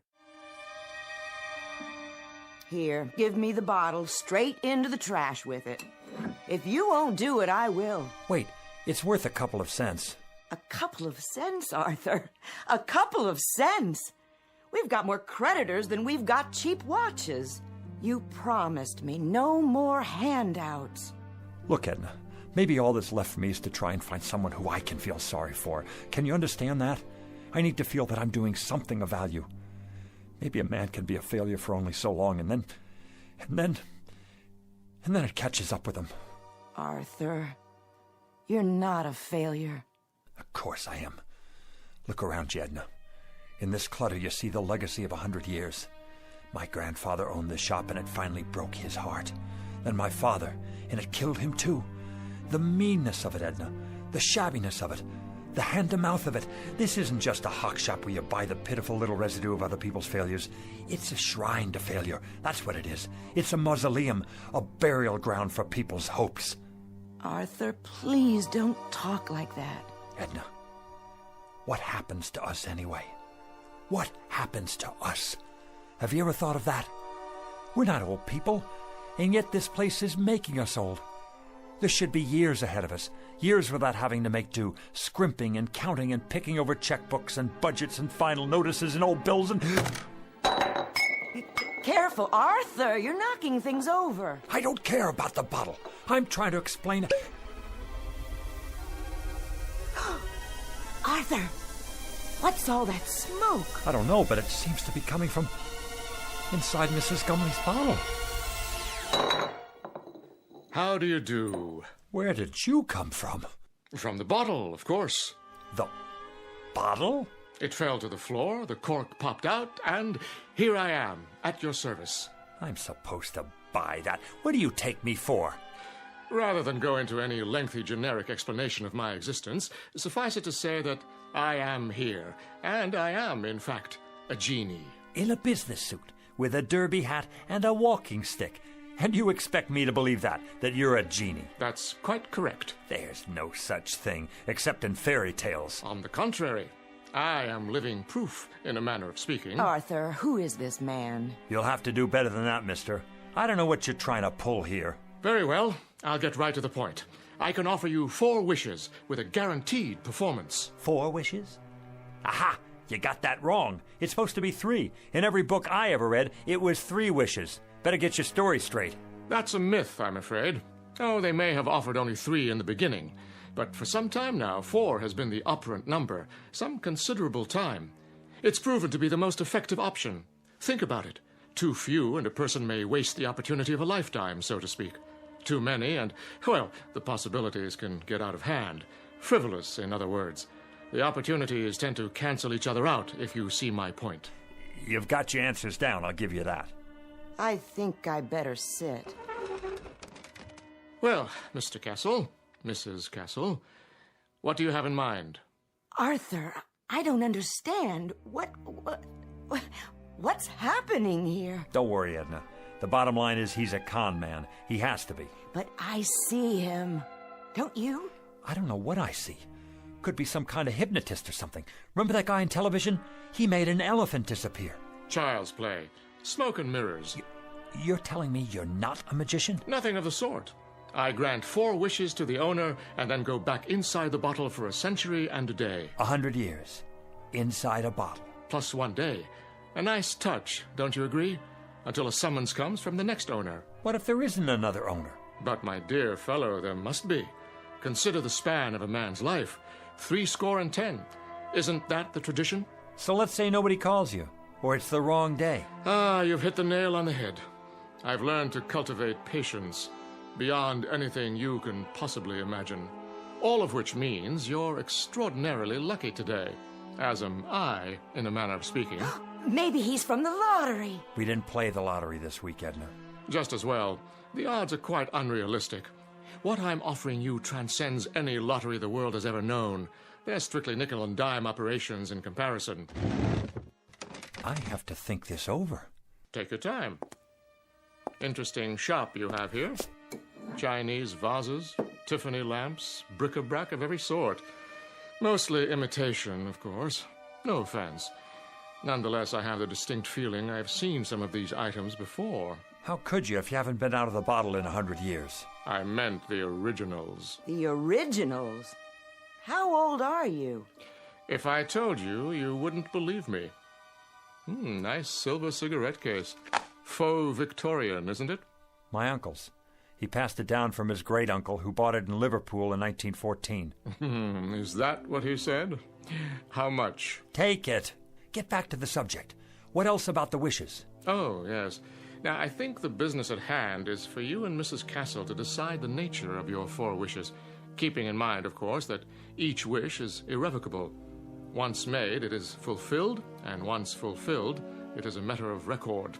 It can only be altered by yet another wish. Clear, Mr. Castle? Clear enough. I think we better call the police. Why not wish for them? I can bring you Scotland Yard, the Federal Bureau of Investigation, or every bobby in the City of London.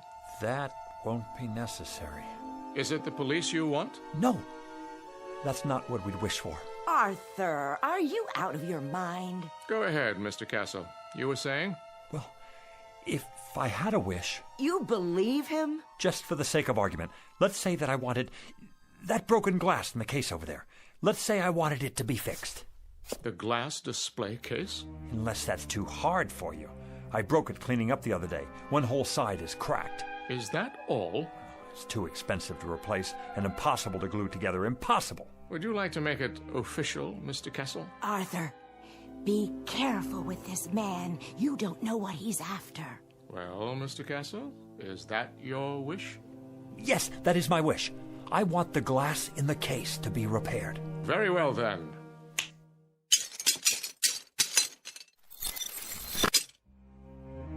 Am I dreaming? It's a magic trick. It has to be. No, you're not dreaming, Edna. I see it too. It's like new. How did you do that? Next. What? Well, Mr. Castle, you have 3 wishes left. 3 wishes. 3. Edna, 3 wishes. Anything we want. Think, Edna, think. What do we want? Why, I don't know. I asked you to think. I'm frightened. A new shop, Edna. An expensive shop on 5th Avenue. We could have that just for the asking. But Arthur... Or travel. Take trips. We could see the places we could never afford to visit, like Paris or Rome or even the South Seas. We could take a cruise around the world, first class. Surely there's a catch. Oh, money. $100,000. $200,000. $1 million. We wouldn't have to grub anymore. We wouldn't have to sit here and waste our lives away. Arthur, it isn't right. There's something unholy about it. Clothes, Edna. Expensive clothes. Jewels. A beautiful house. No more worries for the rest of our lives. Are you sure?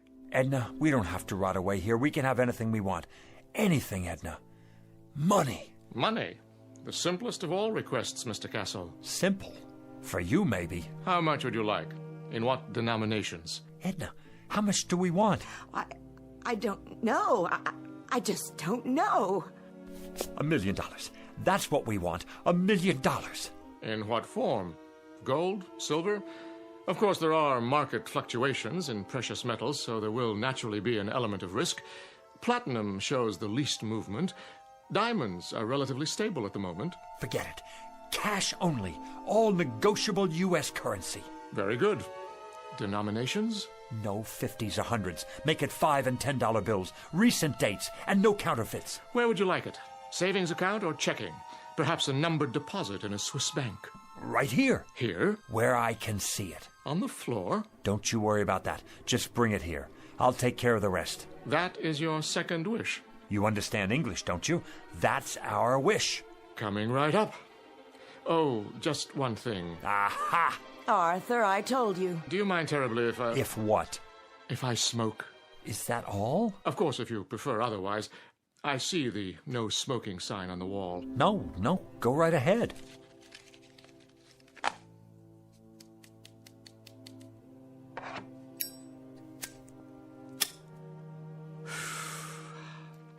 Very well. Now then, Mr. Castle, where were we? Ah, yes, I was about to say, ask and you shall receive.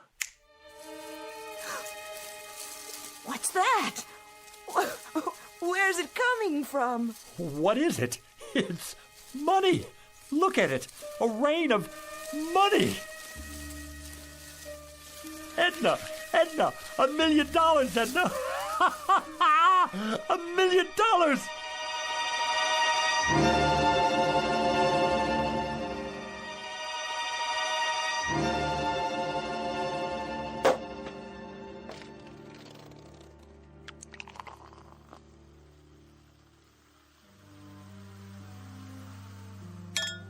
There you are, Edna. Champagne. I think I've had more than enough. I suppose you're right. How can I work if I have a hangover? Well, you could take the day off. Edna, you're a genius. Why didn't I think of that? We both could. Close up the store and... And what? I wouldn't know what to do, would you? Well, let's see now. It's a beautiful day. We could take a walk together in the park. Oh, Arthur, I'd have to get dressed up, and I don't have any comfortable shoes. Or we could go to a restaurant. Any restaurant at all. But we've already had lunch. Then we could take in a film downtown, or a play, a musical. Do you know how many years it's been since we did that? And leave all this money out like this? I don't think that would be a good idea. So, we're prisoners here. We can't go anywhere, do anything, for fear that someone might steal it from under our noses. What good is it? Oh, Arthur, we can put it in the bank. That's tomorrow. The bank's closed now. Unless... What are you thinking? Call your brother on the telephone. Tell him to come over here. He needs money for his operation, remember? Oh, I like that idea. And while you're at it, call Avritton, the butcher, and Mrs. Tiola, and the checker at the market. And that nice girl at the bank. And the dry cleaner. And here, look in the book. All our old customers, the ones who can't afford to get their valuables out of hock. Call them all, every one. What will I say? Tell them we need their help.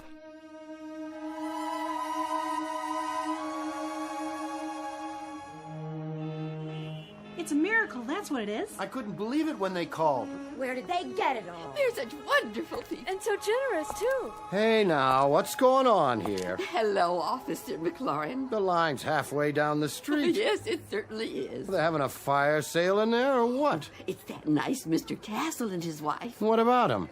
They're redeeming things. What things? All kinds of things, as long as you've got your pawn ticket. Even if you don't, they remember. They're redeeming us. That's what they're doing. It's the loveliest gesture I've ever seen. Hi there, Mrs. Gumley. Beautiful day. Indeed it is. Your turn, Mrs. Gumley. Go on in. Hold on. Where'd you get that fistful of money? Right inside, officer. From Mr. and Mrs. Castle, bless their souls. What are they doing, running numbers? Nothing like that. Strictly legit. You're telling me they gave it to you? Sure did.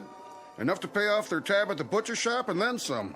Plus the next 10 years in advance. And whereabouts did they get this bankroll? Don't ask me. But their ship sure must have come in big time.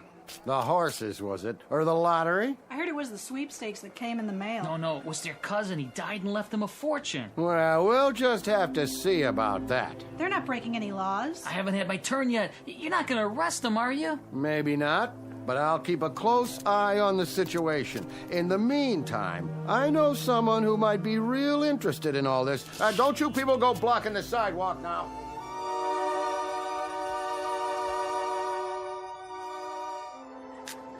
Here you go, young man. Pay off that mortgage now. I will. And then go have yourself a ball, you and your lovely wife. I don't get it. Why are you doing this? Do I need a reason? Every time I come in your gas station, you look under the hood. Oh, that's nothing. Check the air and the tires, all of it, without my asking. I say that's worth something. It's worth a lot these days. Well, thanks, Mr. Castle. Bye now. Who's next?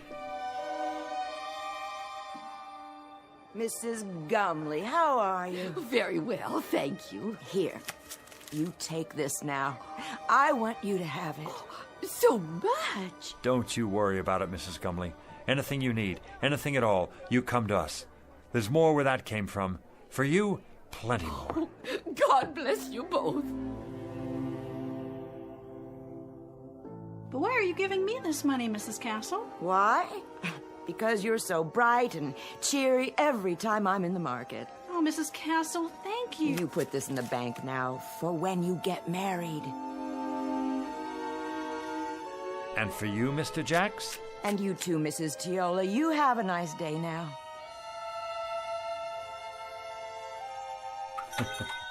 Don't mention it. Buy a round for everybody. On me. Is that all of them? Oh, for now. Put the close sign in the window, would you please? Of course, dear. Whew. Now that's what I call a day's work. You did wonderfully well, Arthur. I'm so proud of you. You know, Edna, I don't care how we spend the rest. I feel so good right now, seeing all those happy faces. I know. It would be nice to get away for a while, though. I agree. Some time in the sun, nothing fancy. How much do we have left? Look in the box. It's still practically full. We didn't put a dent in it. Your father would be proud. Rest his soul. And your grandfather. Tell me your opinion about something, Edna. If you like, dear. I'm wondering, do you suppose I still need to carry on the family business? Well... We don't have a son or daughter. I'd say you've more than done enough, Arthur. All these years. Even if we did have kids, I'd rather leave them money to start their own business. Something with a future. What about your cousin's children? Oh, that would be a wonderful present. And what about you? You've been so patient all these years. What would you like? Well, first, of course, you're going to retire. No ifs, ands, or buts. And then, wherever you'd like to live, Arthur, as long as we're together. Of course we'll be together. You think I'm going to take up with a young floozy? Oh, no, I don't think that. You wouldn't. It's not in your nature.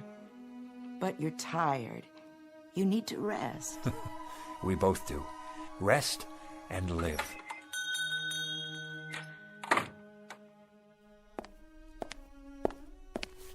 Yes. Good afternoon, Mr. Castle. Do I know you? Let me see. Harry Joy's son. I don't believe we've met before. Wait. Stu Wintner's nephew. That's it. Not quite. Are you from the life insurance company? Because if you are, we've got your payment right here. Just let me count it out for you. In cash. Is that all right? That's not necessary. Or we could write you a check just as soon as we make a deposit.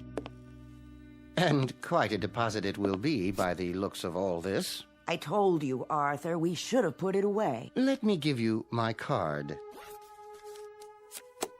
Internal Revenue Service.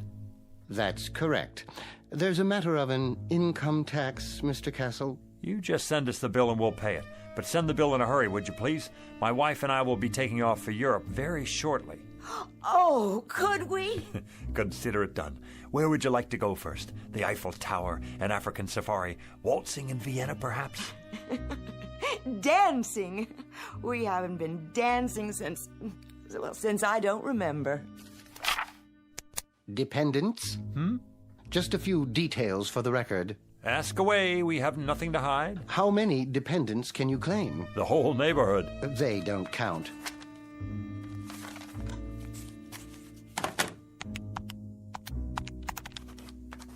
Wait. What's that figure? The one you just wrote down? Beginning with a sum of $1 million, taxed on the basis of a husband and wife, using the standard deductions and taking into account unpaid back taxes, approximately $907,000. Oh, that's how much I have left? Good. Fabulous. That's how much you owe the government. I beg your pardon? In addition, there's a state income tax involved, which, using thumb rule, would come to a rough figure of $35,000. You mean hundreds, don't you? Then there will be a matter of a 5% penalty. For what? If you fail to file a declaration within 30 days of today's date, but I'm sure you won't let that happen. The whole thing will amount to about, roughly, mind you, let's see here, $942,640. Arthur, we've given away a lot of money already. I'll figure out how much.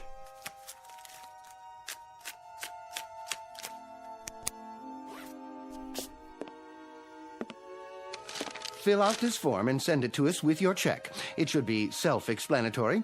If you want to use the installment plan, we'll send you a statement after your records have been analyzed. Mr. Castle? Yeah. Send us the bill. We'll be seeing you. Good evening to you, Mrs. Castle.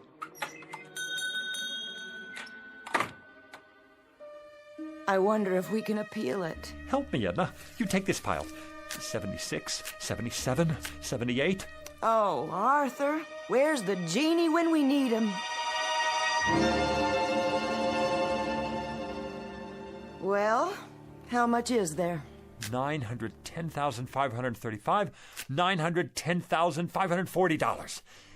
We gave away almost $60,000, and this goes to taxes, leaving us with this.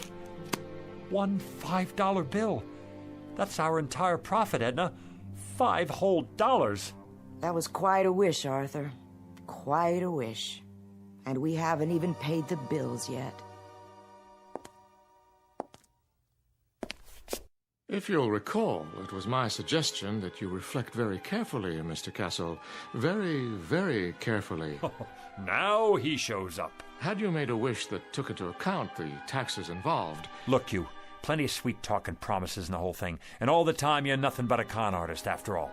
This time I want the $1 million, but I want it after... Arthur, no more money. You've got to wish for something else. Oh, something else, then. A new store. A chain of stores. They could burn down 1 hour after we get them. Success? Be careful, Mr. Castle. Success is a pretty broad term. He's right. You can't wish for success. I've got it. How about 10 more wishes? Or 20, or... Very clever, Mrs. Castle, wishing for more wishes. But I'm afraid that isn't permitted. Frankly, I'd be afraid to have you try it for fear of the consequences. What consequences? Why do you have to keep losing your temper? Why can't you think about this thing carefully and then come up with Well, you're no help to me, that's for sure. Here we stand in the middle of this crummy little pawn shop with the whole world out in front of us and anything to wish for that we want. Anything. And you just stay on my back and... Stop it! This doesn't sound like you. Not like the man I married. Not at all. Edna, what's happening to us?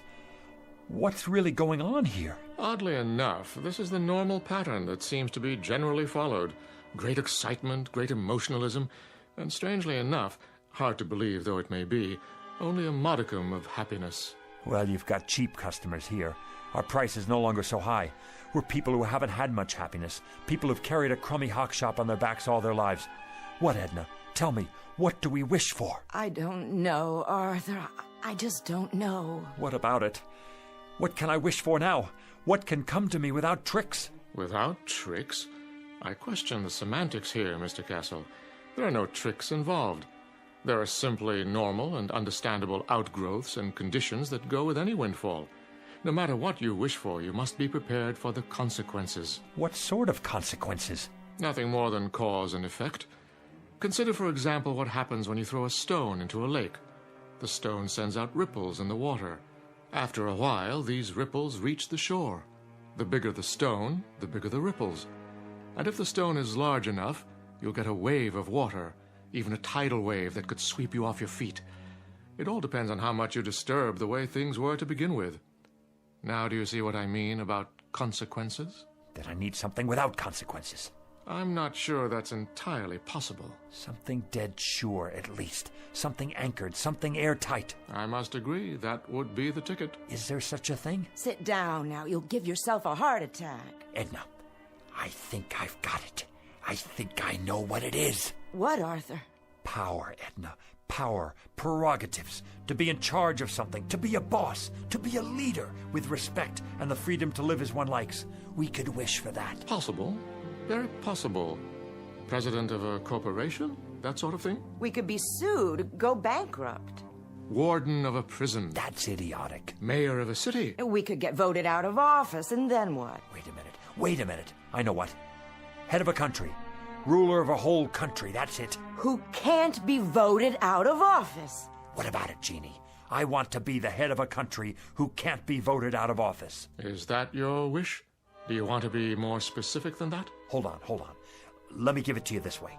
I want to be the head of a foreign country who can't be voted out of office, but it must be a major country, well known, not some poverty-stricken third world place, and not in ancient times either, in modern history.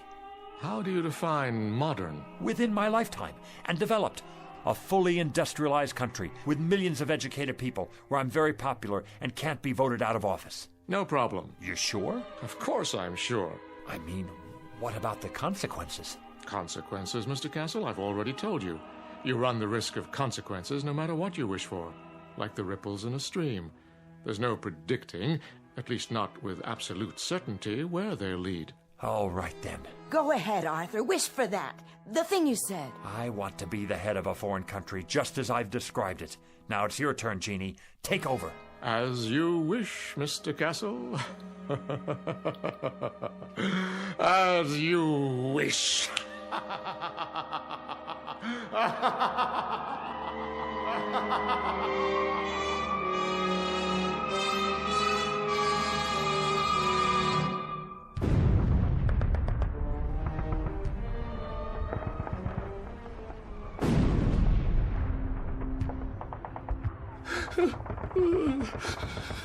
You'll forgive me, sir. Yes? I have not slept in 3 nights now, but the situation is as I described. The first Ukrainian army has cut us off from the south. There's no sign of Wenk's reserve army. There is no reserve army. We are simply doomed. There is no hope for us. From now on, it is just a mass suicide. Did you hear what I said? They are already in Berlin. What about it, Führer? Führer? What do you want to do? Why do you call me that name? Here is what you asked for. Very quick and very painless, mein Führer. And we have the gasoline for you and Miss Braun. When you're finished. Head of a country. Can't be voted out of office.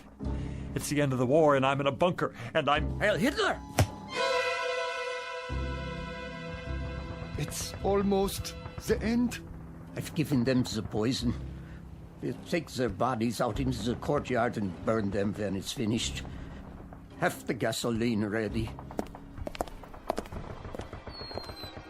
I won't take the poison. I wish I were back where it all started. I wish I were Arthur Castle again.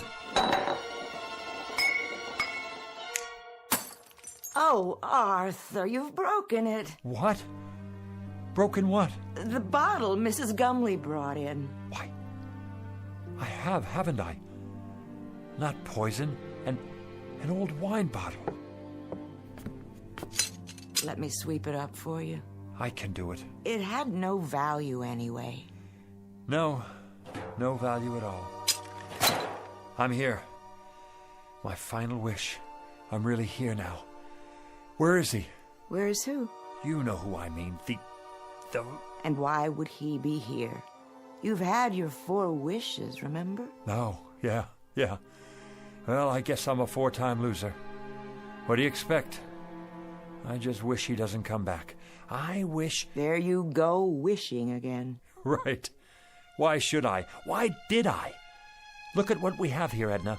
We have a business that's been in my family for 3 generations. And each other. We have each other. I'm going to stop wishing for a while. You know, Edna, I can't afford a brand new life. Neither can I. I think I'll just give the old one a new paint job. You know something, Arthur? I think that's a very good idea. What is it? Look, your first wish, the glass case, it's not broken. It's still repaired. So we came out ahead after all. Nothing's ever a complete loss, is it? Careful, Arthur, with the broom handle. Well, we were ahead. Now you have more glass to clean up. You know something? I don't mind cleaning up any of it. Not at all. In fact, not at all.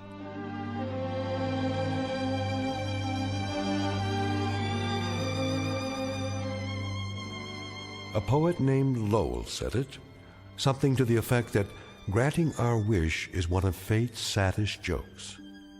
Lesson to be learned out of a few fragments of broken glass in a trash can.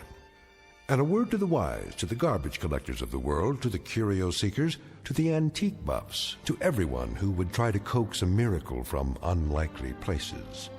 Check the bottle you're taking back for that deposit, because the genie you save might be your own. Case in point, Mr. and Mrs. Arthur Castle, fresh from the briefest of trips into the Twilight Zone.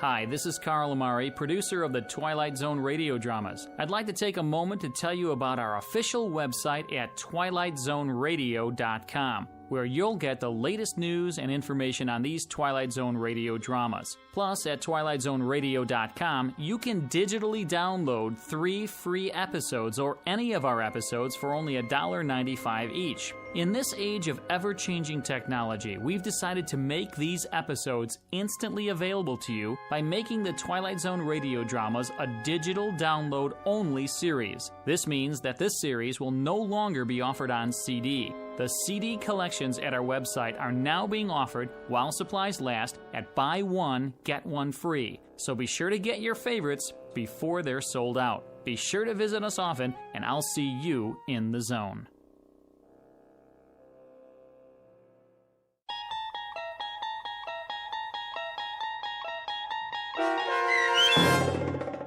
The Man in the Bottle, starring Ed Begley Jr., with Stacy Keach as your narrator, was adapted for radio by Dennis Etchison and based on a script by Rod Serling. Heard in the cast were Linda Ryder, David Darlow, Guy Burrill, Rosalind Alexander, Richard Hensel, Rich Komanek, Carl Amari, Diane Trice, Irene Olson, and Richard Shavson. To learn more about the Twilight Zone radio dramas and to obtain audio cassettes and CDs of these programs, visit our website at twilightzoneradio.com. This copyrighted radio series is produced and directed by Carl Amari and Roger Wolski for Falcon Picture Group. Doug James speaking.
You unlock this door with the key of imagination.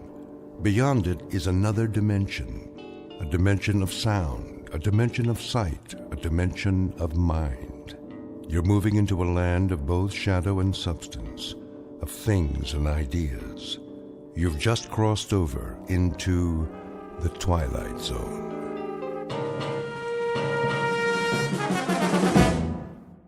Looks like another wet one, folks. Get your umbrellas and your booties if you're going out. Possible thunderstorms over Margaret? the next 2 hours. Cloudy tomorrow with a 50% chance. Margaret? Of precipitation. Yes, Miss Alva? Come here, please. I'll be right there. Now, it's important. The dishes are all done. Do you need something? It's getting late. It's not that late, is it? We can play a game of cards if you like. A storm is coming. Is it? Well, that's what they said on the radio. A very serious one. The sky was clear this afternoon. Nevertheless, I think you should be getting home. Well, I'll just fix your cup of tea then. I'd like to be in my bed. So early? Well, I'm feeling a bit tired. Oh, as you wish. Do you have your shawl? It doesn't do much good. Oh, awfully chilly this evening. I'll raise the thermostat. Ah, there's the rain. Oh, I hope the roof holds. Why wouldn't it? You had it reshingled last year. Here we go.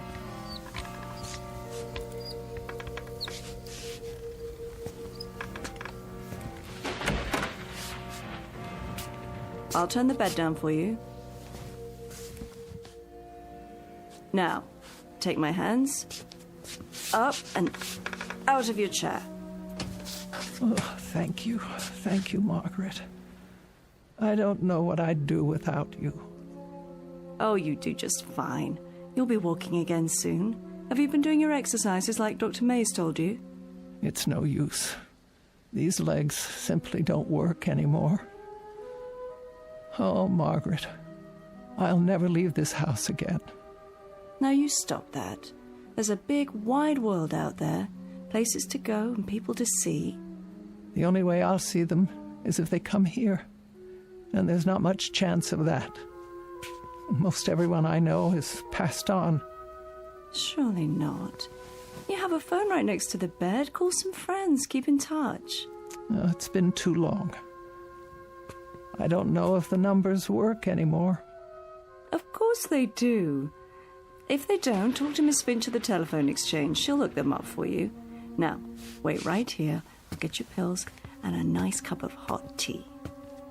Hurry, Margaret, the rain. You'll never get home. Oh, don't you worry about me, Miss Alva. I'll be back with your tray. Oh, my. Such a terrible, terrible storm. Miss Elva Keene, who lives alone on the outskirts of Linden Fleet in Maine. Her world has shrunk to the size of the small house she owns and may never leave again. For some years, the pattern of Miss Keene's life has consisted of sitting in her wheelchair or lying in her feather bed, knitting, reading books, listening to the radio, eating modest portions of food, napping, taking her medication, and waiting. For exactly what? She's not sure. Perhaps for something different to happen. Something small but significant that will make all the difference. Miss Keene doesn't know it yet, but her time of waiting has just ended. For something different is about to happen, by way of an unexpected phone call in the middle of a stormy night. A telephone call routed directly through the Twilight Zone.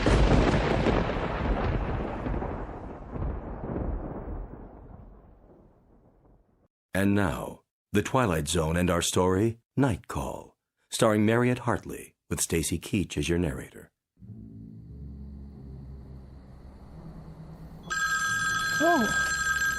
Oh, someone calling? At this hour? Oh. Hello? I'm sorry, I didn't hear. The thunder. Hello? Hello? Who is on the line, please? Oh, no one, apparently. How odd. Perhaps I was dreaming.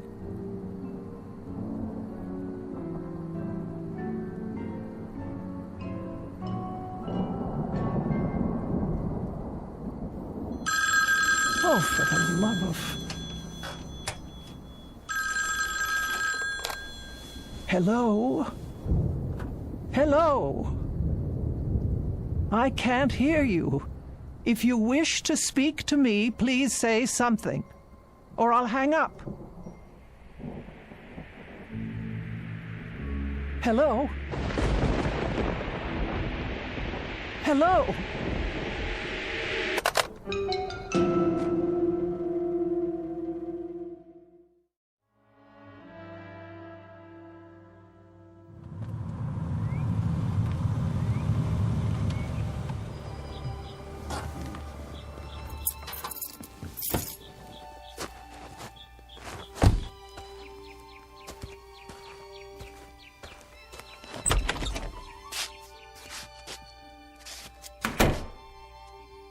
Hello? Just a moment, Margaret. You're up early this morning. Oh, what is the matter with this phone? You're trying to make a call? No one's picking up at the switchboard. Well, I imagine they're pretty busy this morning, what with the storm and all. I suppose. Phone company, Miss Finch speaking. Ready for your tea? Just a moment. Miss Finch, this is Elva Keene. Yes, Miss Keene, can I help you? Oh, I certainly hope so. Oh, I'll do my best. What is the problem?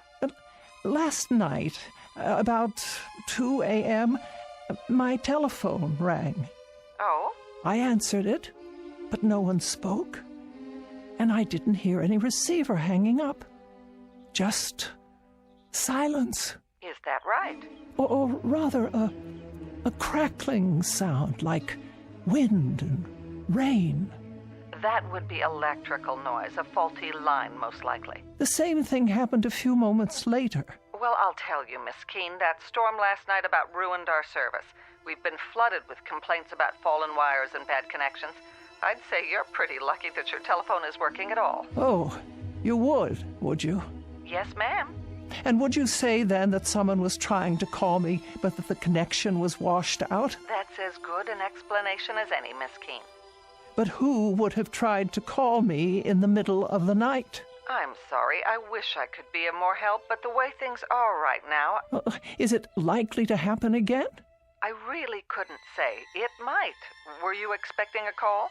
Not at that hour. It depends on what's causing it to happen, of course. Could you find out? If there's a breakdown somewhere, our crews will find it and repair it. And what am I to do in the meantime? If it does happen again, you just call me and I'll run a special check on it. Will you do that? Well, if that's your only suggestion.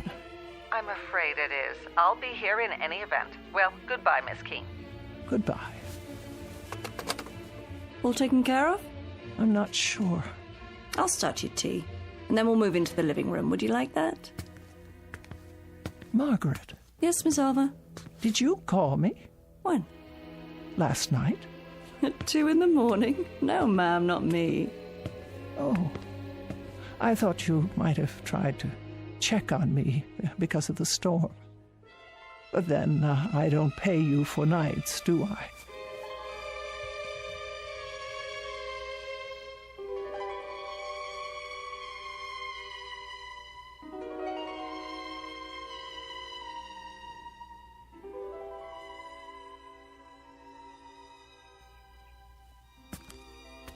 More tea?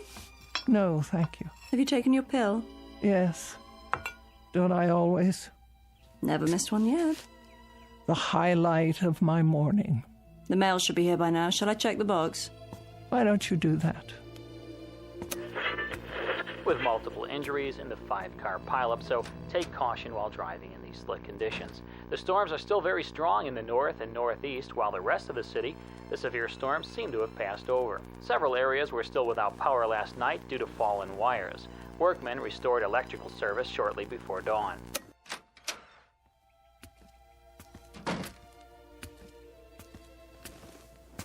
Here's your mail, Miss Alva. Thank you. Anything interesting? Oh, an advertisement. Another advertisement. The light bill, the telephone bill, of course. No personal letters. You heard from your sister a few days ago, didn't you? Oh, that was weeks ago, Margaret. 3 weeks and 2 days, to be exact. Has it been that long? Yes, that long. Nobody cares whether I live or die. Oh, sure they do, Miss Alva. You don't understand. Don't I? You can't. You have no idea what it's like to be alone. But you're not alone. I come by during the day. Yes, you do. And for that I thank you. But it's been so long since I've had a real visitor. I mean, someone who came of their own accord. Oh, now don't talk like that. You're going to get yourself into a mood. I'm sure lots of people are thinking about you this very moment. Who? You'll hear from someone any time now. Just be patient a while longer. Wouldn't you like to work on your knitting? All right. Can I get you anything else? Not just now. Well, start thinking about what you want to eat tonight. I'll make a list and go to the store later. For now, I better get the dishes washed.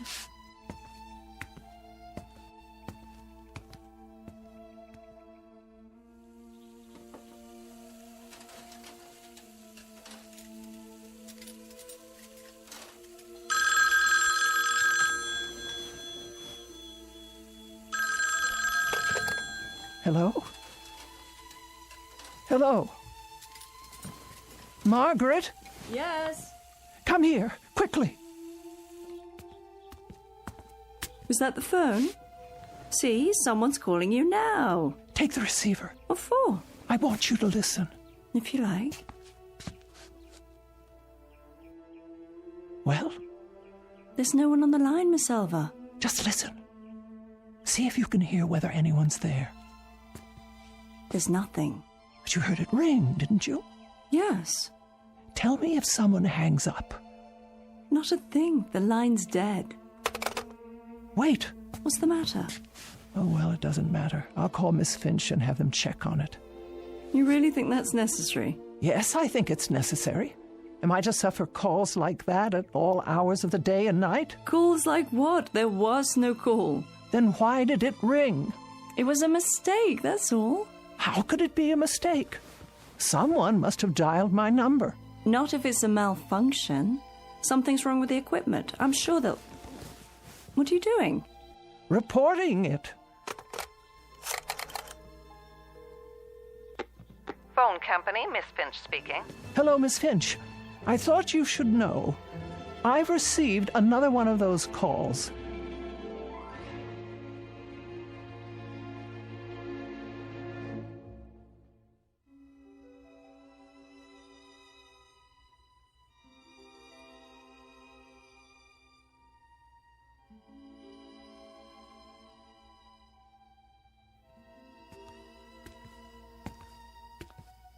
There we go. I peeled you an apple.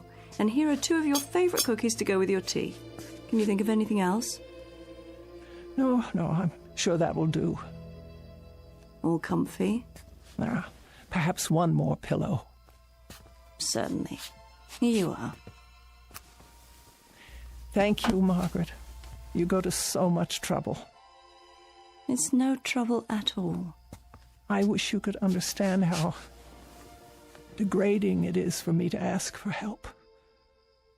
I've always been able to take care of myself. Oh, now. We get along just fine, you and me. We're friends.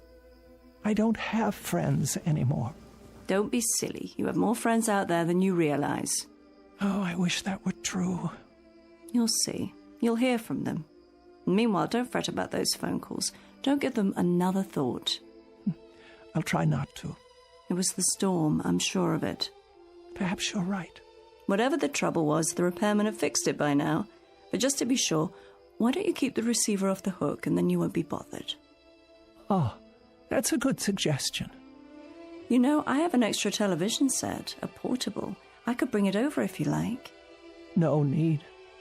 There's hardly any reception out here. There is if you put up an antenna or connect with the cable system. That costs money. Besides, there's nothing I care to see. Suit yourself. But if you change your mind, let me know. You should be getting home. It is getting late. Let's see. You have your pills, your knitting. Would you like a book? I'll be going right to sleep. Good night then, Miss Keene. See you in the morning. Yes, in the morning.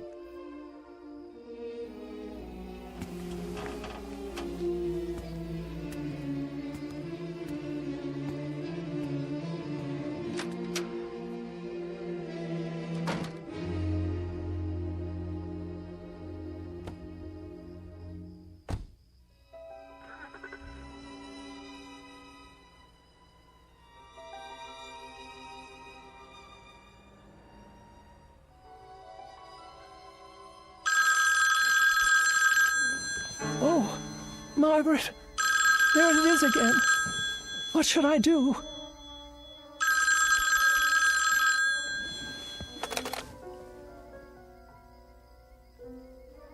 Nothing. Just as I thought. I won't speak. I'll hang it up and then leave it off the hook.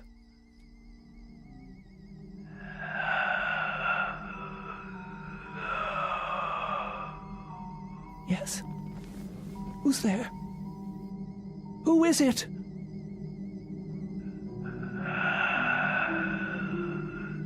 Hello? What is making this sound? Is anybody there? Anybody at all? Who is on the line? Who is it? Who? Hello?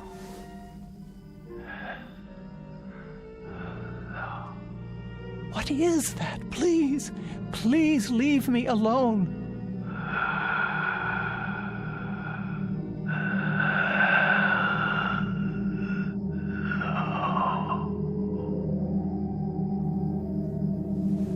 No. Please. No.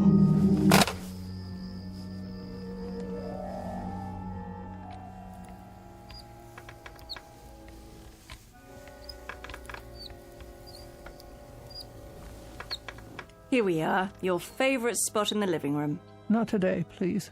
Well, where then, Miss Elva? Away from the window. If you're going to knit, you'll need the light. I don't care to knit just now. Very well. And close the curtains. Close them? I just opened them. That's the way I want it. But look what a lovely day it is. With the curtains drawn, there'll be hardly enough light for anything. Please do as I say, Margaret. I'm not feeling well. Why? What's wrong? My nerves. I hardly slept last night. You didn't? Not a wink. Why on earth? What happened? Do I have to tell you? No, not the telephone. Yes, at all hours, over and over again. You're sure? Indeed, I am. The sound is so loud in this house, it hurts my ears. Well, we can't have that. And this time, he spoke to me. He didn't. Margaret, I simply can't bear it. Shush, dear, don't you worry. We'll do something about that right now. We'll call Miss Finch and clear it up. She won't listen. Of course she will. She doesn't take me at all seriously. Well then, I'll have a word with her. We can't have you going without your sleep.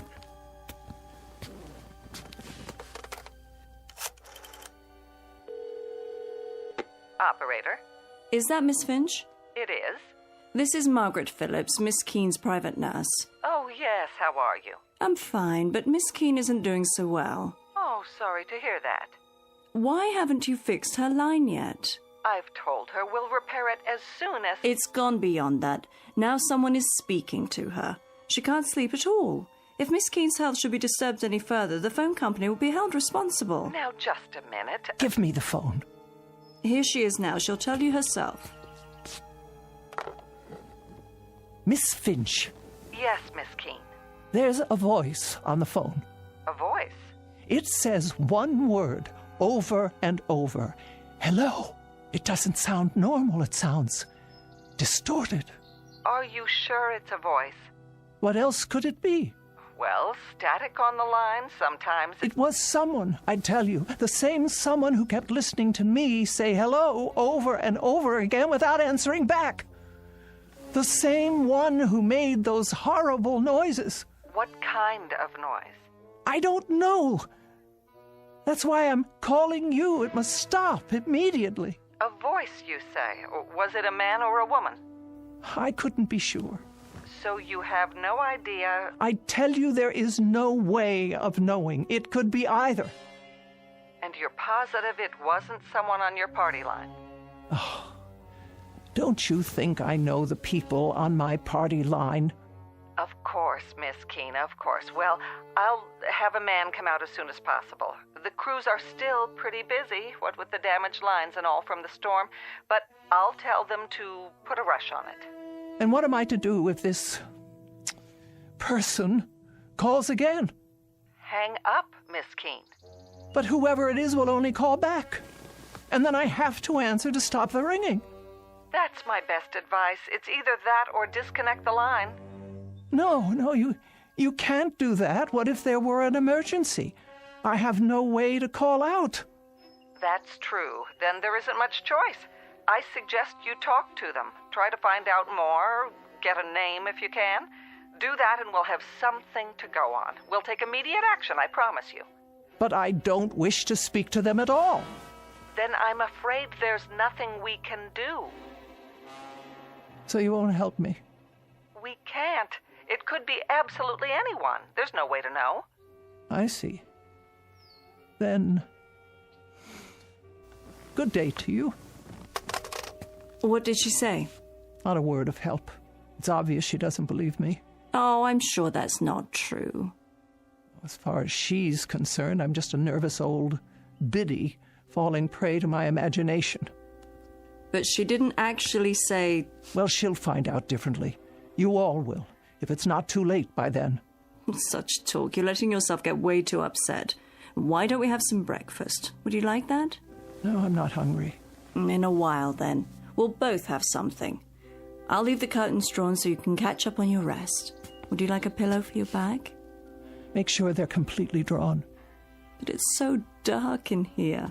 I can't afford the risk. What do you mean? Well, if someone's out there, he could be watching. Watching what? Me.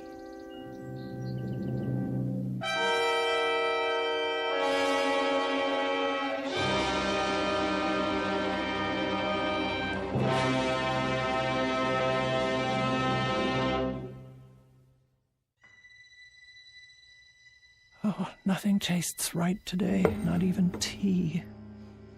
It's not your fault. I'm feeling so out of sorts. Margaret? Margaret? That's all right. Stay where you are. You're entitled to a nap, too.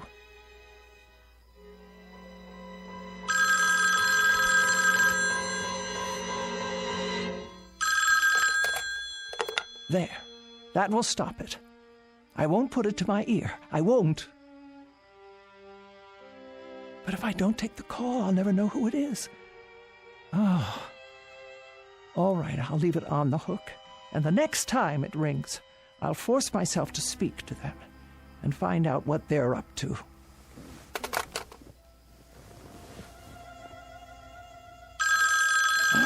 Oh. Hello? Hello.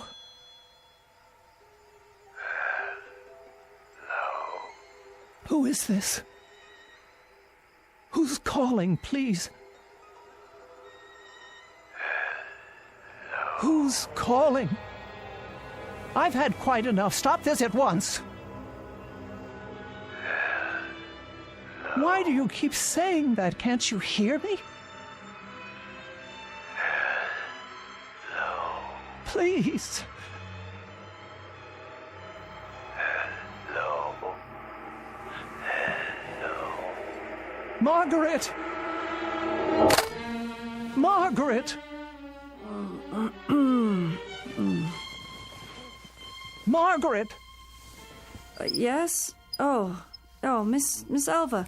I was just resting my eyes. Is everything all right? No, it is not. Then what? The telephone. Oh. Did it ring? I thought I heard something. It's a man. I'm sure of it. How do you know? Because he just called again. I heard the tone of his voice. It was deep and hoarse. Like there was something wrong with him. What did he want? I don't know. Then how? He just keeps saying hello. Over and over. That's all he says. Hello. Hello. Hello. Now you've got to stop this, Miss Keene.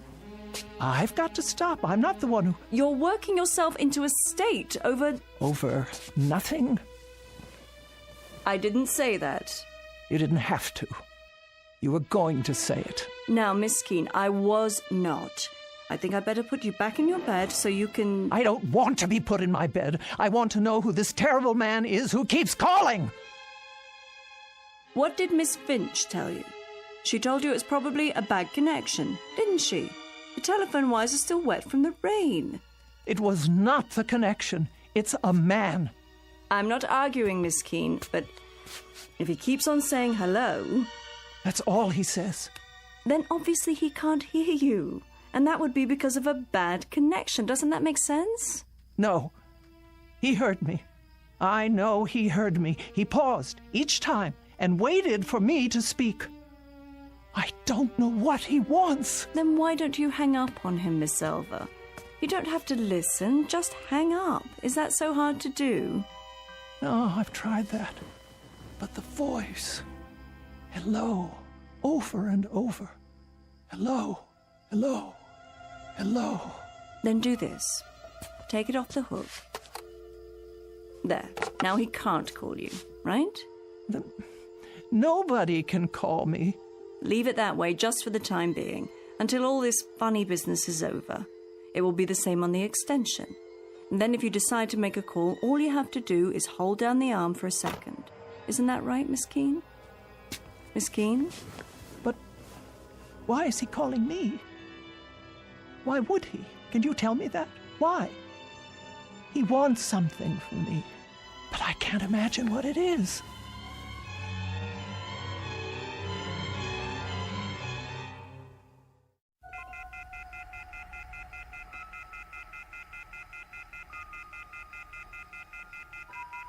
Oh, I can't bear that sound. Try putting a pillow over it. There. No. Hello. Hello? Where are you? What? I want to talk to you. No. Where are you? I want to talk to you. Please. Where are you? I want to talk to you. No, I beg of you. Where are you? I want to talk to you. Leave me alone. Leave me alone.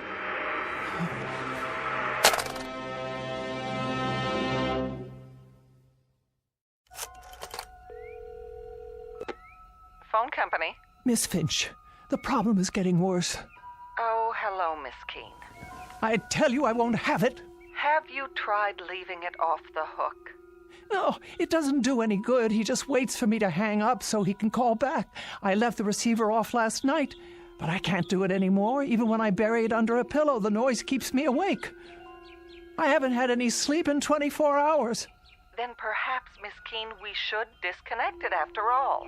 No, I am an invalid, Miss Finch. I must have telephone service in case of emergency. I'm sure you must. Now, I want the line checked. Do you hear? This terrible thing must stop right away. All right, Miss Keene, I'll put a man on it right away, and this time we'll get to the bottom of it. Swear to it. I give you my word. Oh, good. Thank you. You don't know what this means to me. I'll call you as soon as we find out the problem. You'll see to it, no matter what it takes. Of course. First thing, we'll give you an answer before noon. Thank you. Don't you worry now. Oh, bless you. That's what we're here for.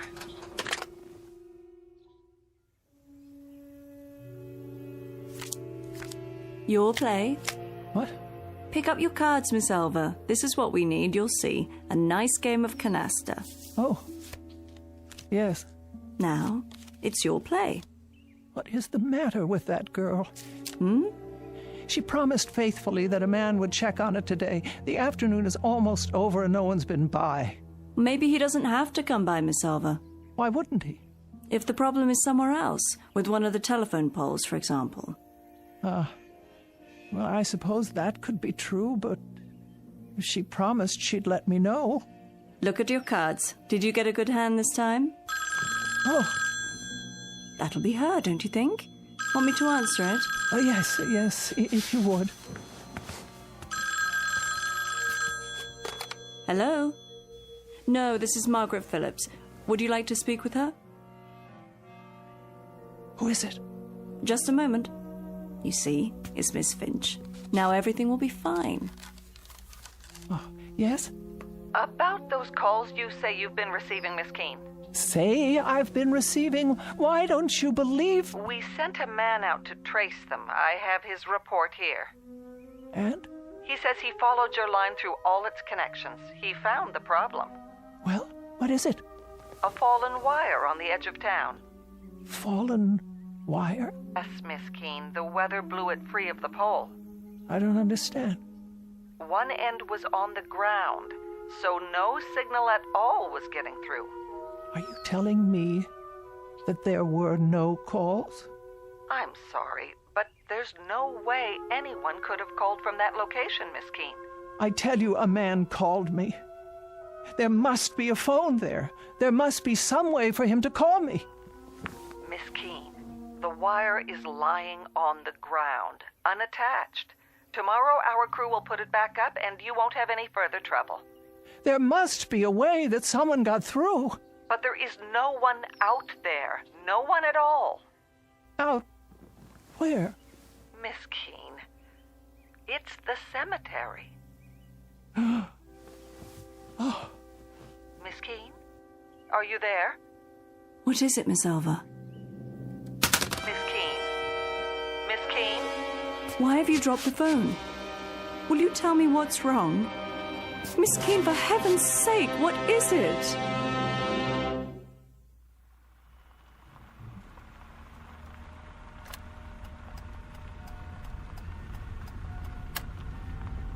Here we are. Valley View Cemetery. Are you sure you want to get out of the car? Yes. I wish you'd tell me why you decided to come all this way. Miss Keene, this isn't good for you. If you hadn't made such a to-do about it, I'd never have taken you in the first place. Why won't you answer? What can there possibly be out here for you to see? Get my chair from the back seat, please. Very well. Have it your way.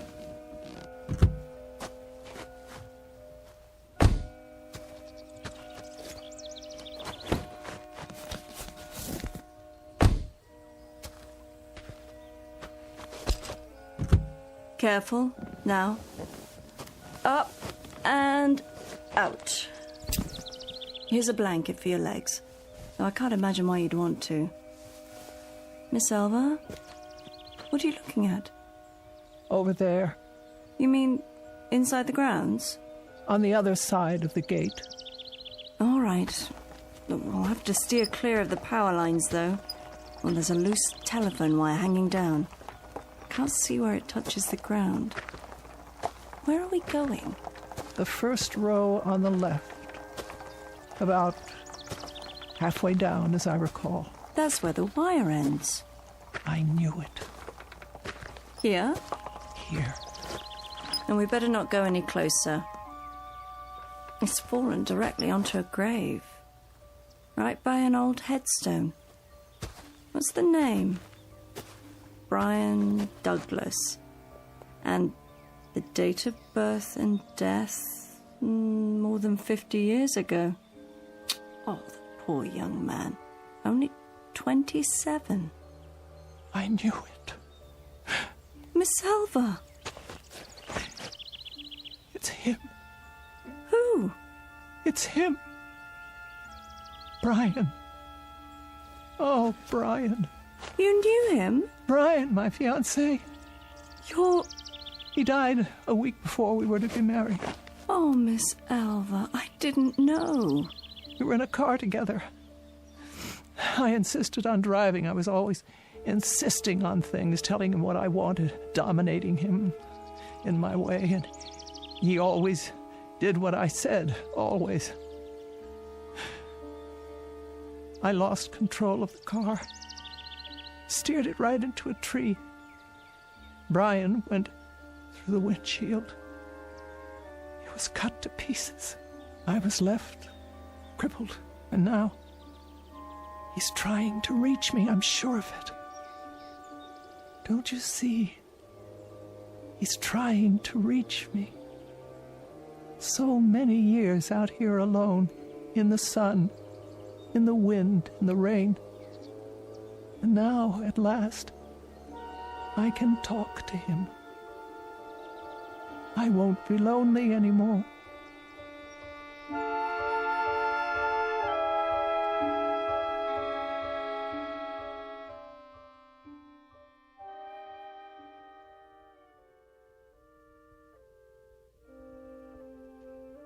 Would you like more covers on the bed? No, Margaret, I'm perfectly fine. I can plump up your pillows for you. That's not necessary. I can't leave you like this. I'll be all right. Good night. But... Good night, Margaret. You call me if you need me now. I will. I'll be home all night. Yes, yes, Margaret. Good night. You sleep well.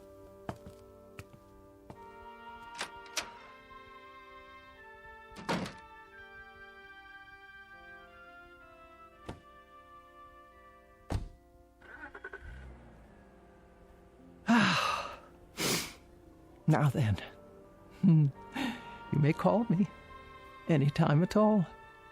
I'm waiting. Oh, this is ridiculous. Now that I want you to call. Brian? Brian? Are you there? Can you hear me? It's Elva. Elva! Oh, Brian. Brian, my dear. Brian, where are you? Where are you, Brian? Can't you hear me at all? Brian! Are you there, Brian? If you are, please speak. It's Elva. Elva! You can speak to me now. I didn't know it was you. I thought... Brian, please, I know you're there. It's Elva. Talk to me, Brian, please. I beg you. You said leave you alone. No, but I didn't mean... I always do what you say. Oh, God, but I didn't mean... Brian, I didn't mean that. Not this time. I didn't understand. I only meant... Oh, Brian. Brian, speak to me. No, Brian, don't go. Don't leave me here. I didn't know it was you. I didn't understand. I tell you, there were so many things I didn't understand. I didn't mean to say. Brian, please. Please. Oh, please. No. Oh. According to the Bible, God created heaven and earth. But it is every man's prerogative and every woman's to create their own particular and private hell. Case in point, Miss Elba Keene, who in every sense has made her own bed, and now must lie in it. Sadder but wiser, by dint of a rather painful lesson in responsibility, transmitted from the Twilight Zone.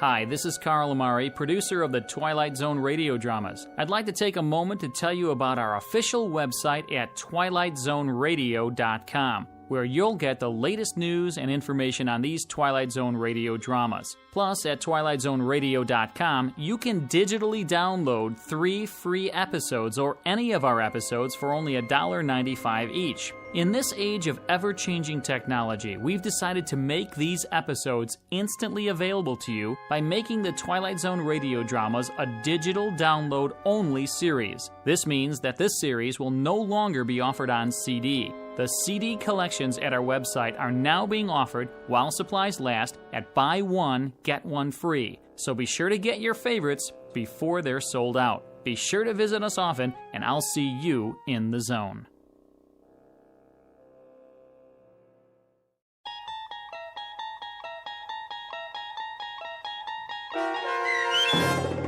Night Call, starring Mariette Hartley with Stacy Keach as your narrator, was adapted for radio by Dennis Etchison and written for The Twilight Zone by Richard Matheson. Heard in the cast were Sarah Wellington, Meg Thalkin, and Doug James. The producers of The Twilight Zone wish to thank CBS Enterprises and the Rod Serling Estate for making this series possible. This copyrighted radio series is produced and directed by Carl Amari for Falcon Picture Group and Westwood One. Sound design and custom Foley effects for The Twilight Zone by Cerny American creatives Bob Benson, Craig Lee, Michael Slaybach, and Matt Sorrow. To learn more about the Twilight Zone radio dramas and to contact us, visit our official website at twilightzoneradio.com. Doug James speaking.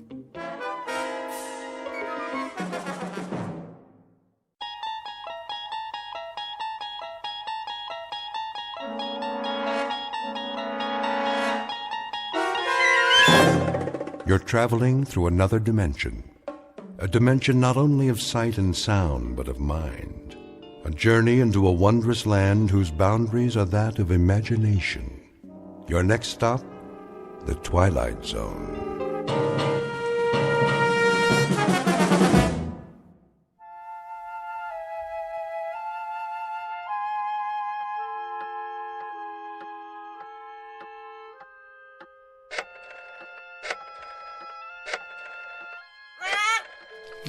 Yes, Pete, here's a nut for you. Now, don't bother me, if you please. I have work to do.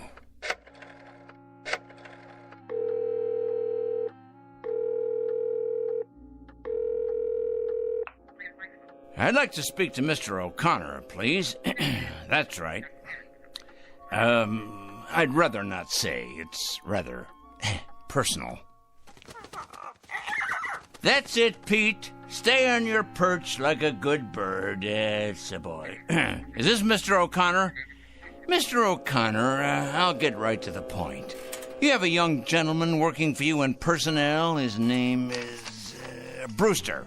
Alfred Brewster. Been with your firm about a year and a half.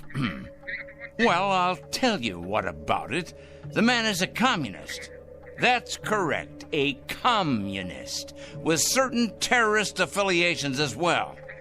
Never mind who this is. Let's just say a concerned citizen, all right? What is of the essence is the character of one of your employees. I happen to know that this man, Brewster, is a subversive and a menace to our society. What am I suggesting? Why, I think it's obvious. I'm suggesting he should be discharged immediately, given his walking papers and shown the door. Never mind how I know. I know, that's all. That's all. Now I'm going to check back in a few days, and if he hasn't been discharged, I'll be forced to take this matter to a higher authority. That's right, to the corporate office. Correct. Goodbye, Mr. O'Connor. Rather a full day, Pete, wouldn't you say? 11 so far. 11 names on this list. I better sharpen my pencil. And scratch off one more. Of course, it's questionable what concrete results we can expect, but at least the seeds have been planted. Oh, yes, the opening guns fired. The first salvo, so to speak.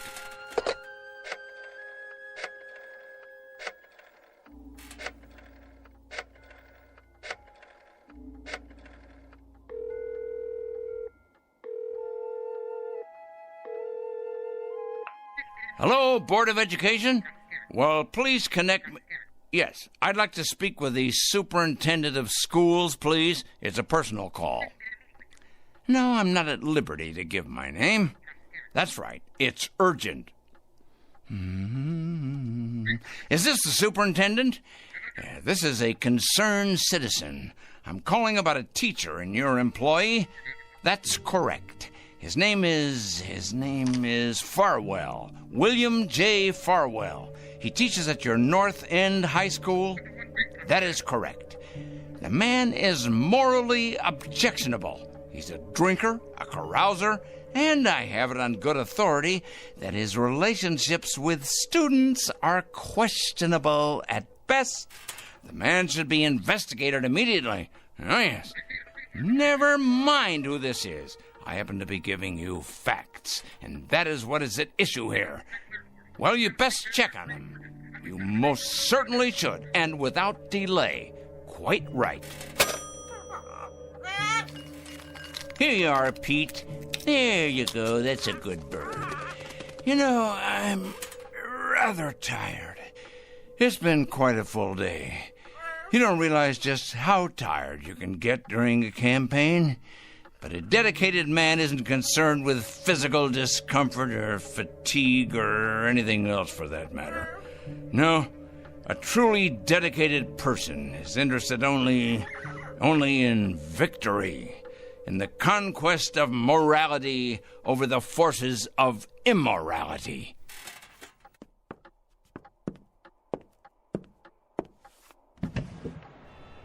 Hey, look at them out there, the dregs, carrion, leeches sucking us dry. Oh, yes, carrying evil around with them like infectious germs. We're gonna have to face it sooner or later.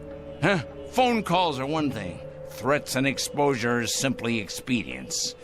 No, Peter, my friend, we're gonna have to embark on a much more ambitious course. Some major surgery, I think. The long scalpel, honed sharp and cutting deep.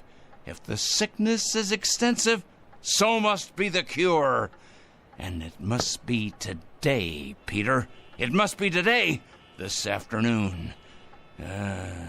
4 o'clock. Oh, yes, that's when it will occur. Yes, we'll make it occur at 4 o'clock. At that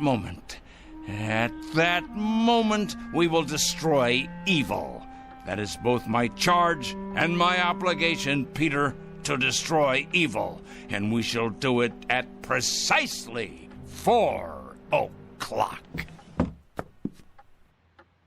I'm not sure of the method yet, but it'll come to me. Oh, yes, it'll come to me. Most assuredly, it will come to me. And it'll be a revelation, an epiphany. It will be the expiration of immorality everywhere, the exordium of the end. 4 o'clock, Peter. That's when we'll have it happen. Whatever it is. 4 o'clock, this very day.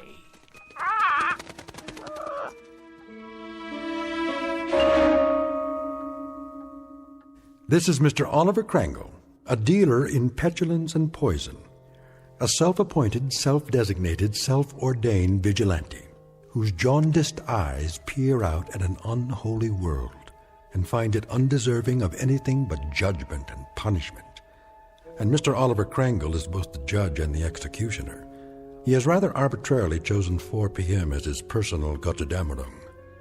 We are about to watch the metamorphosis of a twisted little fanatic, poisoned by the gangrene of prejudice, to the status of an avenging angel, upright and omniscient, dedicated and fearsome. Whatever your clocks say, it's almost 4 o'clock. And wherever you may think you are, at this moment you happen to be in the Twilight Zone. And now, The Twilight Zone and our story, 4 o'clock, starring Stan Freberg with Stacy Keach as your narrator.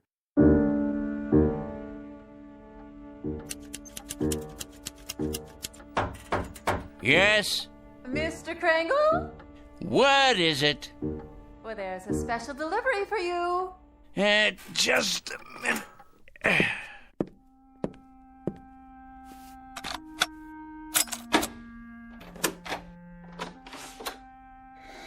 Here you go. A whole lot of stuff, 8 or 10 envelopes at least. Thank you, Mrs. Williams. Something else, was there? Something... Oh, no, nothing else. Then in that case, why do you stand there trying to read the contents of these envelopes as if you were an X-ray machine, Me? Read your mail? Oh, I can assure you, Mr. Krangle, I have many more things to do than trying to read my tenant's mail. Your mail in particular. I feel reassured. You sure get enough of it. Somebody'd think you were running some sort of mail order business or something. Just look at that desk of yours. So much mail and papers and I don't know what all. What is your business, Mr. Krangle? What I do is none of your concern. I pay my rent on time, and I keep to myself. A respect for privacy you should learn, Mrs. Williams. Well, I never... You never? That's good to know. Now, have you any more comments to air? Because if not, I would greatly appreciate your leaving me alone. I have a great deal of work to do. I believe that. The question is, what kind of work? You should believe it. You may thank me one day, Mrs. Williams. Oh, yeah, you and everyone else. Assuming you're still around, and assuming you retain the capacity to feel appreciation. What's that supposed to mean? Assuming I'll be around. Are you threatening me or something, Mr. Krangle? Threatening you, Mrs. Williams? I don't threaten people, my dear lady. I compile files on them. I compile them, and I analyze them, and I investigate them, and then I categorize them, and I judge them. Oh, yes. If they're impure, they must be punished. If, on the other hand, they're simply misled or naive or unsophisticated, I point them to the right way. I lead them by the hand, Mrs. Williams. I show them the proper course, the path to redemption. Is that... What I mean is that what you do? For a living? Indeed. In short, I check evil, Mrs. Williams, and I eradicate it, inoculate it, wipe it clean, and sponge it away. And you know where these evil people are? I most certainly do, Mrs. Williams. Can you give me an example?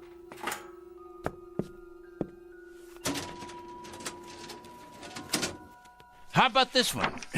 Mrs. Claire Williams, age 54, widow, formerly married to John Alistair Williams. Political affiliation? None. Husband's political affiliation? None.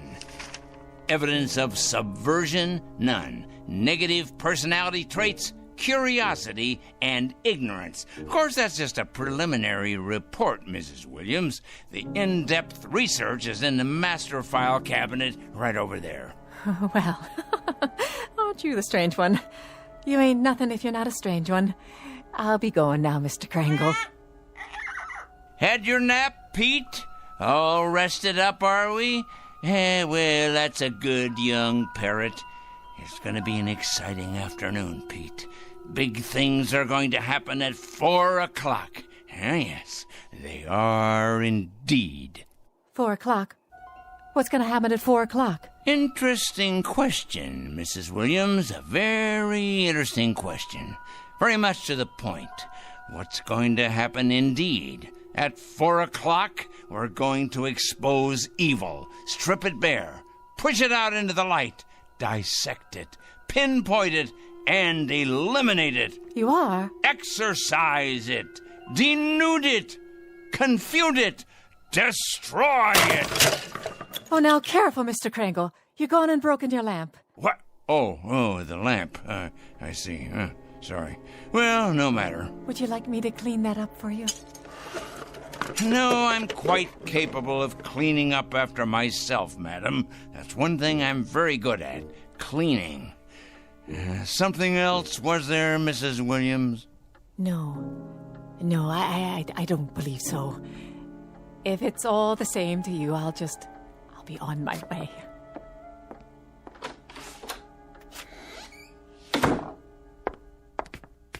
Saints preserve us. Excuse me. Oh, yes. I'm looking for a Mr. Kringle. I can't imagine why. I was told he lives in this building. Oh, he lives here, all right. There ain't no doubt about that. With a vengeance, he lives here right there at the top of the next landing. But if you ask me, young woman, you won't be going in there without police protection. Is that right? If you ask me, the man has a leak in his attic a mile wide. I ain't sure anymore that he's safe to have around.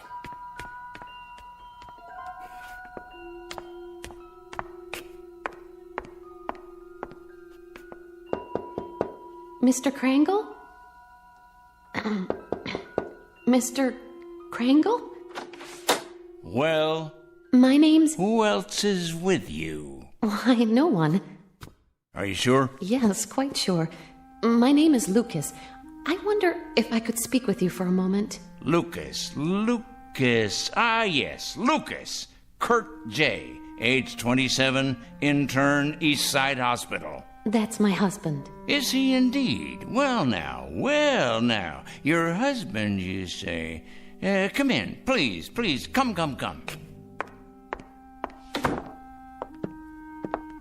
Have a seat, by all means. Thank you.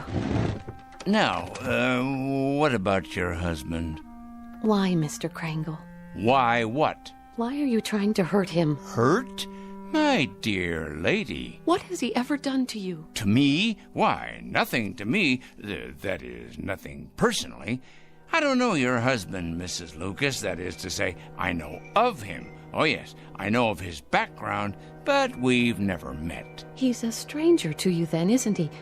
He's a perfect stranger. A stranger, yes, but not a perfect stranger, Mrs. Lucas.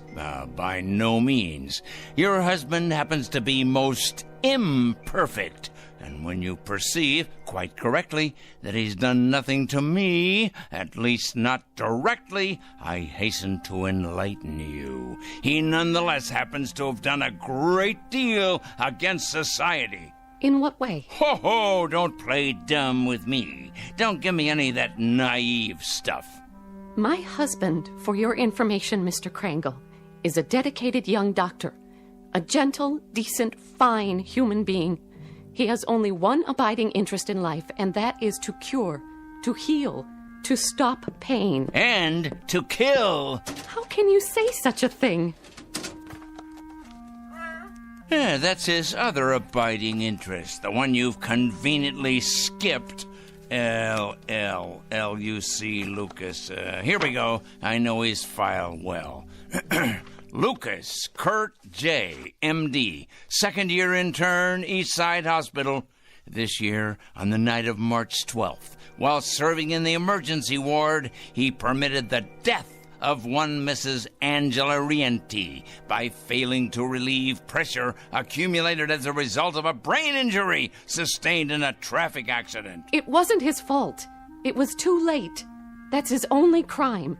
He wasn't able to treat her because he was responsible for half the ward that night.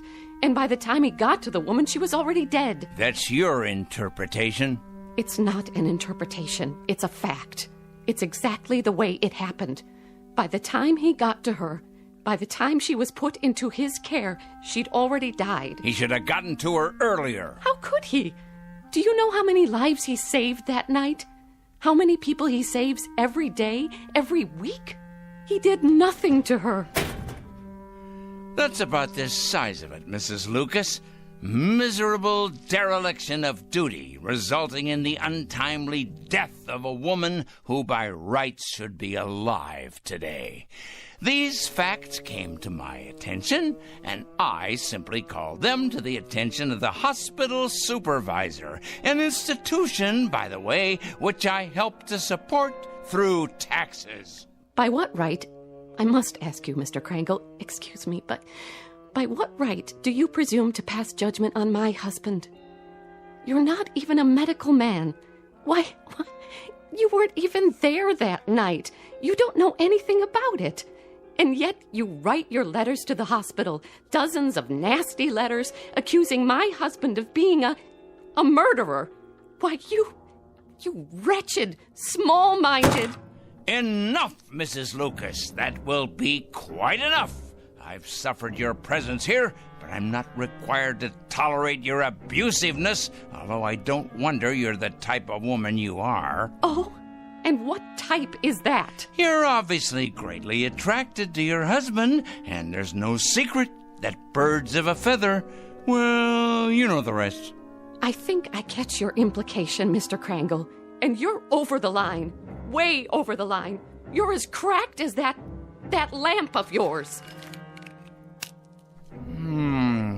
Tell me, has the hospital discharged your husband yet? Discharged? That's right. Let him go. Cashiered him out. Eradicated him from the payroll. Given him the sack. I've been expecting it momentarily. They have not, Mr. Krangle. They have done no such thing. It'd take more than a letter-writing campaign from a crank like you to make that happen. Your husband is an evil man. He is no such thing. And I will not put up with evil in any form. And I will not stand by and allow an injustice like this. Of all the presumptuous, wrong-headed... I'm sorry, Mrs. Lucas. I haven't any more time. Why, look at the hour. It's 3 o'clock already.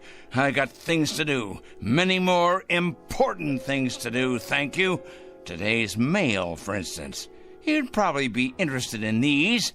They're cases not unlike your husband's. Communists, subversives, thieves, harlots, but all made out of the same metal. Evil, Mrs. Lucas. All of them evil. And I will not countenance evil. I am absolutely incapable of countenancing it. You're probably unaware of it, Mr. Krangle, but my husband is a very sensitive man. Oh, please, spare me. Your letters have had an effect on him, if on no one else so far. The people at the hospital tell him to ignore the letters, forget about them, but they're tearing him up inside. They're killing him. His confidence in himself, his ability to concentrate and work. You see, he's like a lot of doctors, Mr. Krangle. He cares. He cares very deeply. So, you see, you really have been quite successful after all.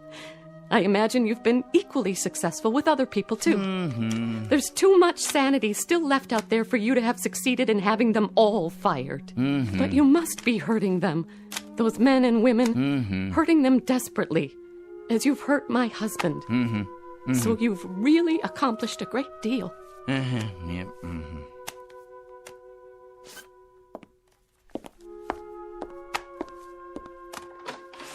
Tell me, Mr. Krangle, if you can, that is. Why? What's that? Why do you do it? I really need to understand. Why? You ask me why? Why? Because they're evil. That's it precisely. Nothing too complicated about that, is there? They're evil, plain and simple. Here, take a look out the window. All those little bugs down there, you see? Bacteria. That's what they are. That's what your husband is. All those little... That's it. That's precisely it. What is? That's what I'll do. I've finally gotten the clue. I said little, you understand? That's what I'll do. I'll turn all the evil people into little ones, understand? I'll make all the evil people, let's see, 3 feet. No, 2 feet. 2 feet tall, that's it. At 4 o'clock this afternoon, at precisely 4 o'clock, every evil man and woman will become a mere 2 feet tall. A revelation, an absolute revelation. Peter, my lad, did you hear what I come up with? Did you? That's it. Do you see the beauty of it, Pete? That's it. It's brilliant, absolutely brilliant. 2 feet tall, Pete. 2 feet tall.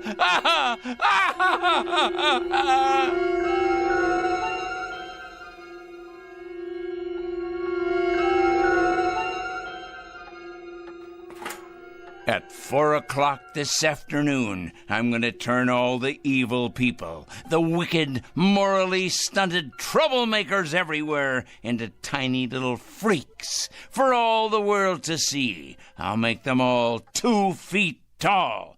2 feet tall, I say. Yes, it'll be better than if they wore badges on their clothing. Impossible for them to hide the purest form of poetic justice. Evil will be made an object of universal scorn, laughter, humiliation. Yes, you're nut. You're hungry. Aren't you, Pete? Here you go, boy. I won myself. We must be strong, the two of us. Strong for what's about to happen.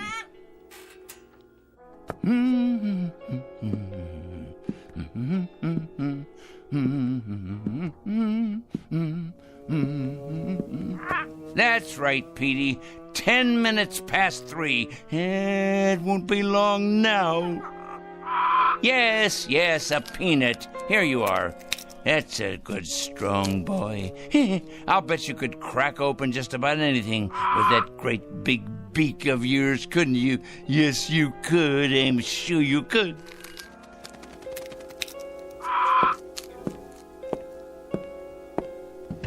Look at them down there, all those wicked little people. They don't know just how little yet. No, of course not. But they will. They will. It's their day of judgment. Oh, yes. Time to finish our preparations, Pete. There's much to do. Less than 50 minutes left now. Must be sure all our pencils are sharp. We have a great many names to cross off the list. Cross off the list. Soon now. Very soon. Yes. Oliver Kringle? Come in. Yes, I'm Oliver Kringle. I'm the one who called. Yes, sir. Agent Luther Hall, Mr. Kringle, Federal Bureau of Investigation. Our office received a call. Indeed, yes. I placed the call and asked you to come. I felt it was my civic duty. Can I get you a cup of coffee or something? No, thank you. Now, Mr. Kringle, you told the office that you had some sort of list, proof of criminal activity, and that today would be a day of reckoning. What exactly did you mean by it? Sit down, please. Yes, there's plenty of time. We have more than 45 minutes before it happens. Before what happens, Mr. Kringle? That's the point. That's the whole point. That's why I called you here. And why is that? I felt the FBI should know. I also called the police and the fire department. I even got a call into Washington. Oh, yes. Although the latter message probably won't go all the way to the top. It's my understanding that the Reds are in complete control in Washington now. I imagine they've taken over the switchboards, too. The Reds, Mr. Kringle. Oh, yes, indeed, the Reds. It's a complete conspiracy, you know, Mr. Hall. All the evil people are banding together now, all the subversives, the commies, the terrorists, the thieves of the American dream. It's a total, absolute, worldwide conspiracy. You said on the phone that you had a plan of some sort. Oh, my, yes. It all takes place at 4 o'clock. I thought you people ought to know because, well, you'll have your hands full. Our hands? Picking up all the guilty parties. Oh, yes. You see, Agent Hall, I've spent a good many years doing this kind of work. Just look at all those file cabinets there. Years of dedication to the cause. I've made a study of evil. Oh, yes, indeed. A complete study of it. I cut out newspaper clippings. I listen to the radio and watch television. I follow every major court case that's going on. I compile a completely airtight list of charges against all of them, the evil people. What do you do with them, Mr. Kringle? Do with them? I follow through, of course. I follow them through to their conclusion. I write letters to employers. I make phone calls late at night. Oh, they hate that. Oh, yes. It's one of the most effective methods, as you probably know. Calling those terrible people late at night. The later, the better. Getting them up constantly, waking them, enumerating my charges, speaking out, and then hanging up. They hate it. Very frustrating for them. I'll bet. Oh, yes, indeed. They go out of their minds with fury. They don't like to be awakened late at night, I can assure you. Who does? Yeah, but with these people, it's absolutely necessary. The evil people, you understand. The destabilizers. The enemies of order. But to get to the point, Mr. Hall... The point... And what is the point? The clock on the shelf there tells the story. The entire and complete story. It's 3:20 now. In exactly 40 minutes, all the evil people in the world will be reduced to half. No, a third of their present size. Oh, it'll be glorious. All the unpunished murderers and the tyrants, the proud and the sinful, the schoolyard bullies, the cruel teachers and faithless friends, the wrongdoers, blackmailers, and the nicotine fiends, too, and the thieves, and the harlots, and the transgressors, all of them, every one. How does that sound, Mr. Hall? How do you propose to go about doing this? I mean, shrinking people. I merely will it, that's all. I will it. I've been giving it a great deal of thought.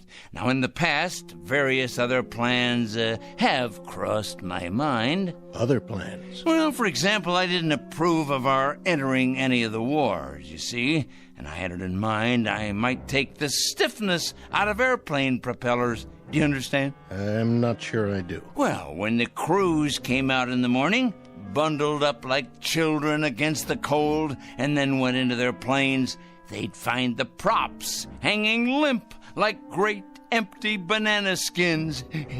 Then the war ended and, it seemed like a waste of effort at that point.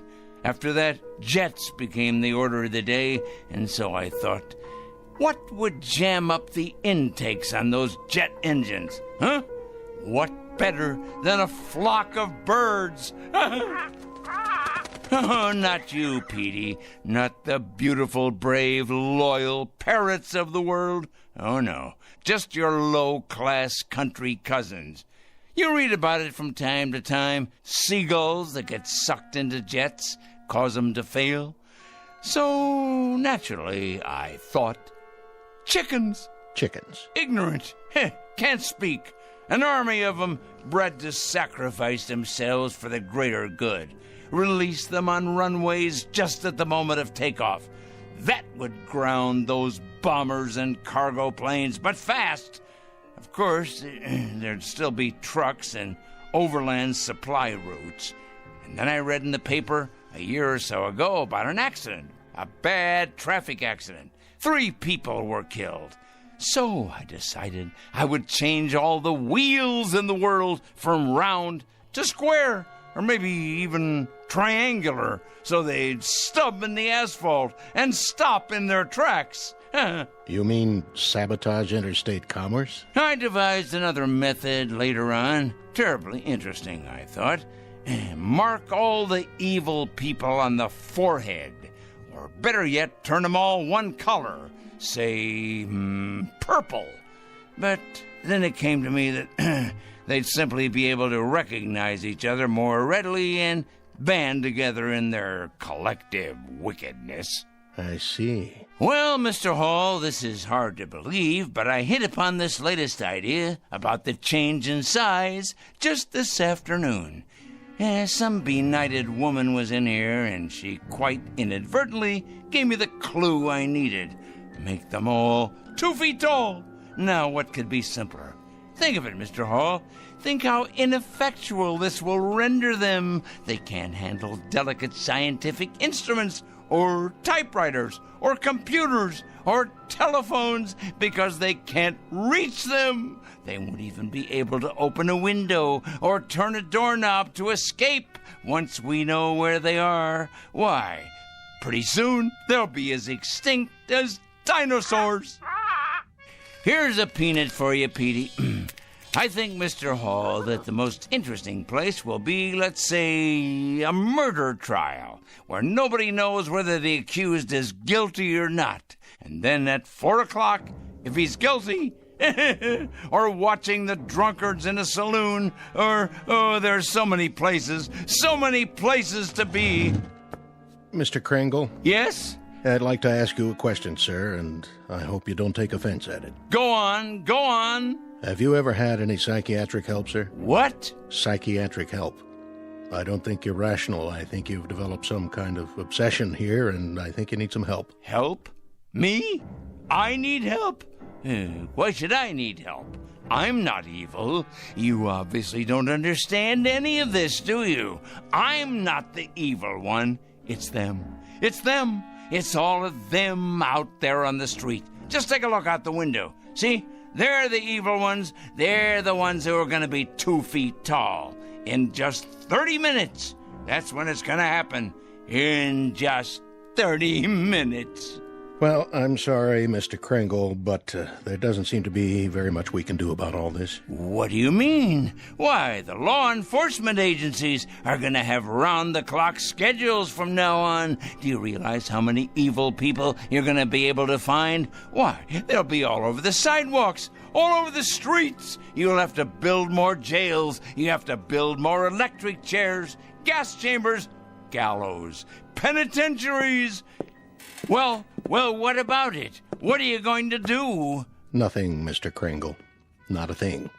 And if you'll forgive a suggestion, that's what I think you should do, too. Nothing. These letters you write, these phone calls, there happens to be something in this country that precludes all that, makes it unnecessary. And what's that? Law, Mr. Kringle. There happens to be law. We like support from citizens. Support, help, cooperation. But interference is quite another thing. Oh, I get it now. I understand. At last I understand. You're part of the conspiracy. That's it. You're one of them. Why, of course. I'm an idiot not to have realized it. Of course you people have gotten into the FBI. It stands to reason you would. You've infiltrated every other place. Well, I'm going to tell you something, Mr. Hall. Good day, sir. You'd better enjoy yourself for the next 20 or 30 minutes. You hear me? You'd better enjoy yourself to the utmost, because you're going to be 24 inches tall. You and everybody like you.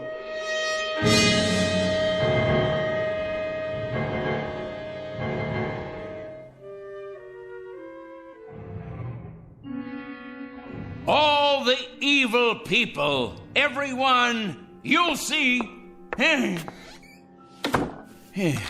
Good riddance to bad rubbish, eh, Pete? To all their kind, the righteous will rise up, and the weak will fall before their terrible wrath. It's as right as rain.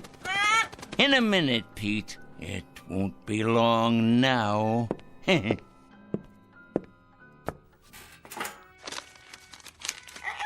Yes, here's your nut. It won't be long now at all. We must have everything in order, all our pencils sharpened, weapons that are truly mightier than the sword. And our desk, we must have lots and lots of clean paper to make another list of the newly exposed.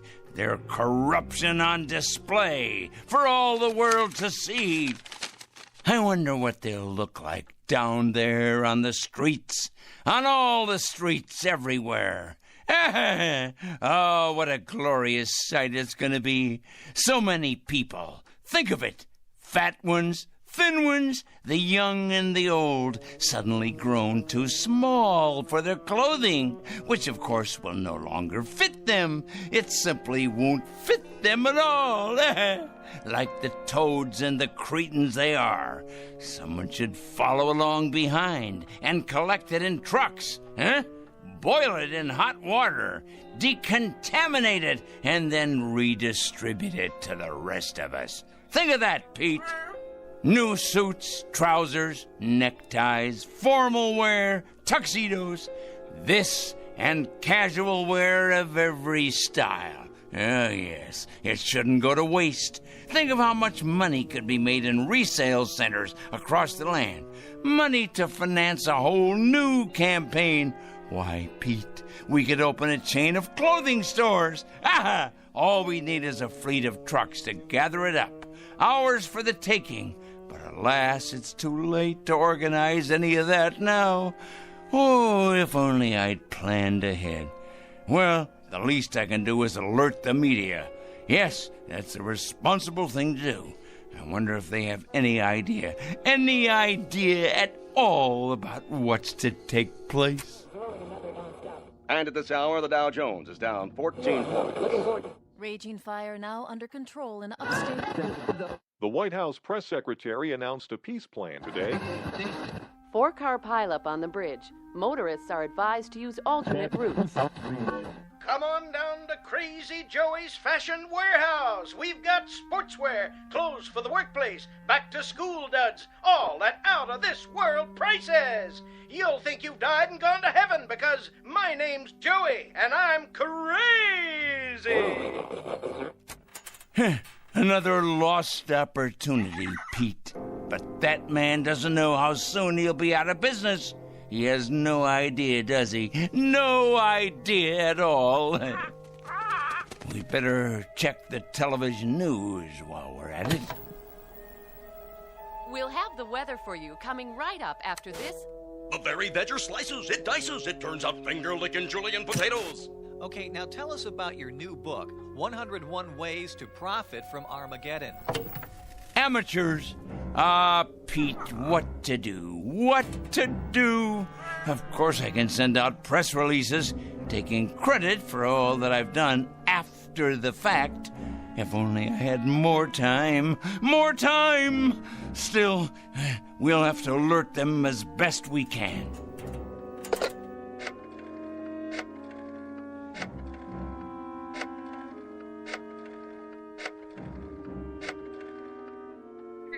Yes, put me through to the news department, please. Never mind who this is. Wait. This is Oliver Krangle speaking. Crangle. Yes, that's right. I'm calling with an important bulletin. Yes, for the afternoon broadcast. That's right.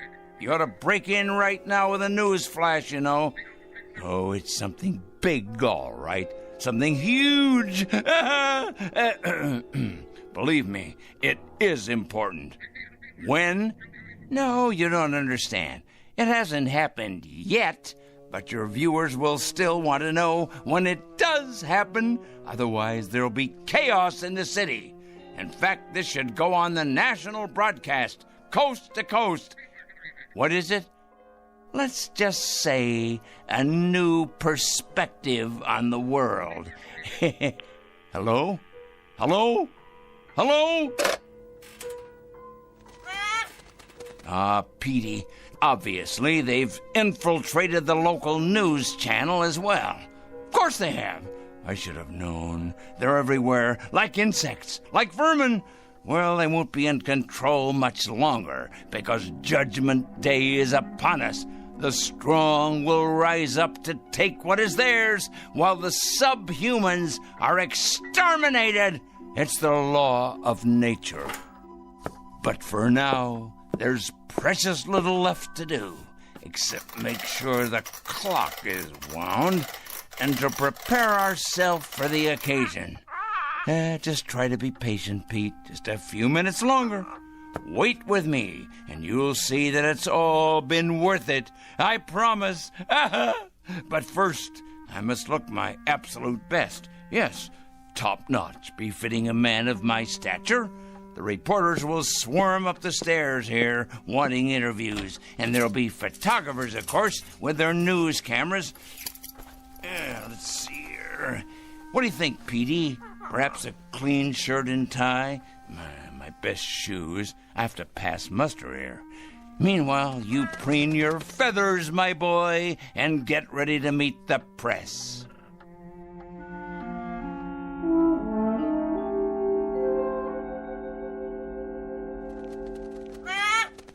There! It's happened, Pete. It's happening right now. This very second. Can you feel it? Something in the air. The next phase of evolution for the human race. Oh, nothing will be the same after this. Nothing! The new order has come at last. Yes, but first, I can't wait to see them all down there, turning into tiny little gnomes. Just 1 second, Pete, as soon as I take a look out the window. Certainly, Peter. You may have a nut, as many as you like. You must be hungry. I'll have something, too. We'll make it a celebration. This is our day. Of course, but you must be patient. I can't wait to look outside. I can't wait. But for some reason, I can't see over the windowsill. How can that be? I can't even reach the bowl of peanuts. I know you're hungry, but somehow it's just out of my reach. What? Unless someone has moved it, put it in a very high place. But that would have to be someone very tall. Someone very, very tall.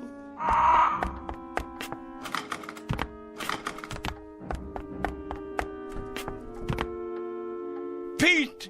What's happened? You've grown so large, and I'm so close to the floor. These shoes don't fit me anymore. And these clothes, whose are they? Must get out of this ridiculous costume. Pete, why are you looking at me like that? Your eyes and your beak. Close it. Please close it. You're not still hungry. You can't be.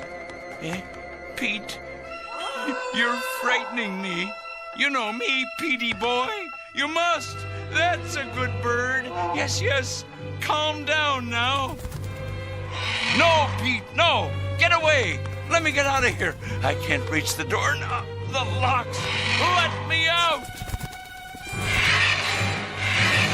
No!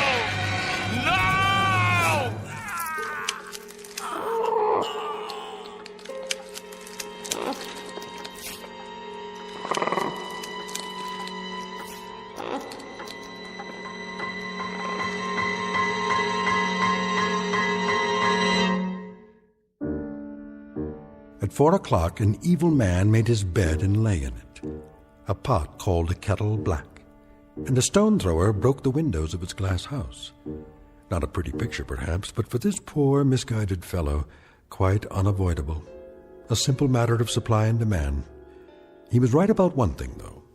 In a world where the strong get stronger and the mighty feed upon the weak, you can run, but you can't hide. Look for this one under F for Fanatic and J for Justice in the Twilight Zone.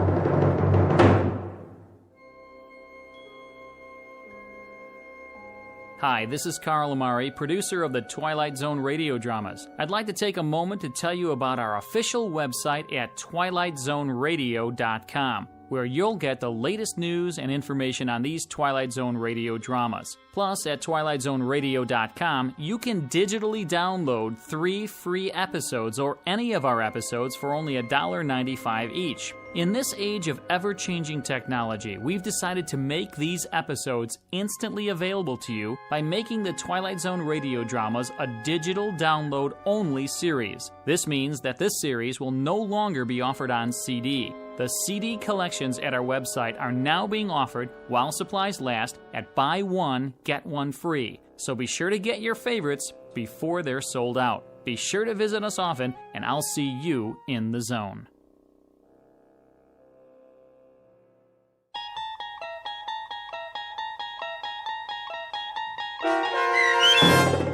"4 O'Clock," starring Stan Freberg with Stacy Keach as your narrator, was adapted for radio by Dennis Etchison and based on a script by Rod Serling. Heard in the cast were Taylor Miller, Maggie Carney, Rick Peoples, Doug James, Paul Patch, and Carl Amari. To learn more about the Twilight Zone radio dramas and to obtain audio cassettes and CDs of these programs, visit our website at twilightzoneradio.com. The producers of The Twilight Zone wish to thank CBS Enterprises, Carol Serling, Dennis Etchison, Dick Brescia Associates, Claire Simon Casting, Terry Jennings, the American Forces Radio and Television Service, our sponsors, and our radio affiliates for helping make this series possible. This copyrighted radio series is produced and directed by Carl Amari and Roger Wolski for Falcon Picture Group. Doug James speaking.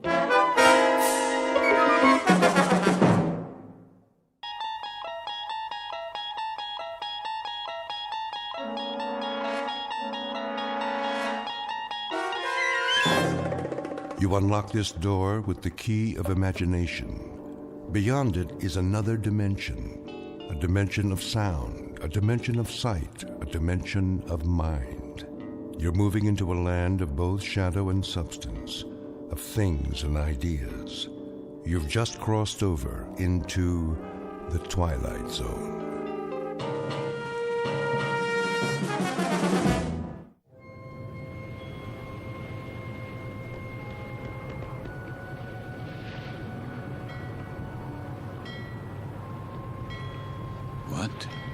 What is this place?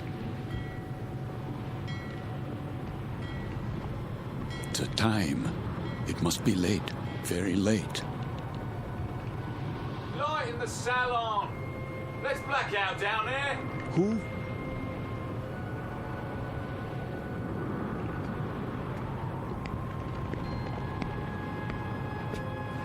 Forgive me, sir.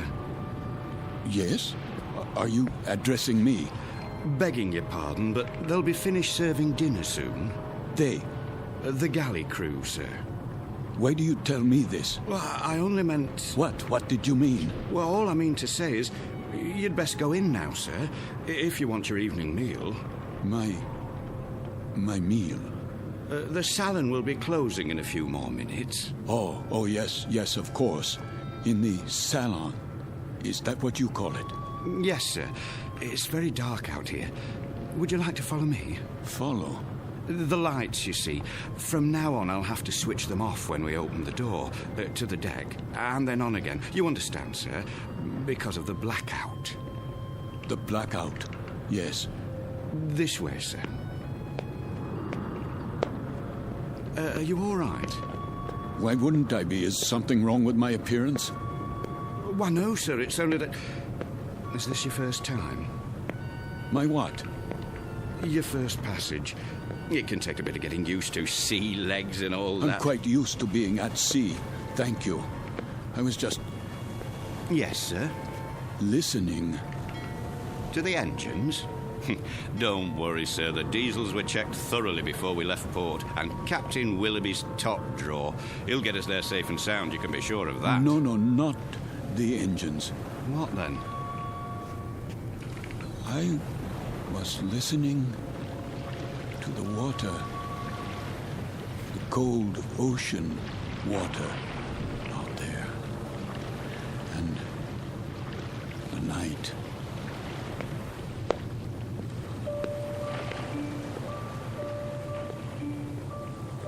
This is the deck of a small freighter, the SS Queen of Glasgow, located somewhere in the North Atlantic. Her registry, British. Gross tonnage, 5,000. Age, indeterminate.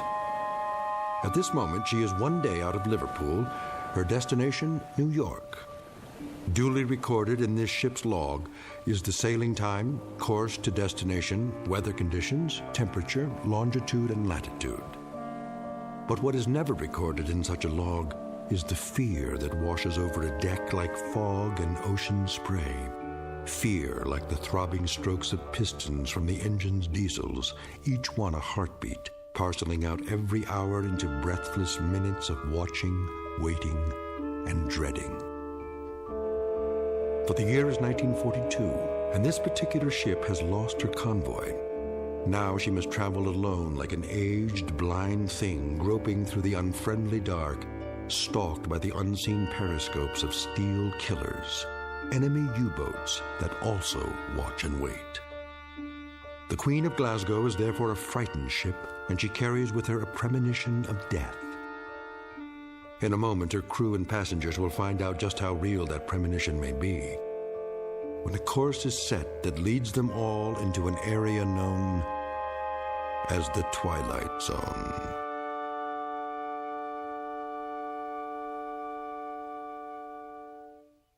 And now, The Twilight Zone and our story, Judgment Night, starring Chelsea Ross, with Stacy Keach as your narrator.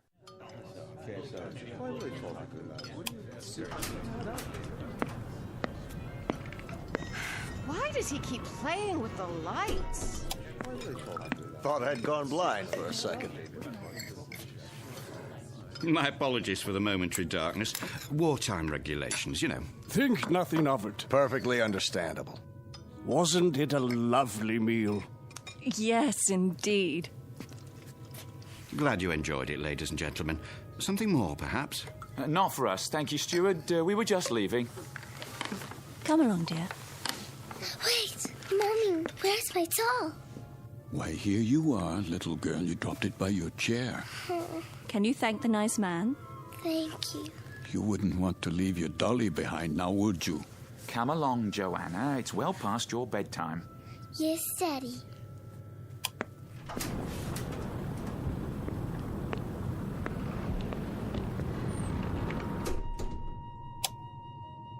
Who's this? Mr. I'm afraid I didn't get the gentleman's name. You are... Forgive me, I'm... Lancer. What's that? Aren't you Lancer? Oh, yes. I'm Jerry Potter. We looked for you at dinner. I was detained. I saw your name on the purser's list. We were wondering where you were. You were. Will you join us? Oh, no, that's not necessary. There are 3 other tables. 3 empty tables? I'm really not very hungry. Well, the captain wasn't able to join us tonight, so there's plenty of room. Come on over, I insist. Very well. Coffee, sir? Ah, yes. Thank you. I believe I would like some coffee. Here's your seat, Mr. Lancer. The more the merrier, I always say. The coiner of phrases. We could do with a bit of merriment. Let me help you, sir. I'll get the coffee. Wait. Do I know you from somewhere? I don't think so, sir. But your face, I'm sure. It might well be. I've travelled this line for a number of years. Perhaps it was on another ship before the war. Before the war? Seems like a long time ago, doesn't it, sir? Are you quite certain about the food? What? The cook can still prepare something. No, I don't have much of an appetite. Not even with all this salt air? Makes me hungry enough to eat a horse. Jerry! Would that be a seahorse, Mr. Potter? How about it, Lancer? Have some chow. Not tonight. Something happened tonight? Nothing unpleasant, I trust? Why, I don't know. I honestly don't know. Mr. Lancer, are you ill? As a matter of fact... You do look pale. A bit of the old mal de mer, perhaps. You might do well to take the meal in your cabin. My cabin? Your quarters, Mr. Lancer. This is all rather disorienting, isn't it? But a good night's sleep can do wonders. I could prepare a tray, sir. No. I'd recommend a cup of hot broth at the very least. I'm fine, I tell you. It was just a temporary dizziness. You're all very kind. I shouldn't intrude. Nonsense. Then let me do the honors. This is my wife. Madame. Hello. And across the table are our dinner companions, Major Devereaux. How do you do? And his secretary, Miss Stanley. Are you going home, Mr. Lancer? Home? Or away from home? Why, I'm heading away from home. We are as well, I'm afraid. The Major is heading up a military mission in Washington. Now, Barbara, loose lips. Oh, sorry. I was just telling them that I took this trip once before, when my wife was alive.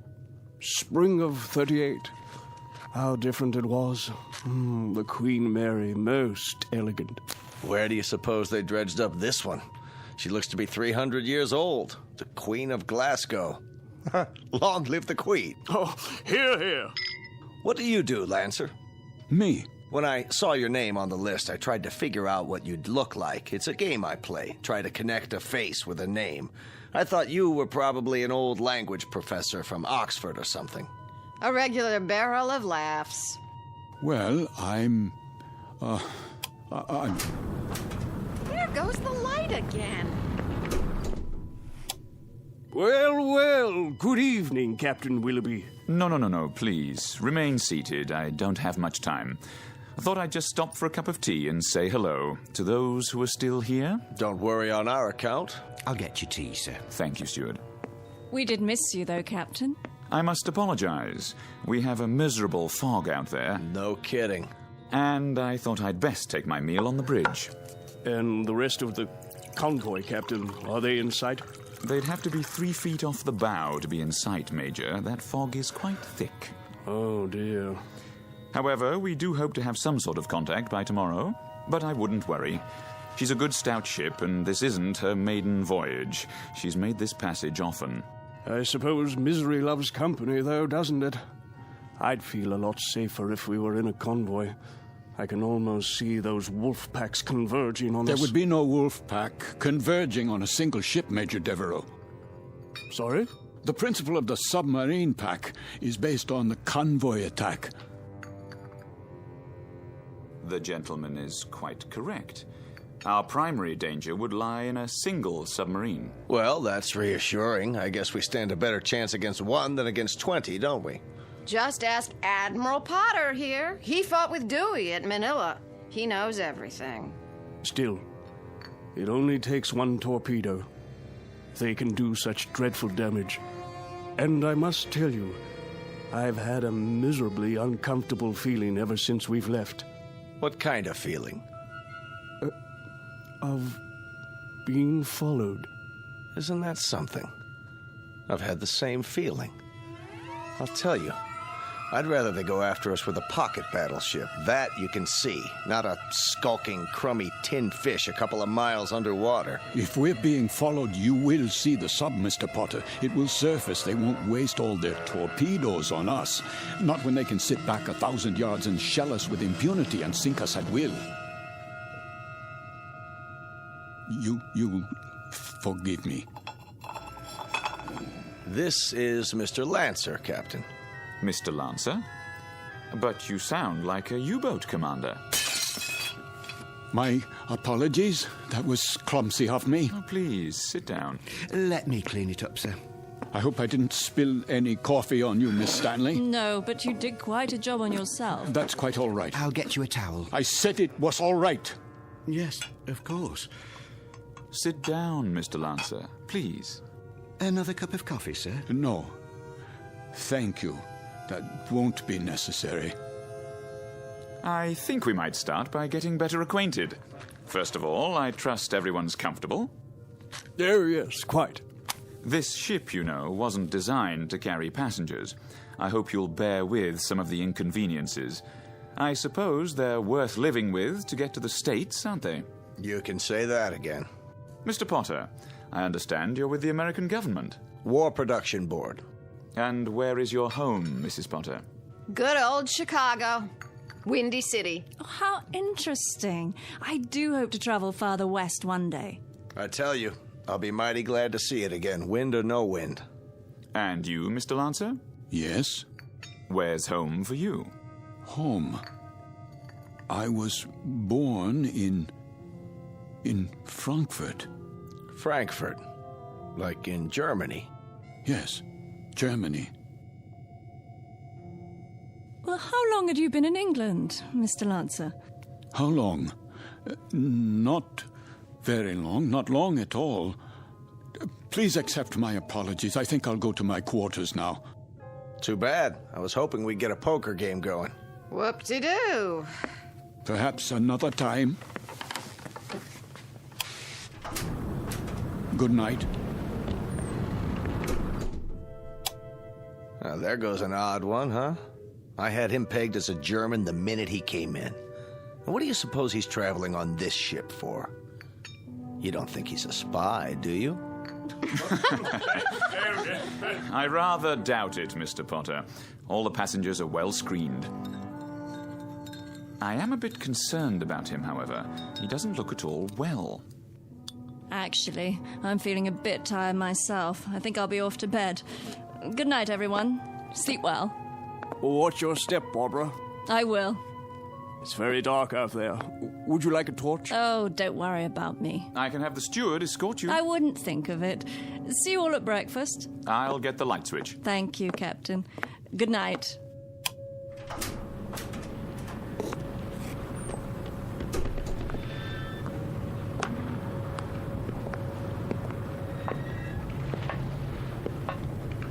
Hello? Is someone there?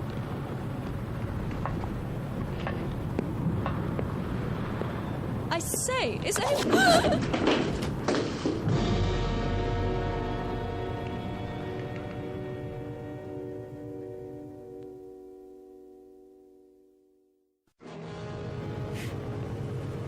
Who's there? Watch your step, Miss Stanley. Oh, Mr. Lancer. The stairs are quite slippery from the fog. So I see. I was afraid you'd lose your footing. Thank you for your help. The fog can be treacherous at sea. And it carries quite a chill, doesn't it? Yes. Yes, it does. It's best to stay off the deck at night. Why are you here, Mr. Lancer? What? I thought you'd be in your cabin. I'm still a bit unsettled. Not quite ready to sleep yet. Miss Stanley? Yes. May I ask a question? Please?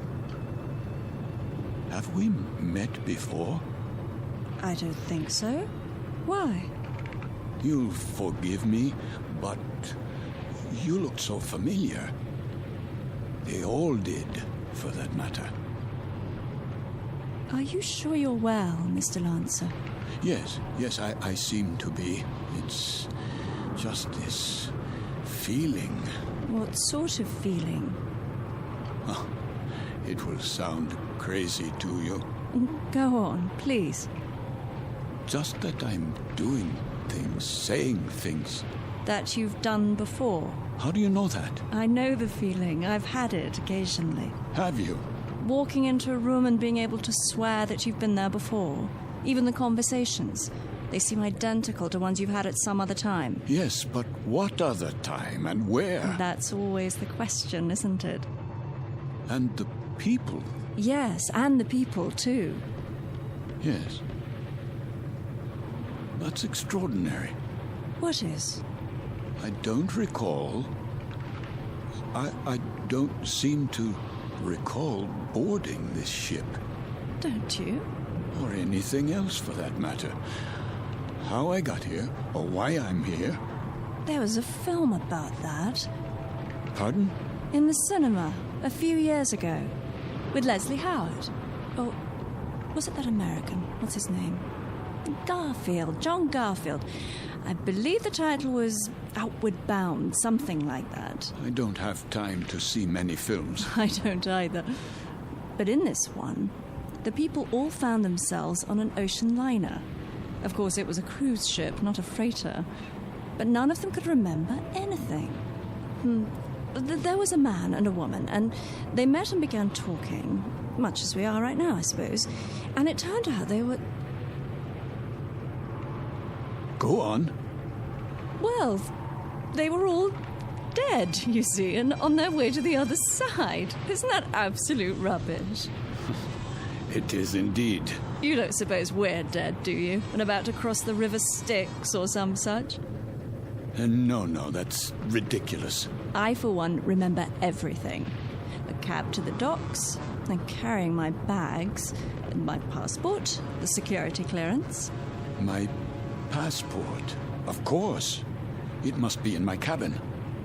If we were dead, I'm sure the meal would have been followed by a lovely dessert. Mr. Lancer, may I make a suggestion? Why don't you see the ship's doctor? I'm sure they must have one, even on a freighter. For what purpose? It has to be some form of temporary disorientation.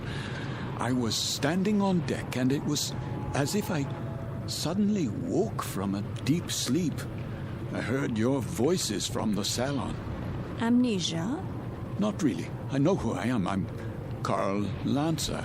I was born in Frankfurt, Germany. I'm in the... In the what? In the... You were going to tell me. You were in the something or other. Was I? I don't remember now.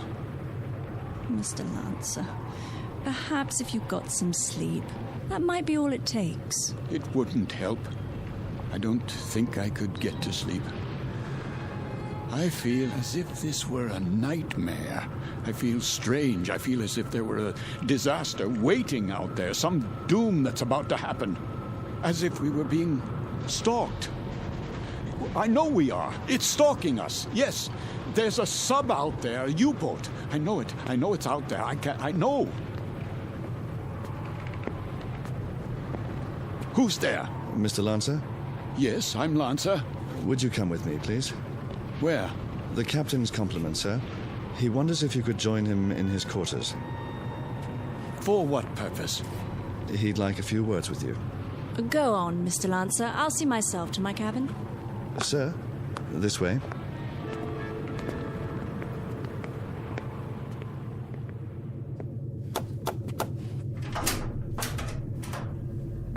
Mr. Lancer, sir.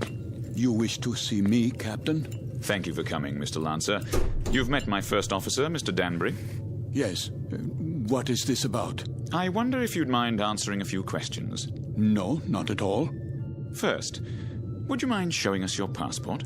My passport? If you don't mind. Just routine, Mr. Lancer. On our passenger manifest, it seems that your passport number was somehow not included.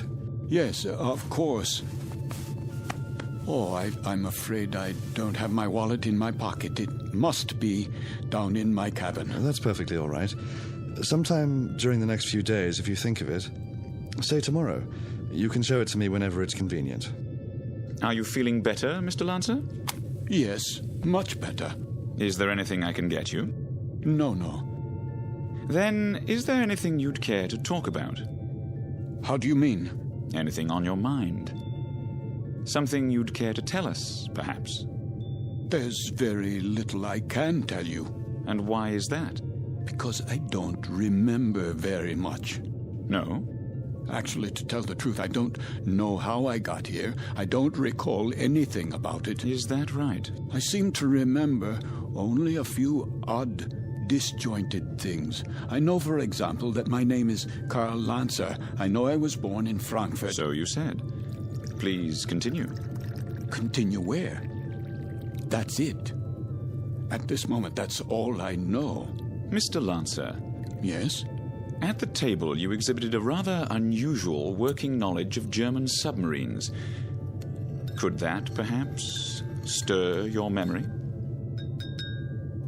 I wish it could, but it doesn't. I see. In that case, why don't you go on to bed for now? Have a good night's rest. We'll talk tomorrow, you and I. Very well. That will be all for now, Mr. Lancer. Good night. Good night.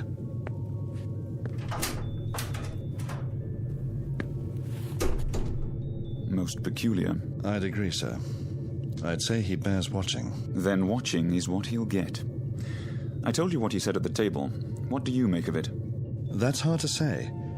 But as I was going to get him on deck, he was talking to one of the passengers, Miss Stanley. And? He was speaking quite excitedly, in a very loud voice. I couldn't help but overhear. He was saying something about how he knew there was a U-boat out there. It's stalking us. That's what he said. You heard him say that? Those were his exact words. Thank you, Danbury. I thought you'd want to know, sir. Danbury. Sir? Let's keep this between ourselves for the time being, shall we? Yes, sir. And see that a steward is sent down to his room. I want to have a look at that passport as soon as possible. Right away, sir.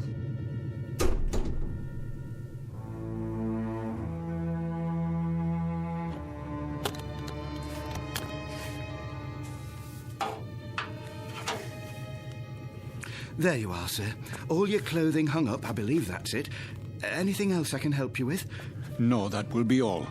Ah, your shoes. I'll just put them in the closet. Hold on, what's this? Where? In your bag.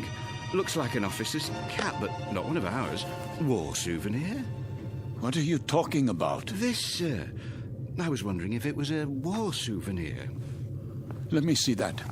Yes, sir. It's a naval officer's cap. Foreign by the style of it.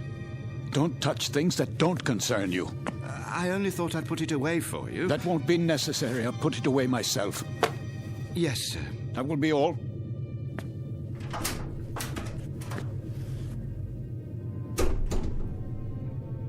It is a German officer's hat. A submarine commander's. What does it say inside? It must have an identifying label. Yes, here. But this can't be. It says, Karl Lanzer, Kapitan, Kriegsmarine.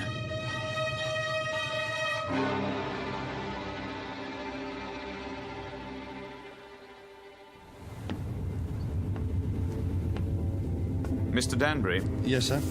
We've slowed down again. See if you can impress upon that very temperamental engineer the rather dire necessity for speed. Engine room. Engine room. McLeod, can we get any more revs? We're losing speed badly. Begging your pardon, sir, but I've got these blooming engines strained to the limit now. Kindly tell the captain that if I keep them going at this rate, there'll be a breakdown before morning. In that case, we'll be going a precious lot slower in a drift than under power. McLeod, we simply have no more revs. If you can give me maximum speed for another 12 hours... Captain! These engines needed to be overhauled a month ago, and instead of an overhaul, they're getting worked to death. Well, do what you can, man. Aye, aye, sir.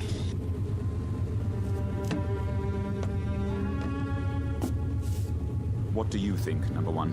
Sir? Cheery predicament we have here. If we reduce speed and give those engines a break, we don't stand a chance. And if we keep them going at maximum, they'll break down inside of 2 hours. I don't know what to say, Captain. It's a dangerous call either way. If we could only see through this bloody fog. If they're out there, it won't make any difference. And they're out there, let me tell you. God knows they're out there, waiting like vultures.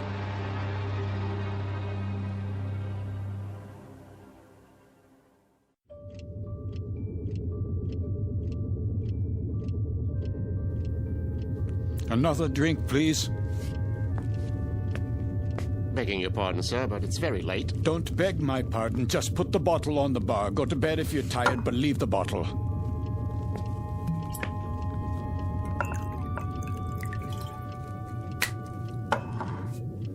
That doesn't sound right. Sir? The bearings. Bearings, sir? Yes, on the engines. They always sound like that, sir. You get used to it. You should hear McLeod on the subject. He's the engineer. Says the engines on this tab were originally designed for Lord Nelson. Is that clock accurate? Why, yes, sir. She's a real antique, that one. Captain Willoughby had her on the old Harcourt Bay. Keeps perfect time, she does.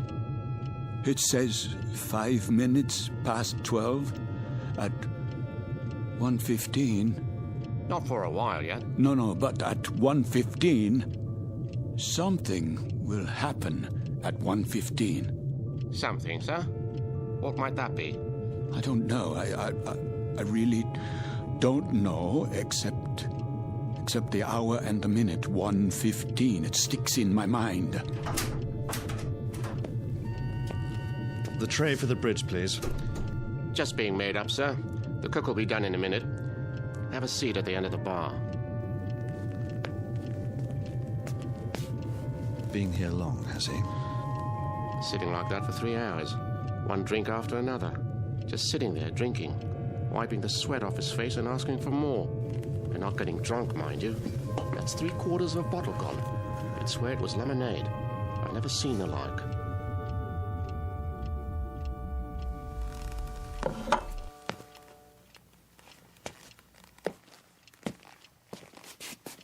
Why have the engines stopped? Probably just routine maintenance, sir. Don't give me that. They've broken down. I don't think it's serious, sir. You don't think it's serious? Adrift in waters like these without any power, you don't think that's serious? We're defenseless here. Now we are absolutely defenseless. They'll be repaired, Mr. Lancer. We'll be underway again soon. No, we won't be underway soon. We'll drift until 1:15. That's what he's been saying all night long. You know, of course, how easy it would be for a submarine to... You're a nervous man, Mr. Lancer. I'd suggest you call it a night. Oh, I'm a nervous man. I can assure you that I am suffering from something a little more serious than nerves. I'm suffering from knowledge. I'm suffering from knowing what's going to happen. Really? Now? My affliction comes from waiting and knowing that inside of an hour, a U-boat will surface off our bow with searchlights and a deck gun. We'll be attacked and we won't be able to run away. Here, sir. Sit down, man. How does it feel to you people just standing still and waiting for a shell or a torpedo to smash into you, waiting for the ship to blow apart so that you can find yourself in the water, closing in on you, filling your lungs so you can't scream? I said sit down, man. Mr. Lancer, this kind of talk won't do you or anyone else any good. Here's the captain's tray, sir. Leave it. Is something wrong? The gentleman is ill. He doesn't know what he's talking about. Carry on. Yes, sir. Go on, cook. Back to the kitchen with you.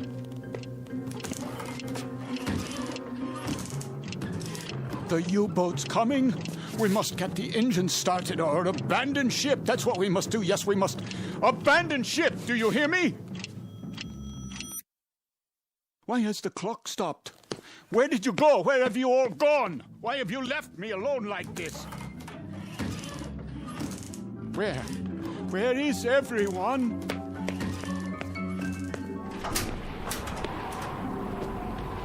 What is that?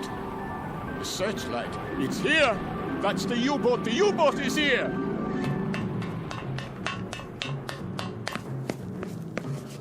We've got to get out. Off the ship, everybody! There you are. All you passengers, out of your rooms. Listen to me. There's a U-boat. I just saw it. She's going to sink us. Can't you hear me?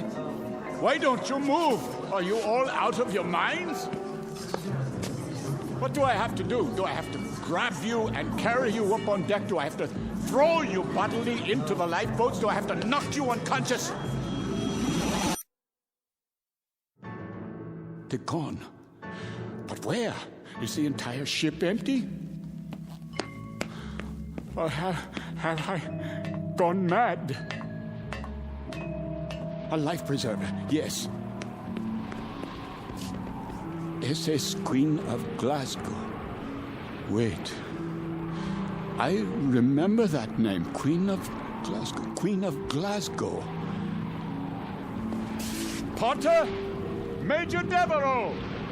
Miss Stanley, where are you? Captain, steward, we must abandon ship.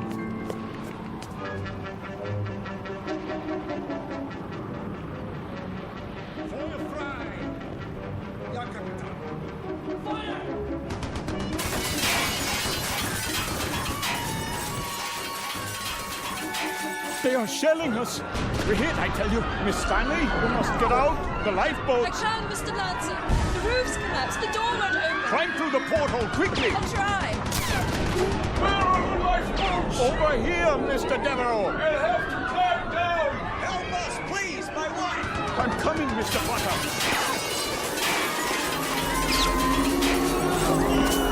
Watch out! The rail is collapsing!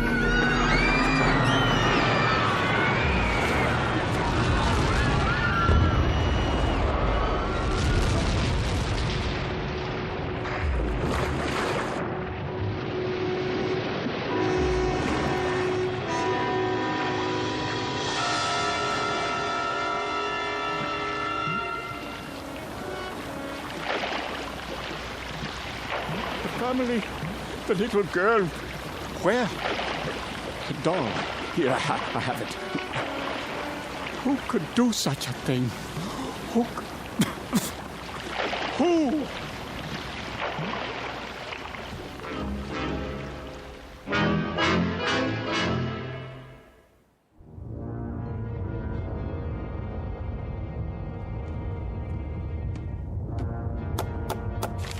Ja?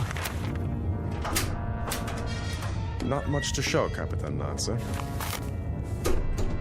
That's all. Very little wreckage floated to the surface. Only this life preserver. There were no survivors. Then I'd say that's a good catch tonight, wouldn't you? Very good catch. It says SS Queen of Glasgow. Ah, a 5,000-tonner. Isn't that what the registry reads? Yes, sir.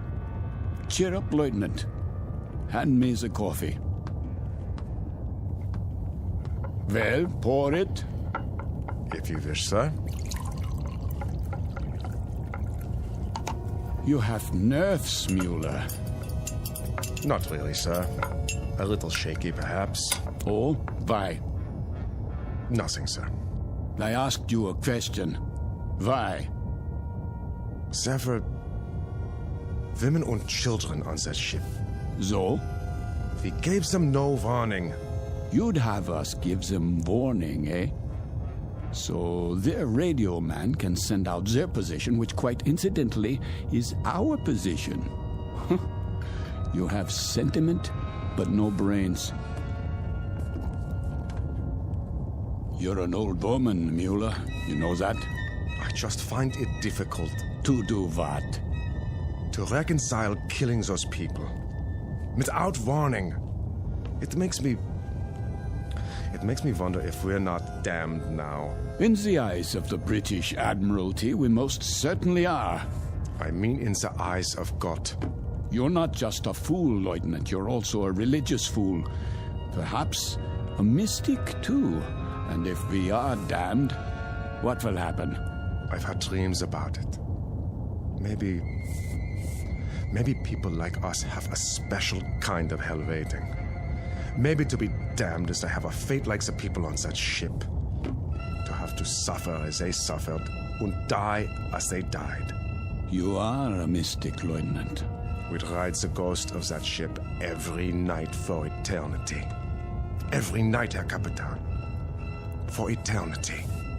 What are you talking about? They could die only once. Just once.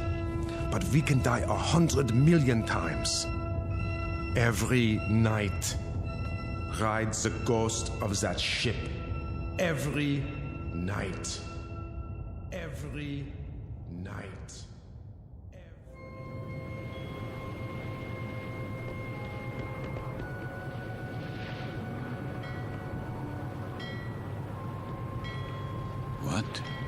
What is this place? The time. It must be late. Very late. Light in the salon. Let's black out down there. Who?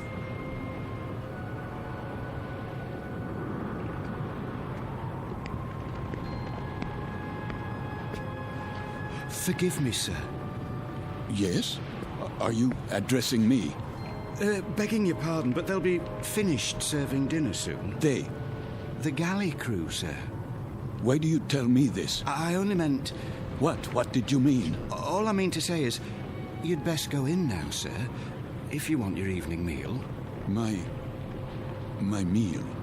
The salon will be closing in a few more minutes. Oh, yes, of course. In the salon. Is that what you call it? Yes, sir. It's very dark out here. Would you like to follow me? Follow? The lights, you see. From now on, I'll have to switch them off when we open the door, to the deck, and then on again. You understand, sir? Because of the blackout. The blackout? Yes. This way, sir. Are you all right? Why wouldn't I be? Is something wrong with my appearance? Why, no, sir. It's only that... Is this your first time? My what? Your first passage. It can take a bit of getting used to. Sea legs and all that. I'm quite used to being at sea. Thank you. I was just... A special kind of hell waiting. Maybe to be damned is to have a fate like the people on that ship. To have to suffer as they suffered and die as they died. We'd ride the ghost of that ship every night for eternity. For eternity. For eternity. For eternity. Yes, sir? Just listening. To the engines? No, not the engines. I was listening to the water. The cold ocean water out there. And the night.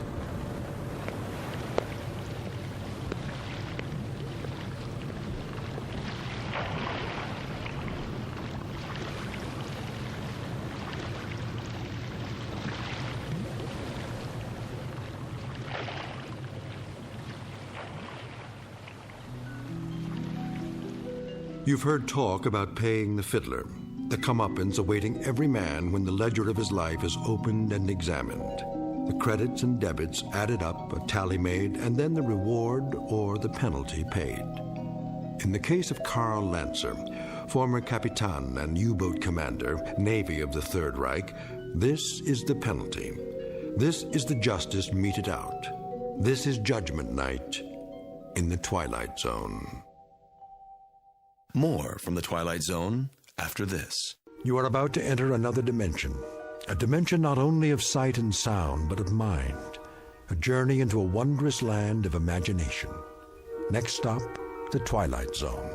Hi, this is Stacy Keach. I'd like to take a moment to tell you about our Twilight Zone website at twilightzoneradio.com. At twilightzoneradio.com, you'll find the latest information on these Twilight Zone radio dramas, including behind-the-scenes photographs, plus the newest product releases, trivia contests, ways to contact us, other Twilight Zone-related info and merchandise, plus links to other fascinating websites. So make your next stop twilightzoneradio.com.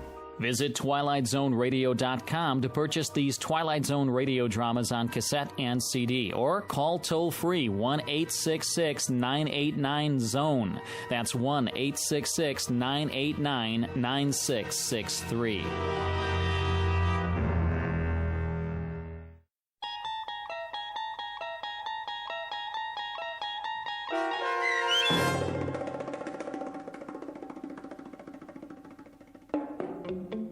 Judgment Night, starring Chelsea Ross with Stacy Keach as your narrator, was adapted for radio by Dennis Etchison and written for The Twilight Zone by Rod Serling. Heard in the cast were Nick Sands, Damian Arnold, Richard Shavzin, James Houghton, Sarah Wellington, Christian Stolte, Fernette Lebo, Doug James, Martin Astrop, Anna Rose Benson, and David Darlow. To learn more about the Twilight Zone radio dramas and to obtain audio cassettes and CDs of these programs, visit our website at twilightzoneradio.com. The producers of The Twilight Zone wish to thank CBS Enterprises, Carol Serling, Dennis Etchison, Dick Brescia Associates, Claire Simon Casting, Terry Jennings, XM Satellite Radio, Sirius Satellite Radio, our sponsors, and our radio affiliates for helping make this series possible. This copyrighted radio series is produced and directed by Carl Amari for Falcon Picture Group. Audio editing, sound design, Foley effects, and mix for the Twilight Zone radio dramas are by Cerny American creatives Craig Lee, Michael Slaybach, Bob Benson, and Jason Rizzo. To learn more about the Twilight Zone radio dramas and to contact us, visit our official website at twilightzoneradio.com. Doug James speaking.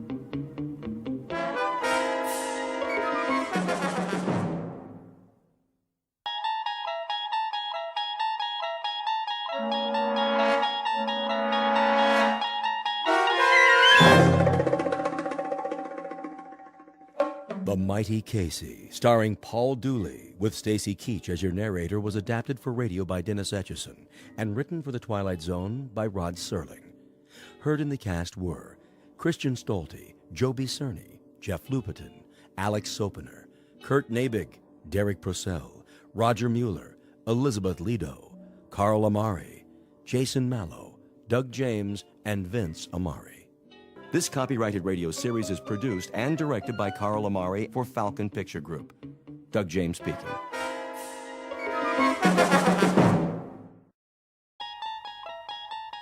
There is a fifth dimension beyond that which is known to man. It is a dimension as vast as space and as timeless as infinity. It is the middle ground between light and shadow, and it lies between the pit of man's fears and the summit of his knowledge. This is the dimension of imagination. It is an area which we call the Twilight Zone.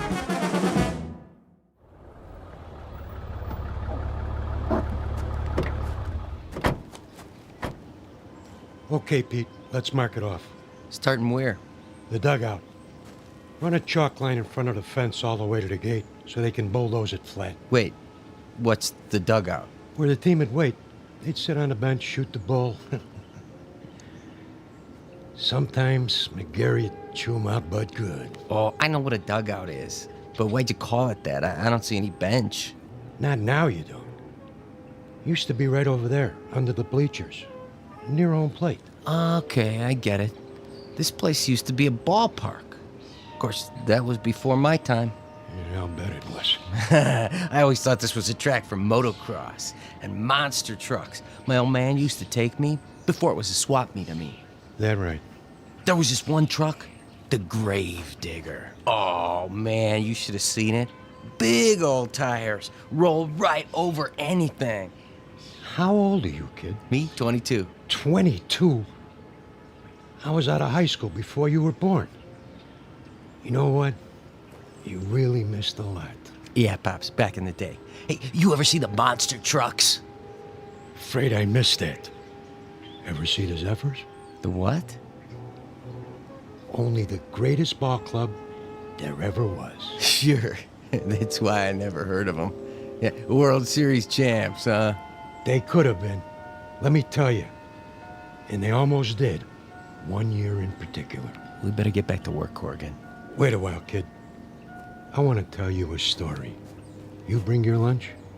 Sure, I brought it in the truck. Then let's take a load off. Good time for a break. It's okay by me.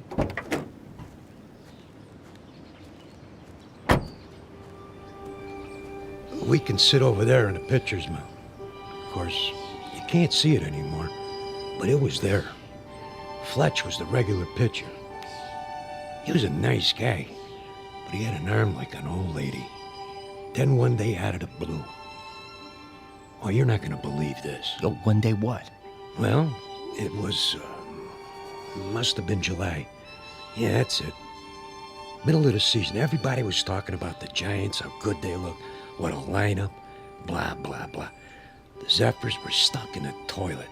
Then one day McGarry, that was the manager, he called for open tryouts. Why not? Couldn't be any worse than what we had. That was when he came along. Didn't look like much. But when he wound up, man, what an arm. Who? I'm getting to it. Better start at the beginning. It was a hot one that year. No rain, the sun beating down.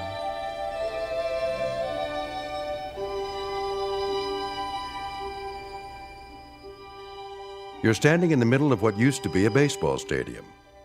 Now the grandstand is falling apart, the field is covered with weeds, and the men who played here are nothing but ghosts. But believe it or not, this was once home to a major league team known as the Hoboken Zephyrs. Never heard of them? That's not surprising, unless you're one of the old-timers.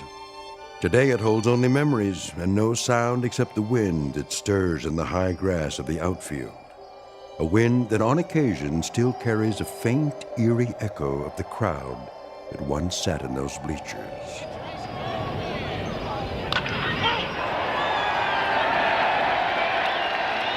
We're about to travel back in time to a day when the Hoboken Zephyrs were still a part of the National League, and this mausoleum of memories was an honest-to-Pete attraction. But since it's strictly a story of make-believe, we must begin this way. Once upon a time, in New Jersey, a most unusual event happened on the way to the ballpark. In a moment, you'll meet the cause of that event, a left-hander named Casey. Not the most original of monikers, but that's what he was called. So sit back, grab a hot dog and a bag of peanuts, and get ready for the playoffs. Because this particular broadcast is brought to you live from the Twilight Zone. And now, The Twilight Zone and our story, The Mighty Casey, starring Paul Dooley, with Stacy Keach as your narrator. All right, new guys, let me see what you got. Give me 50 jumping jacks. Make it 100. Make it 100. Then take a lap around the field. 2 laps. You got it, McGarry. Of course, if we burn them out too fast... They better learn to hustle or they're out of here. Okay, Mouth, if you say so. Let me hear you count. 9, 10, 11, 12, 13, 14, 15. Morning, McGarry. Beasley. 4 great-looking boys, huh? The one with the black socks and the floor shimes brought a note from his mother. Who are you expecting, the All-Stars? Post a sign for open tryouts in a last-place club that happens to be 31 games out of first place, and this is what shows up. You never know, I guess. Might be some talent out there. Yeah, and you might be Yogi Berra. I can't make something out of nothing. You're the owner of the club. You gotta give me some ball players. Think you'd know what to do with them if I did? 20 games out of 4th place, and the only big average we've got is a manager with the widest mouth in the business. When the Zephyrs win 1 game, we gotta call it a streak. Buddy boy, when contract time comes around, you don't have to. Sure, you let me go. Who you gonna get? Now think of something. You can always manage the team yourself. One more time, Fletch. Ugh, trying to get it over the plate. You okay, Monk? I must have slept funny on my arm last night. How's the team doing? Are you kidding? Last week, Fletch pitched 4 innings and only gave up 6 runs. That makes him our most valuable player of the month. Hey! Okay, let's see some sweat out there. New guys, take a lap. We gotta do it. Jeez, it just goes on forever and ever. I get it. Dugout. What? Who? Just a minute, I'll ask him. McGarry! Yeah? You want to look at a pitcher? You mean someone besides Fletcher? Now, why would I want to do that? Send him down. New boy? Gotta warn you, he's a lefty. Lefty, schmefty. If he's got one arm that works, he's for us. Hey, Monk! Yeah? Fletch can take it easy now. I got a new boy coming in. Catch a few for him? Yeah, sure, Mouth. Yeah, okay, Fletch. Go on, shower up. Check.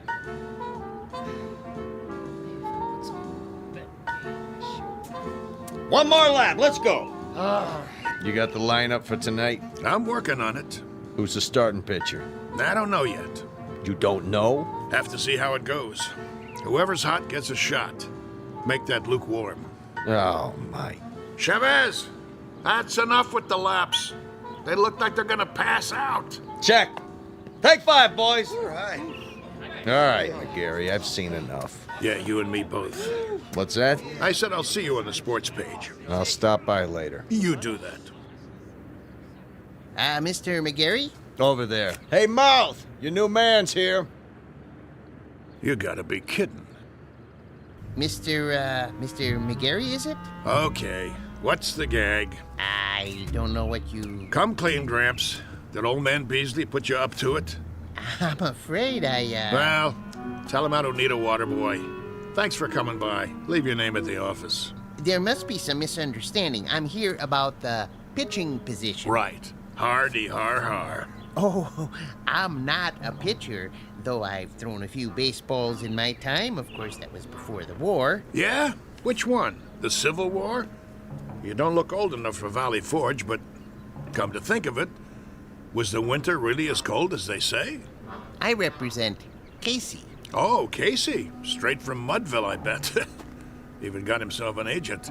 How much do you get? 10% of nothing? Here he is now. Him? What is he? 115 pounds soaking wet? Listen, no offense, but if a wind comes up, those ears will start flapping and he'll take off like Dumbo. Say hello, Casey. Nice one, Miller. Oh, pleased to meet you. Hey, watch out. I said watch out, the ball's coming down. Step aside, Casey. Now, boy. I said... Ooh. Ow! Right on the old beam. That must have hurt. You okay, fella? Oh, Casey's fine. Just fine. How come he's still standing? Must be out on his feet. I'll call an ambulance. Don't go suing us now. I wouldn't think of it. Casey, as I was saying, this is Mr. McGarry. He's the manager. Hello. Pleased to meet you. Do you want to lie down? Come on in the dugout. Shake hands, Casey. That's all right. You remember how to shake hands, don't you? Yes, sir. Right hand, Casey. Your right hand. Put her there, pal. Oh, ow! You can let go, Casey. That's right. Release now. Whoa! My hand. What a grip. Sorry, Casey doesn't know his own strength sometimes. Some arm. Never would have guessed it. Well, let's see what he can do. Mind if I try him out? That's what we're here for. Right, Casey? Correct. Okay. See that guy over there with the great big mitt? Yes, we see him. He's what's known as a catcher. His name is Monk. Ah. Go out there and throw him a few. Thank you, Mr. McCary. This I gotta see. Quite. You his father? Casey? Oh, no, he has no father. An orphan, huh? Not exactly. I guess you'd call me his creator. That a fact. It is, actually. Come from around here, does he? You might say so. Uh-huh. How old is he? Well, that's a little difficult to say. What's difficult about it? It's hard to discuss Casey's age in chronological terms. He's only been in existence for a brief time. What I mean is, he has the mind and physique of roughly a 22-year-old, but in terms of how long he's been here, the answer would be 3 weeks. Huh? Approximately. Would you mind going over that again? You see, I'm an inventor. I made Casey. You made? In my workshop. Well, that's swell, pal. There ain't too many homemade left-handers in the league. You don't understand. I'm serious. Sure you are. Anytime you're ready. Yes, sir.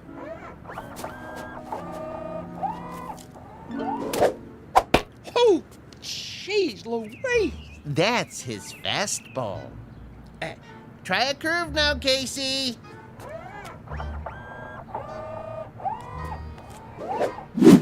His curveball. Hey, do that again. If you like.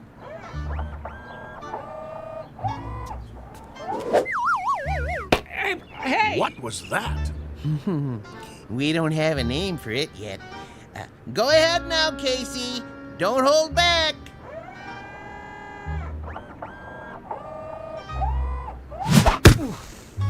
Oh, enough already. Something wrong?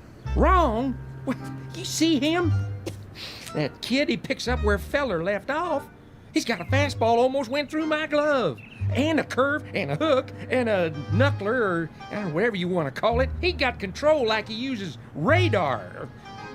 Oh, it's the best pitcher I ever caught in my life. Thanks, Monk. That's enough for today. I swear, I never seen anything like it. He don't even pitch like a human being. Precisely. Well, he's still rough, Gramps. He's plenty rough, but I might give him a try. If he can do the same thing when there's a game on. Oh, he can do it. Consistency's not a problem. He's a robot, you know. Yeah, don't say that. Don't ever say the word R-O-B-O-T-T around here. We'll just keep that one between us, okay?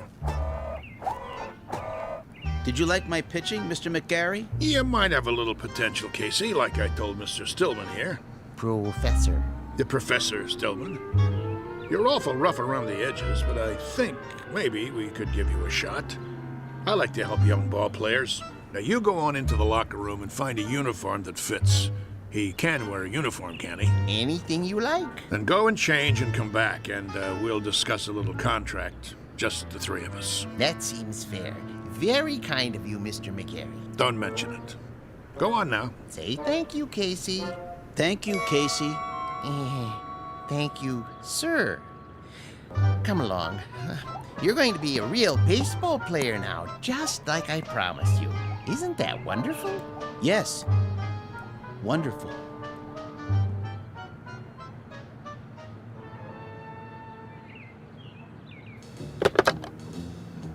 General Manager's office? This is McGarry. Now listen. Draw up a contract. New pitcher, name of Casey. No, I don't know his last name. Leave that part blank.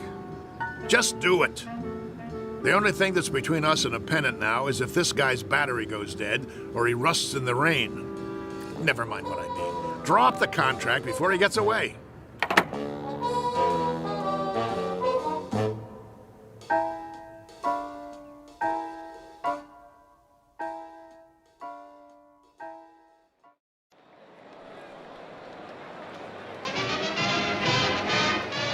And ready in 3, 2.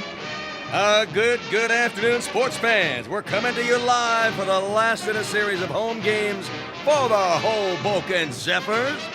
The Bullets are already on the field, warming up, but there's been a delay. The Zephyrs are still in the locker room.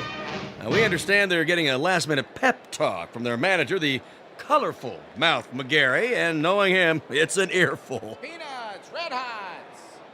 Well, the Zephyrs are at the bottom of the league this season, which means this is a make-or-break situation.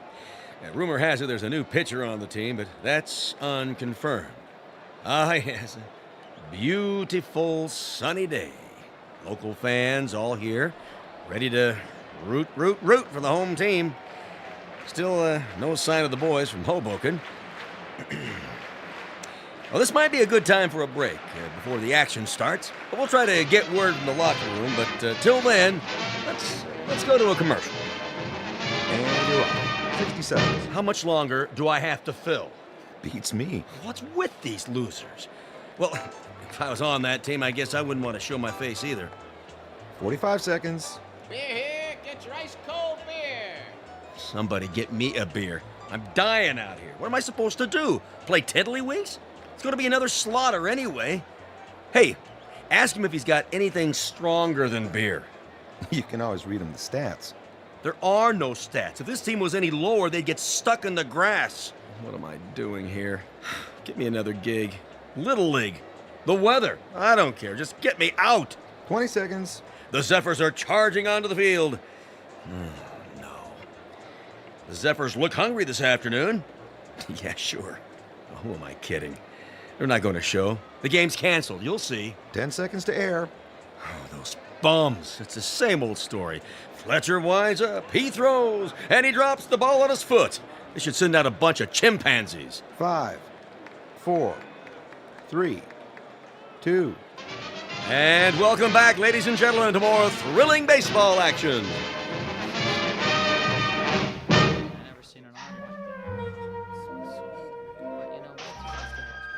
All right, you got the signals down now, kid?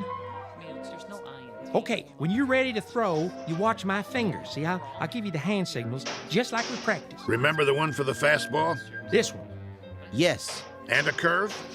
Show him the one for a curveball. Yeah, it's right here. Well, what are we waiting for, Mouth? This ain't a training session. This is for real. You're telling me? All right, kid. You got the signals down. Look, the main thing is walk out there like you own the place.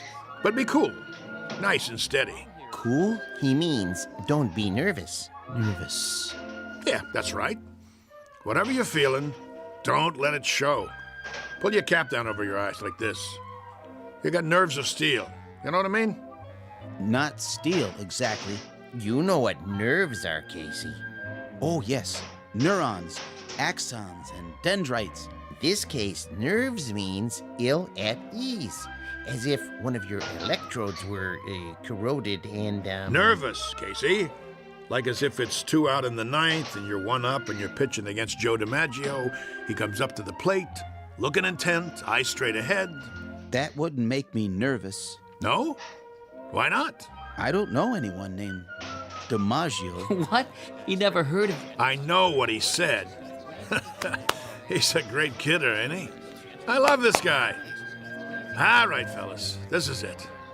Let's get going. It's time, Casey. Yes, sir. Mr. McGarry? Yeah? Are you coming? Yeah. Yeah, I'm coming. Something the matter? I was just, thinking about the Giants. We're not playing the Giants today, are we? No, but I can't wait to knock them off. For that matter, I'd love to knock off the Phillies and the Cards, too. Or the Braves in Cincinnati. Or even the Hanksville Bullets. Them especially. Those bums beat us 11-0 in spring training. I think that will happen. Casey will come through for you, Mr. McGarry. Most definitely. You never told me. What have you got riding on this? What's your angle?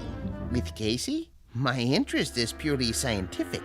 I know he's a Superman of sorts, but I need to have that proven under test conditions. You mean you can't guarantee he'll work? Oh, I have no doubts. Once I built a home economist to run my house. Marvelous cook. I gained 46 pounds before I had to, dismantle her. Now, with a model such as Casey, with his strength and accuracy, I knew he was destined to play baseball. And in order to prove my point, I had to have him pitch in competition. As an acid test, I settled on the absolute worst team I could find. Nothing personal. Nah, of course not. Very nice of you to think of us, Mr. Stillman. Professor Stillman. Professor, I really appreciate it. No kidding.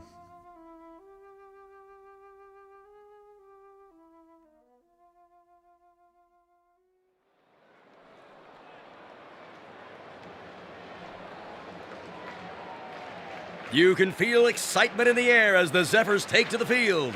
Hey, you bums, do something. The pressure's on the home team, tensions are high, and there's a groundswell of support as this new pitcher approaches the mound. Well, it's do or die today. Fletcher's on the bench, and the new man, the only name I have is Casey, and frankly, he doesn't look like much. But his metal's about to be tested, to coin a phrase. Go home, kid, your mother's calling you. The umpire signals for the start of the game. Play ball. The ball is whipped around the infield, and now the second baseman is hand-carrying it over to Casey. He rubs it off on his jersey and hands it to him. The pitcher is, yes, he finally takes it. He turns to face the batter, waiting for a signal. Here's the windup. He throws. The batter swings. Steve right. I must have missed that one, folks. It looks like the batter missed it, too. He went over the plate so fast, he swung a full 360. Good gravy, was that a fastball? Lucky pitch. Let me see you do that again. Take your best shot. Second pitch. Here's the windup. Whoa, Nelly! Halloran tries to take a bite out of it and misses. He's off his feet. Looks like he threw his back out, twisted around like a pretzel. Good golly, Miss Molly, we got ourselves a pitching machine.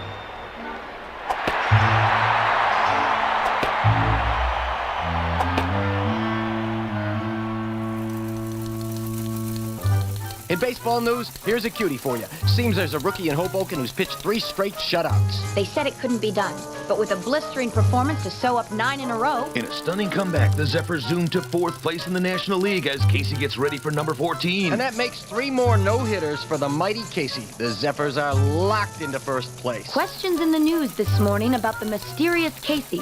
Where does he get his superhuman ability? Playoffs temporarily suspended as the Baseball Commission orders an investigation. Today's headline, the mighty Casey. Is he on steroids? Good day.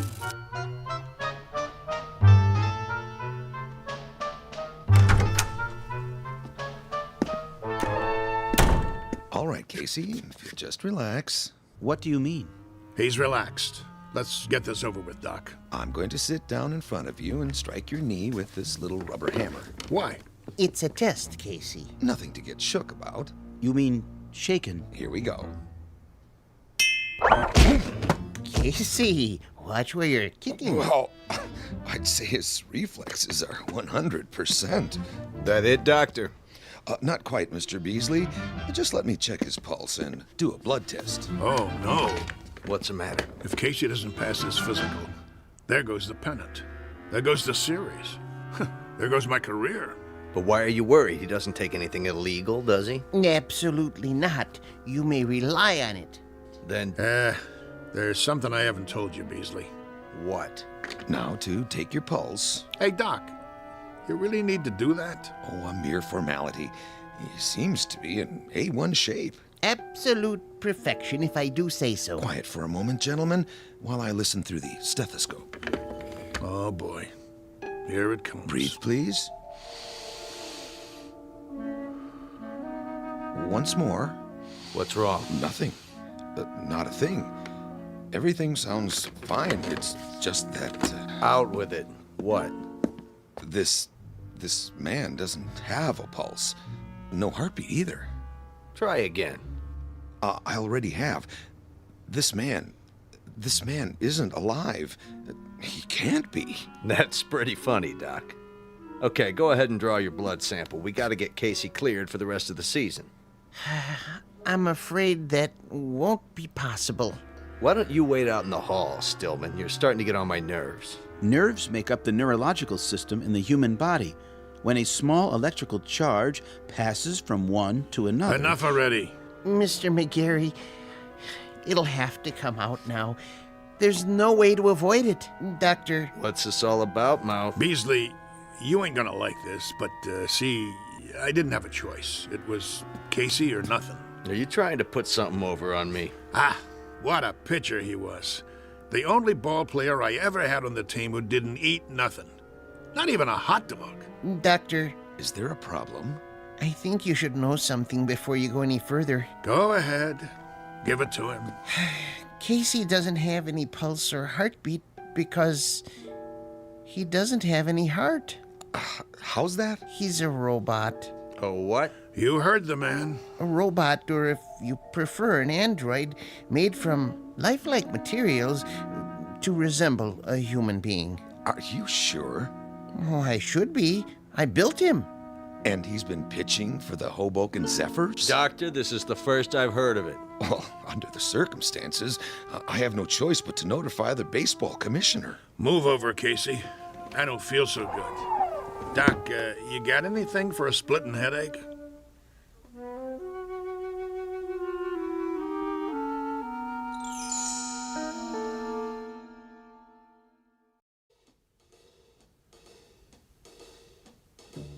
McGarry, you gave me your word. Yeah, that the team would win. I didn't say nothing about... Yes, you did. You brought me Casey and I said I never seen anything like him. Did I lie? Not as such, but you can't run roughshod over the rules. I'm holding you in breach of contract. Me? What did I do? I got you a winner. Know how many tickets we sold? You never had such a season. All right. Knock it off, you two. I'm the commissioner, and I say he's suspended. That's final. On what grounds? He didn't take no illegal substances. He doesn't have to. Everything about him is illegal, from the top of his head to the cleats on his shoes.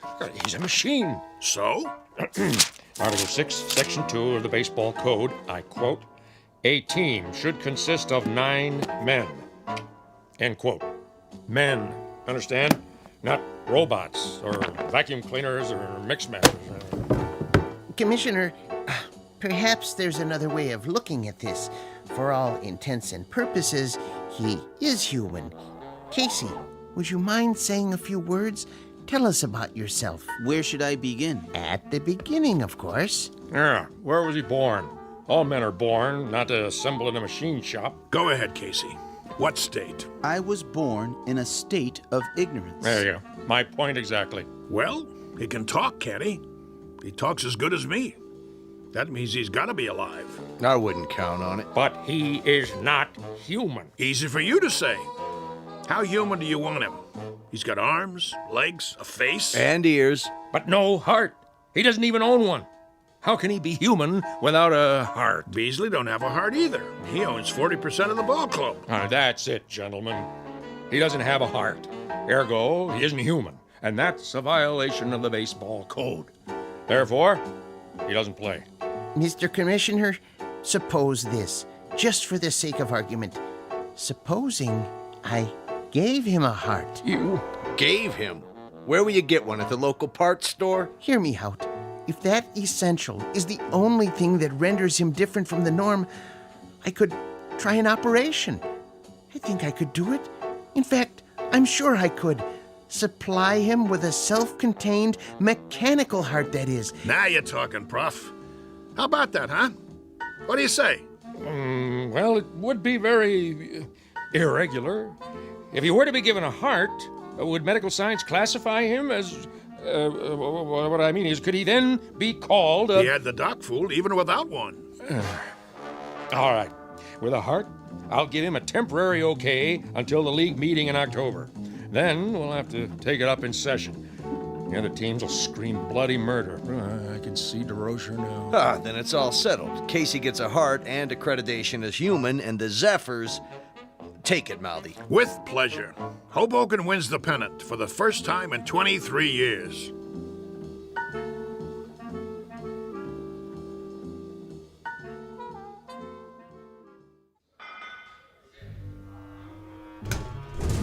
So, where's Casey? Search me.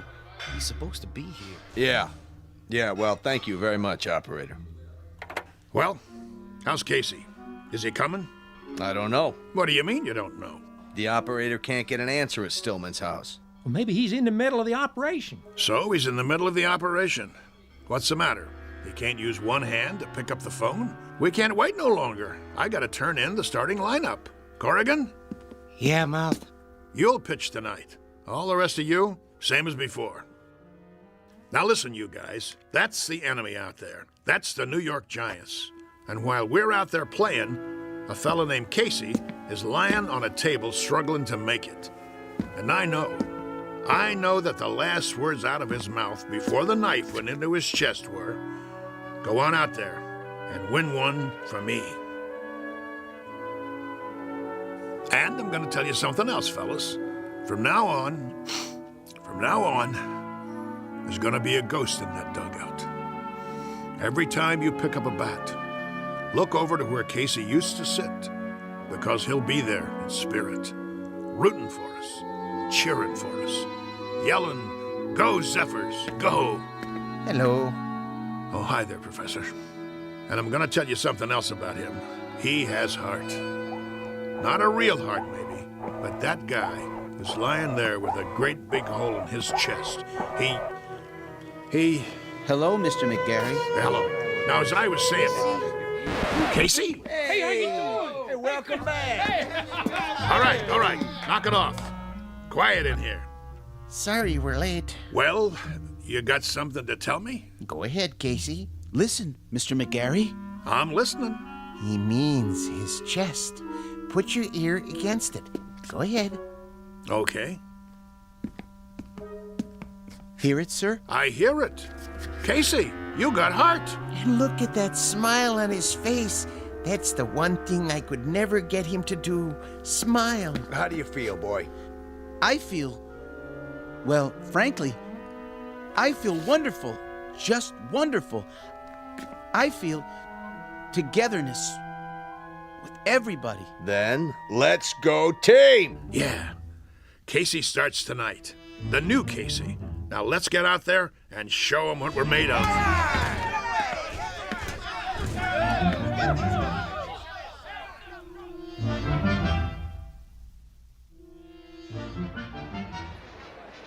Here, get your red hot. Ladies and gentlemen, boys and girls, this is what we've all been waiting for, the big one. Oh, there's joy in Hoboken tonight, let me tell you. I wouldn't miss this one for the world. One of the greatest comeback streaks in history. Casey takes the pitcher's mound. The umpire signals the start of the game. Casey winds up. He throws. And it's a high fly over the wall and out of the park.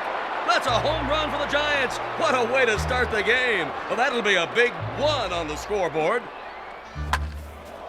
What's he doing? Cool it, guys. Casey's just playing with him. Making it more exciting. Know what I mean? If you say so, Mouth.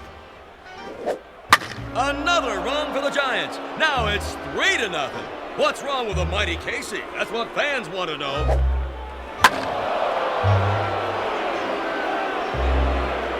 And it's all over. A shutout for the Giants. Looks like Casey's streak is history.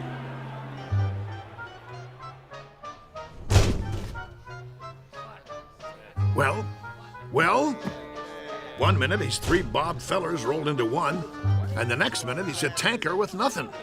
You want to tell me what's going on? It's rather complicated. Then you tell me, Casey. Start by explaining how one pitcher can throw 9 balls and give up 4 singles, 2 doubles, a triple, and 2 home runs. I don't know what to say, Mr. McGarry. Shall I tell him? Tell me what? It's because Casey has a heart now. So? He has heart. Big deal. The thing is, Mr. McGarry, I just couldn't strike out those poor fellows. I didn't have it in me to do that, to hurt their feelings. He felt compassion. What? That's what he's got now. Compassion. See that smile on his face? Give an individual a heart, Mr. McGarry. Particularly someone like Casey, who hasn't been around long enough to understand things like competitiveness or drive or ego. And it's bound to happen. Oh, my aching back. I'm sorry, Mr. McGarry. I just couldn't hurt their careers. Professor Stillman thinks I should go into social work. I'd like to help people. That's what happens to you. Should I tell you what happens to me? I get shipped off to a baseball farm system that consists of 1 silo and a McCormick Reaper. The only thing we get come spring is a wheat crop. Right now, I'm gonna go have me a drink. Oh, Mr. McGarry. What do you want? I was wondering if I might come with you. What for? Do you mind, Casey? Oh, don't worry about me, sir. You go ahead. Good. Now, Mr. McGarry, I've been doing some thinking. About what? The characteristics necessary to make a great baseball player. I figured out the mechanism for hooks and curves and sliders, and I think Casey is the perfect height. But when it comes to temperament, motivation, attitude, that sort of thing, there may be a better way. Such as? I might be persuaded to build another model, new and improved, who would work out even better. I could have him ready, say, for next year's spring training. Who's gonna pay for it? Oh, I've got the funding, don't worry. But I thought if we could go over the plans together. What do you got in mind? Let me draw you a picture.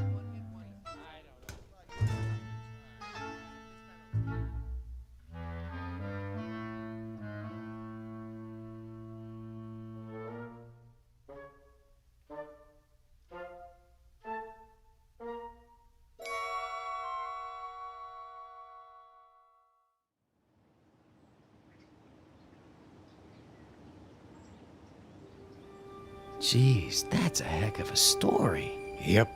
Of course, it didn't work out.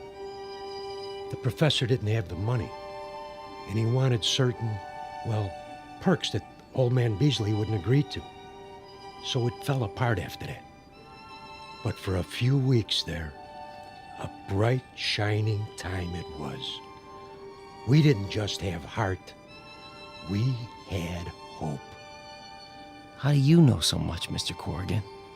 Because I used to play with them when there still was a team called the Zephyrs. No kidding. Come on. We better get back to work. You finish your lunch? Yeah. Then let's go. They're gonna flatten this place to the ground tomorrow. We gotta get it marked off. I guess so.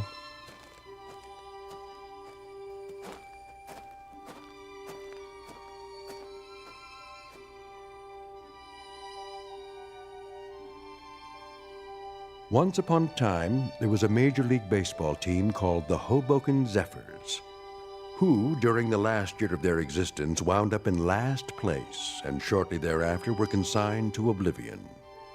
There is a rumor, unsubstantiated of course, that a manager named McGarry took some of them to the West Coast and wound up with a pennant and a World's Championship not long after.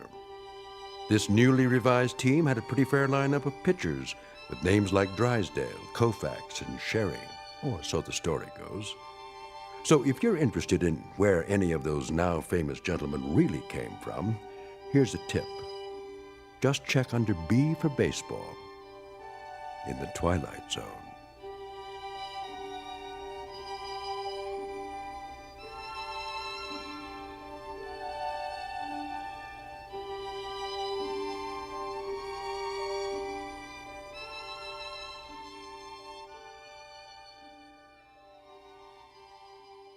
We'll return to the Twilight Zone in just a moment.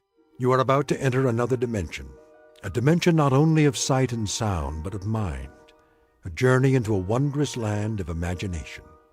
Next stop, the Twilight Zone. Hi, this is Stacy Keach. I'd like to take a moment to tell you about our Twilight Zone website at twilightzoneradio.com.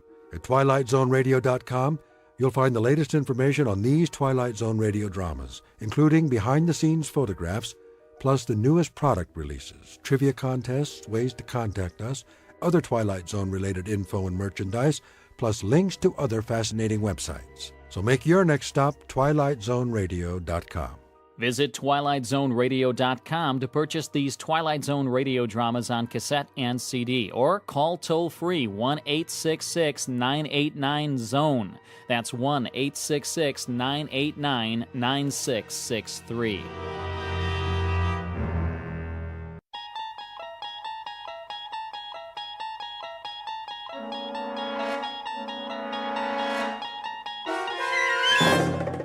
You unlock this door with the key of imagination. Beyond it is another dimension, a dimension of sound, a dimension of sight, a dimension of mind.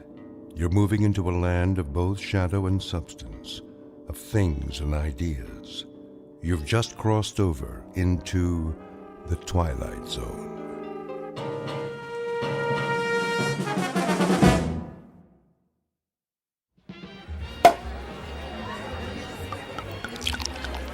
Here's to Michael Franklin, in honor of the most stunning, ruthless stewardship of a corporate takeover I've ever seen. Thank you. Thank you, Alan. Thank you, everyone. And may I just say, I absolutely deserve it. I know you've had your eye on that corner office for some time. Well, it's yours. Actually, Alan, I have my eye on the corporate suite.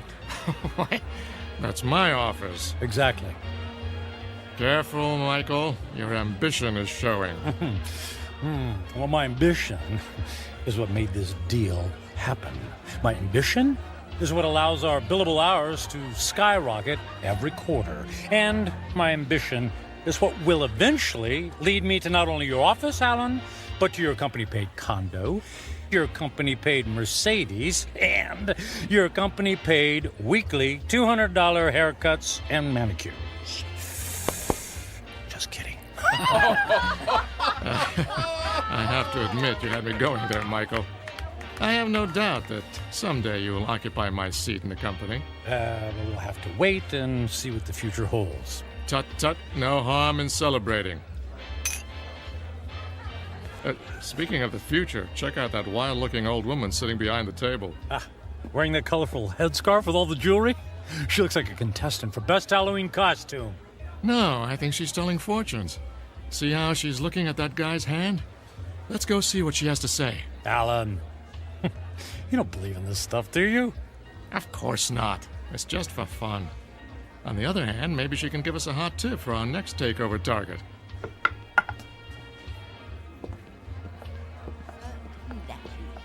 The warnings of the tea leaves, for they are never wrong.